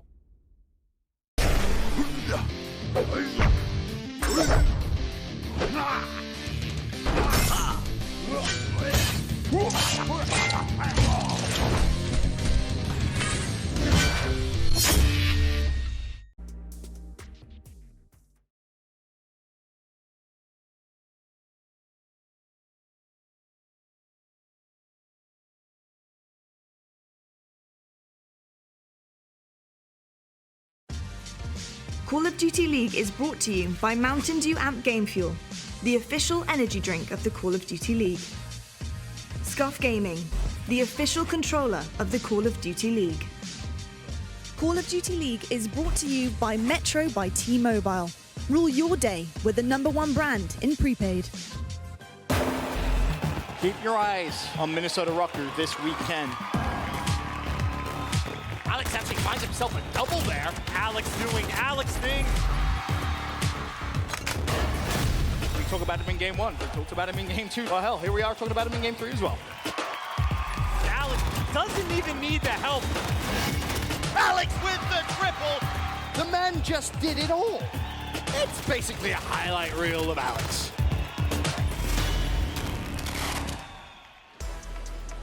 One of the men of the moment, Alex. I had the pleasure of speaking to him on the stage earlier. He said in his tweet yesterday, GG Seattle Surge won 3-1.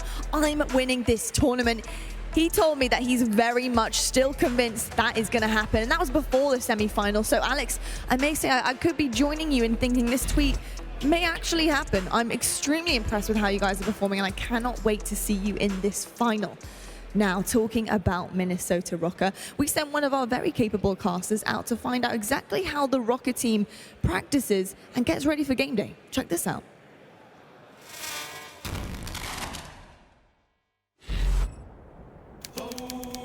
Is this your first time fishing at all? I've been fishing, normal fishing, not ice fishing. Whoa, that's a big one. That boy ugly. What do you guys think your perception is in the community? I don't think we get the respect that we deserve. Most teams I end up being on always underrated at the start. Game 5, round 11, 1v1, Justin and the fish. No! And you lost them. One of you guys really needs to catch a fish, by the way. Minnesota right now breaking the ice with Chance there. How do you think Chance did with his fishing skills? Surprised. I don't know if he's ever fished before. Fishing is not something that you can pick up and do very easily, but I think he was great. Absolutely. Minnesota Røkkr are pretty good at fishing for W's on that stage because they've been catching some big ones. You're killing it right now. They've caught a big one with Atlanta FaZe.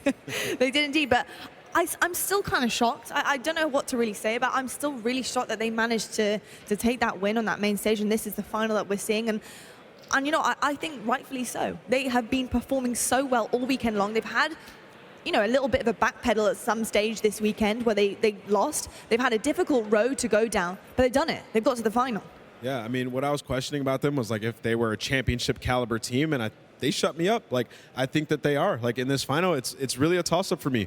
I would not be surprised now if Røkkr just took this home. Would not be surprised at all. They're nasty. I agree. I think that seeing what he said after that map was like, oh, we need to relax, we need to chill, compose ourselves. I think he did the exact opposite of that. I think the first thing you do is they go absolutely ham, 10 out of 10, 110%, all the way into that first map. Yeah. It's better to burn out than to fade away. If they're going to go big now, and just see how the map goes. And on top of that, too, we know that stylistically, when FaZe was able to do that against Dallas, FaZe was able to take every single win. So it does seem like that might be a weakness of Dallas. Set the tempo, set it extremely fast, come out and fry. Look at the guys like Guerrillas to go absolutely bananas and walk away potentially with this chip. How are they going to take this win? That is the question. We're going to head over to our game fuel keys to victory for Minnesota Røkkr. Name us what these guys got to do. Asim's got to keep it up, man. He's got to use that momentum, and they have to stay hyped. They have to keep on going, rolling in that first map. I think Miles was on point when he said that they have to come out strong. They need to dominate this first hard point. Use that momentum. Don't let Dallas catch any fire at all. Indeed, momentum is the key right now. This team has to keep going, keep pushing. But talking about pushing, we're going to push on. Game fuel keys to victory for Dallas Empire. Yeah, keep up the creativity flowing in S&D. We saw them in Search and Destroy versus Optic game, and they looked absolutely phenomenal. They need to keep it up and try to win these Search and Destroys and close out those hard points in the final moments. We've heard Rambo talk about it. We've heard Clayster talk about it. It's those final moments where they're making those bad decisions in the fundamentals. We need Shots and Illy to turn up at the very end of these games and close it out. I also will say, just getting to see these guys behind the scenes mentally right now, they're in the best place they've been in throughout the entirety of the CDL.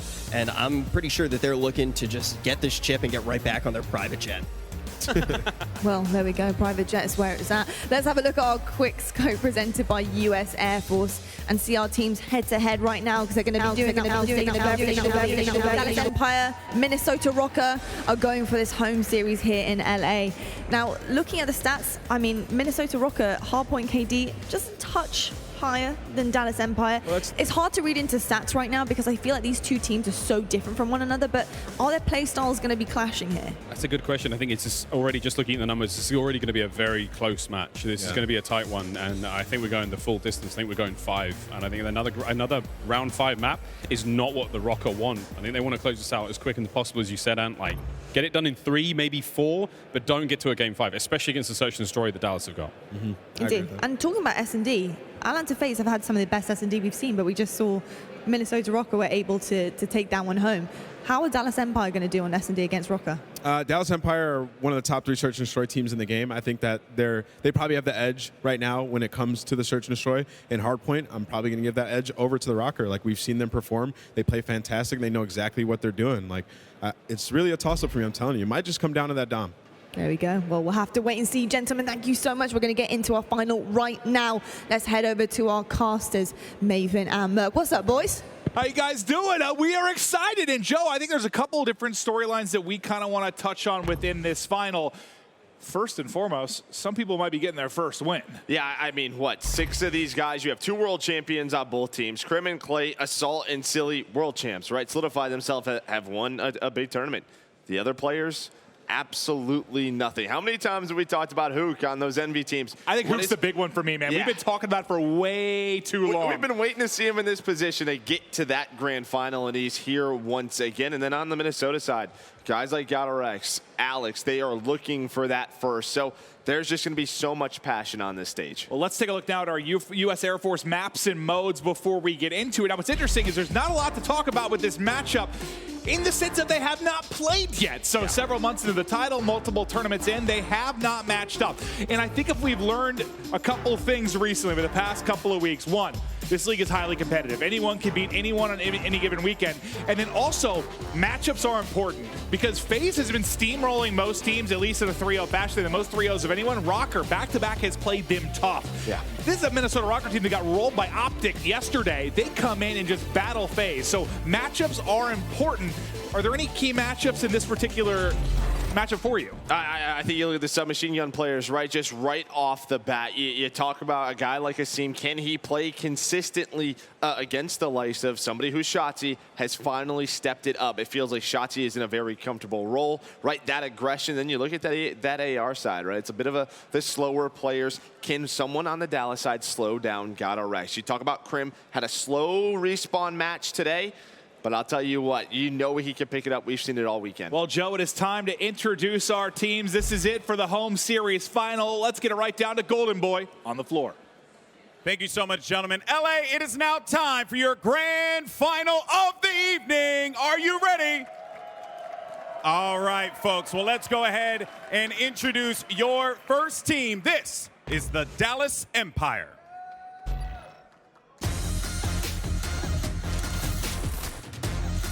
But on the flank, it's going to be Clayster. And Clayster's going to get bumped. 4 going to drop 3. They're going to get the clear. You got to go fast. You got to go quick. You got to go that way out. It's chaos.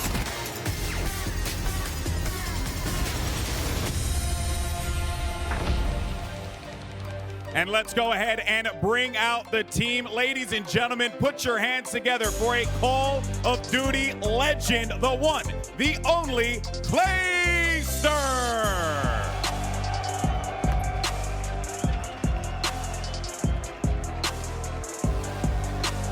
Joining him on the stage will be Shotzzy.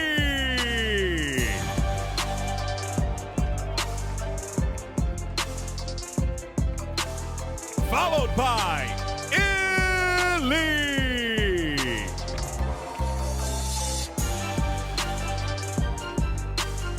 Next up, it's C6.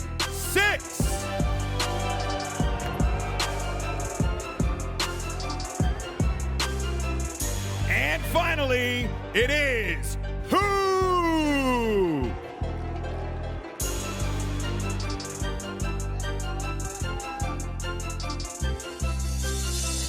And now it's time to introduce their opponents. This is the Minnesota Røkkr.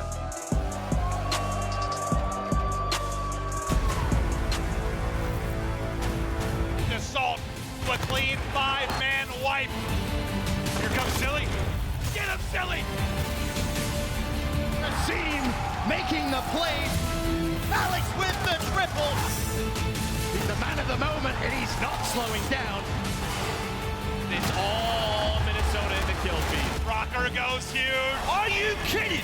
The Røkkr are lighting it up. This man has been on fire all weekend long. Welcome to the stage, God RX.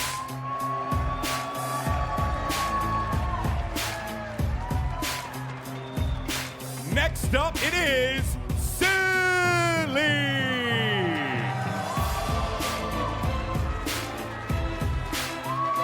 Followed by Assault.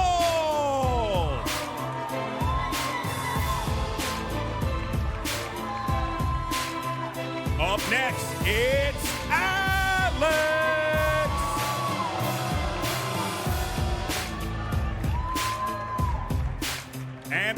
but certainly not least, it's ensues.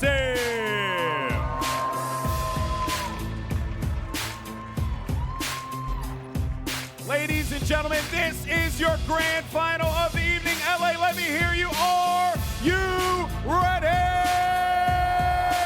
Let's send it over to your casters. It's Maven and Murph. Thank you, Alex. And yeah, this is exciting because not only are there some players that are going to be crowned first-time champions, a team is going to be crowned first-time home series champion this year. Empire, Røkkr, who is going to come out on top? And now, this is what I think is interesting, though, when you think about Røkkr, maybe what we saw in Atlanta.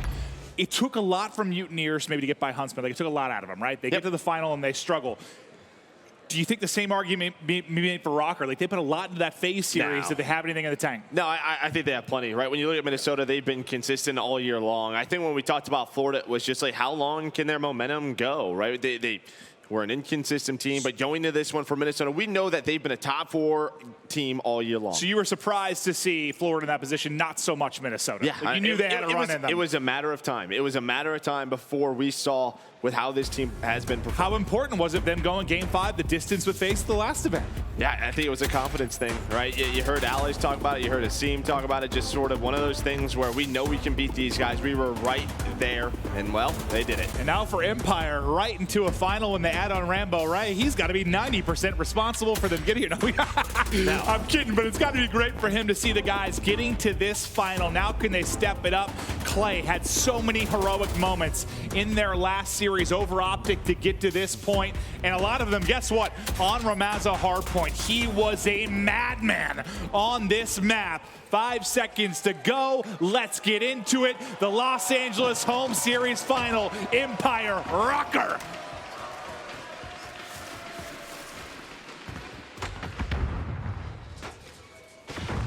Was there anything else for Empire when they got that Game 4 win over Optic on this map that really, really stood out to you? I mean, it was just a close back and forth map. It was really their break, but they started on the other side of the map, so we'll see how they respond as they spawn over here. They're going to get some early time, some nice nades that came in, but it was a great start for them early on. Remember, they had a 70-80 point lead. Well, Game 4 for both these teams, right? Yeah. Because we just saw Røkkr take FaZe down in the Game 4 as well. That one went down to the wire. Yeah, so both got reps on this map within the past hour, basically. But it's a good start again from Empire. So far, so good at Bridge as Shotzzy continues to patrol this second story. He's hunting early, and the hunting's going well until Silly finally shuts it down. But the one thing for Empire, you're controlling Bridge from the right side. Spawns for next as we head to Electronic Shop. Look good for Røkkr. Unless this number 2, unless Shotzzy is able to make a play in this one-on-one, he's going to have a big one. I think Guerillas has been around that mid-sandbag the entire time. So they're going to give up 50 points, but they are just trying to hang on to Electronic Shop. They want to get a full 60 here. Here comes the first push for Dallas. 2 players goes down, but you still have Shotzzy inside, but there's just so many of those purple X-rays around him. That's going to be all dead for Dallas. Elite, Crimsix, they're going to be hitting the front. And how annoying Assault was there. I don't know if he did any damage, but he was the first one they saw. He laid down behind that bar, and he never popped again. He relied on his teammates, and you saw the Empire players kept snapping. They kept worrying about him popping up.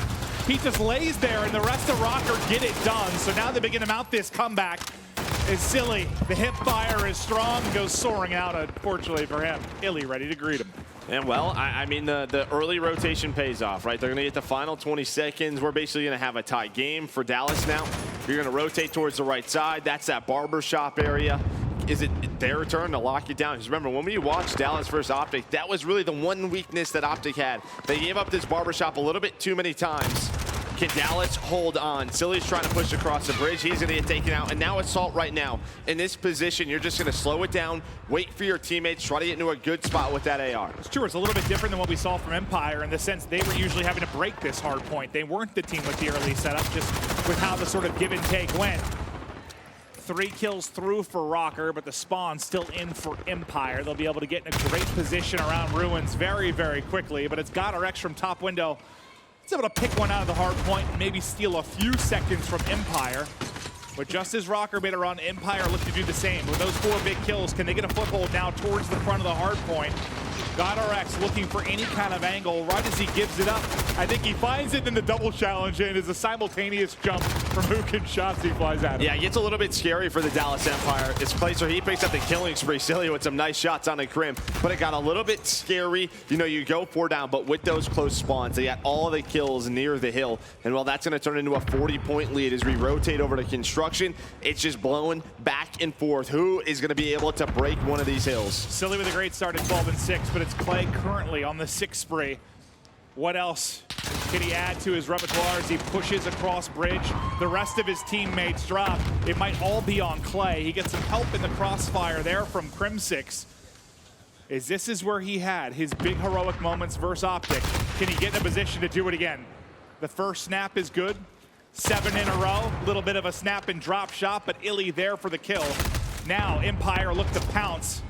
Can they get in? That's just what's so tough, right? As soon as the trades start to go back and forth, there's so many angles. Looking down on this hill, you have both the staircases, you have both doors, you have top 3. So Clay, again, just trying to finesse around the hill. Nice shots, has the help with Illy.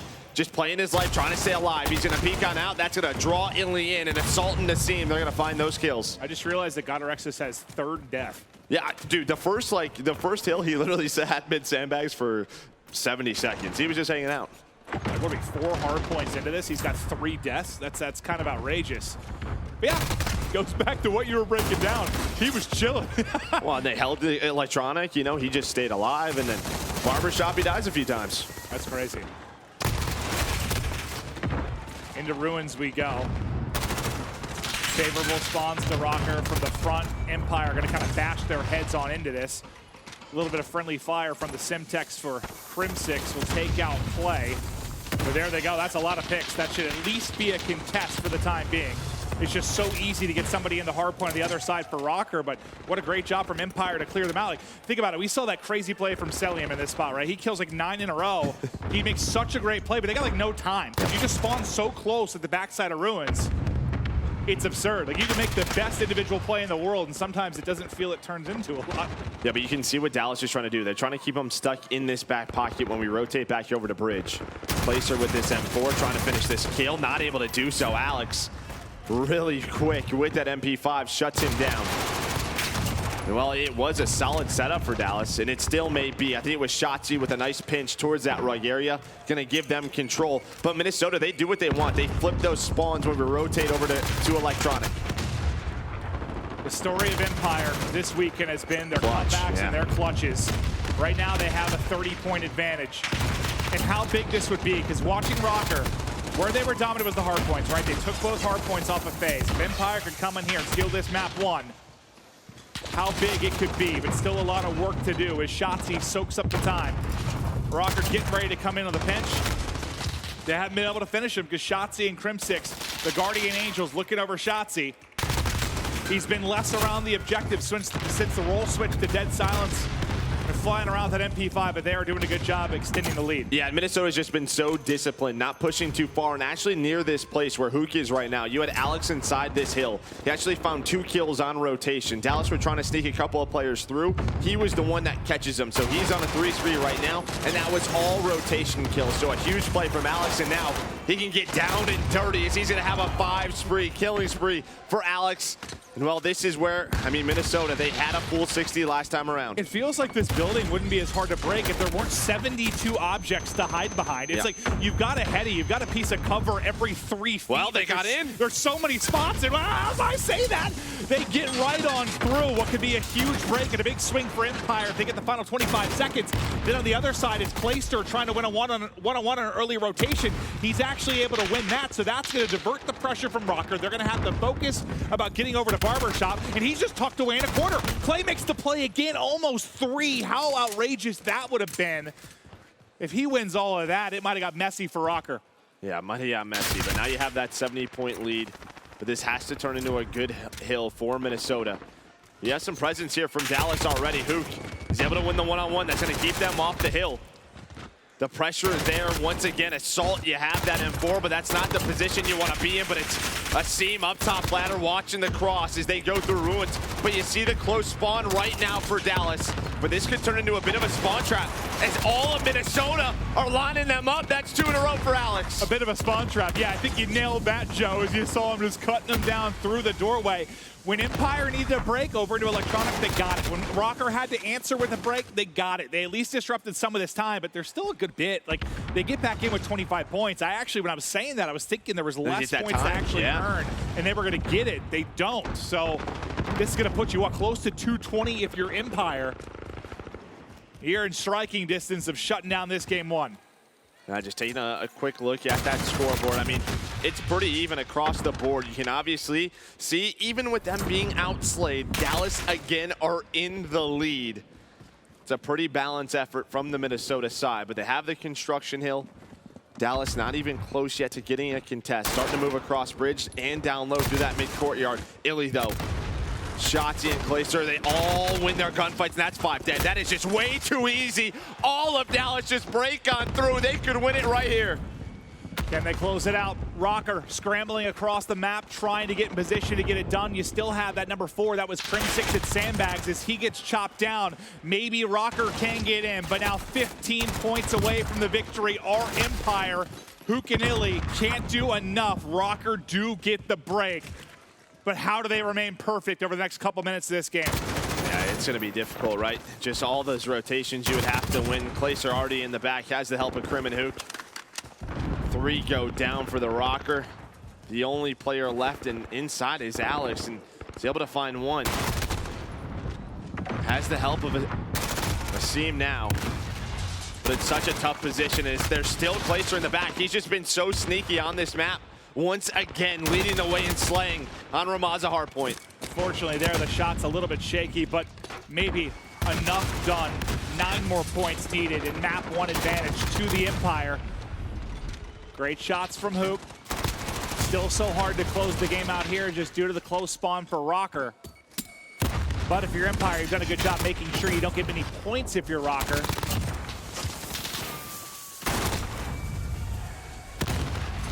They can still technically win it here. There comes the clear. Now they've got 3 players inside. They might be able to do it if they can line them up at the back door, but GodRx makes the play. There's the final couple kills. There's the final couple points. Empire get it done in ruins. And they will take the map 1 Hardpoint. It's a 70-point victory. I mean, we'll take a look at the score, but I think, again, they were being outplayed. But really, the turning point is that electronic shop. That second hill on the second rotation. Minnesota, they just played for it, and they lost it that second time around. It really is crazy how this is going. Think about this. So, like, if Huntsman weren't in the final, who would you expect to win the tournament? What do you mean? FaZe. Yeah. If FaZe weren't in the final, who would you expect to win? Dallas. Well, Huntsman, I would say. But then if both of them aren't there, who would be your next team up? Probably Dallas, yeah. Dallas. So it's like, it's crazy how these first 3 tournaments might go. But what FaZe get the win without Huntsman, Huntsman get the win without FaZe, and now without both of them here, Dallas might get the victory. It's nuts, but from a statistical side, anything major for you? Yeah, I think it evened out a little bit down the road, but GodRx had a great game. Clayster leading the way with the M4 on that Ramaza Hardpoint. Has the help of Crim, Shotzi, that construction break as well, right? I mean, it was 6 in a row. Just a little bit too easy for Dallas. Well, Clay, with some sneaky moments and some big moments, it's going to be the scuff play of the game, and it's going to be Clayster. It's really every time we got to this Ruins Hardpoint, man, he was just in a position to be a thorn in the side of the Røkkr setup. Yeah, right. He just plays this M4 just so well. Right. Heck, even that play, I think the first time he was there was probably more potential to make a crazier play. Yeah, had to get one more gunfight. One more, and then they get all the points, what, at Electronic, and they get the rotation for Barbershop. That would have been nuts. But he's a guy that you expect to be ahead of the game when you talk about the rotation and to be the team leader in game. You see him kind of talking through stuff now. Obviously, they get the win, but I think he's thinking we could have done some stuff better. He might be talking forward to the surge, but I think more they're probably talking through that map 1. Yeah, I just think for Clayster, one of the guys when we talk about those main ARs, right? Like, Clay's always been in that discussion. The last few years, he hasn't been able to play it. He had Arcedes on his team last year. He was running that role. So, Clayster, man, right back in that main AR role, really just having a great weekend. I think it suits him in the history of his career, and especially right now, the point he's at. Like, this is great. Young guys around him.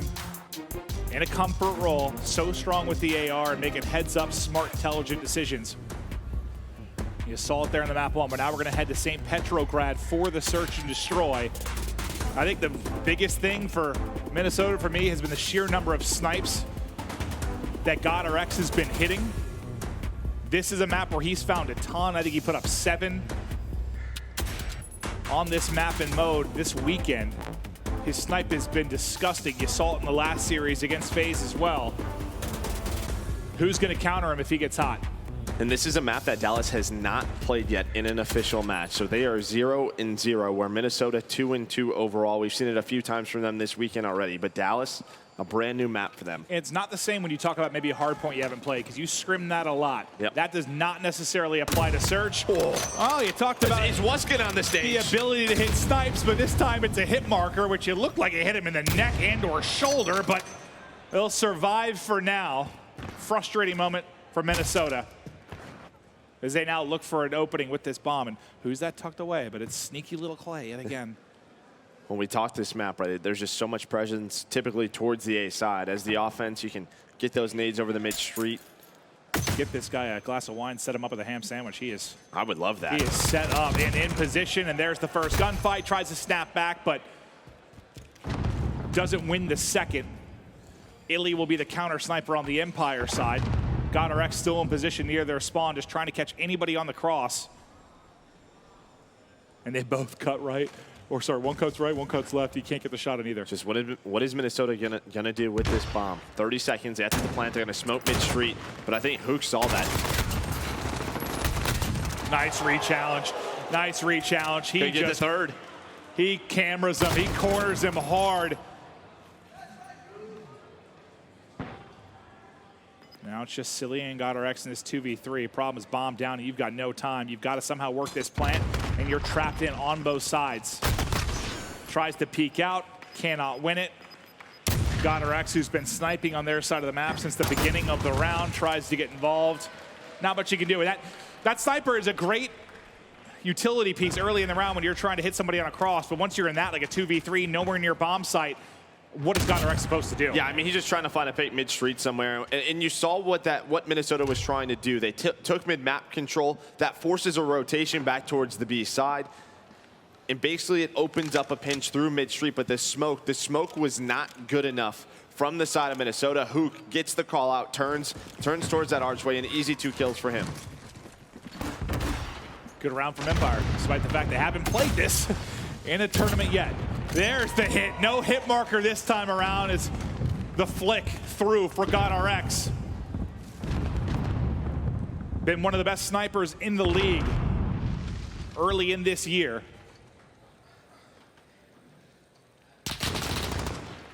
Just close the door. They won't know I'm here. And Silly has some help from that archway. Smoke going down. Well, this is just the finesse city, right? Just around these boxes. Silly buys enough time for Alex to help him out. Alex takes him down, but he at least finds Shotzzy. So still have the man advantage. Another hit, another snipe for Røkkr. Clayster, buddy, by himself. You want to challenge the sniper, he's going to go ahead and do so. The repeat comes in. That's a headshot if I've ever seen one. Asim just gets evaporated. Not a whole lot of time, but can he somehow win this? He knows he's close. He just wants to fly at him. Not able to do it. That was a hell of a snap onto Asim, but yeah, it just starts with that first blood. Yeah, starts with the first blood. Røkkr able to connect with that snipe.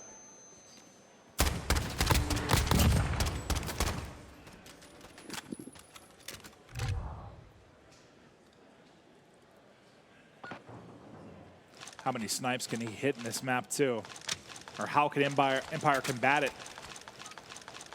to make sure he doesn't put up an absurd number?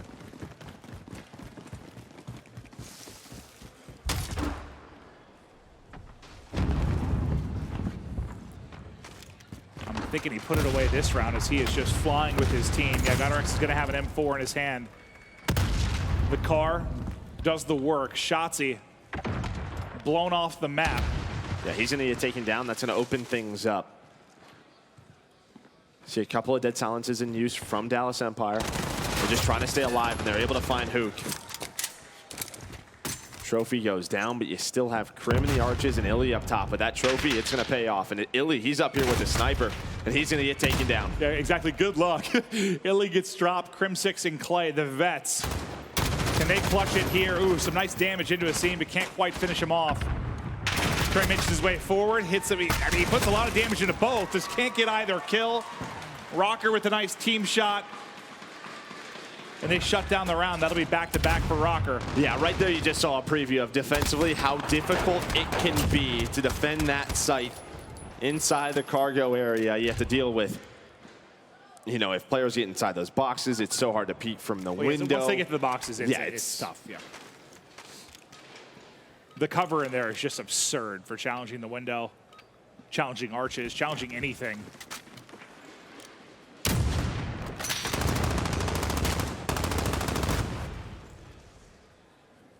Illy can't connect. So much emphasis from both teams to try and just get this pick mid. That looked good. He must have barely missed. He might have to dial that one in a little bit more. Maybe readjust the scope. I'm not too sure. He's not going to miss many of those. Slow round out of Dallas, but it looks like they're going to end up trying to get away. You have 3 members from Minnesota inside the site. Silly's going to be the first man up. He's going to have a one-on-one against Shotzzy. Shotzzy just trying to get him to shoot. Trying to get any information, but the smoke, it's going to open things up, and here comes a push from Dallas. You hear the nades flying on over. They're trying to find Silly. He baits him with the door, but Silly has to help Alex, just trying to stay alive. Both teams finessing around this site, and it looks like Dallas going to come out on top as Hook finds 2. It's just insane. It's hide and go seek. Yeah, the players seem confused. Like, where did he go? Where did he go? Well, which way do I look? What side of the box? Like, that just looked like a nightmare. 15 seconds to go, though. One gets stunned up top. Crim trying to get into the window. He's going to be able to do just that. They will get the bomb plant in, and now it's all on a seam to clutch this in a 1v3. He flies in over the top, and the trade is there instantly. Empire, even the odds. So that literally just looks like a mess, man. When you get 4 to 6 players in there running around. Just hopefully your slide finishes and you're looking at someone. That's literally it. Hey, I think Asim's first pick, we didn't see it from his POV, but he must have snapped. Because I think Hook was like lying prone behind the box. I thought he was dead to rights. Assault for Røkkr looking for his first kill. Same for Shotzzy on the Empire end of things. Well, Minnesota's going quick. Up in the pace a little bit, going straight towards its A side. You do have 3 members here from Dallas. A nice nade inside this room. Gonna back them down, and behind it they go. Hook finds 2. He has the help of Shotzzy. That nade just weakened both of them up, and Hook's gonna find his 3rd of the round. Hook working on the ace now. Just assaulting GodRx to try and clutch up for Røkkr. What a round from Hook. Him and Shotzzy just go soaring at them. GodRx, sorry about your luck. You put in some damage, but Hook and company are gonna hunt you. Yeah, you called out the aggression from Røkkr early in the round. It was Hook and Shotzzy, though, that met them. Well, typically, I mean, a lot of teams, I think, they'll use their nades for info. In Dallas, that was just different. They hit their nades, and they're like, they're weak. Let's go. We'll challenge those gunfights. Catch 2 of them, 1 bullet.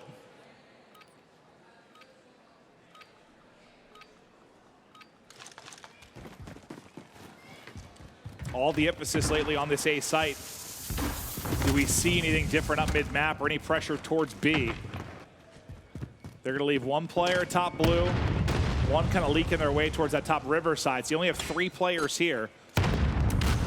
But on defense, only 2, I think, in position right now, as you've got multiple players keeping them honest on the other side of the map. Yeah, watching number 1. We'll see what Clayster's able to do. I think he's got dead silence popped. He's trying to work a bit of a late flank middle of the map.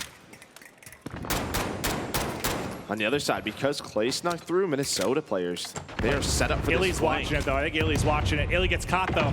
I think he had it picked up. He was holding the angle, but he loses the gunfight. Now it's on Clay to make the play on the other side. He can't quite finish it. It's awkward for a moment, but he does pick it up. Unfortunately, after the kill, it's just going to be Hook now. They have to try and do something wild. Can't do it at mid, and that was just Well, a lot different than the previous rounds, right? A lot of the fights kind of happen outskirts. Yeah, I mean, Dallas, they were literally just waiting for Clay, but I think what ended up happening due to the route that Clay took, there was an opening on their setup. So a couple of Minnesota players, they watched the flank, they're able to find Illy, and then it's sort of like desperation time. Like Clay's like, well, I have to go now. And you could see, I think Clay called it out. Like they could have gotten through because you could see how Illy was watching it, but we just didn't see how the gunfight went down. I don't know if Illy got smoked or just wasn't watching the exact angle he got peeked from. Shotzzy and Assault, their woes still continue, still looking for any kind of kill in this game. I think the pressure mounts after every round as everything blows up. You're playing around this site though too. This is just so difficult at times. True. Shotzi's gonna fly in behind the nade, finds the first blood. They do this exact same thing. Yeah, that's right. You tally up the assists for him and those Hook, the big Hook multi-kill as well. But now Shotzi and Hook, that duo, they're pushed up to Røkkr's little room. Clayster still going to be the lurker for Empire, just sitting mid-restaurant. And as they try to wrap this out, what information is Clay going to get? Yeah, they hear the wrap out as well. So the call should be coming to Clay. Hey, bud, they're coming your way. There is a stampede inbound. Yeah. Can he take one down with them? Can we get over to Clay's POV? Spots one. Nice shots. Clay with the lurk. They re-wrap back after this. They re-wrap back through. I think Hook and Shotzi never left. Hook and Shotzi never left. Hook continues to lock it down. Great round from Empire. Røkkr can't find any success on the rotation. You kind of felt that when they just sort of slowed down middle of the map. I think they were hoping that like all their footsteps sort of baited a rotation. And yeah, Hook and Shoxy, they backed up a little bit, but not enough. They stayed near the site. They backed up the deal with maybe the push through mid, like the flank through mid, but they, didn't give up the site, that's for sure.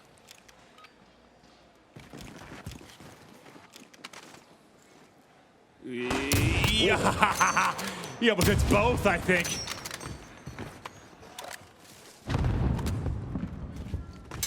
Now hit markers for either sniper. Hook goes bouncing out like a rabbit. Yes, that is a bad guy. Alex is just lying prone behind this table chair combo. Plays like double looking at it. Yeah, he's like, what? Is that him? Yeah. Or is that a cat? It's Alex. It's Alex.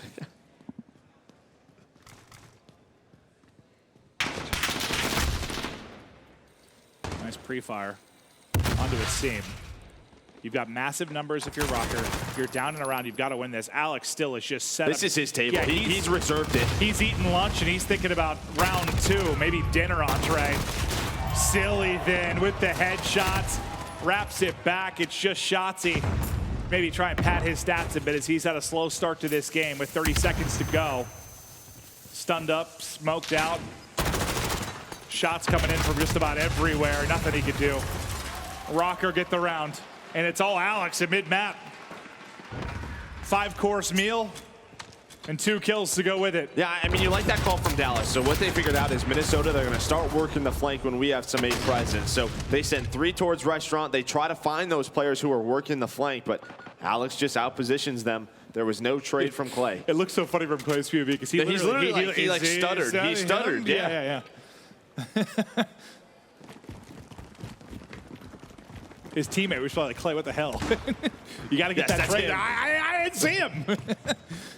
It's that old age.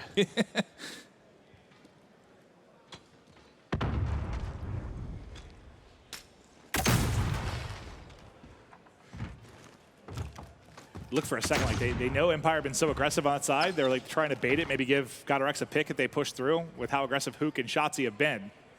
Shotzi's gotten all the way up to that little room, but now all the progress for Røkkr coming towards Hazmat. Clay again just lurking around mid-map. Illy, they're under you and Denny. He gets the time. He can't get away with his life. They don't just gets out. it. I thought Alex was going to get the kill. You have to trade but Illy gets away. And now they're looking for him. Okay, all right. Assault's there. That's his first kill of the game, and it's a big one. There we go. Assault on the board, Yeah, if Illy gets 2 there, that round's done. Still have to get the bomb down with 30 seconds left. This is such a tough position. Watch number 9. That's Silly. He's starting to lurk up the middle of the map. Can he make the difference? Assault with the second one of the round. They still have to get the plant, though. Do they know Clay's in here? Now they do, and he still wins a gunfight. Has the nade. He's able to find Alex. 10 seconds, it takes 5 to plant. Someone has to hop right on top of it. It's silly. He's gonna get cut down. That's it. Not gonna be able to get the plant. Assault will drop, and Empire get the 5th round. I think Clay might have taken 20 total steps that round. Every time we hopped him, he's just lurking in the mid buildings. I mean, he's telling his teammates, I have bomb, right? I have bomb, play your life. They're not going to get it down. And he just plays the clock, continues to watch the cross to it, has the nade, plays it perfectly. Clay 9 and 6. Hook right there with him. I mean, think about how different their kills have been. Like Hook aggressive on that A site, Clayster in that lurk role. Like they've stepped up in different moments, but big part of why they have this 1 round advantage. It's just they could not be more of a different presence on the map.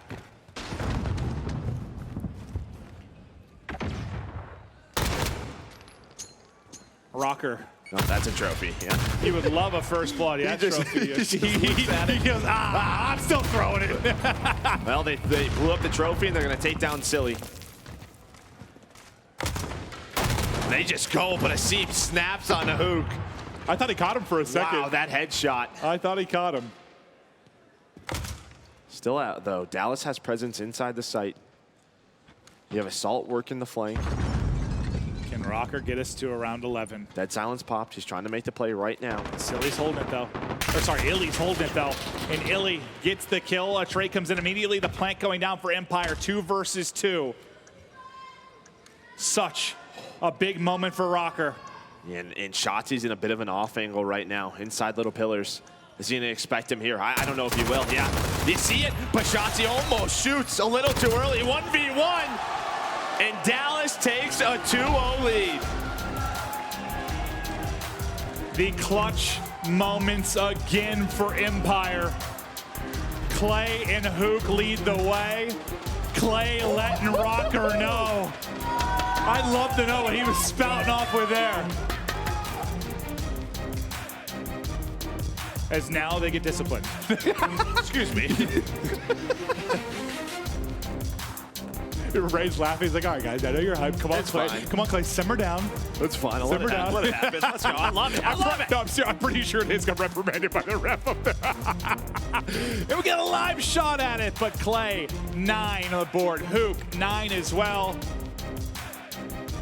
I mean, when you look at both of these games, right, both teams pretty even. It's just a few plays are the difference. How many super close 3-0s have we seen this year? Like, so many. Dallas can tell you a lot about those. Yeah, they've been on the receiving end of many a close 3-0, but now 1 map away are Empire for getting their first home series win. Can they close it out in the Domination? Right back after this quick break.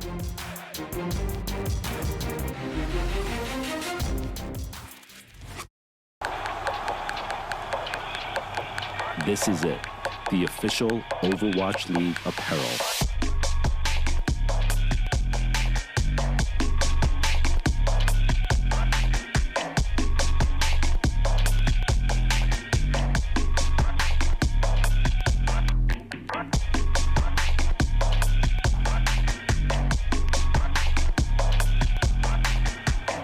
Designed by Staple, engineered for gamers.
Download free now.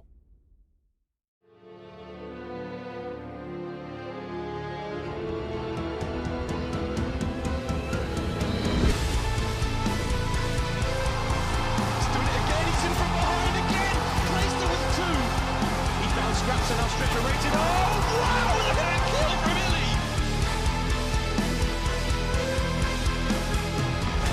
It was flawless from the Dallas Empire.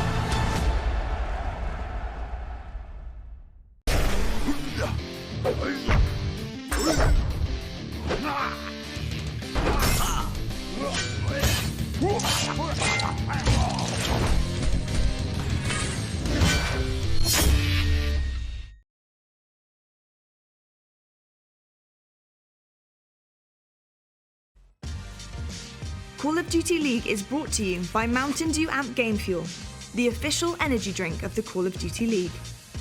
Scuff Gaming, the official controller of the Call of Duty League. Call of Duty League is brought to you by Metro by T-Mobile. Rule your day with the #1 brand in prepaid. We're back and we're taking a look at the Minnesota Røkkr watch party, which is at risk of becoming the Minnesota Cry Party. Okay. If they lose that, they're down 0-2. The fans need to get behind them, but we're going to take a look at the U.S. Army tactical play. It's Clayster in round 9 with the heads-up lurk inside of Hazmat. Yeah, so there's a lot of things going on around him, but he just stays alive inside. Hazmat is able to find Gato Rex, moves his way through. He knows he just has to defend the bomb, and he uses that nade. He finds the last kill of the round. And if Gato Rex one more pistol shot, and that would have done it. I think they would have got the bomb planted. They would have had man advantage. But Clay, once again, in a big moment. I mean, he has just been so good this weekend. He really has. I'm really glad no one could see your face when I said Minnesota Cry Party, because you look disgusted. I don't even know what that means. I don't either, but you look disgusted. Like, you've never really looked at me that way. That cut me deep. It wasn't very good. It wasn't your best attempt. I don't know what to tell you. I was like, oh, but Clay, you have been so good. And you have to think, like, not only does it mean a lot to him to get a win, but I think even more because think about his former teammates. You saw RCs get a win. You now saw BZ and Simp get a win. Like, he's been watching his teammates win these tournaments. It's got to put a little bit more pressure on him, because I think someone like Clay, yes, you deserved your championship, you played great, you won a world championship, but there's still part of the community that thought that you'll see the jabs go, you got carried by the Young Guns, you got carried. It has to mean something to get this win. It has to. Especially in this fashion. Like, I think, for me, he's been the MVP, right? Like, he really has. He's been that good this entire weekend. Only thing to make it more sweet is maybe beat FaZe to do it, but all a win's a win. All you do is handle what you can handle, right? You play your competition, right? You don't pick who you play, unless we start doing like a Swiss format eventually, which could be cool. Don't want to confuse people. Yeah, that's a... Okay. Really I already have Twitter figures explaining formats as it is, so yeah, maybe no change. Let's see. You saw it there. Last two finals have ended 3-0. That's true. Yeah, we have had some fast finals. What, Ben and Chance did the last one. We did London. And they've been pretty lopsided. Huntsman Give get me a win. something. FaZe get a win. Give me something, Empire Alex, looking please. for a win. Does that cement them? I mean, they were the top 3 teams for me coming into this, but that really cement it now. If Empire definitely helps your arguments on Twitter. You can make sure you go back to that. Dude, this guy's like, yeah, Empire's not a top 3 team. Seven. Like, what? 7th. They're 7th in points. Oh, dear Lord. Well, they're about to jump up the rankings quite a bit. If they can get one more map win. Røkkr, though, not out of it. But for the most part, I mean, we've seen them, like, against FaZe, they go up early in series, right? The question is, can they close it out? I'm trying to think if we've seen them in a big hole they have to climb out of like this. That jumps to my mind.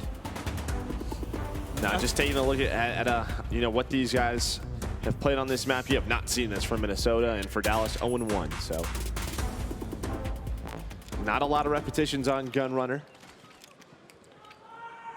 Controlled chaos. Gunrunner domination. Clayster and the lads of Dallas Empire looking to get the win. Hook will open things up as Illy heads right over to the B point. He is greeted with nades, and now the opposition of Røkkr. He was going to meet Alex, but Alex unfortunately gets stuck by his teammate Assault's nade. Yeah, Hook won the gunfight middle of the map. He immediately goes on a flank, and he's able to find 3 kills. So that is just all Hook, and Hook continues this run. Well, Hook probably led to the team kill too, right? Probably a panic nade right. that came out. The nade probably fell out of his hand. That's probably what happened. Yeah. And now for Røkkr, you have to handle business at home around this C flag, and Crim is here, terrorizing them as in the kill feed. It's all Dallas right now. A tough spot, a great start though for Dallas. And while Crim tried to get a little bit aggressive, try to get that neutral, just not able to do so. Dallas up 2-0. Dallas with the 2-cap. Dallas looking to get their first win. Let's go to an Astro Gaming listen-in with Dallas Empire. Yo, just cross the hut. The great box and shit on them. Yo, watch out open Røkkr. I'm watching your control lane. Locker, Tilly. Watch out controlling. Oh, bathroom. I hit with a bullet. Yo, he went water. Yeah. Yo, top green chain, you went control the back post. Okay. Top green chain, top green chain. Frantic right now, guys. Just calm it down. Top green chain somewhere. I don't see him. No, I'm at hut. Mid tracks. Yo, bathrooms. Yeah. Go back forest. You gotta go back forest. forest. We're guys mid tracks. Mid tracks side. Nice. Red chain on C flag half. Yo, jumped over half wall. Yo, hitting our boxes. Alex got through, or Asim got through. Going towards A. Asim got through. He could be nerd on you. Careful. He's on A. Oh, fuck, I spawned near C. No, we're spawning near C, guys. Can you I'm trying to go water. Yo, one white behind you. White. I got one off A. Yo, oil. Dead. Oil's dead. Where are they spawning, guys? I'm going C. I'm heading C out there. Yeah, spawning back C. You neutral it or no? no? Rock, I'm gonna die. Rock, assault. Still there? Yes. I neutral C. Yo, assault still rock. We didn't. It's a mess right now. As A and C are both neutral, B might get neutraled as well, as you have a Røkkr player on it. It's going to be huge for Minnesota. I mean, they get all those kills, and yeah, you and I were discussing it where, Shotzzy was alive on A, but I think because Crim sort of moved through mid-map pretty fast, Assault got through, was able to find that kill, which left A wide open, and this is what Minnesota wants. They want an A-B control. You saw the trap, you can put Dallas in, now Assault in a strong position with that AR. And GodRx backs him up, so that'll be 4 down for Empire. B, though, still neutral. They haven't been able to complete it because into vent room goes Shotzzy. Still in a position to make a play there with Illy on both sides of this B point. But as you nailed, Røkkr get that flip. They're down 17. They're not closing this advantage at all. Yeah, look, the smoke was down. That's always just throwing the trophy out. I know it's important, but you feel you gotta watch that smoke, and through those 2 kills that Illy's able to find, they get the B flag, so. At that time, though, I think it's Alex that pushes through for a neutral at C. He wins his one-on-one against Illy as well. He actually takes down 2. So yes, you lose B, but Alex not only gets the neutral, he gets the cap as well. Now you get the B. You're spawning back C if you're Empire and you're trying to flood out. How much damage can Alex do at mid-map? None. He's going to get dropped. But the big thing is there's just no points coming in for Dallas after this. Once the neutral is in, he never finished it. There we go. Now the neutral goes through. Now the cap goes through. Silly wins a big one. This could be a big final minute to tie this game up. It looked like it was going to be a mess for Minnesota. Got a little bit worried with the strong start from Dallas, but a nice response from them. Trying to slow things down. You see what Dallas is doing. That timing. Yeah, they're going to try to go for that A flag. You can already see Alex spawns out. GodRx spawns out, and now Silly knows he has to fight inside a vent. It's Crim who's 14-7. You got Shotzzy 12-6. Yeah, it's same on the other side in a way. Like, it's Alex and GodRx, and everyone else is around double negative. Like, 2 players from each team kind of carrying the slang load. But with the way the slang looks right now, I think you feel pretty fortunate if you're Røkkr and you're only down 7. Now, that could change over the next 30 or so seconds, but it hasn't been pretty at moments. But Røkkr have kept themselves in this game.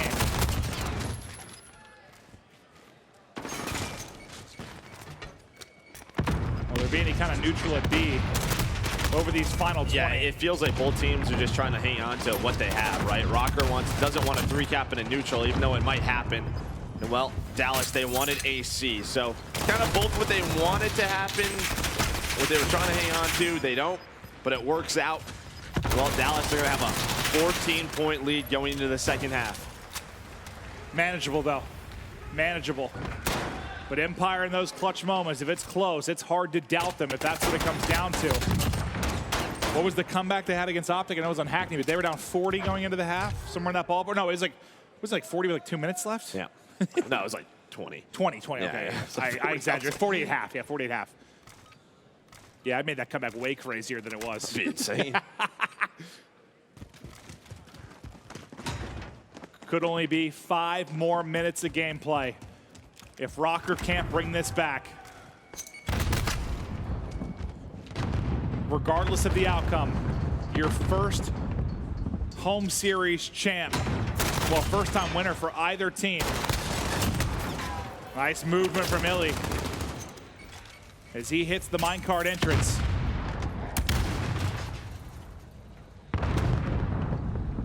We've seen it at times for Dallas too. Sometimes, I was talking to Coach Ray, you know, they like to play around these leads. And that's not always the best thing to do, right? To just play around your lead. You have to keep playing the map the way you want to play the map. Set the precedent.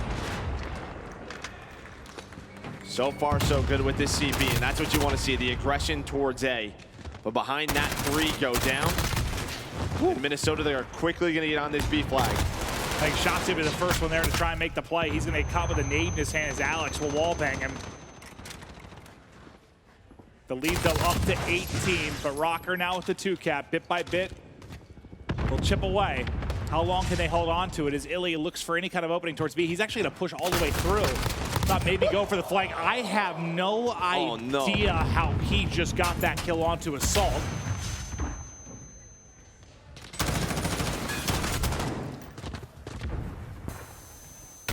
Still though, Minnesota hanging on, even behind those ridiculous kills. Come on, Minnesota. We've had all 3 O's in the finals. Can we get to a 4th map?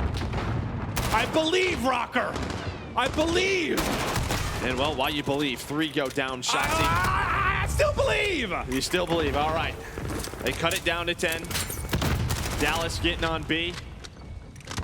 You saw Minnesota, they were trying to work the C flag at the same time, but that player gets cut down and 2-cap flips.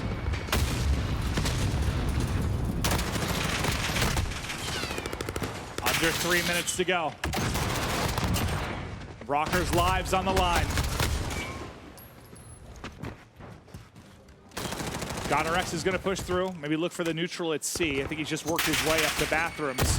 I think he wants his team to get a kill or 2. That's what he's waiting for. He's just waiting for his team to find something. And maybe after Alex gets pushed up, that's when he's going to go. He's on the neutral, a big one-on-one going down. Crim versus Guerillas. Just trying to stay alive. The neutral's coming in. Can he get the kill?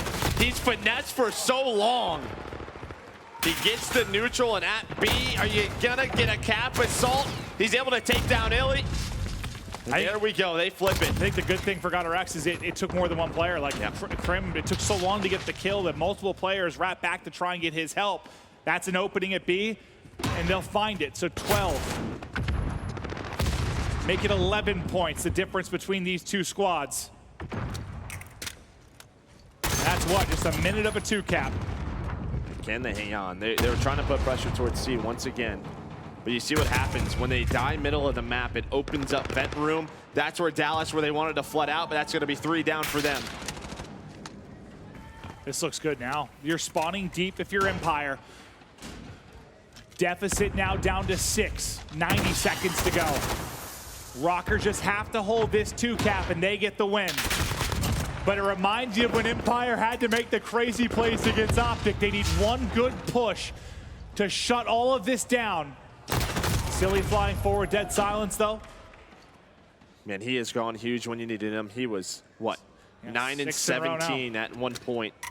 The lead about to be gone. We are all tied up. 1 minute to play.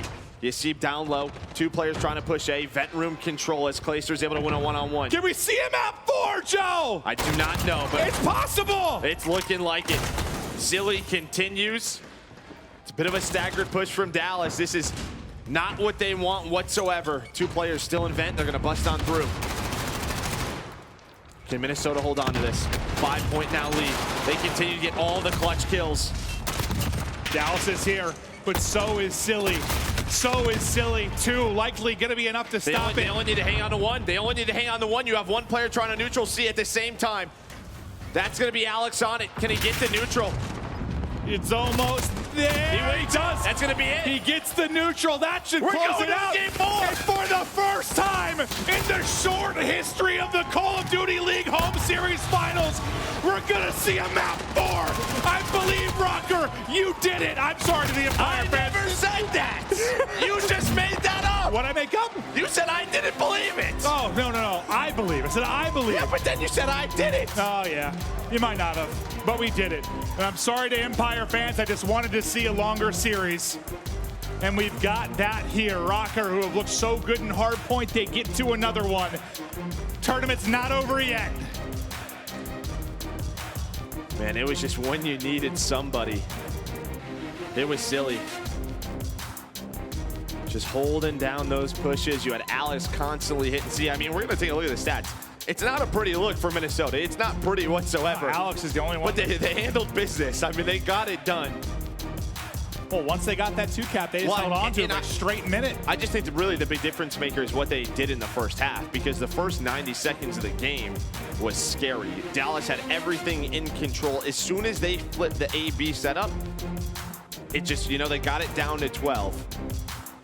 And the finals, if it means anything, it means passion, it means emotion, and look, oh, this is us! This is us getting excited! It happened! Woo-hoo-hoo-hoo-hoo! We did it! Oh, there's so much on the line. I'm excited. I'm ready to go. I can't wait for a map 4. It's our first map 4 ever in a home series final, Joe. I'm excited. Are you out of breath? Now you are. Yeah, no, I'm very out of shape. You can see my shirt. You almost saw your belly. Yeah, I have to wear, basically, I don't know what this is. It's sort of a, it's like a girdle that I have to wear to keep everything tucked in nice so I don't look like a blob or an amoeba in this sweater. It keeps me all tight. I mean, you look wardrobe good. Team You gets look it for me. good, yeah. Thank you, John. It's very kind of you. It's very kind of you. I just have to keep all this excess me in control. Tell you what, though, this game 4, though, it's going to be a fun one. Hardpoint on Hackney. Both teams undefeated throughout this I like year. that. Minnesota 4-0, Dallas 2-0. I like that. And we know Hackney are, man, this is gonna be fun. What a comeback from Røkkr. And the narrative we sold all throughout this was the Empire comebacks, the Empire clutches. This time it is them that folds. It's Røkkr that go huge over the final 2 minutes to get the map 3 W and extend this series. What is left in the tank for Røkkr? You had a crazy map 5 series against FaZe. You now poised to go the distance against Empire. What do you have left? Empire, who had a bit of a break. Røkkr just going I tell you what, though, you series cannot get outslayed like that, though, on a map like this. And it's true. And win. The slaying power has to be there. Guerillas, Alex, you need your superstars. Alex right away. Gonna find first blood, but we know Hackney Yard, right? You want to control the right side of the map, but Seam just trying to bust on through.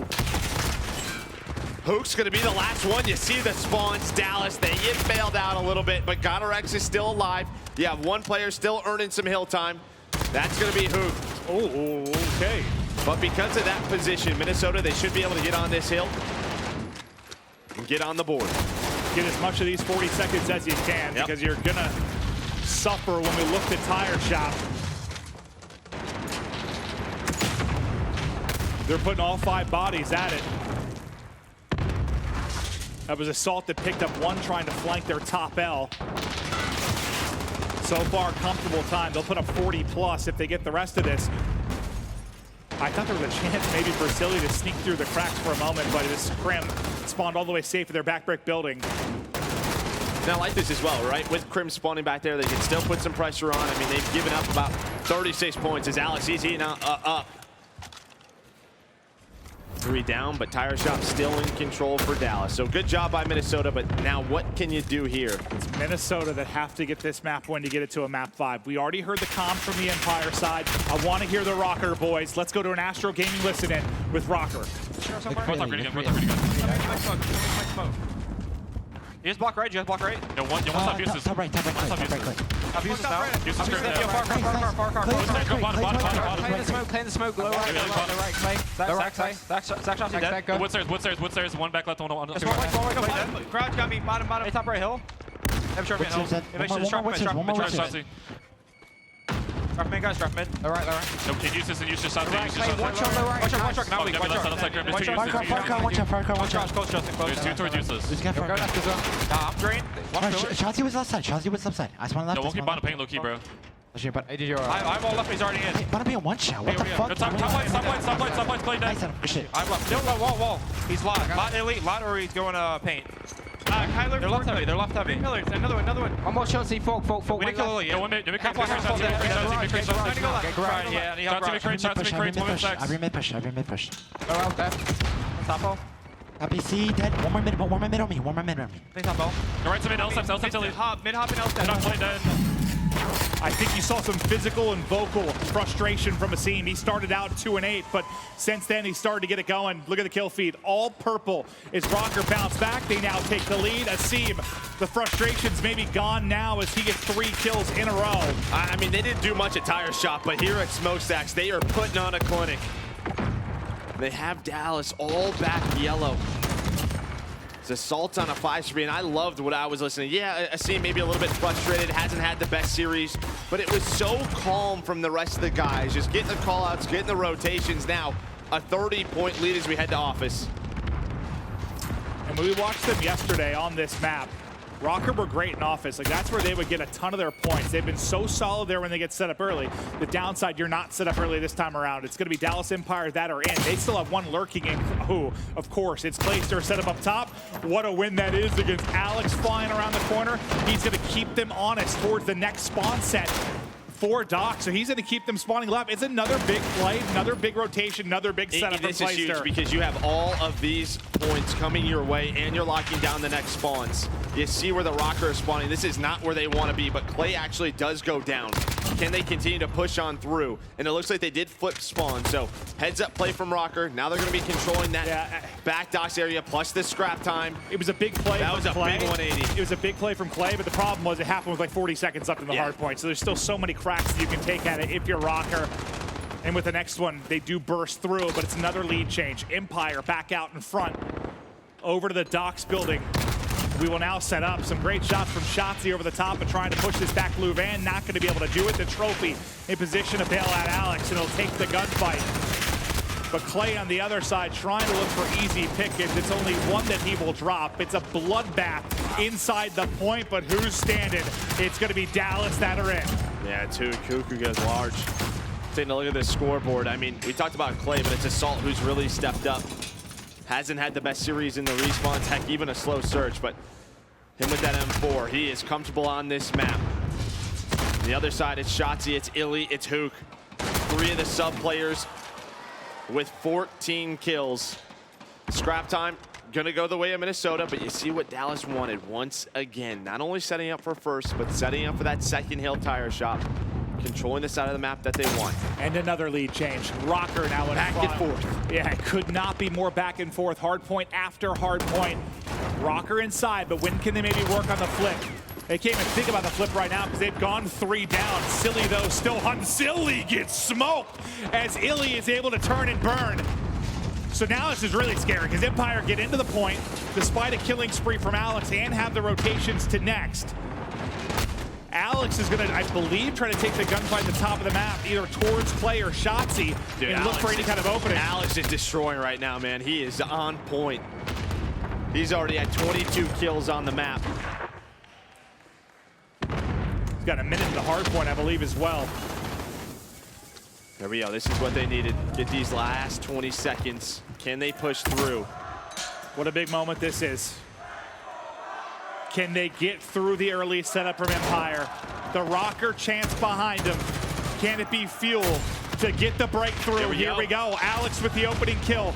Now they start to fly on in. It's going to be Silly that soars through first. He's going to drop. This is where you want to Assault. Oh, if he can get that second one, maybe disrupts the spawns, but it doesn't happen. That was close. That was a sliver away from influencing those spawns and maybe getting a break. Alex has a chance here, though. What can he do? I like that back down from Shotzzy. Just sort of baits him into it a little bit. For what seems to be our 5th, maybe 6th hard point in a row, it looks like it's going to be another lead change if Empire could continue to do it. And what their big answer was with Røkkr, right? You said it's Smokestack, is where they did such a good job after Tire Shop. Not nearly as easy to hold as Tire Shop. Tough. That was one of the better holds that we have seen on the stage. I think it's going to be hard to copy, but we'll see if they can do it. You have got Rex in a good position. This is what you want, right? When you're setting up for Smokestack, what you want is to keep them spawned near that back parking lot. You control warehouse, you control office, and you see where they're spawning them. but Illy gets pushed out. Blaster finds the second one onto Assault. This will open up the middle of the map, allow them to get nades on the hill. He tries to go top, but I think just misses the mantle. Trim had the angle for a moment to clear him out of the hard point, but can't get him out, so just soaking up the time inside. It's still gonna be Assault, and getting twisted is still Alex.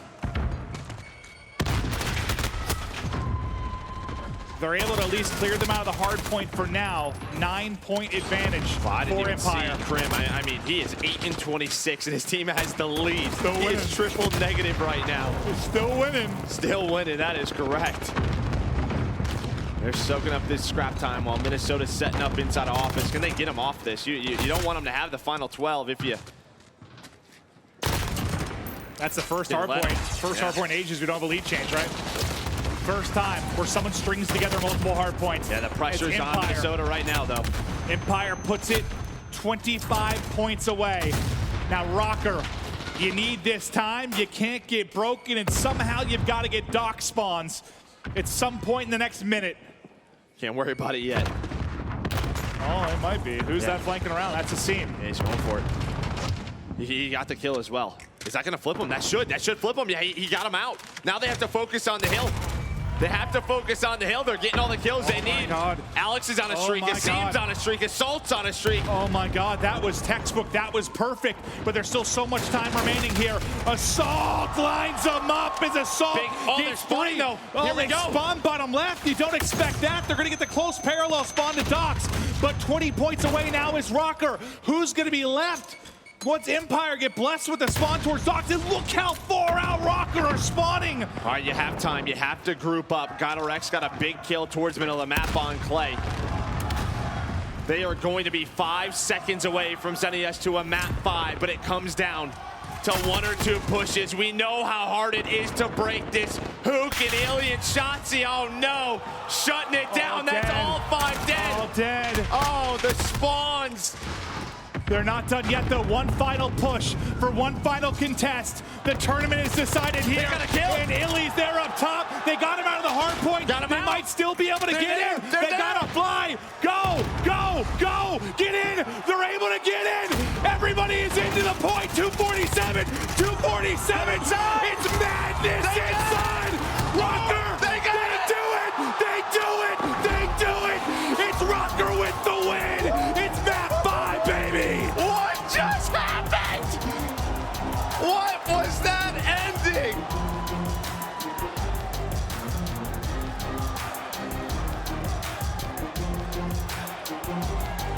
It was done. I gotta see a replay. T-Man, I gotta see a replay. I gotta see it. Yeah, we're gonna load that on up, but who got the kill to get them out of the hard point? It was a nade. It was a nade. I don't know. That nade bought them 5 seconds. That nade bought them so much time. We'll look at the stats quickly. But yeah, we gotta look at the last 40 seconds and see how that went down. My God. Oh, but there's a look. Assault. I mean, 33 for him. Man. Why, my heart is beating, bro. Yeah. The first 2 maps, I was like, give me something. Oh my God. Let's take a look at the highlights, the replay. How does this go down? Okay. Joe, walk me through it. Yeah, so you're gonna see, right? I mean, you think this is it. Dallas had mid control, but they pushed through low. So it's a seams nade on the Clay, takes him out. And look, there's no one that can quickly rally back. That buys him just a couple seconds. They spawned back yellow because they pushed down low, and that's it. I mean, man, they were all dead. You saw 6 players in a row from Dallas get kills. Minnesota's spawning across the map, and they somehow get there in time. I thought when it... Oh, man. There's no crying in Call of Duty, but you gotta love to see it. The passion from the fans. What a wild map it was.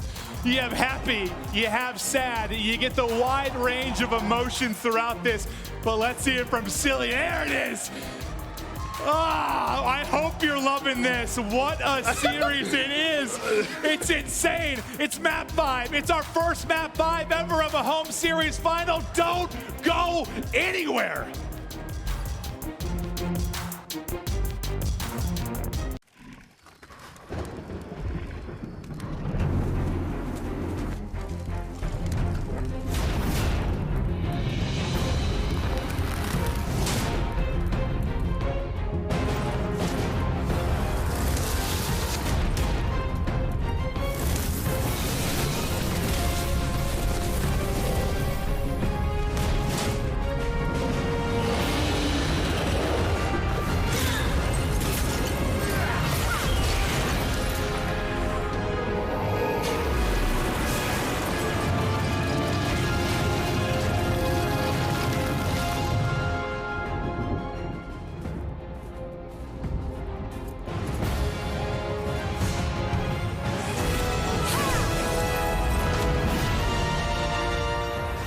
Legend of Soul Guard. Download now.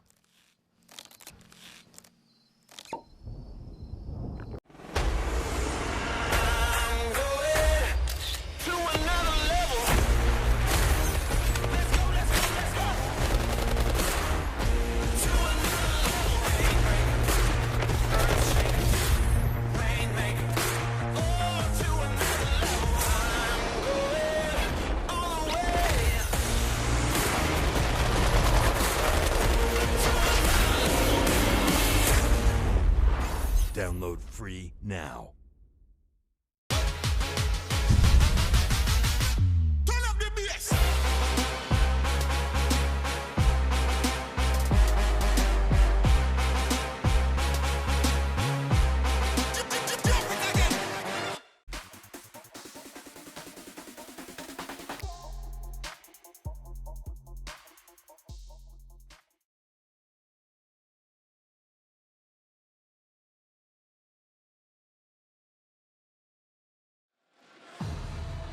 I hope you had a chance to get to the restroom, grab a bottle of agua, and get right back to it. It's sunset here in Los Angeles, but things are just starting to heat up. We are getting ready for Map 5, our first ever Map 5 in a home series final. Empire, Røkkr, either of them will be crowned champion for the first time this year. Whew. Say, you good? Yeah! I'm good too. I'm sweating! Man. What a last couple of games those maps were. But that last instance, you got to think if you're Høkkr, right, top yellow, if you just stay alive, right? You see Twitter blowing up about it. He just stays alive because as soon as he goes down, what happens? They get the close spawn. They get the parallel spawn. Spawn opens up for Minnesota. We talk about, I say parallel a lot. What I mean is like that parallel spawn, the really close spawn, top or bottom of a hard point. Man. And if you have both sides pushed out as a team, you'll force a deep spawn. It's hard to do, but you'll force the deep spawn. If you keep somebody there, though, it's the difference between them spawning 3 seconds from the hard point and let's say 10 seconds from the hard point. And when you're tied like 245, 245, those couple of seconds are everything. You got to think, he probably thinks it's over, right? We got 5 kills in a row. There's no way that happens. Welcome to Modern Warfare. Yeah. Those squad where spawns. you're never safe. And I just think, like, you talk about that pressure, winning that first title. If they lose this, he goes back and watches that, man. Oh, no. Well, it's just, I mean, that's nightmare fuel. Empire have seen both sides of it. They have the crazy comeback against Optic. Now, maybe they throw away one there.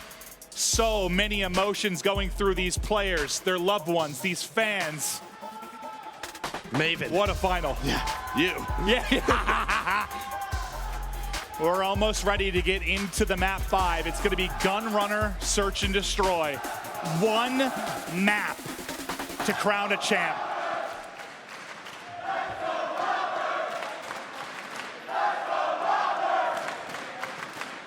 All right, and if you take a look at that map record so far on this one, feeling good if you're Dallas. You're 2-1. The Minnesota side, 1-3. That's a tough one. And I think when you talk about this map, you talk about mid-map control, you talk about the pressure that you have. You need guys like Alex and Asim to continue to go off. They have to match the pressure that Shotzzy and Høkkr are going to put on the middle of the map. Because we saw Dallas play this earlier. Well, we just saw they it look good. Røkkr versus FaZe. Is that the one they won or lost? They just played it against FaZe, right? I'm trying to remember. I can't remember if it was the 2 or the 5 off the top of my head. But we just saw them play in the last series. It is time. Here we go, everybody. Map 5 finals time. Empire Røkkr. Who will be the last squad standing? And right away, Høkkr, Shotzzy, front door bathroom. Baiting out the Minnesota players. There's that first blood. Plant immediately goes down. They are just so reactionary right now. Man advantage, bomb plant is going to be a tough retake for Minnesota. You know you're not going to have dead silence quite yet. Can Assault and Asim do it in the 2v3? Asim goes soaring right into green, can't take it down. Now to Assault in a 1v3. That's a big gunfight win, but there's so little time to work with. He spotted Crimsix. Oh, no. Oh, he puts one into his forehead. Needs one more bullet. And this is when you look at your veterans, right? This is when you look at your Clays, you look at your Crims, your world champions. Crim did not have a great map 4. Was triple negative throughout it, but he finds the final kill of the round. But it's Hook and Shotzzy, the teamwork around that bomb site that opened things up for the Dallas Empire.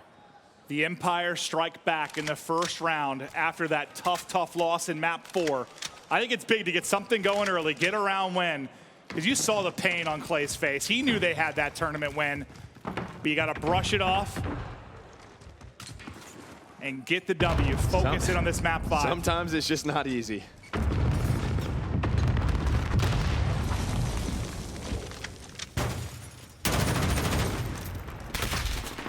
You lose Crim early. And Crim's coming off a very difficult, tough map 4. Shotzzy evens the odds. Maybe shooting out a butterfly. Well, he's shooting out the fan. He wants to put a nade through it. But he didn't have a nade. But Clayster, he's able to find another kill. That's going to give them man advantage. Hook with another one. He found the M4 on the ground, and he sets uses it up for a teammate to get a nade through. Yeah. Can Silly and Guerillas do it? It's all down to Silly. Hook, he's going to be behind him. It's the pace, man. It's the pace I'm talking about. Hook is setting it. Already 2 kills he's averaging throughout this game. 4 kills on the board. You said it, but like when they played Empire, remember, it was just that they were going at him. They were flying at him. You have to match this. You have to match it. They took map control early. They put Optic on the back foot early. They made them feel uncomfortable. They want to play at a different place in this pace of this search and destroy, and you can. Empire now up 2-0. But if Røkkr have done anything over the course of this series, it's fight back, answer back.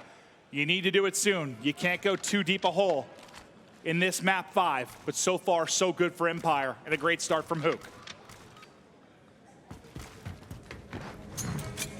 And they're switching it up. I like those smokes they're throwing at A. You can already see what that does, right? The smokes go down. That forces a rotation towards the A site. That leaves one at B. That one player is going to be, I think that's Assault. Sorry. C, well, but that helps. Okay, well, that would have been a tough situation, but instead it's a 4v4. Bomb planted. 4-on-4 retake. Crim's gonna get picked. There's 2 players. Cornered up inside of bathrooms. One's gonna push out the flank, one's gonna hold the front. I thought for a second Shotzzy was gonna push through, but now he's gotta wrap back. He's been tagged up. He might be in trouble, but 2v2, make it 2v1. It's all on Guerillas to make the play. Clay gets away with his life. And with only 20 seconds, this should be a 3rd round to Empire. Just don't think there's enough time. There's nothing he can do. He can't hunt him down again. That is great from Empire. That is one of Dallas's opponents that are watching them right now. You're right down in the notebook, because when you see the smoke nades at A, it does not mean they are committing to it. You have to keep a presence towards B, and that's exactly what happened. You had an early rotation, immediately come in through those mid-tracks, and Dallas, they just took the B site. If that nade kill doesn't come in, that's not even a close round. I saw Clay, hype man Clay was gonna hype shots. He's just like, yeah. He just sits there locked in, ready to go. We'll see if anyone's taking notes, Joe. Røkkr might need to dive into the notebook soon, because this map 5 so far has not been competitive.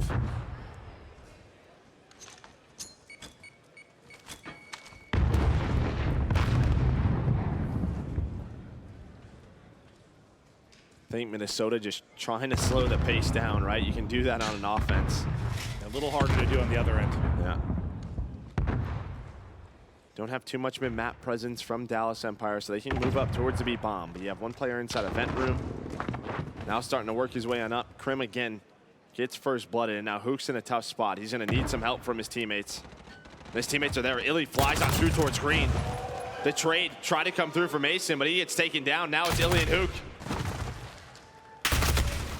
That was a 3v3. You've just got to win if you're Røkkr. First step done. Illy down. But with 30 seconds remaining, you still have to work a plant. You've got one player watching the cross and Shotzzy. Big win from Assault. Last guy will drop. Røkkr had to get a round win. Yeah, much needed. They slow it down on offense. They get the picks. Good cohesive push. And I think even for, I think for Illian Shotzzy too, like, or Illian Hook, that might have been one when you have the 4-on-3. You could probably try to back up, right? Try to get out of that. Do you think they were too far committed? That well, Hook would have had a tough spot maybe getting out. Yeah, but you saw Illy just sort of fly through green, right? That's a little different. A little different. Hook was just laying there like, where do I go now? Alex, who's been so good There's no smokes this again. weekend, 0-4. Just a constant. A lot of B pressure here. Hook, though, he's able to find Silly.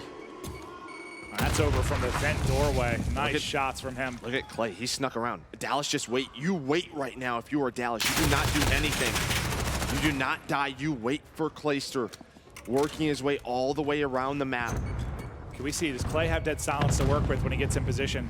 No, he does not, but you just wait. It's a free kill. I like this. Now go. Now you go if you're Dallas. Yep, now you set up the pinch. The pinch comes through. Beautifully done by Dallas. And that is going to be it 2 rounds away.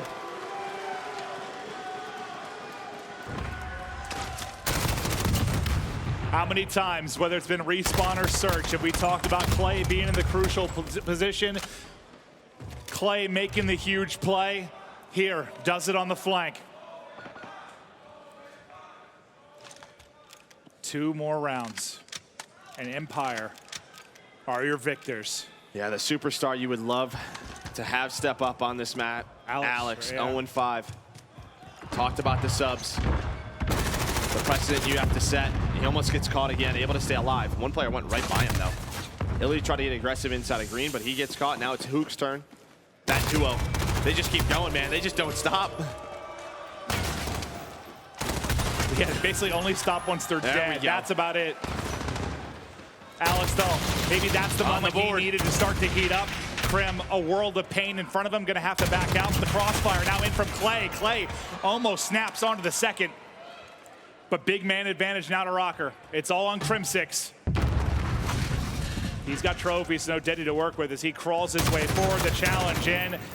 Can't quite finish it due to the barrel cover from Alex. The bomb will get planted. The double challenge through. Perfect from Røkkr as they stay in it. Yeah, Illy, I mean, you see the smokes go down in Illy and Hook just fly, man. Trying to find some 50-50s that go their way. That round they do not, and Alex gets on the board. A big round for him. Just have to win a defense. It's difficult to do. Why is it so hard on this map? Well, it's just the positioning of the B-bomb, right? It is not in your favor whatsoever, right? How do you defend it when you have all those crates on your side? You have to control middle of the map, watch the crosses. And once again, Clay maybe trying to work the late flank. He has to be careful. There's 3 members here. Do they hear him? Do they hear him? Well, I mean, does he hear them? That's more important. He just did. The call comes in, but they are flying on through. 4 versus 4. Oh, he could ruin their day. He's got to go at some point. Not quite to Deddy, but there's the pick, there's the shots. Clay with the patience, Clay with the play. 3 versus 2 for Empire. And now they look for an opening towards this A site. Nice shots by Assault. Yeah, some big ones from Assault. It's massive. +2, you have number 9. That's Silly, who's sort of watching the mid-cross. They know they're going to be committing to this A site now.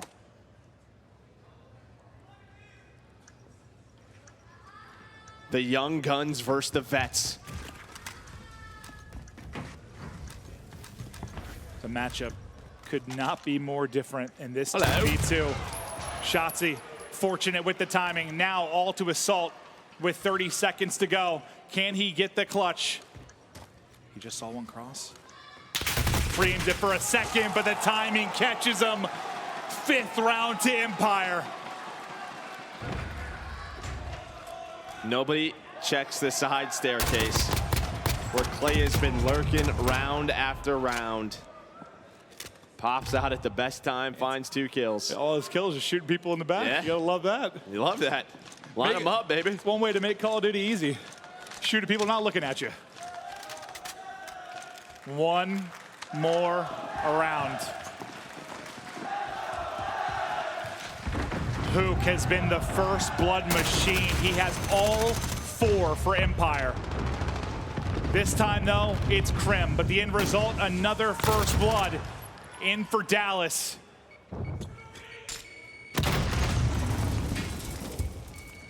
Bomb going down. Hooked up. Who's going to find that player?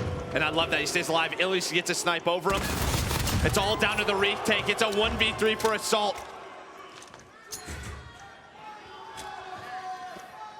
That's it. Assault is down.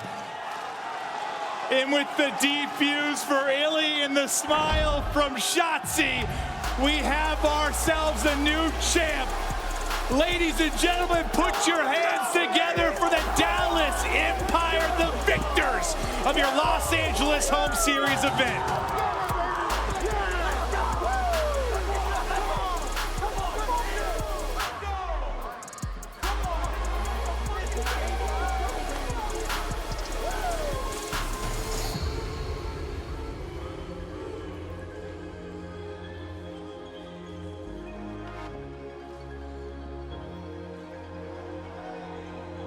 Hook did it. Yeah. Hook did it. He did it, man. Hook did it. I'm sure he was stressed after map 4. Hook did it. We never have to hear it again. He got the win.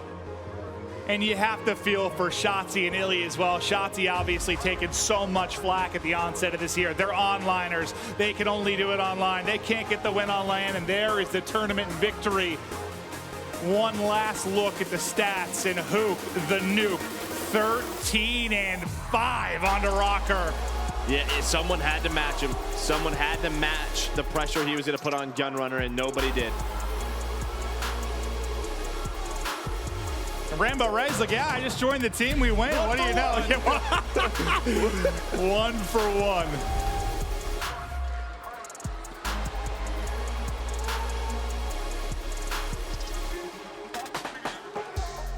You gotta feel great for Illy and Shotzzy. Oh, baby. Look at those standings. Hey, now you can say that Dallas Empire's top 3. There you go, right to the top 3. Look at it at the top. Kind of a clear-cut top 4 now with FaZe, Huntsman, Empire, Røkkr. And man, you think of that E-United World Championship team from last year. Now what? Simpatibizi get the win. Arcees get the win. Clay get the win. Just bit by bit, they get the W's. But for Joe and I, that's going to do it. I hope you enjoyed an insane final here at the LA Home Series event. We'll get right over to LVP. Thank you so much, gentlemen. I am on stage right now with the winners of our LA Home Series. Can I please hear you guys go mental for Dallas Empire? Hey. There we go. That's what I like to see now. The man on everyone's mind right now is, of course, Hook. Incredible stuff from you. But everybody wanted you to get this tournament win in Call of Duty, and you've finally done it. How does it feel? I mean, it feels great, and I'm glad I did it with these guys for sure. But yeah, no, I don't know. It feels great, man. It feels really good. I bet it does. I bet it does feel pretty good. And I was speaking to Clayster not that long ago on the desk, it feels like, and you guys wanted to go all the way, and that's exactly what you did. I felt like a lot of people underrated you guys. Hadn't seen you play properly against some super hard teams. We just saw you take an insane game here on the stage in this final. You managed to do it. Clay, I got to ask you, how are you feeling right now about your team and going forward in this league? I'm just so proud of these guys. Like, beyond proud of how Hook and Illy and Shotzzy and even a little bit of Crim, how they played this weekend. Honestly, it just goes to show the potential this team has. And like, this is their second COD tournament, and we just won it. So that's a pretty good job.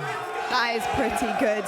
Now, where does it go from here, gents? Like, I've got to know, is this the best that we've seen Dallas Empire at right now? Absolutely not. I mean, that should have been a 3-0. It shouldn't even went to Game 5. Like, all these maps that we lose, this shouldn't even happen. Like, we're expecting a cleaner result, but for now, I mean, we'll enjoy the W. Hey, enjoy the W, you will. Thank you so much, gentlemen, and congratulations. Guys, this is your LA Home Series winner. Give it up for Dallas Empire! Thank you so much, LA. It's been a pleasure to be here, and thank you so much for having us all weekend long. That's it, folks. That's all we've got time for here on Sunday. It's been your CDL Game Day presented by Game Fuel. And until next time, enjoy a bit of Call of Duty. And if you missed any action, it'll all be live on YouTube very, very soon, and there's many more to come. So I'll see you guys next time.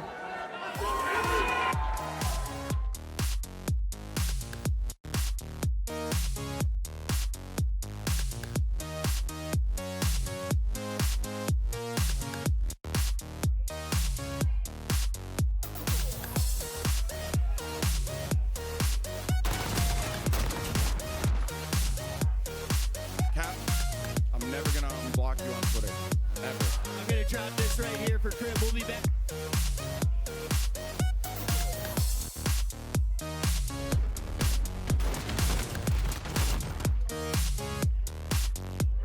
No, you got. Hey, girlie.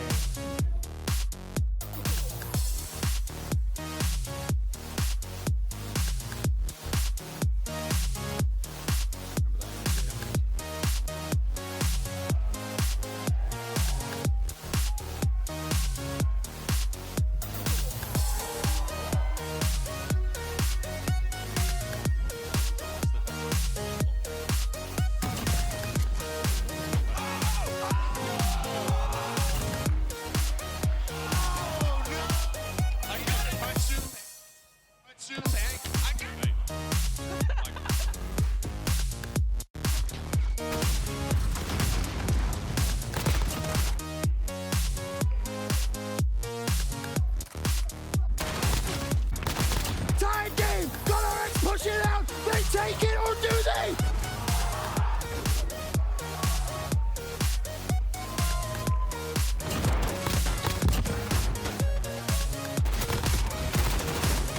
For the first time in the short history of the Call of Duty League Home Series Finals, we're gonna see a map 4. 247, it's madness!